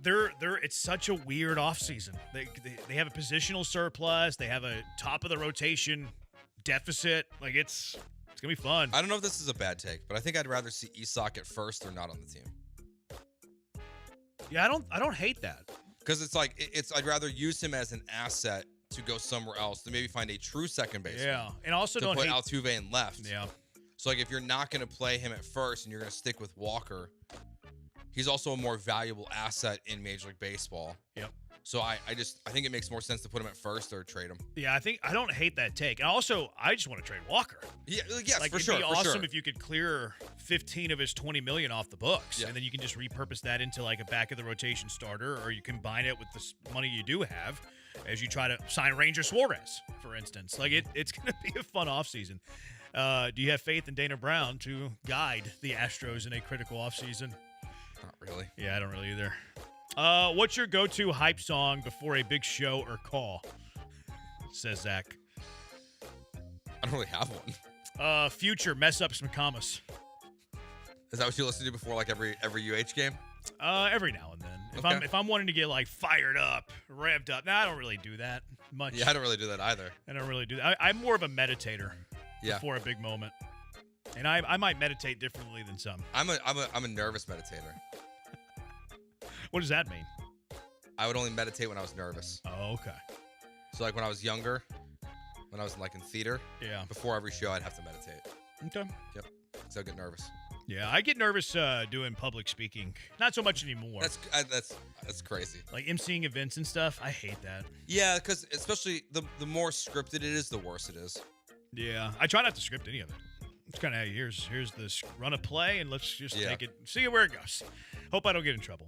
Pete, what do you think Bregman's next move will be? I don't know. Detroit? I think he's going to go to the biggest long-term contract, and it doesn't matter who it is. That's my guess. Yeah, Who's most likely to do that? Because part of me does think the Cubs might go after him again. Oh, that'd be interesting. But like Matt Shaw he might win the Gold Glove this year as a rookie at third base. Do they have positional needs elsewhere? Not really. Yeah, so Bregman's probably off then. So like I could see them going with, because Shaw's bat wasn't great. So see, the Tigers are interesting. When does Baez run out? When does his contract run out? Pretty soon. But then they also have a Skubal decision to make. So like if they really want to be a contender for Skubal, then I don't really see them making a huge long-term offer for Bregman. Yeah, they have to make a Skubal. They have to pay Skubal. Maybe he'll go to Colorado. Join James Click. Yeah, James Click gets the job, gives Bregman big money. I mean, I would probably not recommend it. Hey, what if it's Arizona? Arizona would make a lot of sense. What if it's Arizona? Replace Suarez. I think he's going to go to the biggest long-term contract. Yeah, whatever it is. Yeah, I don't think that he has to win per se. I know that he'd like to, but I don't think he has to. Do you think the AL West teams having success drives Jim Crane? I hope so. I hope it does. I hope it pisses him off. Yeah. I think just missing the playoffs is a bigger motivational drive than the Mariners. But I guess coupled together, it could really drive them. Because what did they do after the Rangers won the World Series? Was it just Josh Hader? Yeah, that was after the whole Kendall Graveman injury. Graveman thing. I almost called him Peacock. But yeah, I mean, what about Toronto for Bregman? Oh, that's interesting. Bo Bichette leaves in free agency. No, they do have that Addison Barger guy, whatever his name is. Yeah. He's pretty good. But I wonder if there's a path to Bregman playing at third there or second there. And Bichette's leaving. And Bichette, with Bichette he's in the final year of his contract. He's not even playing right now because he's hurt. Yeah, I don't know. I think he's just going to go. I think he's going to chase the big money. If y'all could lock up one player on the Rockets, one on the Astros, and two on the Texans for their entire career, who are you choosing? Amen Thompson. Good call. Hunter Brown. Good call. Will Anderson. Good call. Nico Collins. Not CJ? Nico Collins. I'm going CJ there. Yeah, you were nailing it until you got to Nico. I think you only missed one. The Hunter Brown or Jeremy Pena? Hunter Brown. Oh, Hunter Brown. Easy. I mean, you guys are acting like starting pitchers don't ruin their UCLs. They routinely. I think he's closer to the Verlander Cole model that I feel pretty good about Hunter's UCL until he's older. Based on what? Gut. Yeah. Mother's intuition. Gut feeling. No, I don't think I disagree, though. He hasn't I don't think shown anything. Like I would like one dude just penciled in. I guess it'd be permanent markered in as the anchor of my rotation forever. Like I think that would be a nice luxury to have. I don't disagree. I'm good with that. I'm good with Hunter. No Jordan? No. You're scared he's gonna be hurt too much. He doesn't play. Alpy over Amin? I'm a man over Alpy. Yeah, I am too. And I like Alpi, but I think there's still limitations. Same. It's a tight race. Yeah. Like this is always whenever you're talking about the greats. Like, oh, you have to, But you're locking up a player for their career. You're expecting them to be potentially the best player at their position. That's why you're making this decision. Amen can be that. Hunter Brown can be that. Yeah. Will Anderson can be that. I'm with you on all of them except for I would take Stroud over Nico. I'd rather have the quarterback over the receiver. That's fair. And I think Nico's better relative to his position than Stroud is relative to his position. Case in your point. But I'd rather have the quarterback. 713-780-3776. Let's go out to the HRP listener line. Pena, you're in with Jeremy and Joe. What's your question? Hey, what's up, guys? My question today is, what's your favorite beer snack, like peanuts, chips, whatever? Thank you. Have a great day. That's a great question. You know what I like? I like a little trail mix. Really? Yeah, I love a little trail mix in my cold beer. You give me like a little... Different bars have different mixes. Back in the old days, maybe it's more country club. They put out the little bowls of trail mix at the bar. Yeah, I'm thinking where I would be the most happy would be with a bottle of Corona in my hand. Yeah. With some chips and salsa. Oh, that's a good call. That's a pretty good call, yeah. I think that's my number one. Chips with anything. Chips like tortilla chips with salsa, wok, queso. Yeah. Man, you might have sold me. The trail mix would be. I've never seen it before, I guess. So never even thought of it. Some places put goldfish out there. Yeah, the classic bar thing that I always remember was peanuts. They do that. Yeah. I don't remember seeing trail that mix. might be more country club. Now that I think about it. There's a local bar in my hometown that does popcorn. Unlimited popcorn. Great call. It's great. That's great pretty call. good. They pop it right there in front of you. Like it's right there as you walk into the restaurant. Salty. Makes you quench more. Yeah. Or that's a crave good one too. More. But I'd say Try to quench the thirst. Peanuts is up there though. Well, I'd rather go cashews than peanuts, but what a weird take. I don't want what cashews over are peanuts. Superior to peanuts. I don't disagree, but is your beer drinking? I said no. I'm saying directly compared to the peanuts, I would rather have cashews. See, I don't love the nuts with a cold beer because it's kind of filling. Yeah, and I sound very pretentious here. They gotta be deshelled. Oh yeah, of peanuts? course. I don't want to be doing no work while I'm drinking. Yeah, like what? I don't want a Texas Roadhouse situation where they're all shelled. And he means like wings are off the board here, right? Oh, like, yeah, that's not like a little savory, salty snack. Yeah, that's a good call, Joe. Thanks. That might be the best take you've ever had. You know what? I'm okay with that. That might be the best take you've ever had. That's a good take, so I like that one. Who was the better wrestler, Edge or Batista, on the mic in in-ring matches? Edge. Yeah, Edge. Not even close. Not close. By a countryman. It's the rated PG-13 superstar. 713-780-3776. Come on, you got the line wrong. I know what the line is. I know. It just bothers me that you said it wrong. It's obviously a slight. Yeah. It's a jab is what it is. Oh, somebody said pork skins. I do like pork skins. I've never seen it at a bar. I do like pork skins. I've never seen it at a bar either. I like crackling too, but I've never seen that at a bar. Wheat straw, favorite liquor? Tequila. Higgins Boat Rum is the very best. Blue Star Tequila. Whiskey from Old Humble Distilling Company, which will be out there Friday. So come out and see us. I am looking forward to that. It's going to be a great time. I was drinking some whiskey last night. 1368. Was it the Boomtown Bourbon? Because if not, it was a mistake. I don't remember, actually. 1368 says peanuts. Branham has dropped the country club flex twice now. He did kind of do that. But it wasn't because I'm a member. It's because I worked there as a kid. Okay. You didn't say that, Yeah, I didn't. You're right. Yeah, the way you presented that was... You're right. But you're hanging out with John Granado in country club. Given your history with Sedona and Caprese and all that stuff, I just assumed you were... I had a Caprese salad on the way to work today. Yeah. My wife made me a little What, you Caprese ate salad. it while driving? Come on, brother. That's easy. I eat buffalo wings when I'm driving. I've eaten soup as I drive. I know. Caprese salad's a piece of cake. You know it's a walk in the park. Time out. Eat soup? What do you mean? Like, I have. With like the spoon, or you're like drinking it? Usually I drink it to about halfway, and then I'll start eating it with the spoon. Okay. Like, is it like chicken noodle? No, it's usually the shrimp and fish soup down at my little Mexican place I like to go to. Okay. No, I'll usually drink the broth because they come like in the little plastic container. Like Yeah. Tall, like, you get your wonton soup. Glad we do not have the same route to get to work. What do you mean? You're eating soup. I haven't been in a wreck as I eat. I In know, fact, but I drive better as I'm eating. It feels like a ticking time bomb. No, I drive better when I'm eating because it's less reckless. I'm like waiting for like a, hey man, not gonna make it to work today. There was a wreck right on the corner over here. I got a 3rd-degree burn on my lap from the soup I dropped. I think Jeremy looks at any type of food as a challenge to see if he. I remember when I first time I got the tacos from downstairs from Black Market Berea, and I mentioned getting some on the way home. I was like, man, but I don't want to stay and like eat them inside. It's like, well, I just eat them on the road. I would. Tacos are easy to eat on the road. Those? Yes. No one's tacos downstairs. on the way, The in the car. tacos, It's handheld. They drip. Yeah, put a little bib there, maybe a little. You got a little rag in the middle console that you use to clean up some messes. Great question here from the text line. Do you eat bowls of cereal when you drive? I don't eat bowls of cereal. Okay. I don't eat cereal. I haven't had cereal in. Yeah, you know what? I take that back. I don't eat cereal, but every now and then I'll have a bowl of Cocoa Pebbles. Yeah, I was off. I was off cereal until we had Joseph, and then now that there's cereal in the house, there's just a lot of things that you stop eating that now they're back in my life. Goldfish, love goldfish, fruit snacks. I don't eat the fruit snacks. I do. Just when I thought I was out, they pulled me I'm not a big back cereal in. guy though. Even when I'm not a big cereal guy. I wasn't really. Not a big cereal guy. What do you guys think of Bregman and Tucker both being free agents? I think it's neat.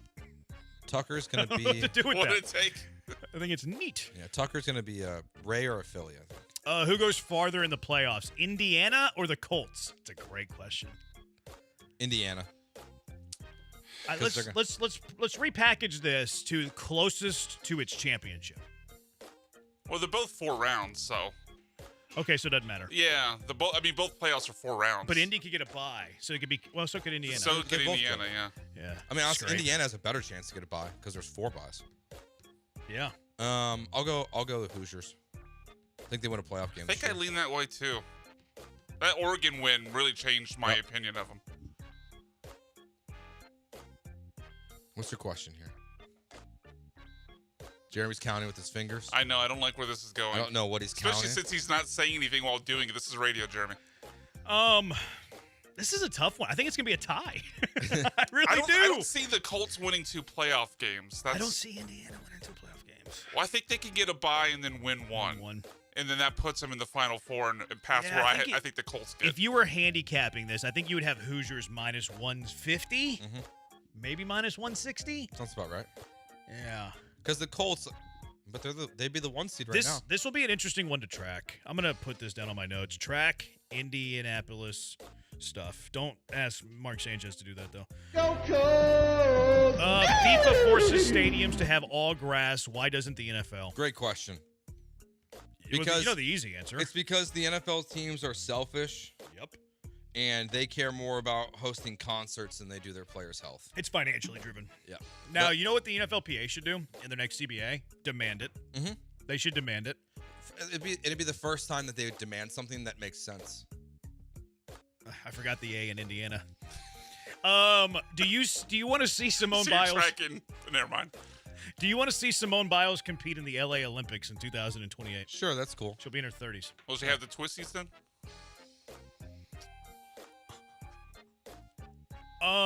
Hopefully not. I mean, she didn't have them in 2024. Tell me off air what you kept yourself from saying. Do you know she'll be in her 30s? That'd be cool.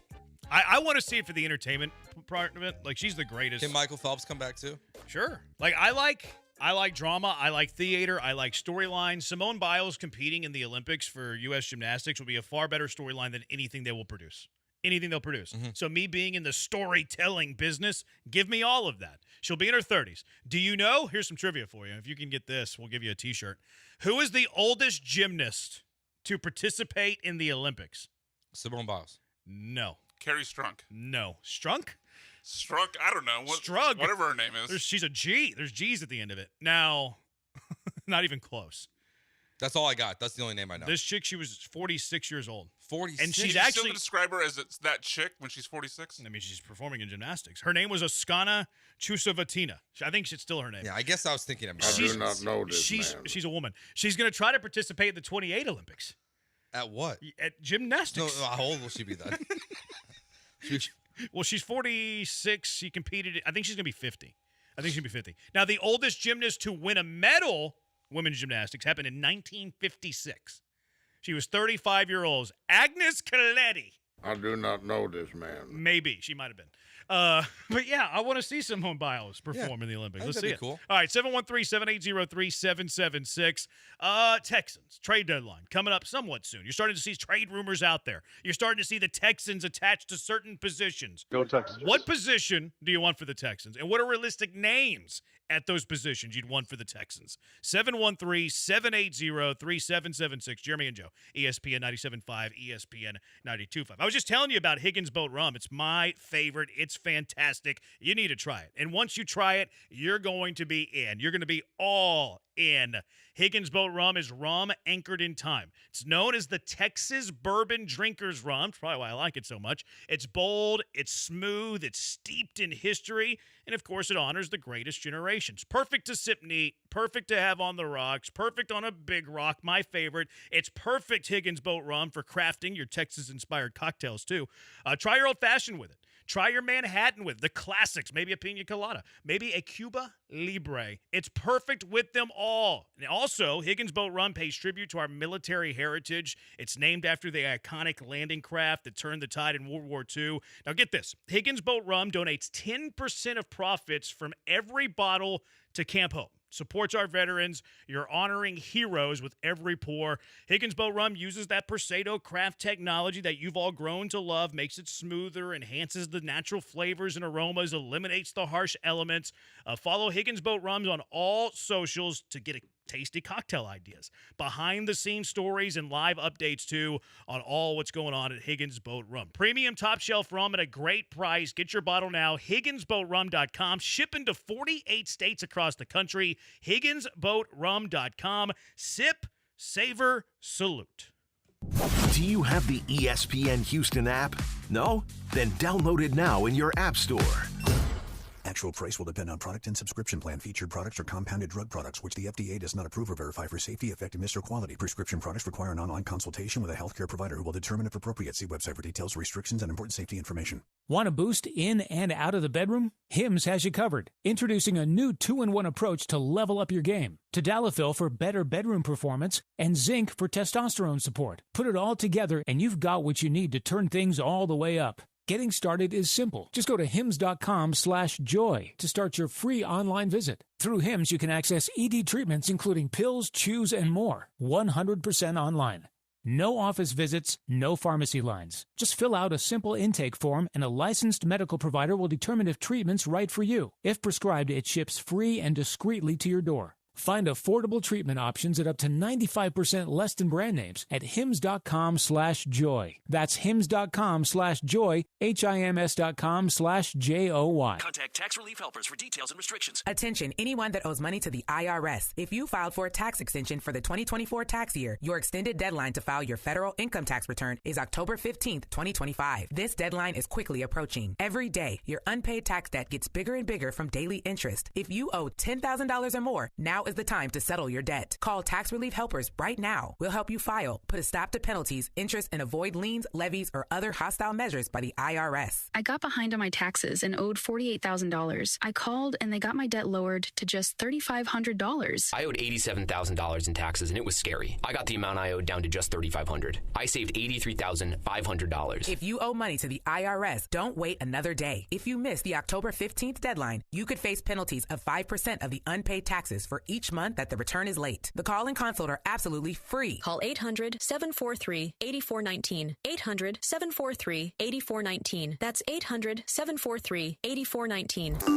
Follow ESPN Houston on social media at ESPN 97.5.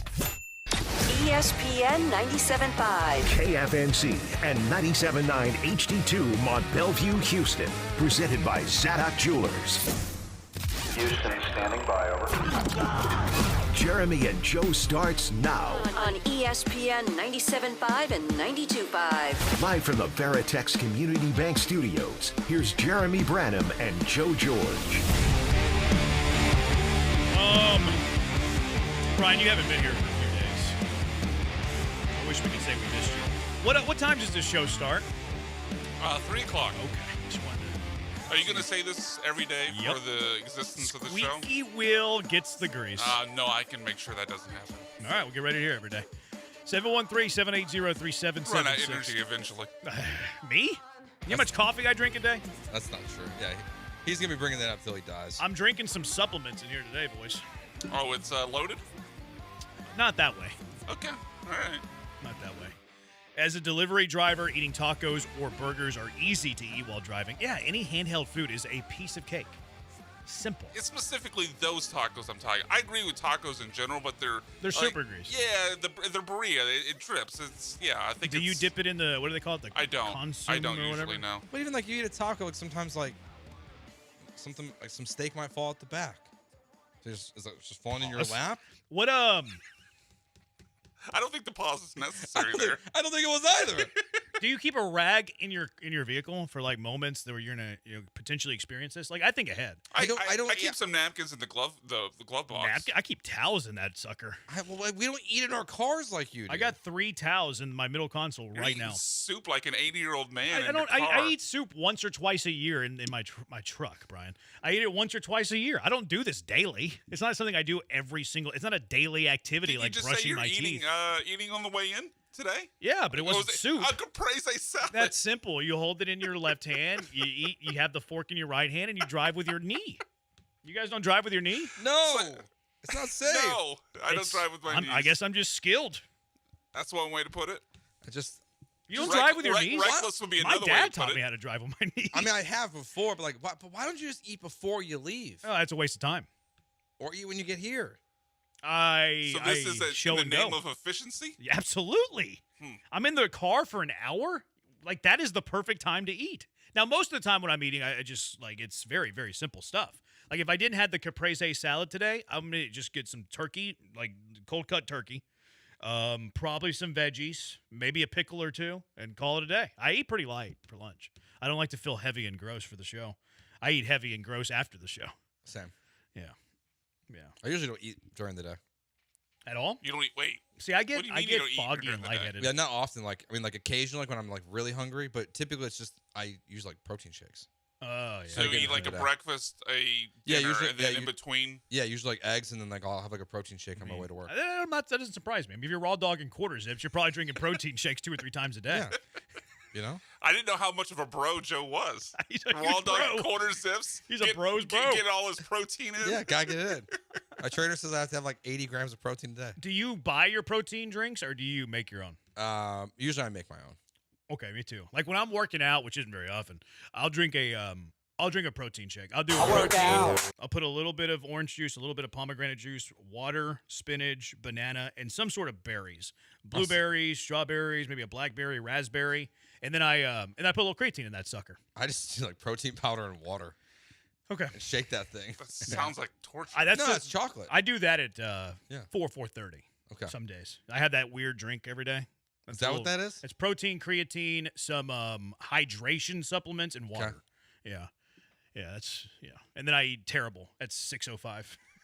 I'm very healthy up until the end of the show. And then once the show is over, everything's just out the window. Everything's out the window. But you got to eat, Joe. I mean, I eat enough. You got to eat. Yeah, I'm good. I get lightheaded if I don't eat. And, like, I lose my mind, and I'm not very sharp. Oh. People are like, you're never sharp, Branham. I think the coffee outbalances that.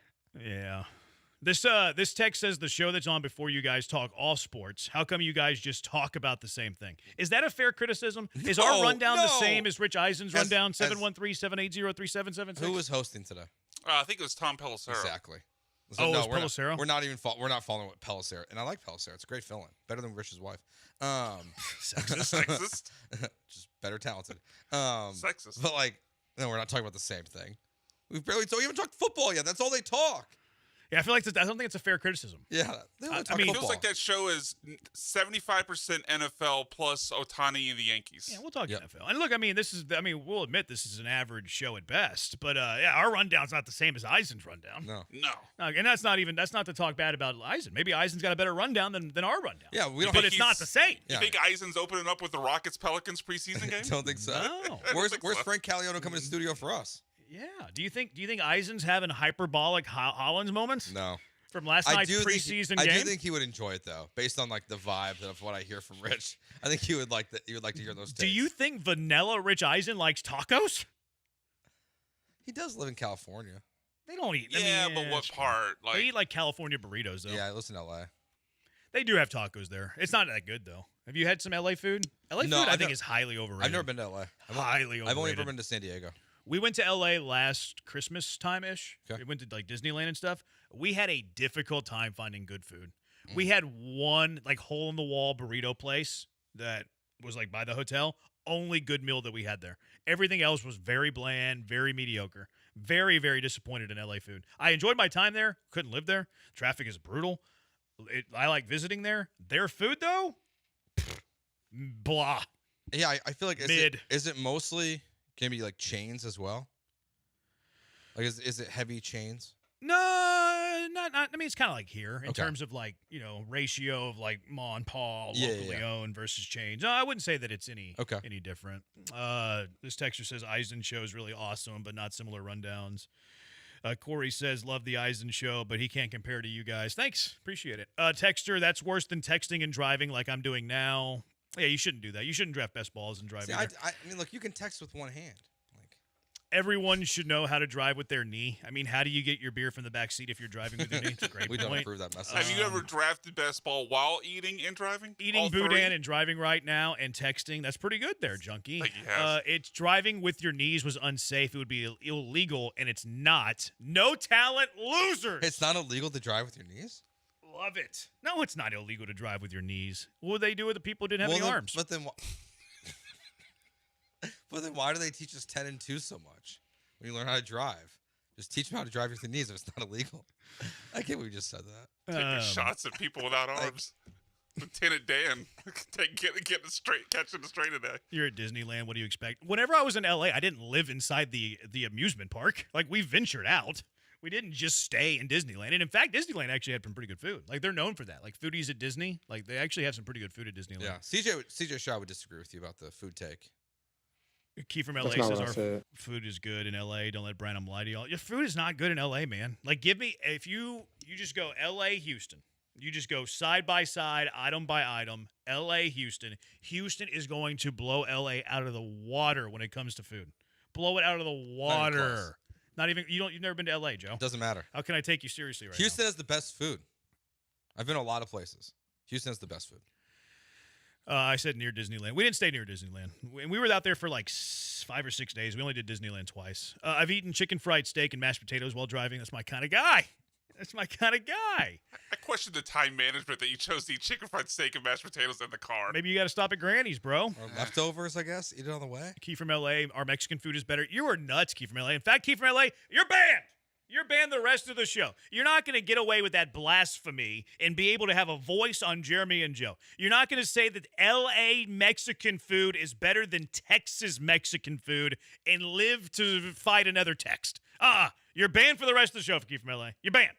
You can come back tomorrow. You can talk about your Angels and who they're going to hire at manager. You can talk about your Chargers being injury prone. You can talk about your Clippers and Ballmer paying Kawhi Leonard under the table. You can talk about how UCLA football is back because they have Neuheisel's son as their play caller, but you're banned the rest of the day. You're not going to say Houston Mexican food is less than LA Mexican food because you're lying and or have terrible taste, Key from LA. Banned rest of the day. He said LA lobster pizza will change your life. That sounds. I don't want lobster. It sounds like a contradiction. Yeah. I don't want lobster pizza. That's a contradiction pie, is what that is. Like, who has better or worse Mexican food, California or New Mexico? Eric the Buyer. Give me New Mexico worse Mexican food than California. Probably. Food in LA sucks. Chicago and Houston have the best food in the country. Agreed. Let's go. Vegas ain't bad. Vegas underrated because they all come together. Yeah, I mean that's what it's. But like they're not known for anything. Yeah. I'm from LA, says another junkie, and Keith is wrong. Facts. Food on Long Island is the best. What are you getting, hot dogs all day? Street vendors? I don't know what else you eat there.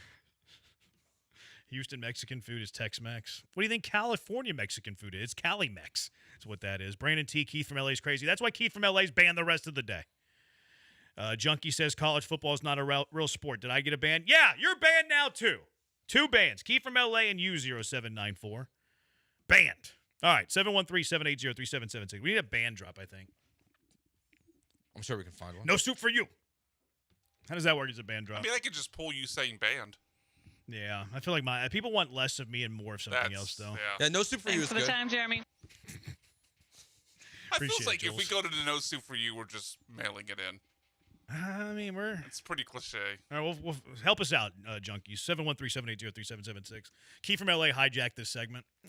Texans are expected to kick tires on what positions? What positions do you want them to kick tires on? Huh? Go Texans. 713-780-3776. It's Jeremy and Joe on ESPN 97.5 and ESPN 92.5. Are you looking to escape the rat race? Are you getting tired of the hustle and bustle of the job, traffic, whatever's causing you stress and anxiety? You know what you should do? You should go get some rest and relaxation. You know where you should go get some rest and relaxation from? Of course you do. Two Creeks Crossing Resort on Lake Livingston. Escape the city. Enjoy the relaxing, great outdoors. Book your stay right now. TwoCreeksCrossingResort.com. Maybe wait till you're not in the vehicle. Open green spaces, wildlife, beautiful, majestic trees, and some of the best fishing in Texas. You can't beat it. They got the two creeks that nestle up against the property.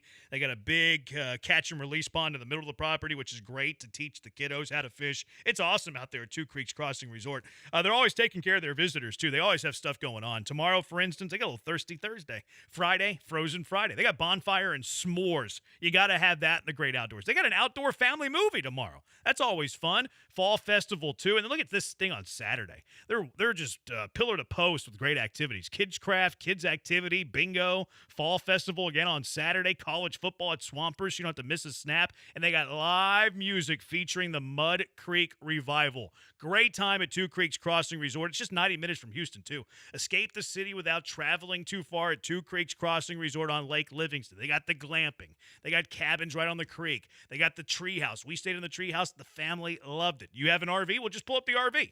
They have the perfect stay for anyone. And right now through October, halfway through October, so act fast, 20% off your stay through October. So book that stay now, TwoCreeksCrossingResort.com. That's TwoCreeksCrossingResort.com. ESPN 97.5. John Granato here. Walking into Republic Boot Company at 11th and Studewood in the Heights is like walking into a time machine to the Republic of Texas. Seriously, go check it out. Whether it's their exclusive 1836 collection of all leather boots or a customized pair with whatever material and design you want, these are going to be the most comfortable boots you've ever worn. Hats, suits, and all kinds of handmade leather products in a Texas-inspired haven. Book their space for your next event. Republic Boot Company, where tradition meets style. RepublicBootCompany.com. Hi, I'm Danny Clark, owner of Collectors Firearms. We're celebrating our 50th year in business, and we would like to invite you to come see our 12,000 guns in stock. Don't let the name fool you. We carry all the latest and greatest guns, in addition to the antiques and collectibles. We even have a tank right out front. Have you been putting off cleaning your guns? Bring them to us, and we will give you a basic cleaning free of charge while you wait. Come see us at Westheimer at Voss, CollectorsFirearms.com. That's CollectorsFirearms.com. Attention taxpayers. If you owe $5,000 or more in back taxes to the IRS, don't wait for the October 15th extension deadline. Your problems will only continue to grow. The IRS is using advanced AI tools to identify and collect unpaid taxes faster than ever, meaning tax debt collections will become increasingly aggressive. Call Priority Tax Relief now. Their experts fight back fast and are saving their clients millions in tax debt every month. After speaking on my behalf with the IRS, my entire debt of $25,000 will be eliminated. I owed over $50,000, and they settled it for pennies on the dollar. These guys are as legit as they come. If you miss another tax deadline, you're stacking more debt on top of what you already owe, with increasing penalties and interest. You now owe more today than you did yesterday. Call for your free consultation. Priority Tax Relief. Let's make your taxes our priority. Call 800-418-1404. 800-418-1404. 800-418-1404. Priority Tax Relief. Do you have the ESPN Houston app? No? Then download it now in your app store.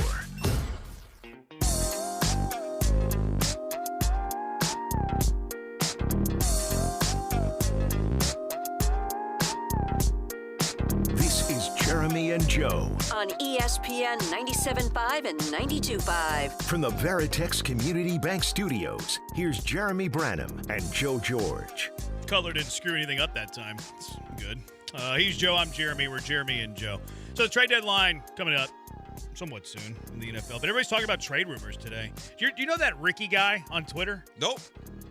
He breaks some stuff from time to time. Yeah. Ricky, yes, I do. He's got like a dog or something. Yeah. I don't know. But he said that I'm a dog. He I don't know to trust him or not, because I think he's one of those guys that like posts a bunch of stuff and then he'll like delete it. But then like if one thing happens, he'll like quote tweet it and like, beef it up and like, hey. So it's like, oh, he is credible because he got this right. But then if you really like break it down and you're paying attention, he's posting 100 things 100 things a day and he's deleting 99 of them. Yeah. So like, I don't know what to believe with that guy. I typically go with Leroy, the dog. Jenkins? Yeah, Leroy on Twitter. I don't know that dude. It's Pro Football. It's PFT commenter. Oh, okay. So whenever he gets like scoops, he puts it on his dog's Twitter account. Oh, yeah. That's pretty funny. Yeah. I didn't know that. Yeah. That's pretty good. So NFL trade deadline, anyways, November 4th. There's some receiver movement, maybe. Like, and I think some of these guys will get traded. Like, I think Jacoby Myers, like, he was a guy, hey, he could be traded. I think Jacoby Myers will be traded. Olave was a guy I saw mentioned today. Saints have been kind of, like, resistant to trade him, but I think it would make sense to trade him. Like, why not just tear it all down? Build around Spencer Rattler, maybe. Well, Kamara wants to stay. That's part of the problem. Yeah, I know. A.J. Brown could potentially be traded. Like the Patriots could be a team who's going after a receiver. We know the Steelers will be a team that's going after the receivers. I've heard the Giants want a receiver, which I don't know if I'm the Giants and I'm trading draft commodity for a. I don't think they're trading draft commodity.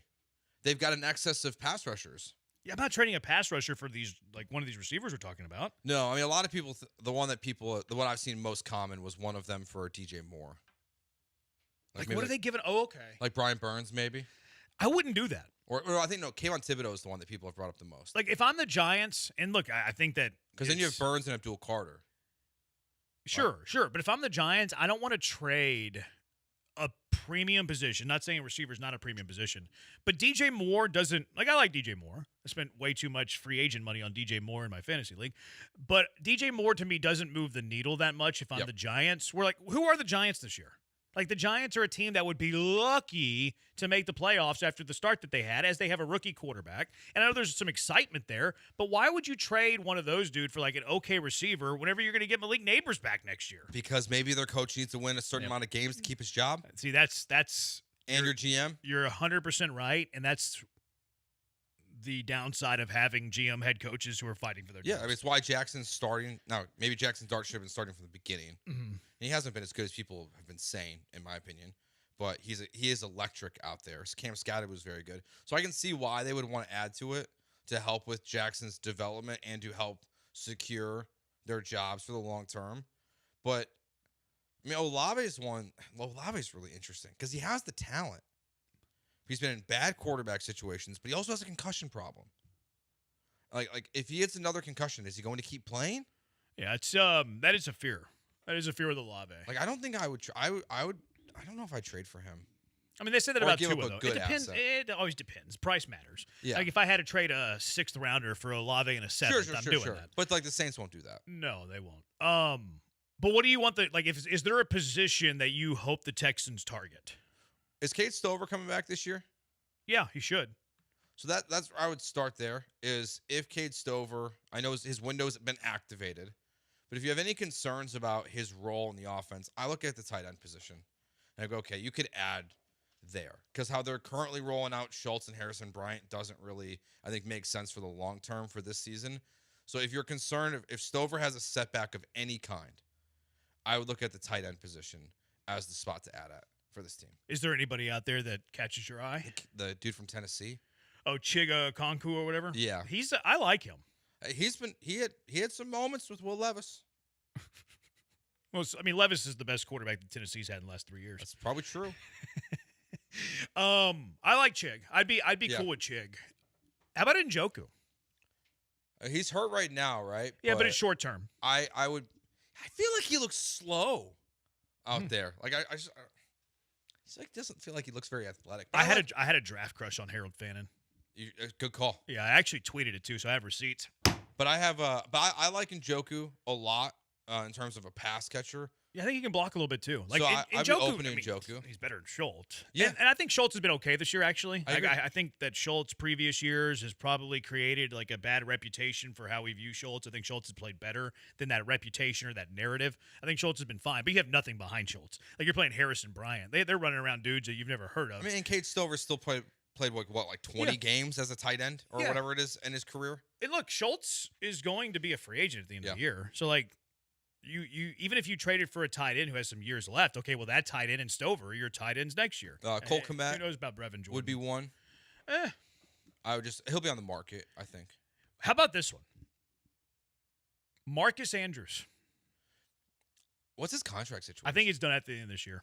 So that's a late rounder, like a swap, and they're moving, to likely going forward. I think that makes a lot of sense for them. I'm interested. Yeah, it's last year. I think if in 3 weeks, if you go 2-1 in the next 2 games, and you're at the deadline after your game on November 2nd, and the deadline comes up on the 4th, I would be open to Marcus Andrews. Okay. To Mark Andrews. Why'd you call him Marcus? Because I like to do that. I'm stupid. See, now I'm calling him Marcus. Like, now I'm like. I did get a kick out of you doing it. You got me. It's almost like I was like, I think it's like you. I enjoyed it way too much. Yeah, you got me there. Yeah. I did. It happens. I got you. But I'm open to Mark Andrews. I'd prefer Likely. No, they're not trading Likely. No, they're not. They're not trading Likely. Andrews or Njoku? Andrews. I would go Njoku. He's got better hair. How about Chig or Andrews? Chig or you already said Chig over Andrews, and you said Andrews over Njoku. So Chig over Njoku, Yeah. right? Okay. Is there anybody else that we're missing out there at the tight end position? I don't think so. No. Seattle's pretty content. Oh, yeah. Okay, I have one. Okay. You think there's any chance Michael Mayer? I just thought of another one. No, I don't. They like Mayer. And Mayer's still on a cheap rookie deal. I know, but like the fact that you go Bowers, Mayer, like could the Raiders get something in return? Like, do you need both those tight ends? They like to run 12 personnel. And they like to Mayer was playing more snaps than Bowers whenever they were both playing. Mayer's was awesome. They like him in the run game. And Chip Kelly loves him in the run game. I don't think they would trade Mayer, especially with Bowers having the knee injury right now. Yeah. We did miss one. Darren Waller. No interest. I don't think Darren Waller would want to get traded from Miami. Like, I think it's Miami or bust for Darren Waller. Yeah, I think he would retire if you traded him. I do too. Like, I saw some people kicking around Waller as like out there on the market. I don't think Waller cares about winning. No. I barely think he cares about football. I think he just likes to be in Miami. Yeah, I think he likes this because he's catching touchdowns. He's in Miami. It's weird though. Like, have you seen his target rates? Like, he gets like 3 targets a game, and like 2 of them are touchdowns. Yeah, it's so weird. His touchdown to target ratio has to be the best in the league. It's probably because like, do teams still not take him seriously? I don't know. I think Tua just like, runs around. I don't want to get concussed. Oh, there's Waller. But he's like wide open a lot of times. A lot of times they're broken plays. Dan Graziano today mentioned the Texans could be kicking around on running back. Are you okay with that? I mean, I'm fine with it. It just depends on a lot of the guys that are going to be kicking around on are going to be free agents. Like, I mean, obviously Breece Hall is like the name that everybody likes. Kamara's like gets thrown out there. I don't know if he wants to leave.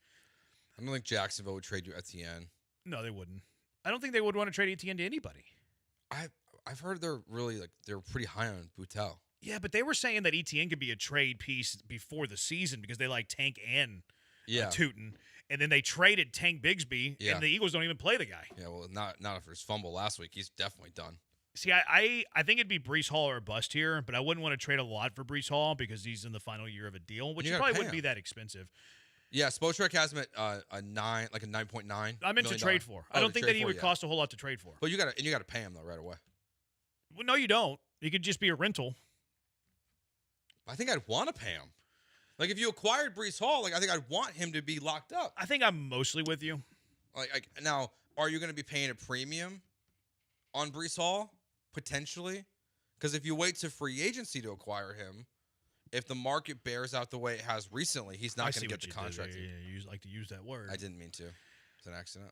Yeah, I would want to extend Breece Hall too. But I don't think he would cost a ton to trade for because he's in the final year of a deal. I also don't think that the running backs that do get traded are going to be all that exciting. Like Jerome Ford is another one out there. Which Jerome Ford I think helps your room, but he doesn't elevate you. Like, is he better than Dare or Dameon Pierce? Sure. But does he elevate your running back position? No, he doesn't. He just kind of fills it out better. What about Pollard? Tony Pollard. I actually like Pollard. I do too. I like Pollard, but Amy Adams Strunk would have to trade him to you. Yeah, that's a problem. Maurice Jones-Drew did an article. No, I don't want him. He's too old. He did an article for NFL.com. It was the 5 running backs he thinks could get traded at the deadline. I can't find it, but he included I just remember reading it. You're like a bad attorney. Yeah. My client is not guilty because he did not shoot that person, but I don't have the evidence to prove it. He included Achane. Somebody hopped in my timeline today and said, would you trade a first for Achane? Yes. I would not. A second. Got to think about it there for a second. Achane? I wouldn't trade a first for Achane. He's awesome. He's very, very good. I love Achane. The pride and joy of Fort Bend Marshall. I wouldn't trade for Achane where the Texans are at because the Texans are going to have to get a lot from their draft picks in the coming years. They're about to pay C.J. Stroud. They're about to pay Will Anderson. They've already paid Stingley top money. They paid Jalen Petrie top corner money. They did get a sweetheart deal with Nico Collins, but you still pay Nico Collins money. Like, you're going to have to give out a large percentage of your salary cap to a few amount of people. Mm-hmm. So whenever you do that, you have to stack up draft picks and then hit on those draft picks because you need cheap labor. So if you're talking about future picks, especially premium picks, whenever you already have this foundation of guys you have to pay, I'm out on that. Now, if it was just, if you didn't have to worry about that, different conversation, but you do have to worry about that. And Achane's up after 26. Yeah, so you're going to have to pay him. And then also, is he going to play on that contract? Mm-hmm. So there's a lot of financial reasons why I wouldn't give up in long-term perspectives. For pretty much anything. Of why I wouldn't trade a first for pretty much anything. Yeah, you'd have to get a player that's under control, to your point. Yeah. Someone that's going to be here for, what would you want? That's kind of the fear. At least 2 more years? That's kind of why I was hesitant on Breece Hall extension, too. Because, can you pay a top 7 running back whenever you have all of this money coming down the pike? I think you can because running backs are cheap. I don't want to skip ahead too much on what we're going to talk about, but the mock draft that I saw you tweet out that has the Texans taking Jeremiah Love at 10. Yeah, I don't think we're going to talk about that. Oh, okay. I think Jeremiah Love would make more at 10 than Breece Hall would in free agency. Well, I mean, hopefully the Texans aren't picking 10. No, I know, but just as an example, I would know. I think the rookie contract would be right around $10 million. Wouldn't it be? So why would you? But that's why you wouldn't want to draft the running back that high. No, I'm just saying, if the cost is the same, it doesn't really matter. But whenever you draft 10 per year, guys, no, it would be way lower than that. 10 per year for the number 10 spot. What's the slot? I'll look. You'd have to find the slot. So the reason that I don't like drafting running backs, tight ends, positions that don't make a lot of money relative to the NFL, is because you're not getting the financial savings as you would if you drafted a defensive end there. Or when you get a quarterback. Or a receiver. That's a reason. Now, tight ends have kind of been in vogue a little bit. But running backs falling out of the first round, you're not getting that savings. Top receivers are making $40 million. Top defensive ends are making $40 million. So if you're drafting wide receivers top 10, defensive ends top 10, and they're making slot money, I mean, you're saving $35 million relative to what the average cost would be for a top receiver, top defensive end. Yeah. Whenever you're drafting a running back that high, there's almost no savings. Yeah, what is it, Brian? So the slot for number 10 this year was 4.8. Yeah, there's only that's only $5 million in savings though. Whereas if you're drafting a receiver at 4.8 and he's your wide receiver 1, you're saving $35 million. What about, is there anything defensively you want? I look at the safety position. Maybe linebacker? Yeah, it's high for a linebacker. Although they only play 2, where the Texans are picking. I mean for a trade, sorry. Oh, for a trade? Yeah. Would you trade for a safety? Nah, I'm okay there. I saw Geno Stone. Yeah. Recommended. Yeah, here, let's. This article from Pro Football Focus had 20 trade candidates, and it had possible fits for each one of these candidates. The Texans were mentioned 4 times. He was one of them. Who else was mentioned? Are they guys that you like? 713-780-3776. Jeremy and Joe, ESPN 97.5, ESPN 92.5.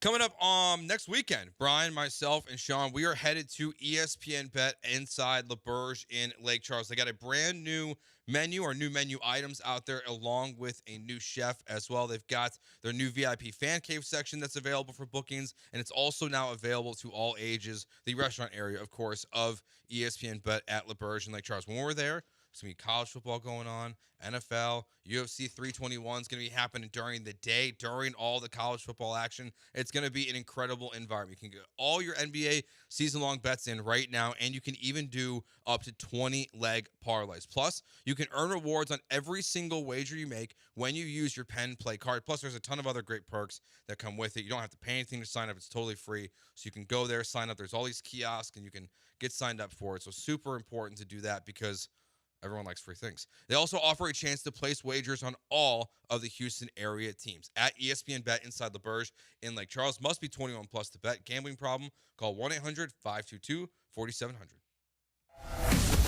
ESPN 97.5. Hey everyone, it's Brian. Join me, Jeremy, and Joe this Friday from 3 to 6 at Old Humble Distilling Company. We're broadcasting live, sipping award-winning Texas whiskey and soaking up the good vibes. It's all happening at Houston's finest micro distillery. Find their address at oldhumbledistilling.com. See y'all Friday at Old Humble. Contact Tax Relief Helpers for details and restrictions. Attention, anyone that owes money to the IRS. If you filed for a tax extension for the 2024 tax year, your extended deadline to file your federal income tax return is October 15th, 2025. This deadline is quickly approaching. Every day, your unpaid tax debt gets bigger and bigger from daily interest. If you owe $10,000 or more, now is the time to settle your debt. Call Tax Relief Helpers right now. We'll help you file, put a stop to penalties, interest, and avoid liens, levies, or other hostile measures by the IRS. I got behind on my taxes and owed $48,000. I called and they got my debt lowered to just $3,500. I owed $87,000 in taxes, and it was scary. I got the amount I owed down to just $3,500. I saved $83,500. If you owe money to the IRS, don't wait another day. If you miss the October 15th deadline, you could face penalties of 5% of the unpaid taxes for each month that the return is late. The call and consult are absolutely free. Call 800-743-8419. 800-743-8419. That's 800-743-8419. McGrath Pest Control kills pests so you don't have to. Right now, their vigilance is directed at termites and mosquitoes. It's termite swarming season. These little fellows can cause big problems. Let McGrath bring their wrath to would-be termites around your home, especially if you're buying or selling a home. And when it comes to mosquitoes, their mosquito murdering system keeps your outdoor living space skeeter-free. It's completely safe for you, but not for mosquitoes. Rest in peace. Keep your home pest-free. Get started. McGrathPestControl.com. Tell them you heard it right here. The 12th man lives here. Feels nice. Winning in this conference feels nice, though you got to earn them. This is who we are. Giggle, baby! Touchdown, Aggies! Battling that they're getting better, and they got another big game next week. Join us Saturday. Texas A&M visit the Arkansas Razorbacks. Our coverage begins at 1:30 on your home for Aggie football. Texas A&M versus Arkansas. Saturday at 1:30 on ESPN 97.5 and 92.5. Sunday on Compass Media Network's coverage of the NFL. It's a rivalry renewed as the Dallas Cowboys host the Washington Commanders. Hi, this is Ted Emmerich. Join Steve Berline and me for all the action as these NFC East foes battle it out. Can the Cowboys bounce back, or will the Commanders earn a tough victory on the road? Cowboys, Commanders. If it's the NFL, it's right here. Coverage begins Sunday at 2:45 on ESPN 97.5 and 92.5. Your home for Texas A&M Athletics, ESPN 97.5 and 92.5.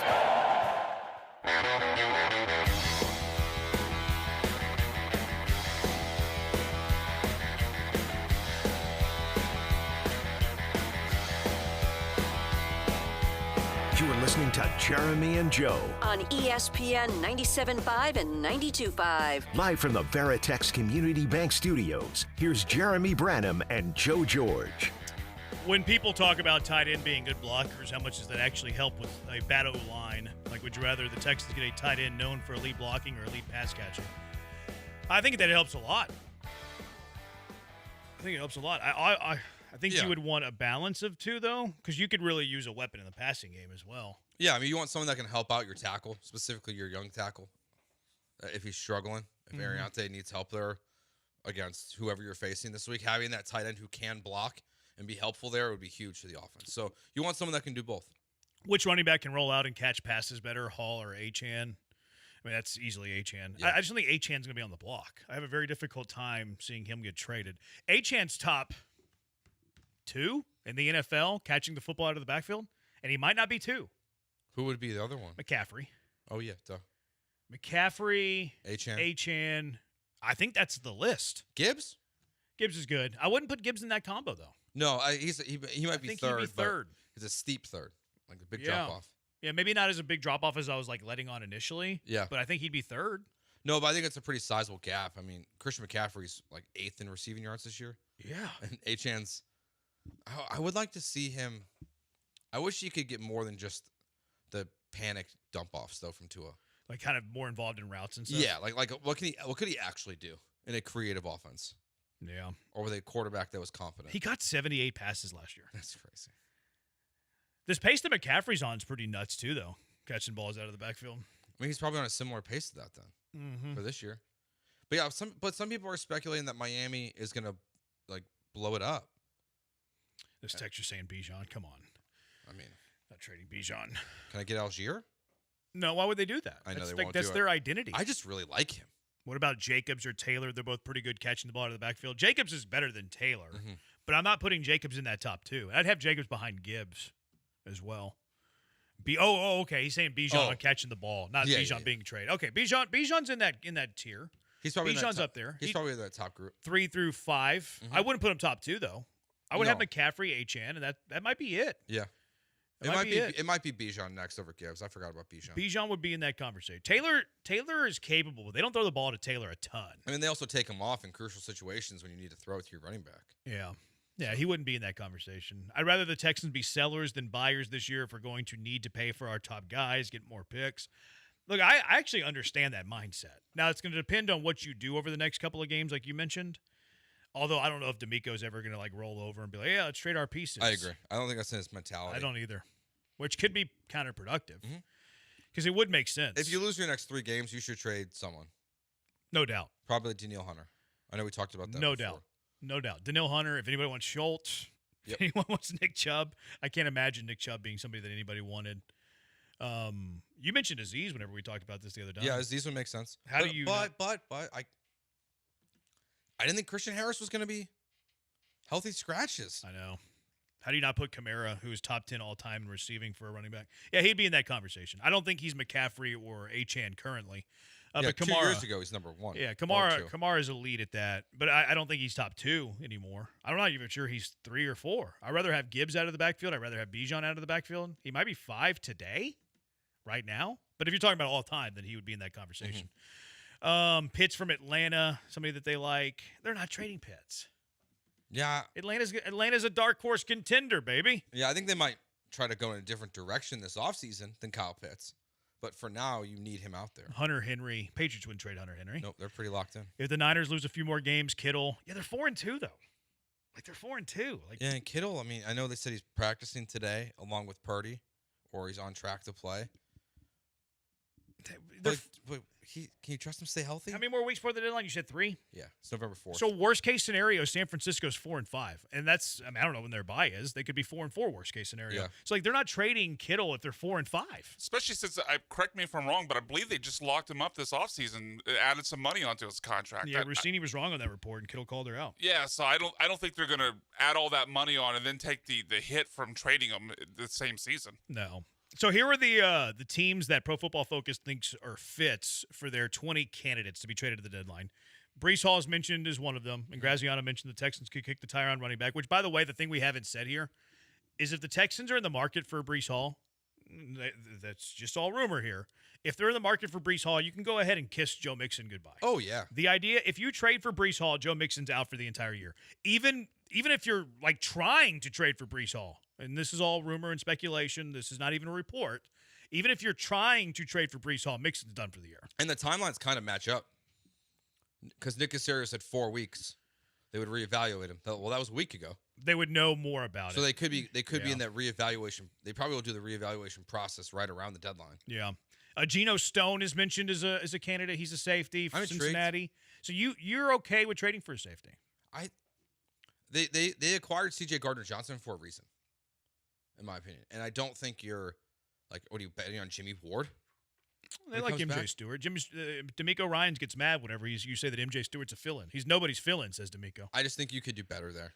And if you go 2-1 over the next 3 weeks, I think you can improve at the safety position. Okay. Yeah, I wouldn't be terribly mad about that. We already talked about Chigakonkwo, but they mentioned Chigakonkwo, but a possible fit. And then the last one they mentioned, Jamal Adams, linebacker, L.A. Raiders, Las Vegas Raiders. No thanks. Is he good anymore? What is he playing? Playing linebacker. Next to Azeez? Oh, you mean for the Texans? Yeah. Yeah, I'm not interested there. What is he I'm not interested at all there. That's what Jalen Petry's role is, isn't it? Yeah. No, I don't think so. I don't know what Jamal Adams' role is. I think they're using Adams more as a real linebacker. Yeah. Yeah, like they've moved him down because he's too slow to play safety. Him and Azeez are your linebackers? No, thank you. Yeah, I'm out on that. I'm a pass. I have zero interest in Jamal Adams. So over the weekend, they reported, too, that Davis Mills The Bengals kicked the tires on Davis Mills. What would it take for you to trade him? A fourth? Okay. Your move for a fourth. Remember, he signed an extension. Second extension that he signed to be content as being a backup. You're good with trading away your backup quarterback next year for a fourth rounder. Well, as you said earlier, you have to worry about the Texans need draft capital. They need to be able to take advantage of, the draft because of how expensive their roster is about to get. Yeah. So if you could get a fourth round pick, a depth piece on your roster for Davis Mills, an area that Nick Cassera has been okay in the fourth round. He's not been perfect, but he's been okay. Yeah. As long as he's not drafting offensive linemen. So I would take a fourth for Davis Mills. Yeah, I think I would too. Fourth is good. Because my guess is they were probably looking for similar to what they did with Flacco, which was what? I think just a 6th and 7th swap for Davis. Probably. Yeah, I wouldn't trade him for less than fifth rounder. You kind of get in the area where what are you doing? Yeah. I do it for fourth. Now, they probably have an agreement, too. Like, hey, we're not going to trade you since you signed an extension here. Texter says Jawan Johnson from the Saints. I would like Jawan Johnson. He's pretty good. We mentioned Michael Mayer, another junkie, and then another junkie said, I like the running back from Carolina. Which one? Rico or Chuba?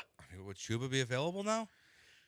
We'll see what happens this weekend. He's back today, or he's trending towards playing this weekend. Yeah. Are they going to go split, or are you going to give it to the hot hand? The guy's rushed for 400 yards in the last 2 weeks. I mean, how could you sit Rico? Yeah, Chuba's... Like, obviously, you're going to play two running backs like that you always do. Like, ETN was getting carries. ETN was the Carolina Panther who dove down whenever they got the first down when the Cowboys were trying to let him score. Like, yeah. You're going to play two running backs. But Dowdle should get the lion's share of that one. All right, 713-780-ESPN. When we come back, there's some tweets out there about D'Amico Ryans dragging the name of Jackson Smith-Njigba. A cautionary tale of giving a trolling tweet life. We saw this happen the other day. You got to be careful. You got to be careful giving a trolling tweet life. It got life, and now it's on fire on the internet. 713-780-3776. Jeremy and Joe, ESPN 97.5 and ESPN 92.5. You know what else is on fire? Houston Cougar football team. They've won 5 of their first 6 games, 5-1, baby. They've already surpassed last year's win total. Willie Fritz in his second year doing what Willie Fritz does in his second year. A win away from bowl eligibility, homecoming on Saturday at TD-ECU Stadium. You need to be there. UHCougars.com/tickets, 713-GO-COUGS. Get those tickets right now. A defense has been very good all year. Offense is coming off a great performance, 450 yards. Their quarterback, Connor Wigman, threw for over 300 yards. And a rematch against Arizona. Arizona got the best of the Cougars last year. Houston looking to atone for that. Kickoff at 11 Saturday, homecoming. Tailgating starts at 8. Cougs on parade at 9:50 in Cougar Alley. And then the homecoming court presentation at halftime. It's going to be a great time. It's going to be awesome. Weather's going to be phenomenal. And it's time to pack TD-ECU Stadium. Houston, Arizona, big-time Big 12 matchup for homecoming. Don't miss it. Don't miss the pageantry, the pride, the roar of Cougar Nation. Kickoff at 11 a.m. This is Houston's team. Need you to create a true home field advantage. Come early. Be loud. Wear red. Go to uhcougars.com/tickets or call 713-GO-COUGS to get your tickets today. Listen to ESPN 97.5 and HD, 97.9 HD2.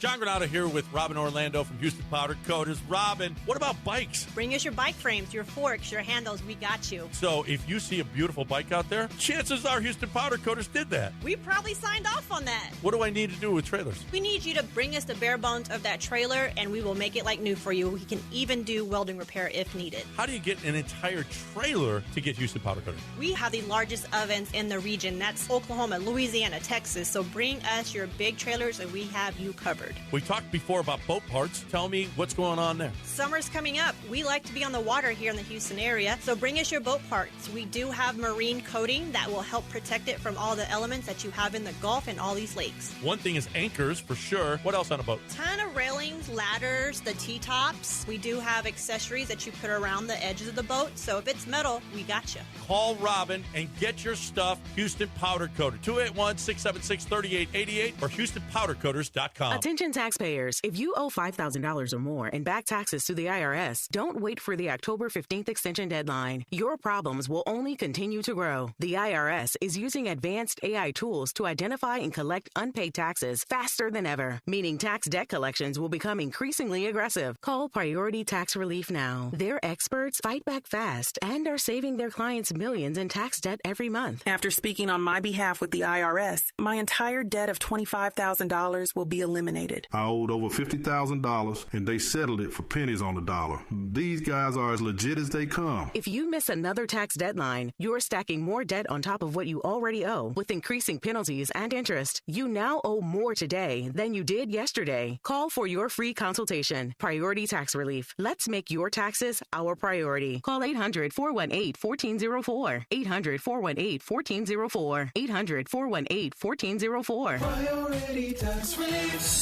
Your home for sports is ESPN 97.5 and 92.5.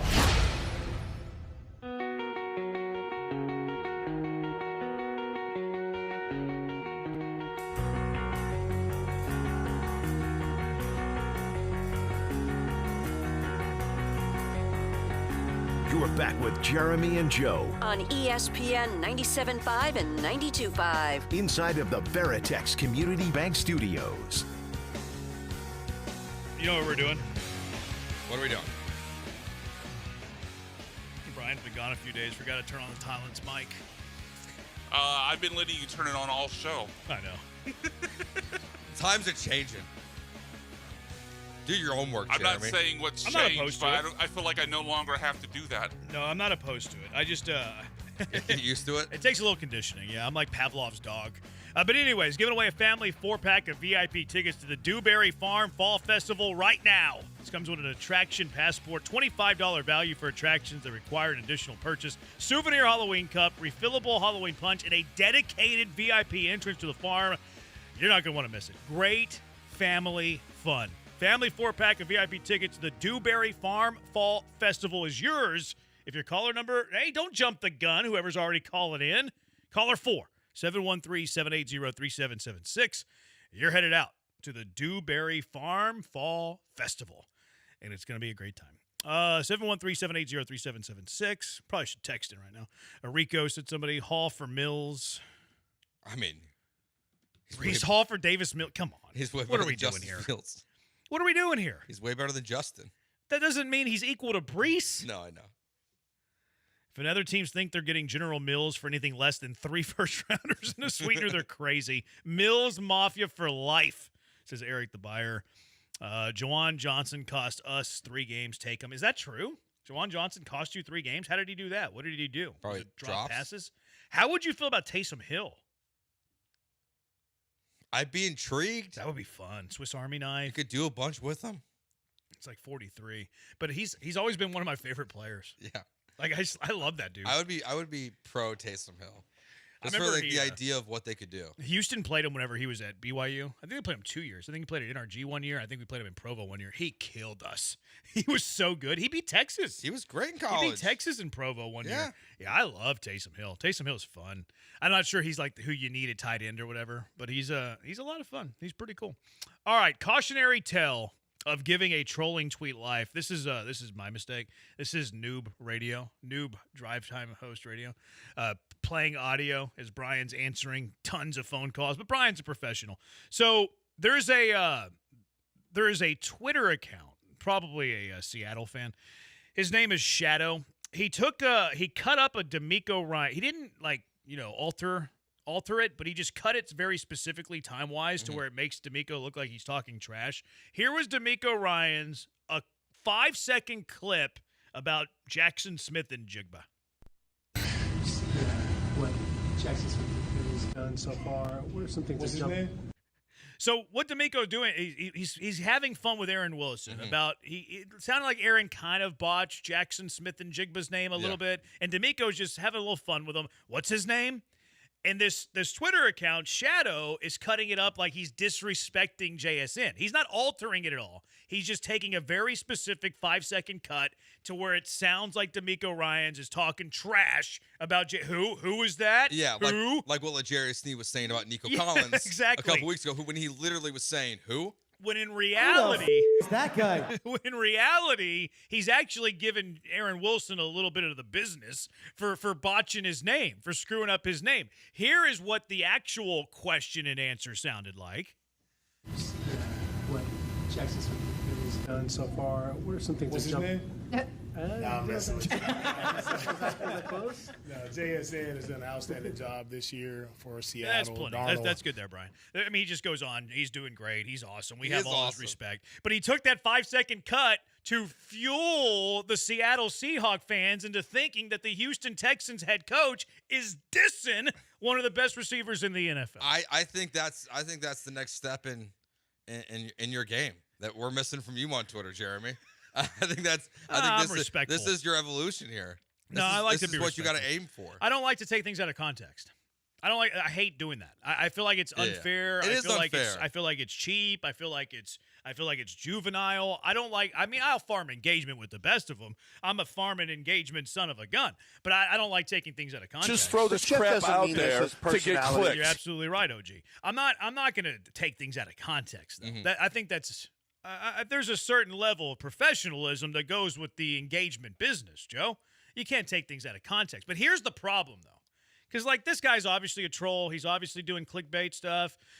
He mentions in his bio that he's a Seahawks writer, reporter, NFL insider. So he's obviously like one of these guys. He's trolling. He's trying to get clicks. And the problem here is that you get these Houston Texan fans or fan accounts that then throw this guy, they're trying to quote tweet dunk on him. But what are you doing there? You're fueling this. Mm-hmm. You're putting gas on the fire. This thing's up to 600,000 views. It's had 1,300 likes. It has 219 bookmarks. Why? Because Houston got a hold of it and threw gas on the fire. You know what you do whenever you see this trolling behavior? You know what you do? You mute them and you scroll right along. Are you surprised? You don't get it any love. Are you this surprised? This is falling for the cheese. This is falling for Jose Alvarado grabbing you by the leg. Houston is pretty much responsible for keeping the Athletic in business because of all the articles they've written about the Astros over the years. Are you surprised that this is how they're handling this? Yeah, you haven't. I think I saw Stressens do it. Of course, Stressens has a big audience. This troll is doing this troll took him out of context. Of course he did. Yeah, just ignore it. You're giving him life. You're giving him exactly what he wants. He knows what he's doing. Are we doing the same thing now? So what I did is I quote tweeted it and I said I'm not going to quote tweet Shadow's dumb tweet. So I quote tweeted, but I said I'm not doing it. Yeah. I'm not going to give him any life. Yeah. I'm not going to give him any life by quote tweeting it and actually quote tweeting it. I'm not going to give it life by talking about it on the radio. But how do you fall for this? Yeah, it's crazy. Cautionary tale for giving a guy exposure and giving him a stage and a podium. Don't do it. But even the Seahawks fans who are responding are dumb enough to not realize either that this is entirely out of context. Most of those bookmarks are probably from Seahawks. Oh yeah, people. They're probably you're right. You're right. They're all it's all that. Yeah. Cautionary tale, man. Cautionary tale. Don't give Twitter trolls life. That's what they want. They want reaction. Don't give them life. What do they call it? They call it rage baiting. Mm-hmm. They're trying to rage bait you. I'm feeling. Don't give it life. I'm feeling rage right now. Why? Because of what they're showing on the television. What are they showing on the television? Happy anniversary to the Bush push. Come on. What's wrong with the Bush push? It's illegal play. I mean, it was ahead of its time. It's a legal play. It's ahead of its time. It doesn't matter if it's ahead of its time. It was an illegal play. It's genius from Pete Carroll. All right. Speaking of college football, what are the best openings in college football right now? Who's on the hot seat? Who's next to get it in college football? 713-780-3776. Jeremy and Joe, ESPN 97.5, ESPN 92.5. This is ESPN 97.5. Hi, I'm Danny Clark, owner of Collectors Firearms. We're celebrating our 50th year in business, and we would like to invite you to come see our 12,000 guns in stock. Don't let the name fool you. We carry all the latest and greatest guns, in addition to the antiques and collectibles. We even have a tank right out front. Have you been putting off cleaning your guns? Bring them to us, and we will give you a basic cleaning free of charge while you wait. Come see us at Westheimer at Voss, CollectorsFirearms.com. That's CollectorsFirearms.com. Summers in Texas are hot, but not for me, John Granato, because I have Coors Light. And Coors Light is all about keeping Texas chill. Do you want to beat the summer heat? I recommend cold, clean, crisp, refreshing Coors Light. Grab a 12-pack or case so that you got your home base covered. And when you're hanging at your favorite watering hole, order a bottle or a bucket with those beautiful blue mountains. I love me some Coors Light. You will too. Choose chill. Choose Coors Light. This message is approved by the man of the people, John Granado. Contact Tax Relief Helpers for details and restrictions. Attention, anyone that owes money to the IRS. If you filed for a tax extension for the 2024 tax year, your extended deadline to file your federal income tax return is October 15th, 2025. This deadline is quickly approaching. Every day, your unpaid tax debt gets bigger and bigger from daily interest. If you owe $10,000 or more, now is the time to settle your debt. Call Tax Relief Helpers right now. We'll help you file, put a stop to penalties, interest, and avoid liens, levies, or other hostile measures by the IRS. I got behind on my taxes and owed $48,000.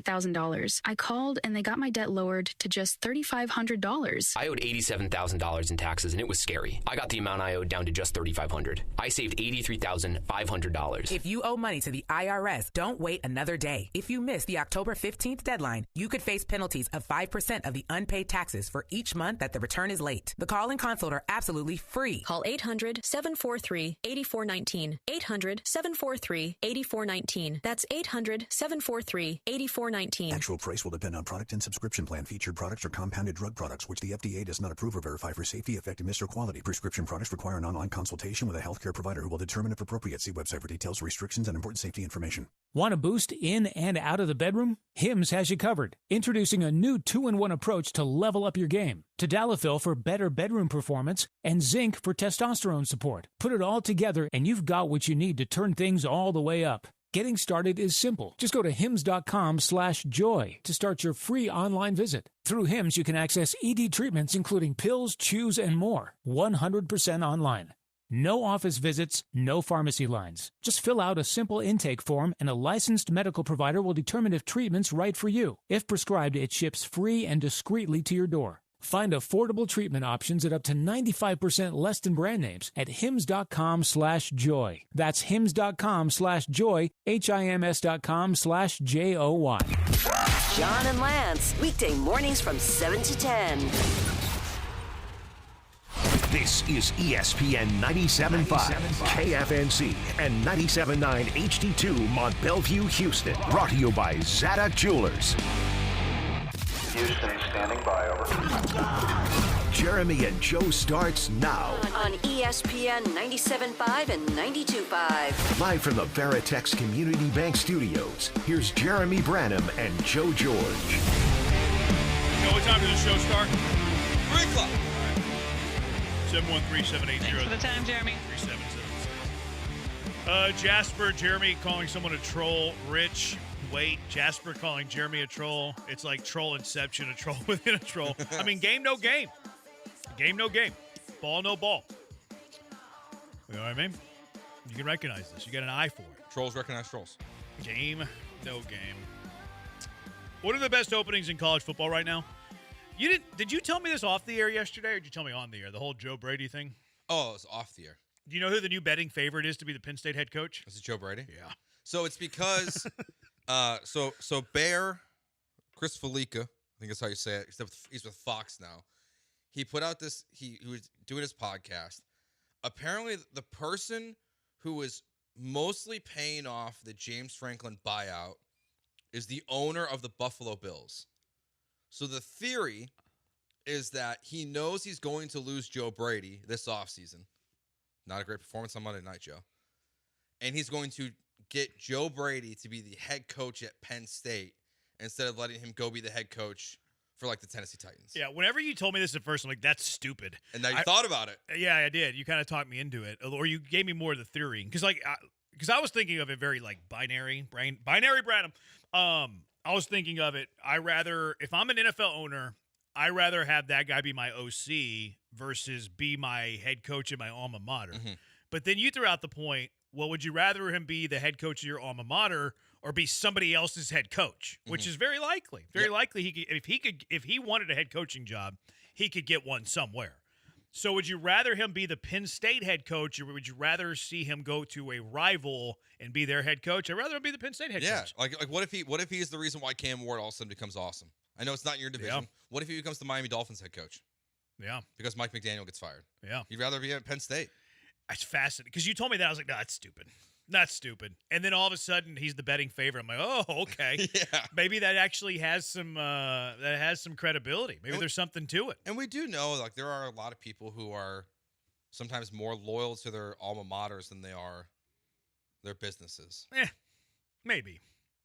But like I think Joe Brady being the Penn State head coach would be fascinating. It's crazy that he's the betting favorite. Because you wouldn't think that. You wouldn't think, okay, OC Buffalo Bills, probably fast track to be an NFL head coach. He's the betting favorite to be the Penn State head coach.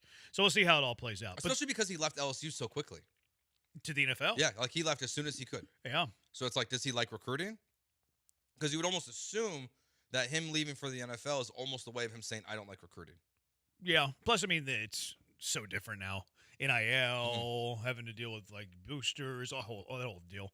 Yeah, it's interesting. Anyway, so the openings as of right now in college football. And there's reports that Napier might get it this week. Yep. We'll see. But Arkansas, Oklahoma State, Oregon State, Penn State, Stanford, Virginia Tech, UAB, UCLA. Which of those is the best? I think it's pretty obvious. It's Penn State by a mile. Yeah. So I think it's what's second best. Okay, what's second? I think it's Arkansas. I would have no problem with that. I have no problem with that. If you want to make an argument elsewhere, I'm intrigued by this $50 million donation to Stanford. Of like what does that look like? Is there more of that coming? Could Stanford do something in the ACC like what Indiana's doing in the Big Ten? I think the answer could be yes. See, that's part of the calculus that we're probably not privy to, and it makes this conversation pretty hard, is what is the NIL budget for all of these places? Because we know for Virginia Tech it's been low. That's been reported. It's UCLA. been low. UCLA, it's been very low. It hasn't been that great at Arkansas, it seems. No. I mean, you have Hunter Yurachek saying every time he has a chance that they don't have the resources to compete in football in the SEC. Yeah. Oklahoma State, I'm not real sure. I mean, Boone Pickens isn't around anymore. Yeah. I don't know what their NIL game looks like and these it seems days. like a lot of people are still upset about the way it ended there with Gundy. So they might be less likely to donate. Yeah, I'm not sure what the booster narrative is there, though. It didn't feel like a lot of – because, I was just there. It didn't feel like a lot of people were really missing Gundy. I think it was more like ready for the next guy. Yeah, I think it felt like in the moment people wanted him to get the respect of finishing the season. Yeah, which I think is fair. As someone that's been there for that long? Yeah, I think that's fair. Yeah, I think that's very fair. So I don't know what they're messing with NIL. But if you just went like what we guess it to be, Penn State by a mile for sure. I have no problem with Arkansas, too. But I would actually go Oklahoma State next. I think it's a place that you can win. Now you have to have the money. Obviously, you have to have the NIL budget. But I like Oklahoma State more than the other ones. But you're in a solid recruiting base. Yeah, Oklahoma State, Texas, good football there. Yeah, they've won before. Yeah, exactly. And then if you get the NIL support with it, you can be good in the Big 12. I think so. I mean that's fun anyways. And honestly, if you're Oklahoma State, you have to be looking at what's happening with Tech just this year. What's happening with Indiana the last 2 years. I mean, for Cignetti to get Indiana and in 2 years get this program to where he is, it should be opening the mind of a lot of these boosters. You just have to have the money, though. Yeah, it's like if we have, and most of them, I would imagine, could have the money. You just have to convince people to give it to you. Yeah. Because the James Franklin, I didn't even think about this. I was listening to a clip that Urban Meyer from a podcast he was on. It's not really a $50 million buyout. It's like a $75 million buyout. Because you're going to have to buy out every single one of his assistants. Oh, yeah. So it's really going to cost you close to $75 million. Yeah, he's also not doing the math, though, that if those coaches get other jobs, it reduces the buyout. Yes. So he's not doing that math on the backside. Yeah. It's still going to cost a lot. Mm-hmm. And then you have to pay a new guy a lot of money, too. Yeah. Like, it's still going to be a very expensive thing to do. But his calculus isn't all there. Yeah, that's fair. Yeah, he probably needs to go kick a kicker or something. Will Penn State be the best job open? I think it will. Eventually. I think it will be. Like, you look at the jobs that, all right, I'll push back here immediately. The first one I was thinking was Florida State. How about Florida? Man, it's just so weird there. They don't win anymore. Florida's been a blue blood. They won national championships at Florida. Been a while. I think Florida is a better job than Florida State. So Florida State. Is Florida better than Penn State or no? Yeah. Yeah, Florida's better than Penn State. I would agree. And the report was Napier could be fired as early as this weekend. I would go Florida, Penn State, Florida State, if Florida State pops open. It feels like that's going to happen. Yeah, it hadn't been a great year for them. No. It hadn't been a great year. And they spent money, too. Like, they spent money for him. Would Florida State go after Dion? On Friday, I don't want to it's hard because it's a medical thing.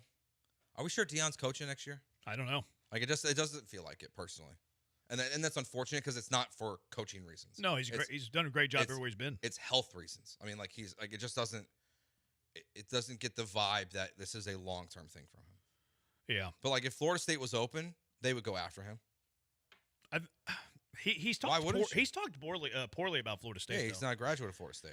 Yeah, he's kind of talked poorly about it in recent memory. So who knows? But that's because he wanted the job before he was ready. Probably because he's ready now, and he was jaded. Yeah, he deserves the job now. I would agree. Now, yes. So here are some other jobs that the Athletic is opining, and Bruce Feldman on what could come open. ACC, he mentions Florida State. That's a job on the hot seat, which I don't think we would disagree. The Big Ten, he mentions Wisconsin, which I can't believe that Luke Fickell hadn't done a good job there. I don't think that's gonna be a good job. Why?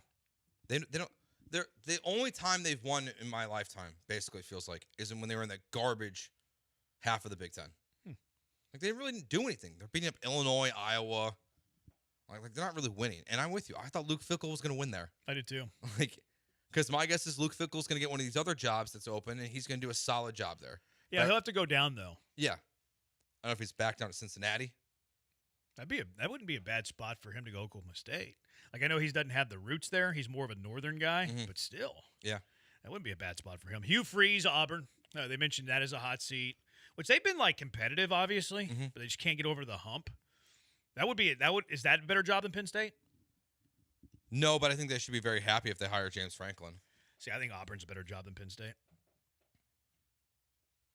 The reason why I struggle with that is no matter what you do, you're never going to be the best team in your state. It feels like. That's true. Even when they won their championship, it was Alabama still.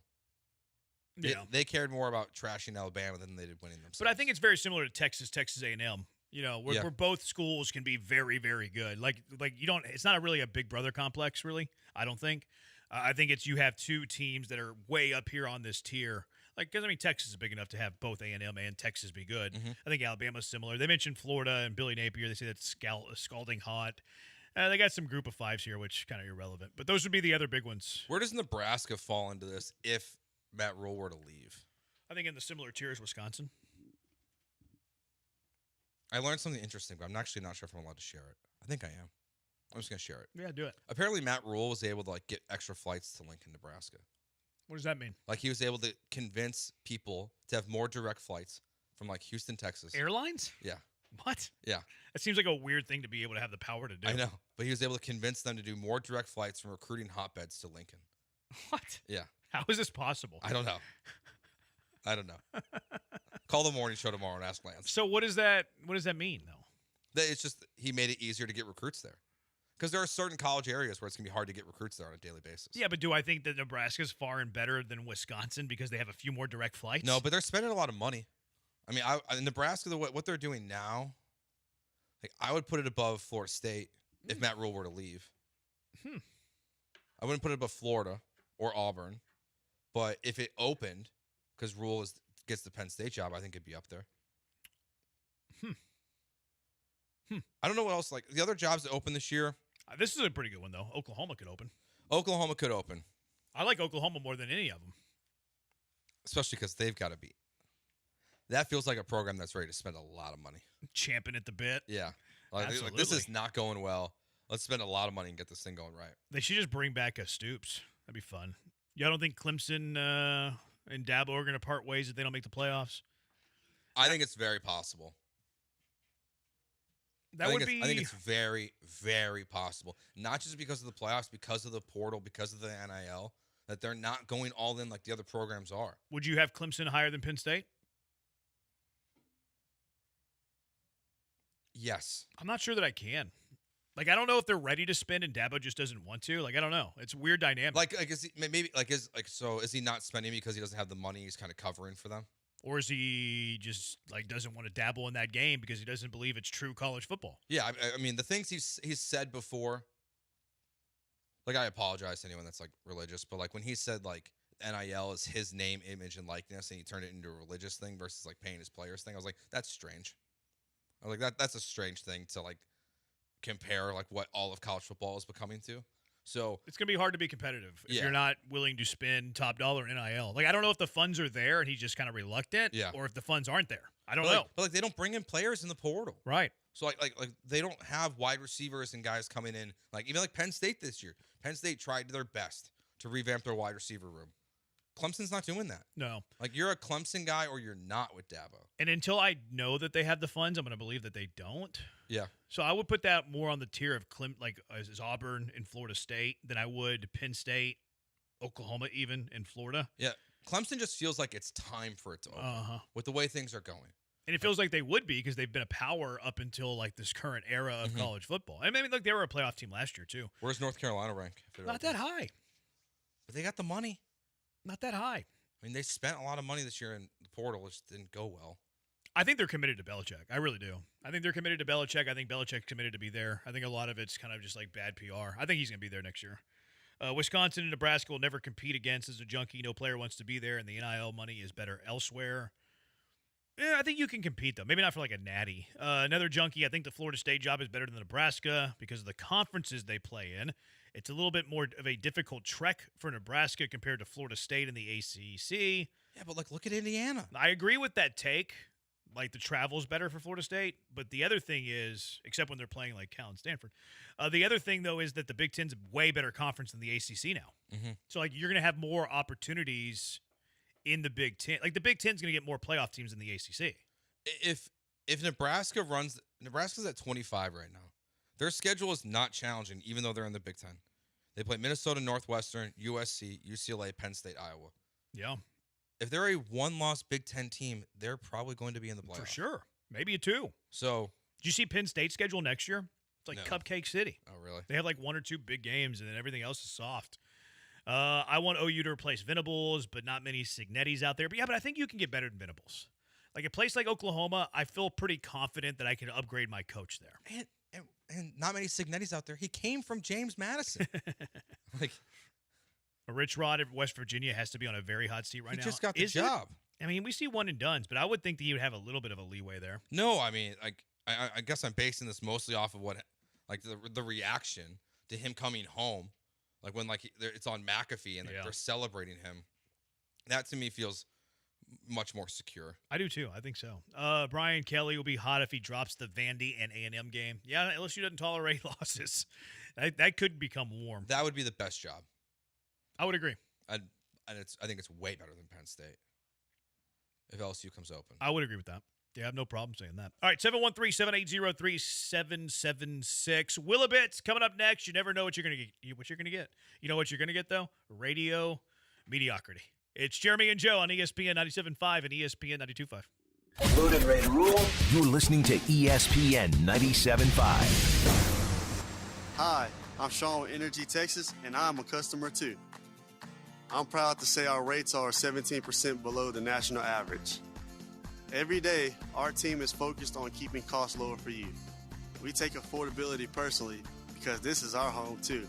So we work harder and smarter to fight rising costs, while also improving reliability for years to come. This isn't just my job, it's a commitment to my community. Together, we power life.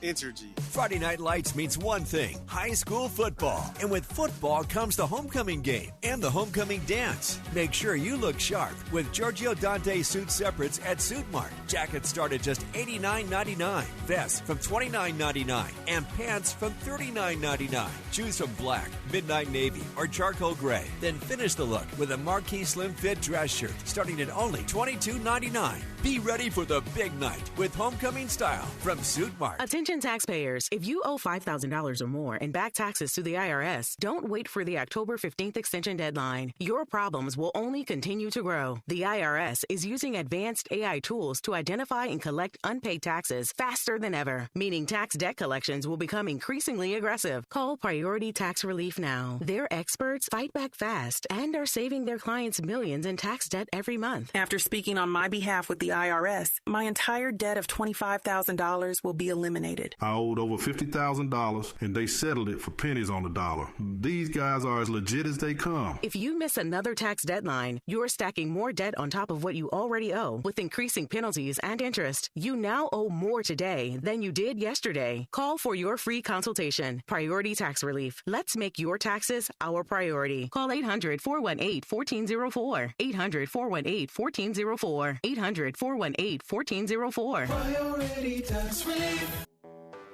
When you're hiring, have you ever felt like you're missing out on meeting truly great candidates for your roles? It seems impossible to find them, but they have to be out there somewhere, right? Well, they're not hard to find when you know where to go, and that place is ZipRecruiter. And right now, you can try ZipRecruiter for free at ZipRecruiter.com/free. ZipRecruiter helps 10 million people with their job search every day. And because these people are actively looking for jobs just like yours, it's easy to find the right person right away. In fact, 4 out of 5 employers who post on ZipRecruiter get a quality candidate within the first day. But if you're not using ZipRecruiter, you're missing out. So see what it's like when the impossible is easy. When you go to ZipRecruiter.com/free right now to try ZipRecruiter for free. Once again, that's ZipRecruiter.com/free. ZipRecruiter.com/free. Never miss out on great candidates with ZipRecruiter. Your home for Texas A&M athletics is ESPN 97.5 and 92.5. Kick 'em. You're back with Jeremy and Joe, and I honestly have no idea what's happening next. Could it be the next great food debate? Jeremy being a giant buzzkill? Joe trying to do math? Carry the one, Joe. Carry the one. Or maybe they'll recklessly label people as casuals. Let's find out. It's time for the Wheel of Bits. Oh my goodness, would you look at this? What an enormous spin. Who's catching a stray now? Who's catching a stray? You know, I thought that Joe math thing was just like fiction, not real. And then it wasn't math yesterday. It was math. No, I just forgot. You're adding up to the wrong number. I forgot they played 82 games. So you forgot the number. Forgot the number. You forgot. I think they played an odd number of games. I was thinking baseball home games. See, Joe was solving for a different X. Sport. Joe was solving for X when we knew that X equaled 82. Yeah. We knew that X equals 82. Yeah, I thought X equaled 81. You were still solving for X. Yeah. In the moment, I made a whoopsies. Yeah, Joe thought that there was 81 games in the NBA season. Here's a little secret, Joe. You know, I like to use mnemonic devices to remember things. Like Jim Harbaugh, he's a Michigan man. Mm-hmm. I'll never forget that for the remainder of my life. Every professional season must have. Well, never mind. I take this back. I'm like. Except for football, every professional sport has an even number of regular season games. Most of the time, yeah. I mean, other than the NFL only did that for a money grab. Well, the Astros didn't play 162 Well, games that's because last year. they had one rained out. Canceled. That's a stretch. Trying to take. Does soccer have complete? I have no idea. Who knows? Absolutely, yeah. Do they? I mean, the you premier, know that for sure. Yes, I was three years the Houston Dynamo play-by-play guy on radio. Things could have changed. One of those years, I was the Houston play-by-play guy of the year. He asked you about Premier League, not MLS. Premier League, I know for a fact, plays an even number because there's 20 teams in the Premier League, and they play a true round robin home away. They play 19 matches home, 19 matches away for a total of 38 matches in the Premier League. You should have asked Joe how much that added fixture. Up to. They call it a fixture. You missed an opportunity there. No, I think that the Premier League has the truest way of crowning a champion. I would agree with that. Because they play a double round robin, and they don't have playoffs. They don't have a playoff. They play a double round robin regular season. Whoever has the most points is the Premier League champion. And of course, they have like Champions League, and that's not really official. Would you prefer that to what we do? No, I'd rather have a Premier League. Or I'd rather have a playoff. But I think that the Premier League is a truer champion because it's the whole season, the full body of work. It's not who gets hot for a month or two. Yeah, I think I would still prefer the playoff too, because then both things can be true. Yeah, but to your point though, with the why I would still prefer the playoff, because I mean, even though it is a truer rewarding of who was the best over the full season, like if a team is just running away from it, there's like no drama down the stretch of the regular season. There are a lot of times where that does happen. where they're just running away, no drama. Which I don't think it's the best for entertainment purposes. Obviously, it's not the best for entertainment purposes. Not the best financial thing to do either. But I do think it's a truer champion. Double round robin, 38 matches. Whoever has the most points, you're our champion. I think it's better. Plus, they do relegation. They get that right. Yeah. Relegation's awesome. I want relegation in all sports. I don't know how it works, but it would be awesome. I think the closest we'll get is college football. Yeah, I think feels like we're kind of already getting it. Yeah. Well, they just call it a different name with conference realignment. Yeah, it's like your take yesterday, Jeremy, about an undefeated team. Let UNLV play Maryland, Boston College, to make it into the ACC. I would love relegation somehow in college football. I think it'd be awesome. Yeah. It'd be fantastic. It solves a lot of your Power 4, your non-Power 4 teams. Give them a shot. No, I would be all in on that. I'd be all in on that. All right, catching a stray, Willabits. Got 3 of these for you today. You know who Max Verstappen is, Joe? Golfer? No. Try again. F1 racer. Okay. Did you know that? You were just being silly for the bit? No, I was like, I knew it's one of the two. Yeah, he's the greatest F1 driver currently. Okay. The way you phrase that doesn't really work. I do not know this man. You don't know Max Verstappen? You guys are casuals. You guys are not sophisticated when it comes to your sports. Correct. I have no idea. You guys are Verstappen uncultured Liar. sports fans. Liar. No, you are uncultured. You don't watch F1 racing. I watch he watches the Netflix documentary. Exactly. Yeah. That doesn't count. I know that Max Verstappen wins the drivers' championship. Yes, but just because you watch the documentary doesn't mean you watch the sport. It means I'm more cultured than you. Do you watch the documentary? No. I'm more cultured than you. I watch other documentaries. Hit me with 4 tennis players. You're cultured? I'm guy that eats soup in his car on the way to work is cultured? I did what? The guy that eats soup in his car on the way to work is sports cultured. Okay. I said sports cultured. And I'm not soft. I'm willing to eat soup in the truck, by the way. You said, do I know 4 tennis players? Yeah. No. There you go. Not cultured. Name me 5 golfers. Pause. Name 4 tennis players. Federer, Joker, Alcaraz. Federer's retired. Well, I just named 2 more than you did. Active. I said Alcaraz and Joker. That's 2. Okay, that's 2 more than you. You said name 4. It's still more than you. You said name 4. 2 greater than. Oh, who's the? There's a couple of Americans. There are. That doesn't count. You gotta have a name. I named 2. Yeah, you said name 4. I named 2 more than you. You're right. I fell short of 4, but I named 2 more than you. You're right. Hit me with some golfers. Tiger Woods. Current.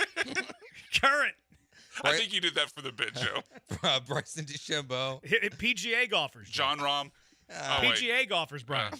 They're still pros. They count. They play in the Masters. Hit me with 2 gymnasts, female gymnasts. Simone Biles. Okay, I'm giving you her. That's all I got. That 48-year-old. Suni Lee. That 48-year-old. Suni Lee. Said. That's right. It's dating Marcel Reed. What else? Hit me with a woman's golfer. No, man. I can't. Hit me with. I got none. Hit me with 3 boxers. Brian? Canelo? Who'd he fight? I don't know. Terrence Crawford. He's a moment away from saying the Paul brothers. I was gonna say Triple G, but I don't think he's active anymore. No, he's not active. He's not active. Yeah, you guys are both uncultured sports. I like the big 3. Yeah, uncultured. I don't watch. You're a meat and potato sports guy. Yeah, I am. Very Midwest of them. I couldn't name any hockey guys though, so you could get me there. Anyways, Max Verstappen. They're in Austin. They're about to do this little F1 thing, which I bet you didn't know they're in Austin.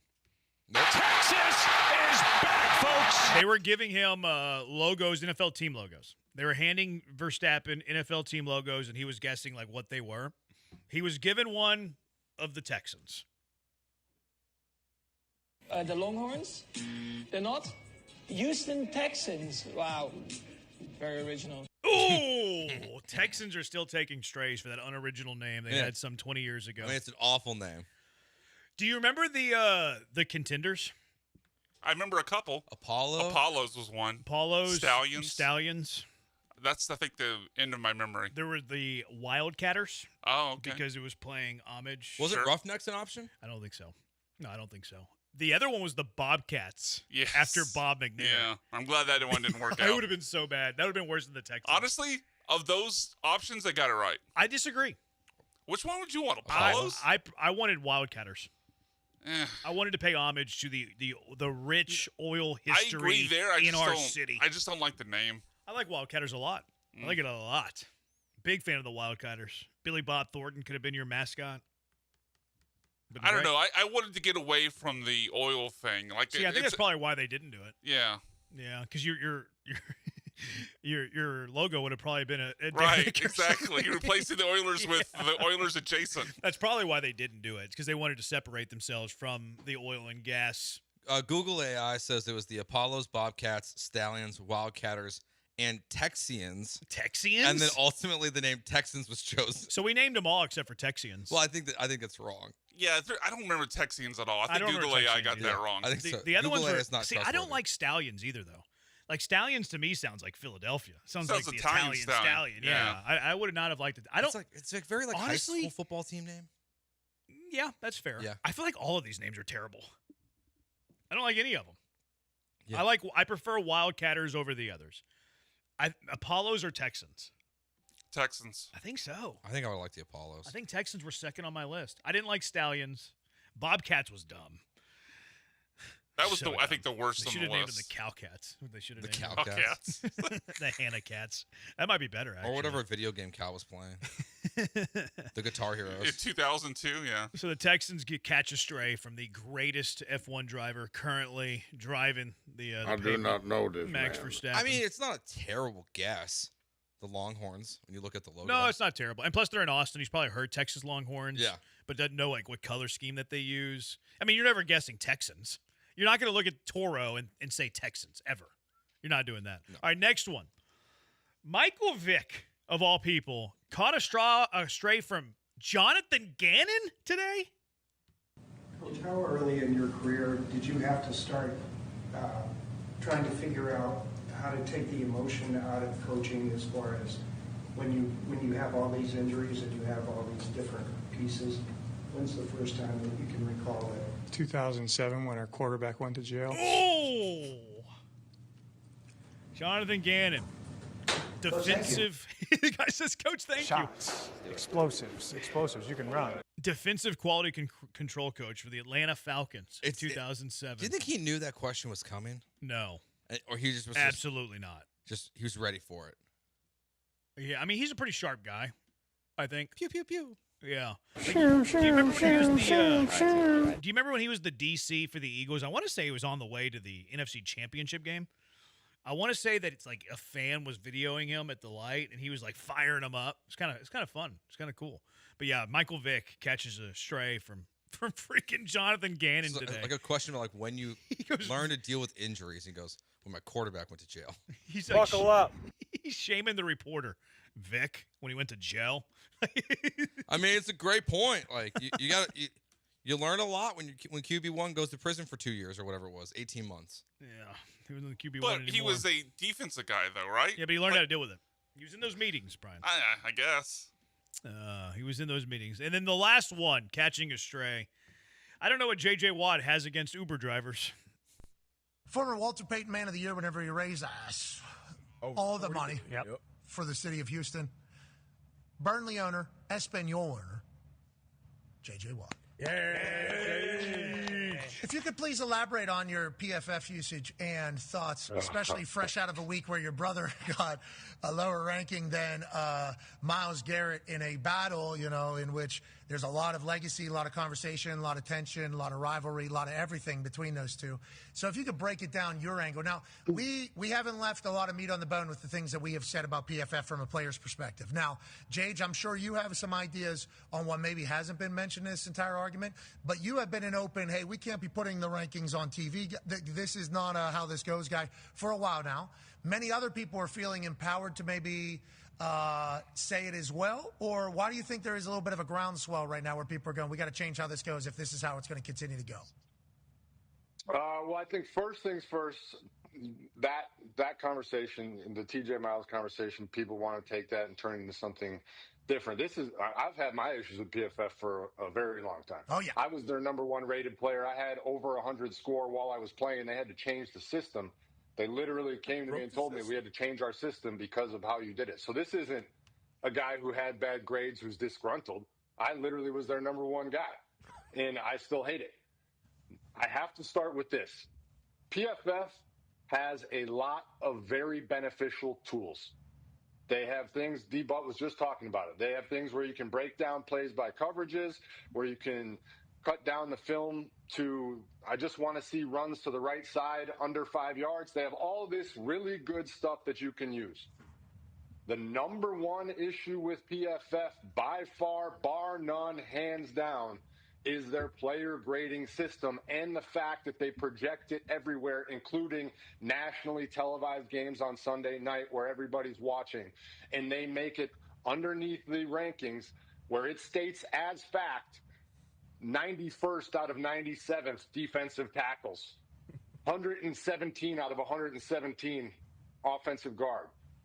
And that is a completely made-up number. He also bashed Uber drivers and said Uber drivers are the ones who were creating PFF grades. That's mean. It's very mean to Uber drivers. Uber drivers are important. I don't know why he's giving Uber drivers bad ratings. You know what's funny, though, about this? Is like coaches look at Pro Football Focus. They look at the player grades. Nick Caserio, general manager of the Texans, was beefing up his signing of Ed Ingram because of Pro Football Focus's grade of him. So I think there's a middle here. I think people use it when they like it. Probably. Like, does JJ have this take constantly if TJ Watt is graded where he was graded? No. If TJ Watt was a 99, he'd be like, oh, yeah, they know what they're talking about. They know ball. They know ball. So JJ Watt gave Uber drivers that also grade on Pro Football Focus a stray. How dare you, JJ? All right, 713-780-3776. Buy or sell NFL teams that are 500 or above. Who are you buying or selling there? 713-780-3776. Jeremy and Joe, ESPN 97.5, ESPN 92.5. ESPN 97.5. The 12th man lives here. Feels nice. Winning in this conference feels nice, though you got to earn them. This is who we are. Dig 'em, baby! Touchdown, Aggies! Battling that they're getting better, and they got another big game next week. Join us Saturday. Texas A&M visit the Arkansas Razorbacks. Our coverage begins at 1:30 on your home for Aggie football. Texas A&M versus Arkansas. Saturday at 1:30 on ESPN 97.5 and 92.5. It's your guy, Sean, with Greenlight Offer, and guess what? We are still buying houses at fair prices. If you own a house and want to sell it fast in the most simplest way, I'm your guy. Call me today at 832-779-4000. We buy houses in any condition, any price range, in any location in the Texas area. Every single month, every single weekend, every single day, we are doing two things, Houston, and that's helping homeowners like yourself with their property problems and buying houses. In 2024, we bought 138 houses, and we want to buy more. We buy inherited houses, vacant houses, pretty houses, not so pretty houses, behind in payment houses. We even bought my tenant won't pay me the rent houses. We buy them all. We will buy your house in as-is condition. No repairs needed, no clean out, and we will pay for movers to help you move. Call me at 832-779-4000 for a same-day offer. That's 832-779-4000. Call for Sean with Greenlight Offer, and I'll get your Greenlight number on your house today. Woo! McGrath Pest Control kills bugs so you don't have to. McGrathPestControl.com. Contact Tax Relief Helpers for details and restrictions. Attention, anyone that owes money to the IRS. If you filed for a tax extension for the 2024 tax year, your extended deadline to file your federal income tax return is October 15th, 2025. This deadline is quickly approaching. Every day, your unpaid tax debt gets bigger and bigger from daily interest. If you owe $10,000 or more, now is the time to settle your debt. Call Tax Relief Helpers right now. We'll help you file, put a stop to penalties, interest, and avoid liens, levies, or other hostile measures by the IRS. I got behind on my taxes and owed $48,000. I called and they got my debt lowered to just $3,500. I owed $87,000 in taxes and it was scary. I got the amount I owed down to just $3,500. I saved $83,500. If you owe money to the IRS, don't wait another day. If you miss the October 15th deadline, you could face penalties of 5% of the unpaid taxes for each month that the return is late. The call and consult are absolutely free. Call 800-743-8419. 800-743-8419. That's 800-743-8419. I'm still going for it, even with higher stroke risk from atrial fibrillation, and a regular heartbeat not caused by a heart valve problem. Over a 3-year study, Eliquis apixaban tablets reduced stroke risk better than warfarin, and over 97% of Eliquis patients did not experience a stroke. A first stroke occurred in 2.9% of warfarin patients versus 2.3% of Eliquis patients. Don't stop prescription Eliquis without asking your doctor. Stroke risk may increase. Eliquis can cause serious and potentially fatal bleeding. Don't take if you have an artificial heart valve, abnormal bleeding, or antiphospholipid syndrome. While taking, you may bruise more easily or bleed longer. A spinal injection increases blood clot risk, which may cause paralysis.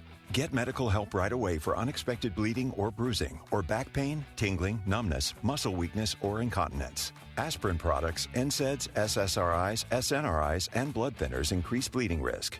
Tell your doctor about planned medical or dental procedures. Learn more at Eliquis.com or call 1-855-ELIQUIS.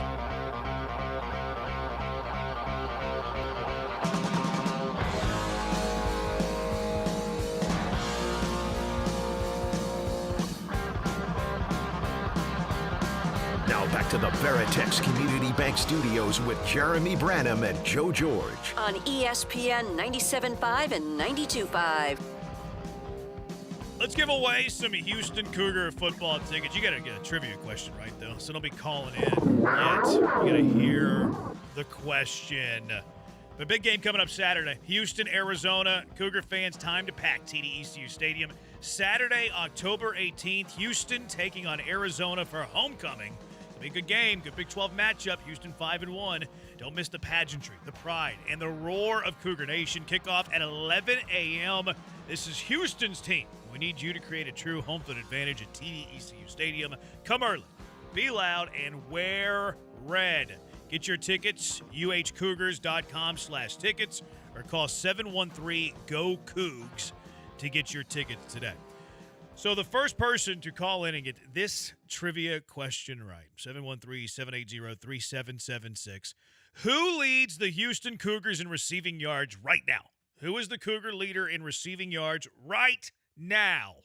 You're getting a pair of tickets to see Houston and Arizona coming up on Saturday. Buy or sell NFL teams 500 or better, Joe George. Let's just start in I like going division by division. Okay. It's easier to, make sure everybody gets taken care of. New England, buying or selling there? I'm buying. Okay. Like what we see. I got New England plus 300 to win the division. Feeling good. I don't know if I'm calling it good. You feeling like you're in a good position? I do. I mean, I got it Monday morning. What did it drop down to? Plus 175? Yeah. So I clicked the button at the right time. That's why you should feel good. It's because of the way the odds changed. I should sell that ticket. How much would you buy it for? Can I ask how much you're going to win? No. Oh, then I don't give away my unit size for free, Joe. Yeah, but then I'm not buying it. I don't give away my unit size. It's not something I like to do. I would not buy it though. Okay. Buffalo Bills, you buying or? Yeah, I'm still buying, even though last week was bad. Yeah, I gotta buy them. Yeah, they'll figure it out. They'll be fine. I'm not worried about them. Pittsburgh. I'm buying that they're going to win their division. You are, so you're in on that now. Yeah, I don't think the Ravens are going to catch up. Here's where I'm at with this too, because I've kind of been a little bit more on the Ravens side. I think. What if the Steelers trade for a legit wide receiver too, and not even a great one? What if it's just Jacoby Myers? Like if they traded for Jacoby Myers today, doesn't that change our feelings toward the Steelers quite a bit? Absolutely. I think so. Because he's thrown to no one besides DK Metcalf. Aaron Rodgers. I mean, he'll mix it around to his tight ends a little bit. But like if they added Olave or they added Jacoby Myers, just Myers. Honestly, if they added Raheem Shaheed from the Saints, that's a big add. They could add Brandon Cooks, and I might feel better from the Saints. Pump the brakes. Like compared to what they currently have. I'm not sure that Brandon Cooks at this stage is better than Scotty Miller and Roman Wilson. Well, they clearly don't like him. No. They don't like any of their receivers other than DK, though. Yeah. Like, if they traded for a legit wide receiver, too, then I feel a lot more confident in the Steelers' chances of winning that division. Mm-hmm. And I think that it's likely that they do that. I think it's likely that they trade for a second receiver. Yeah, I think that they could be the most aggressive team. I mean, Ian Rappaport said he thinks there's going to be deals that happen this week. Yeah. I saw Jacoby Myers was out of practice today. Maybe he's a Steeler. Maybe he's wearing the Steeler garb. It would make a lot of sense. Or by go the back. Weekend. Or back to New England.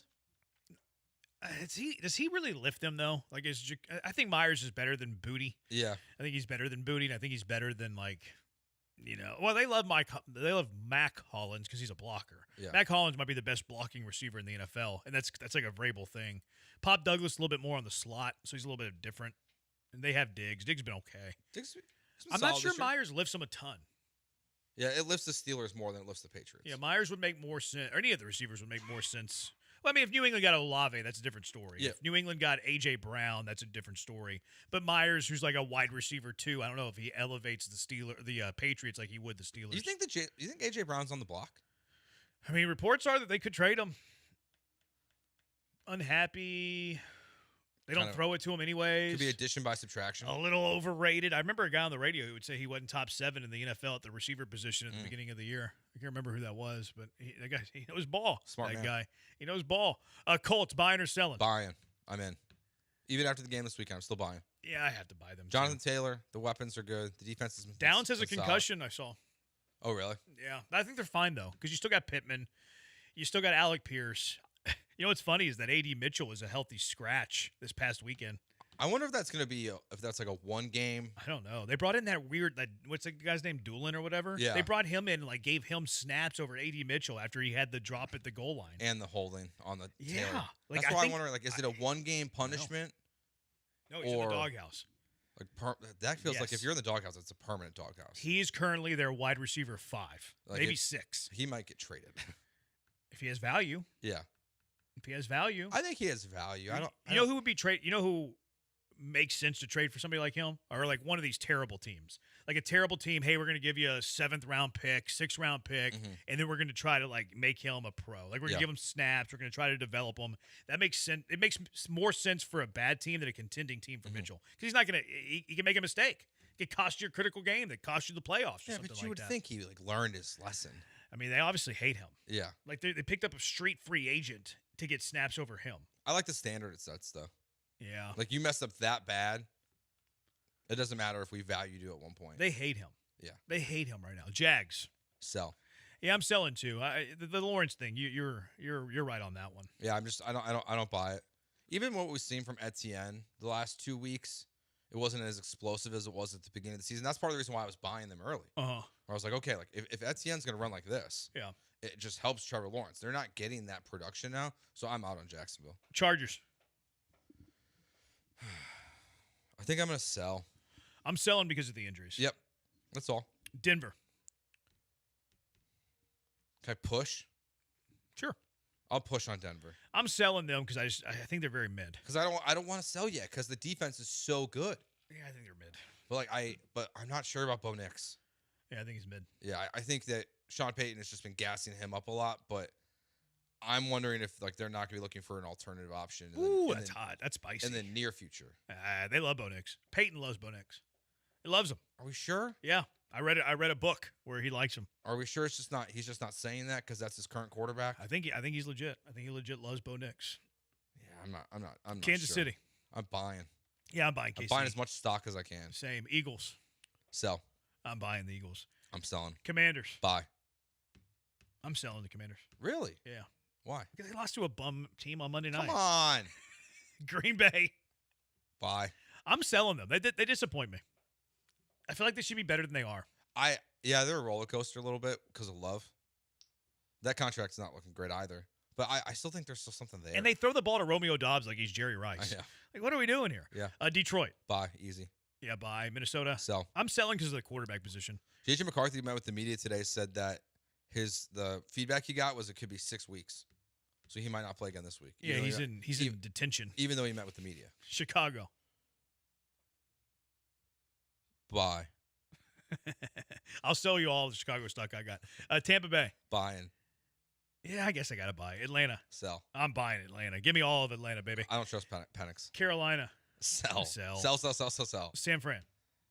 Sell because of the injuries. Sell because of the injuries. L.A. Rams. Buy. Yeah, I'll buy them. Seattle. Buy. I'm buying Seattle. I'm workshopping something with Seattle for tomorrow, I think. All right, 713-780-ESPN. Where did we go wrong? 713-780-3776. Junkie of the day. What is your junkie of the day? 713-780. Or who is your junkie of the day? 713-780-3776. Jeremy and Joe, ESPN 97.5, ESPN 92.5. ESPN 97.5.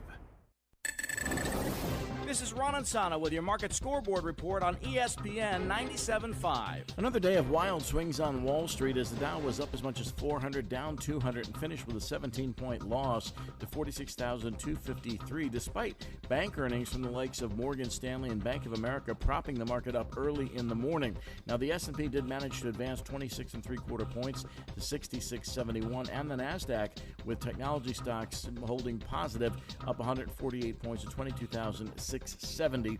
The dollar was weaker on the day. 10-year note yields steady at 4.03% in the absence of any economic data coming from a still shut down government. Another vote to reopen today, another failure of it to happen. Crude oil futures slipped 23 cents to $58.47 a barrel, while gold futures surged to yet another new all-time high, up $63 to $4,226 the ounce. Analyst Ed Yardeni saying that gold is the new Bitcoin, and it's also the old Bitcoin. It was digital safety before there was digital safety in gold bar form. Explore wildlife and nature just 90 minutes from Houston at twocreekscrossingresort.com. Attention taxpayers, if you owe $5,000 or more and back taxes to the IRS, don't wait for the October 15th extension deadline. Your problems will only continue to grow. The IRS is using advanced AI tools to identify and collect unpaid taxes faster than ever, meaning tax debt collections will become increasingly aggressive. Call Priority Tax Relief now. Their experts fight back fast and are saving their clients millions in tax debt every month. After speaking on my behalf with the IRS, my entire debt of $25,000 will be eliminated. I owed over $50,000 and they settled it for pennies on the dollar. These guys are as legit as they come. If you miss another tax deadline, you're stacking more debt on top of what you already owe with increasing penalties and interest. You now owe more today than you did yesterday. Call for your free consultation. Priority Tax Relief. Let's make your taxes our priority. Call 800-418-1404. 800-418-1404. 800-418-1404. Priority Tax Relief. Let's go! You're still glowing, flirting, grooving. You still got it. But your immune system weakens as you age, making it harder to fight flu, pneumococcal pneumonia, RSV, and COVID-19. Vaccines are a key part of any health routine and help strengthen your immune response. Ask your doctor or pharmacist which vaccines you need. Schedule in minutes at vaxassist.com. Sponsored by Pfizer. With the new IHOP value menu, $6 is all it takes to go to your happy plates, where stacks of pancakes with bacon and eggs are just $6 every day. French toast, sausage, and eggs are, you guessed it, $6. And fluffy omelets come with a side of pancakes and only cost $6. Go to your happy plates every day at IHOP. $7 in some locations. Available every day for a limited time at participating restaurants in the U.S. Hours may vary. No substitutions. Not valid with other discounts or promotions. Prices may vary.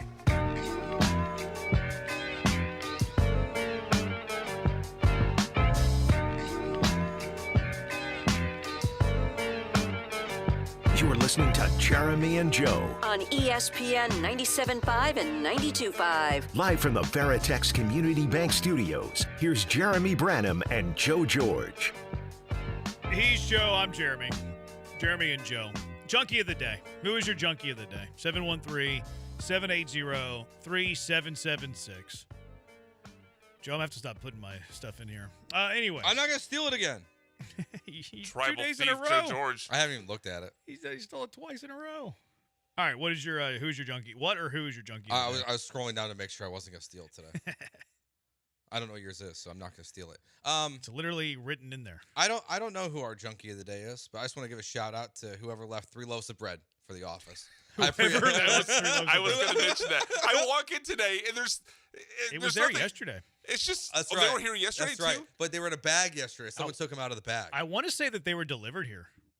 I mean, it's not even like their specialty bread. It's just like just really bread. plain Nature's Own sandwich bread. Yeah. It is wheat though. Okay. All 3? It's not bolillo. But who's ordering bread? Why is there bread? It hasn't been touched. And this isn't the first time the bread thing has happened. Really? Yeah, it happened like a month and a half ago. People just brought up bread and left There's it just here? bread sitting there. Did anybody eat it? No, I think eventually Esme just throws it out. So no one's eating the bread that's been delivered here? Yeah, but why? Like I can see, like if we had barbecue up here and there was a loaf of white bread, that makes sense. People bring that with barbecue. That was Brian's nickname in high school. But the random sandwich wheat bread is weird. There's 3 loaves of bread on the table out there. Why? Who brought it? It's weird to me that it's not touched.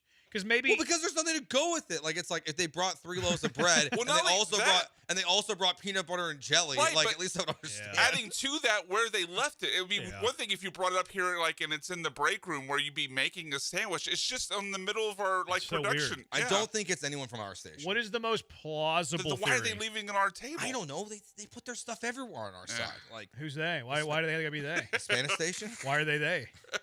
Because they're not us. Careful, Joe. I'm taking offense. ESPN. Power. I see how it is.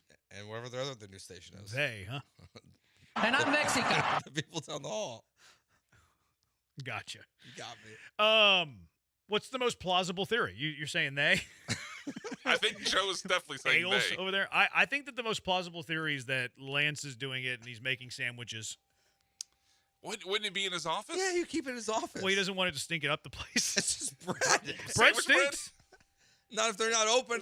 Walk into Subway and tell me bread doesn't stink. I think they're That all ain't unopened. bread, though. Huh? That ain't bread. Right. That's scientifically proven. That's not bread.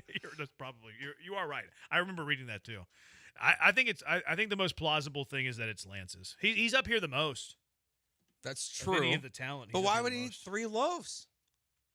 He's gonna nickel and dime that thing. It's not even the time of year where he'd be like hammering out draft profiles. No, he was here. He was here late yesterday. Yeah, he's starting his draft. Yeah, is he already? He was here. He was up here until like 5:30 last night. He's already writing up his draft profile. Yeah, I noticed recently, like in the last 3 weeks or so, that he's here after 3 o'clock. Yeah, it's interesting. Yeah. He actually was here after 3 o'clock again today. Yeah, last month and like prior to that, he wasn't here at 3 o'clock or later at all for like a good period of time. Now the other theory with the morning show is John's in town this week. So get his groceries delivered. Is it Granado? Like is Granado 3 bringing loaves of I don't know. Of bread? I don't know his living situation when he's here in Houston. It's so weird that nobody touches it though. Exactly. Like it's already weird, but it gets weirder that nobody touches it. Yeah. And like there's not like I don't think there's deli meat in the fridge. No, I haven't seen any deli meat. I wouldn't trust it if there was. No. That's so not in our fridge. It's just I just don't understand. My junkie of the day is Ben's Original. Ben's Original is recalling a limited number of rice products due to the possible presence of small stones. Don't like that. According to federal health officials. So my junkie of the day, Ben's Original, for not doing the real rice. They're supplementing their rice with small stones, maybe kidney stones. Don't love that. My junkie of the day is Vice City Joe for the chest hair making his way through through his quarter zip that he's raw dogging. I forgot about Joe. Zipped it up. This is choking me. Yeah. That's how Liam Cohen wears his quarter zips. Have you noticed that? Like I'm a freak and I watch these coach press conferences whenever the Texans. That's when they play the Texans. I'm trying to find intel. And Liam Cohen zips up his quarter zip all the way to the tippity top. Yeah, that's weird. All the way to the summit of that quarter zip. Would you rather that or what Joe did though? I'd rather that. Yeah. Same. He might be raw dog in the quarter zip too, but we just don't see it. That's right. I got another one I can wear tomorrow. Junkie on the text line, JJ Watt and his Bun B fake teeth having booty is my junkie. His takes are just corny AF. Dang, JJ Watt a junkie. Wow. It's definitely John Granado's bread to soak up all that Coors Light. Maybe there's some Smirnoff ice. Did somebody get iced?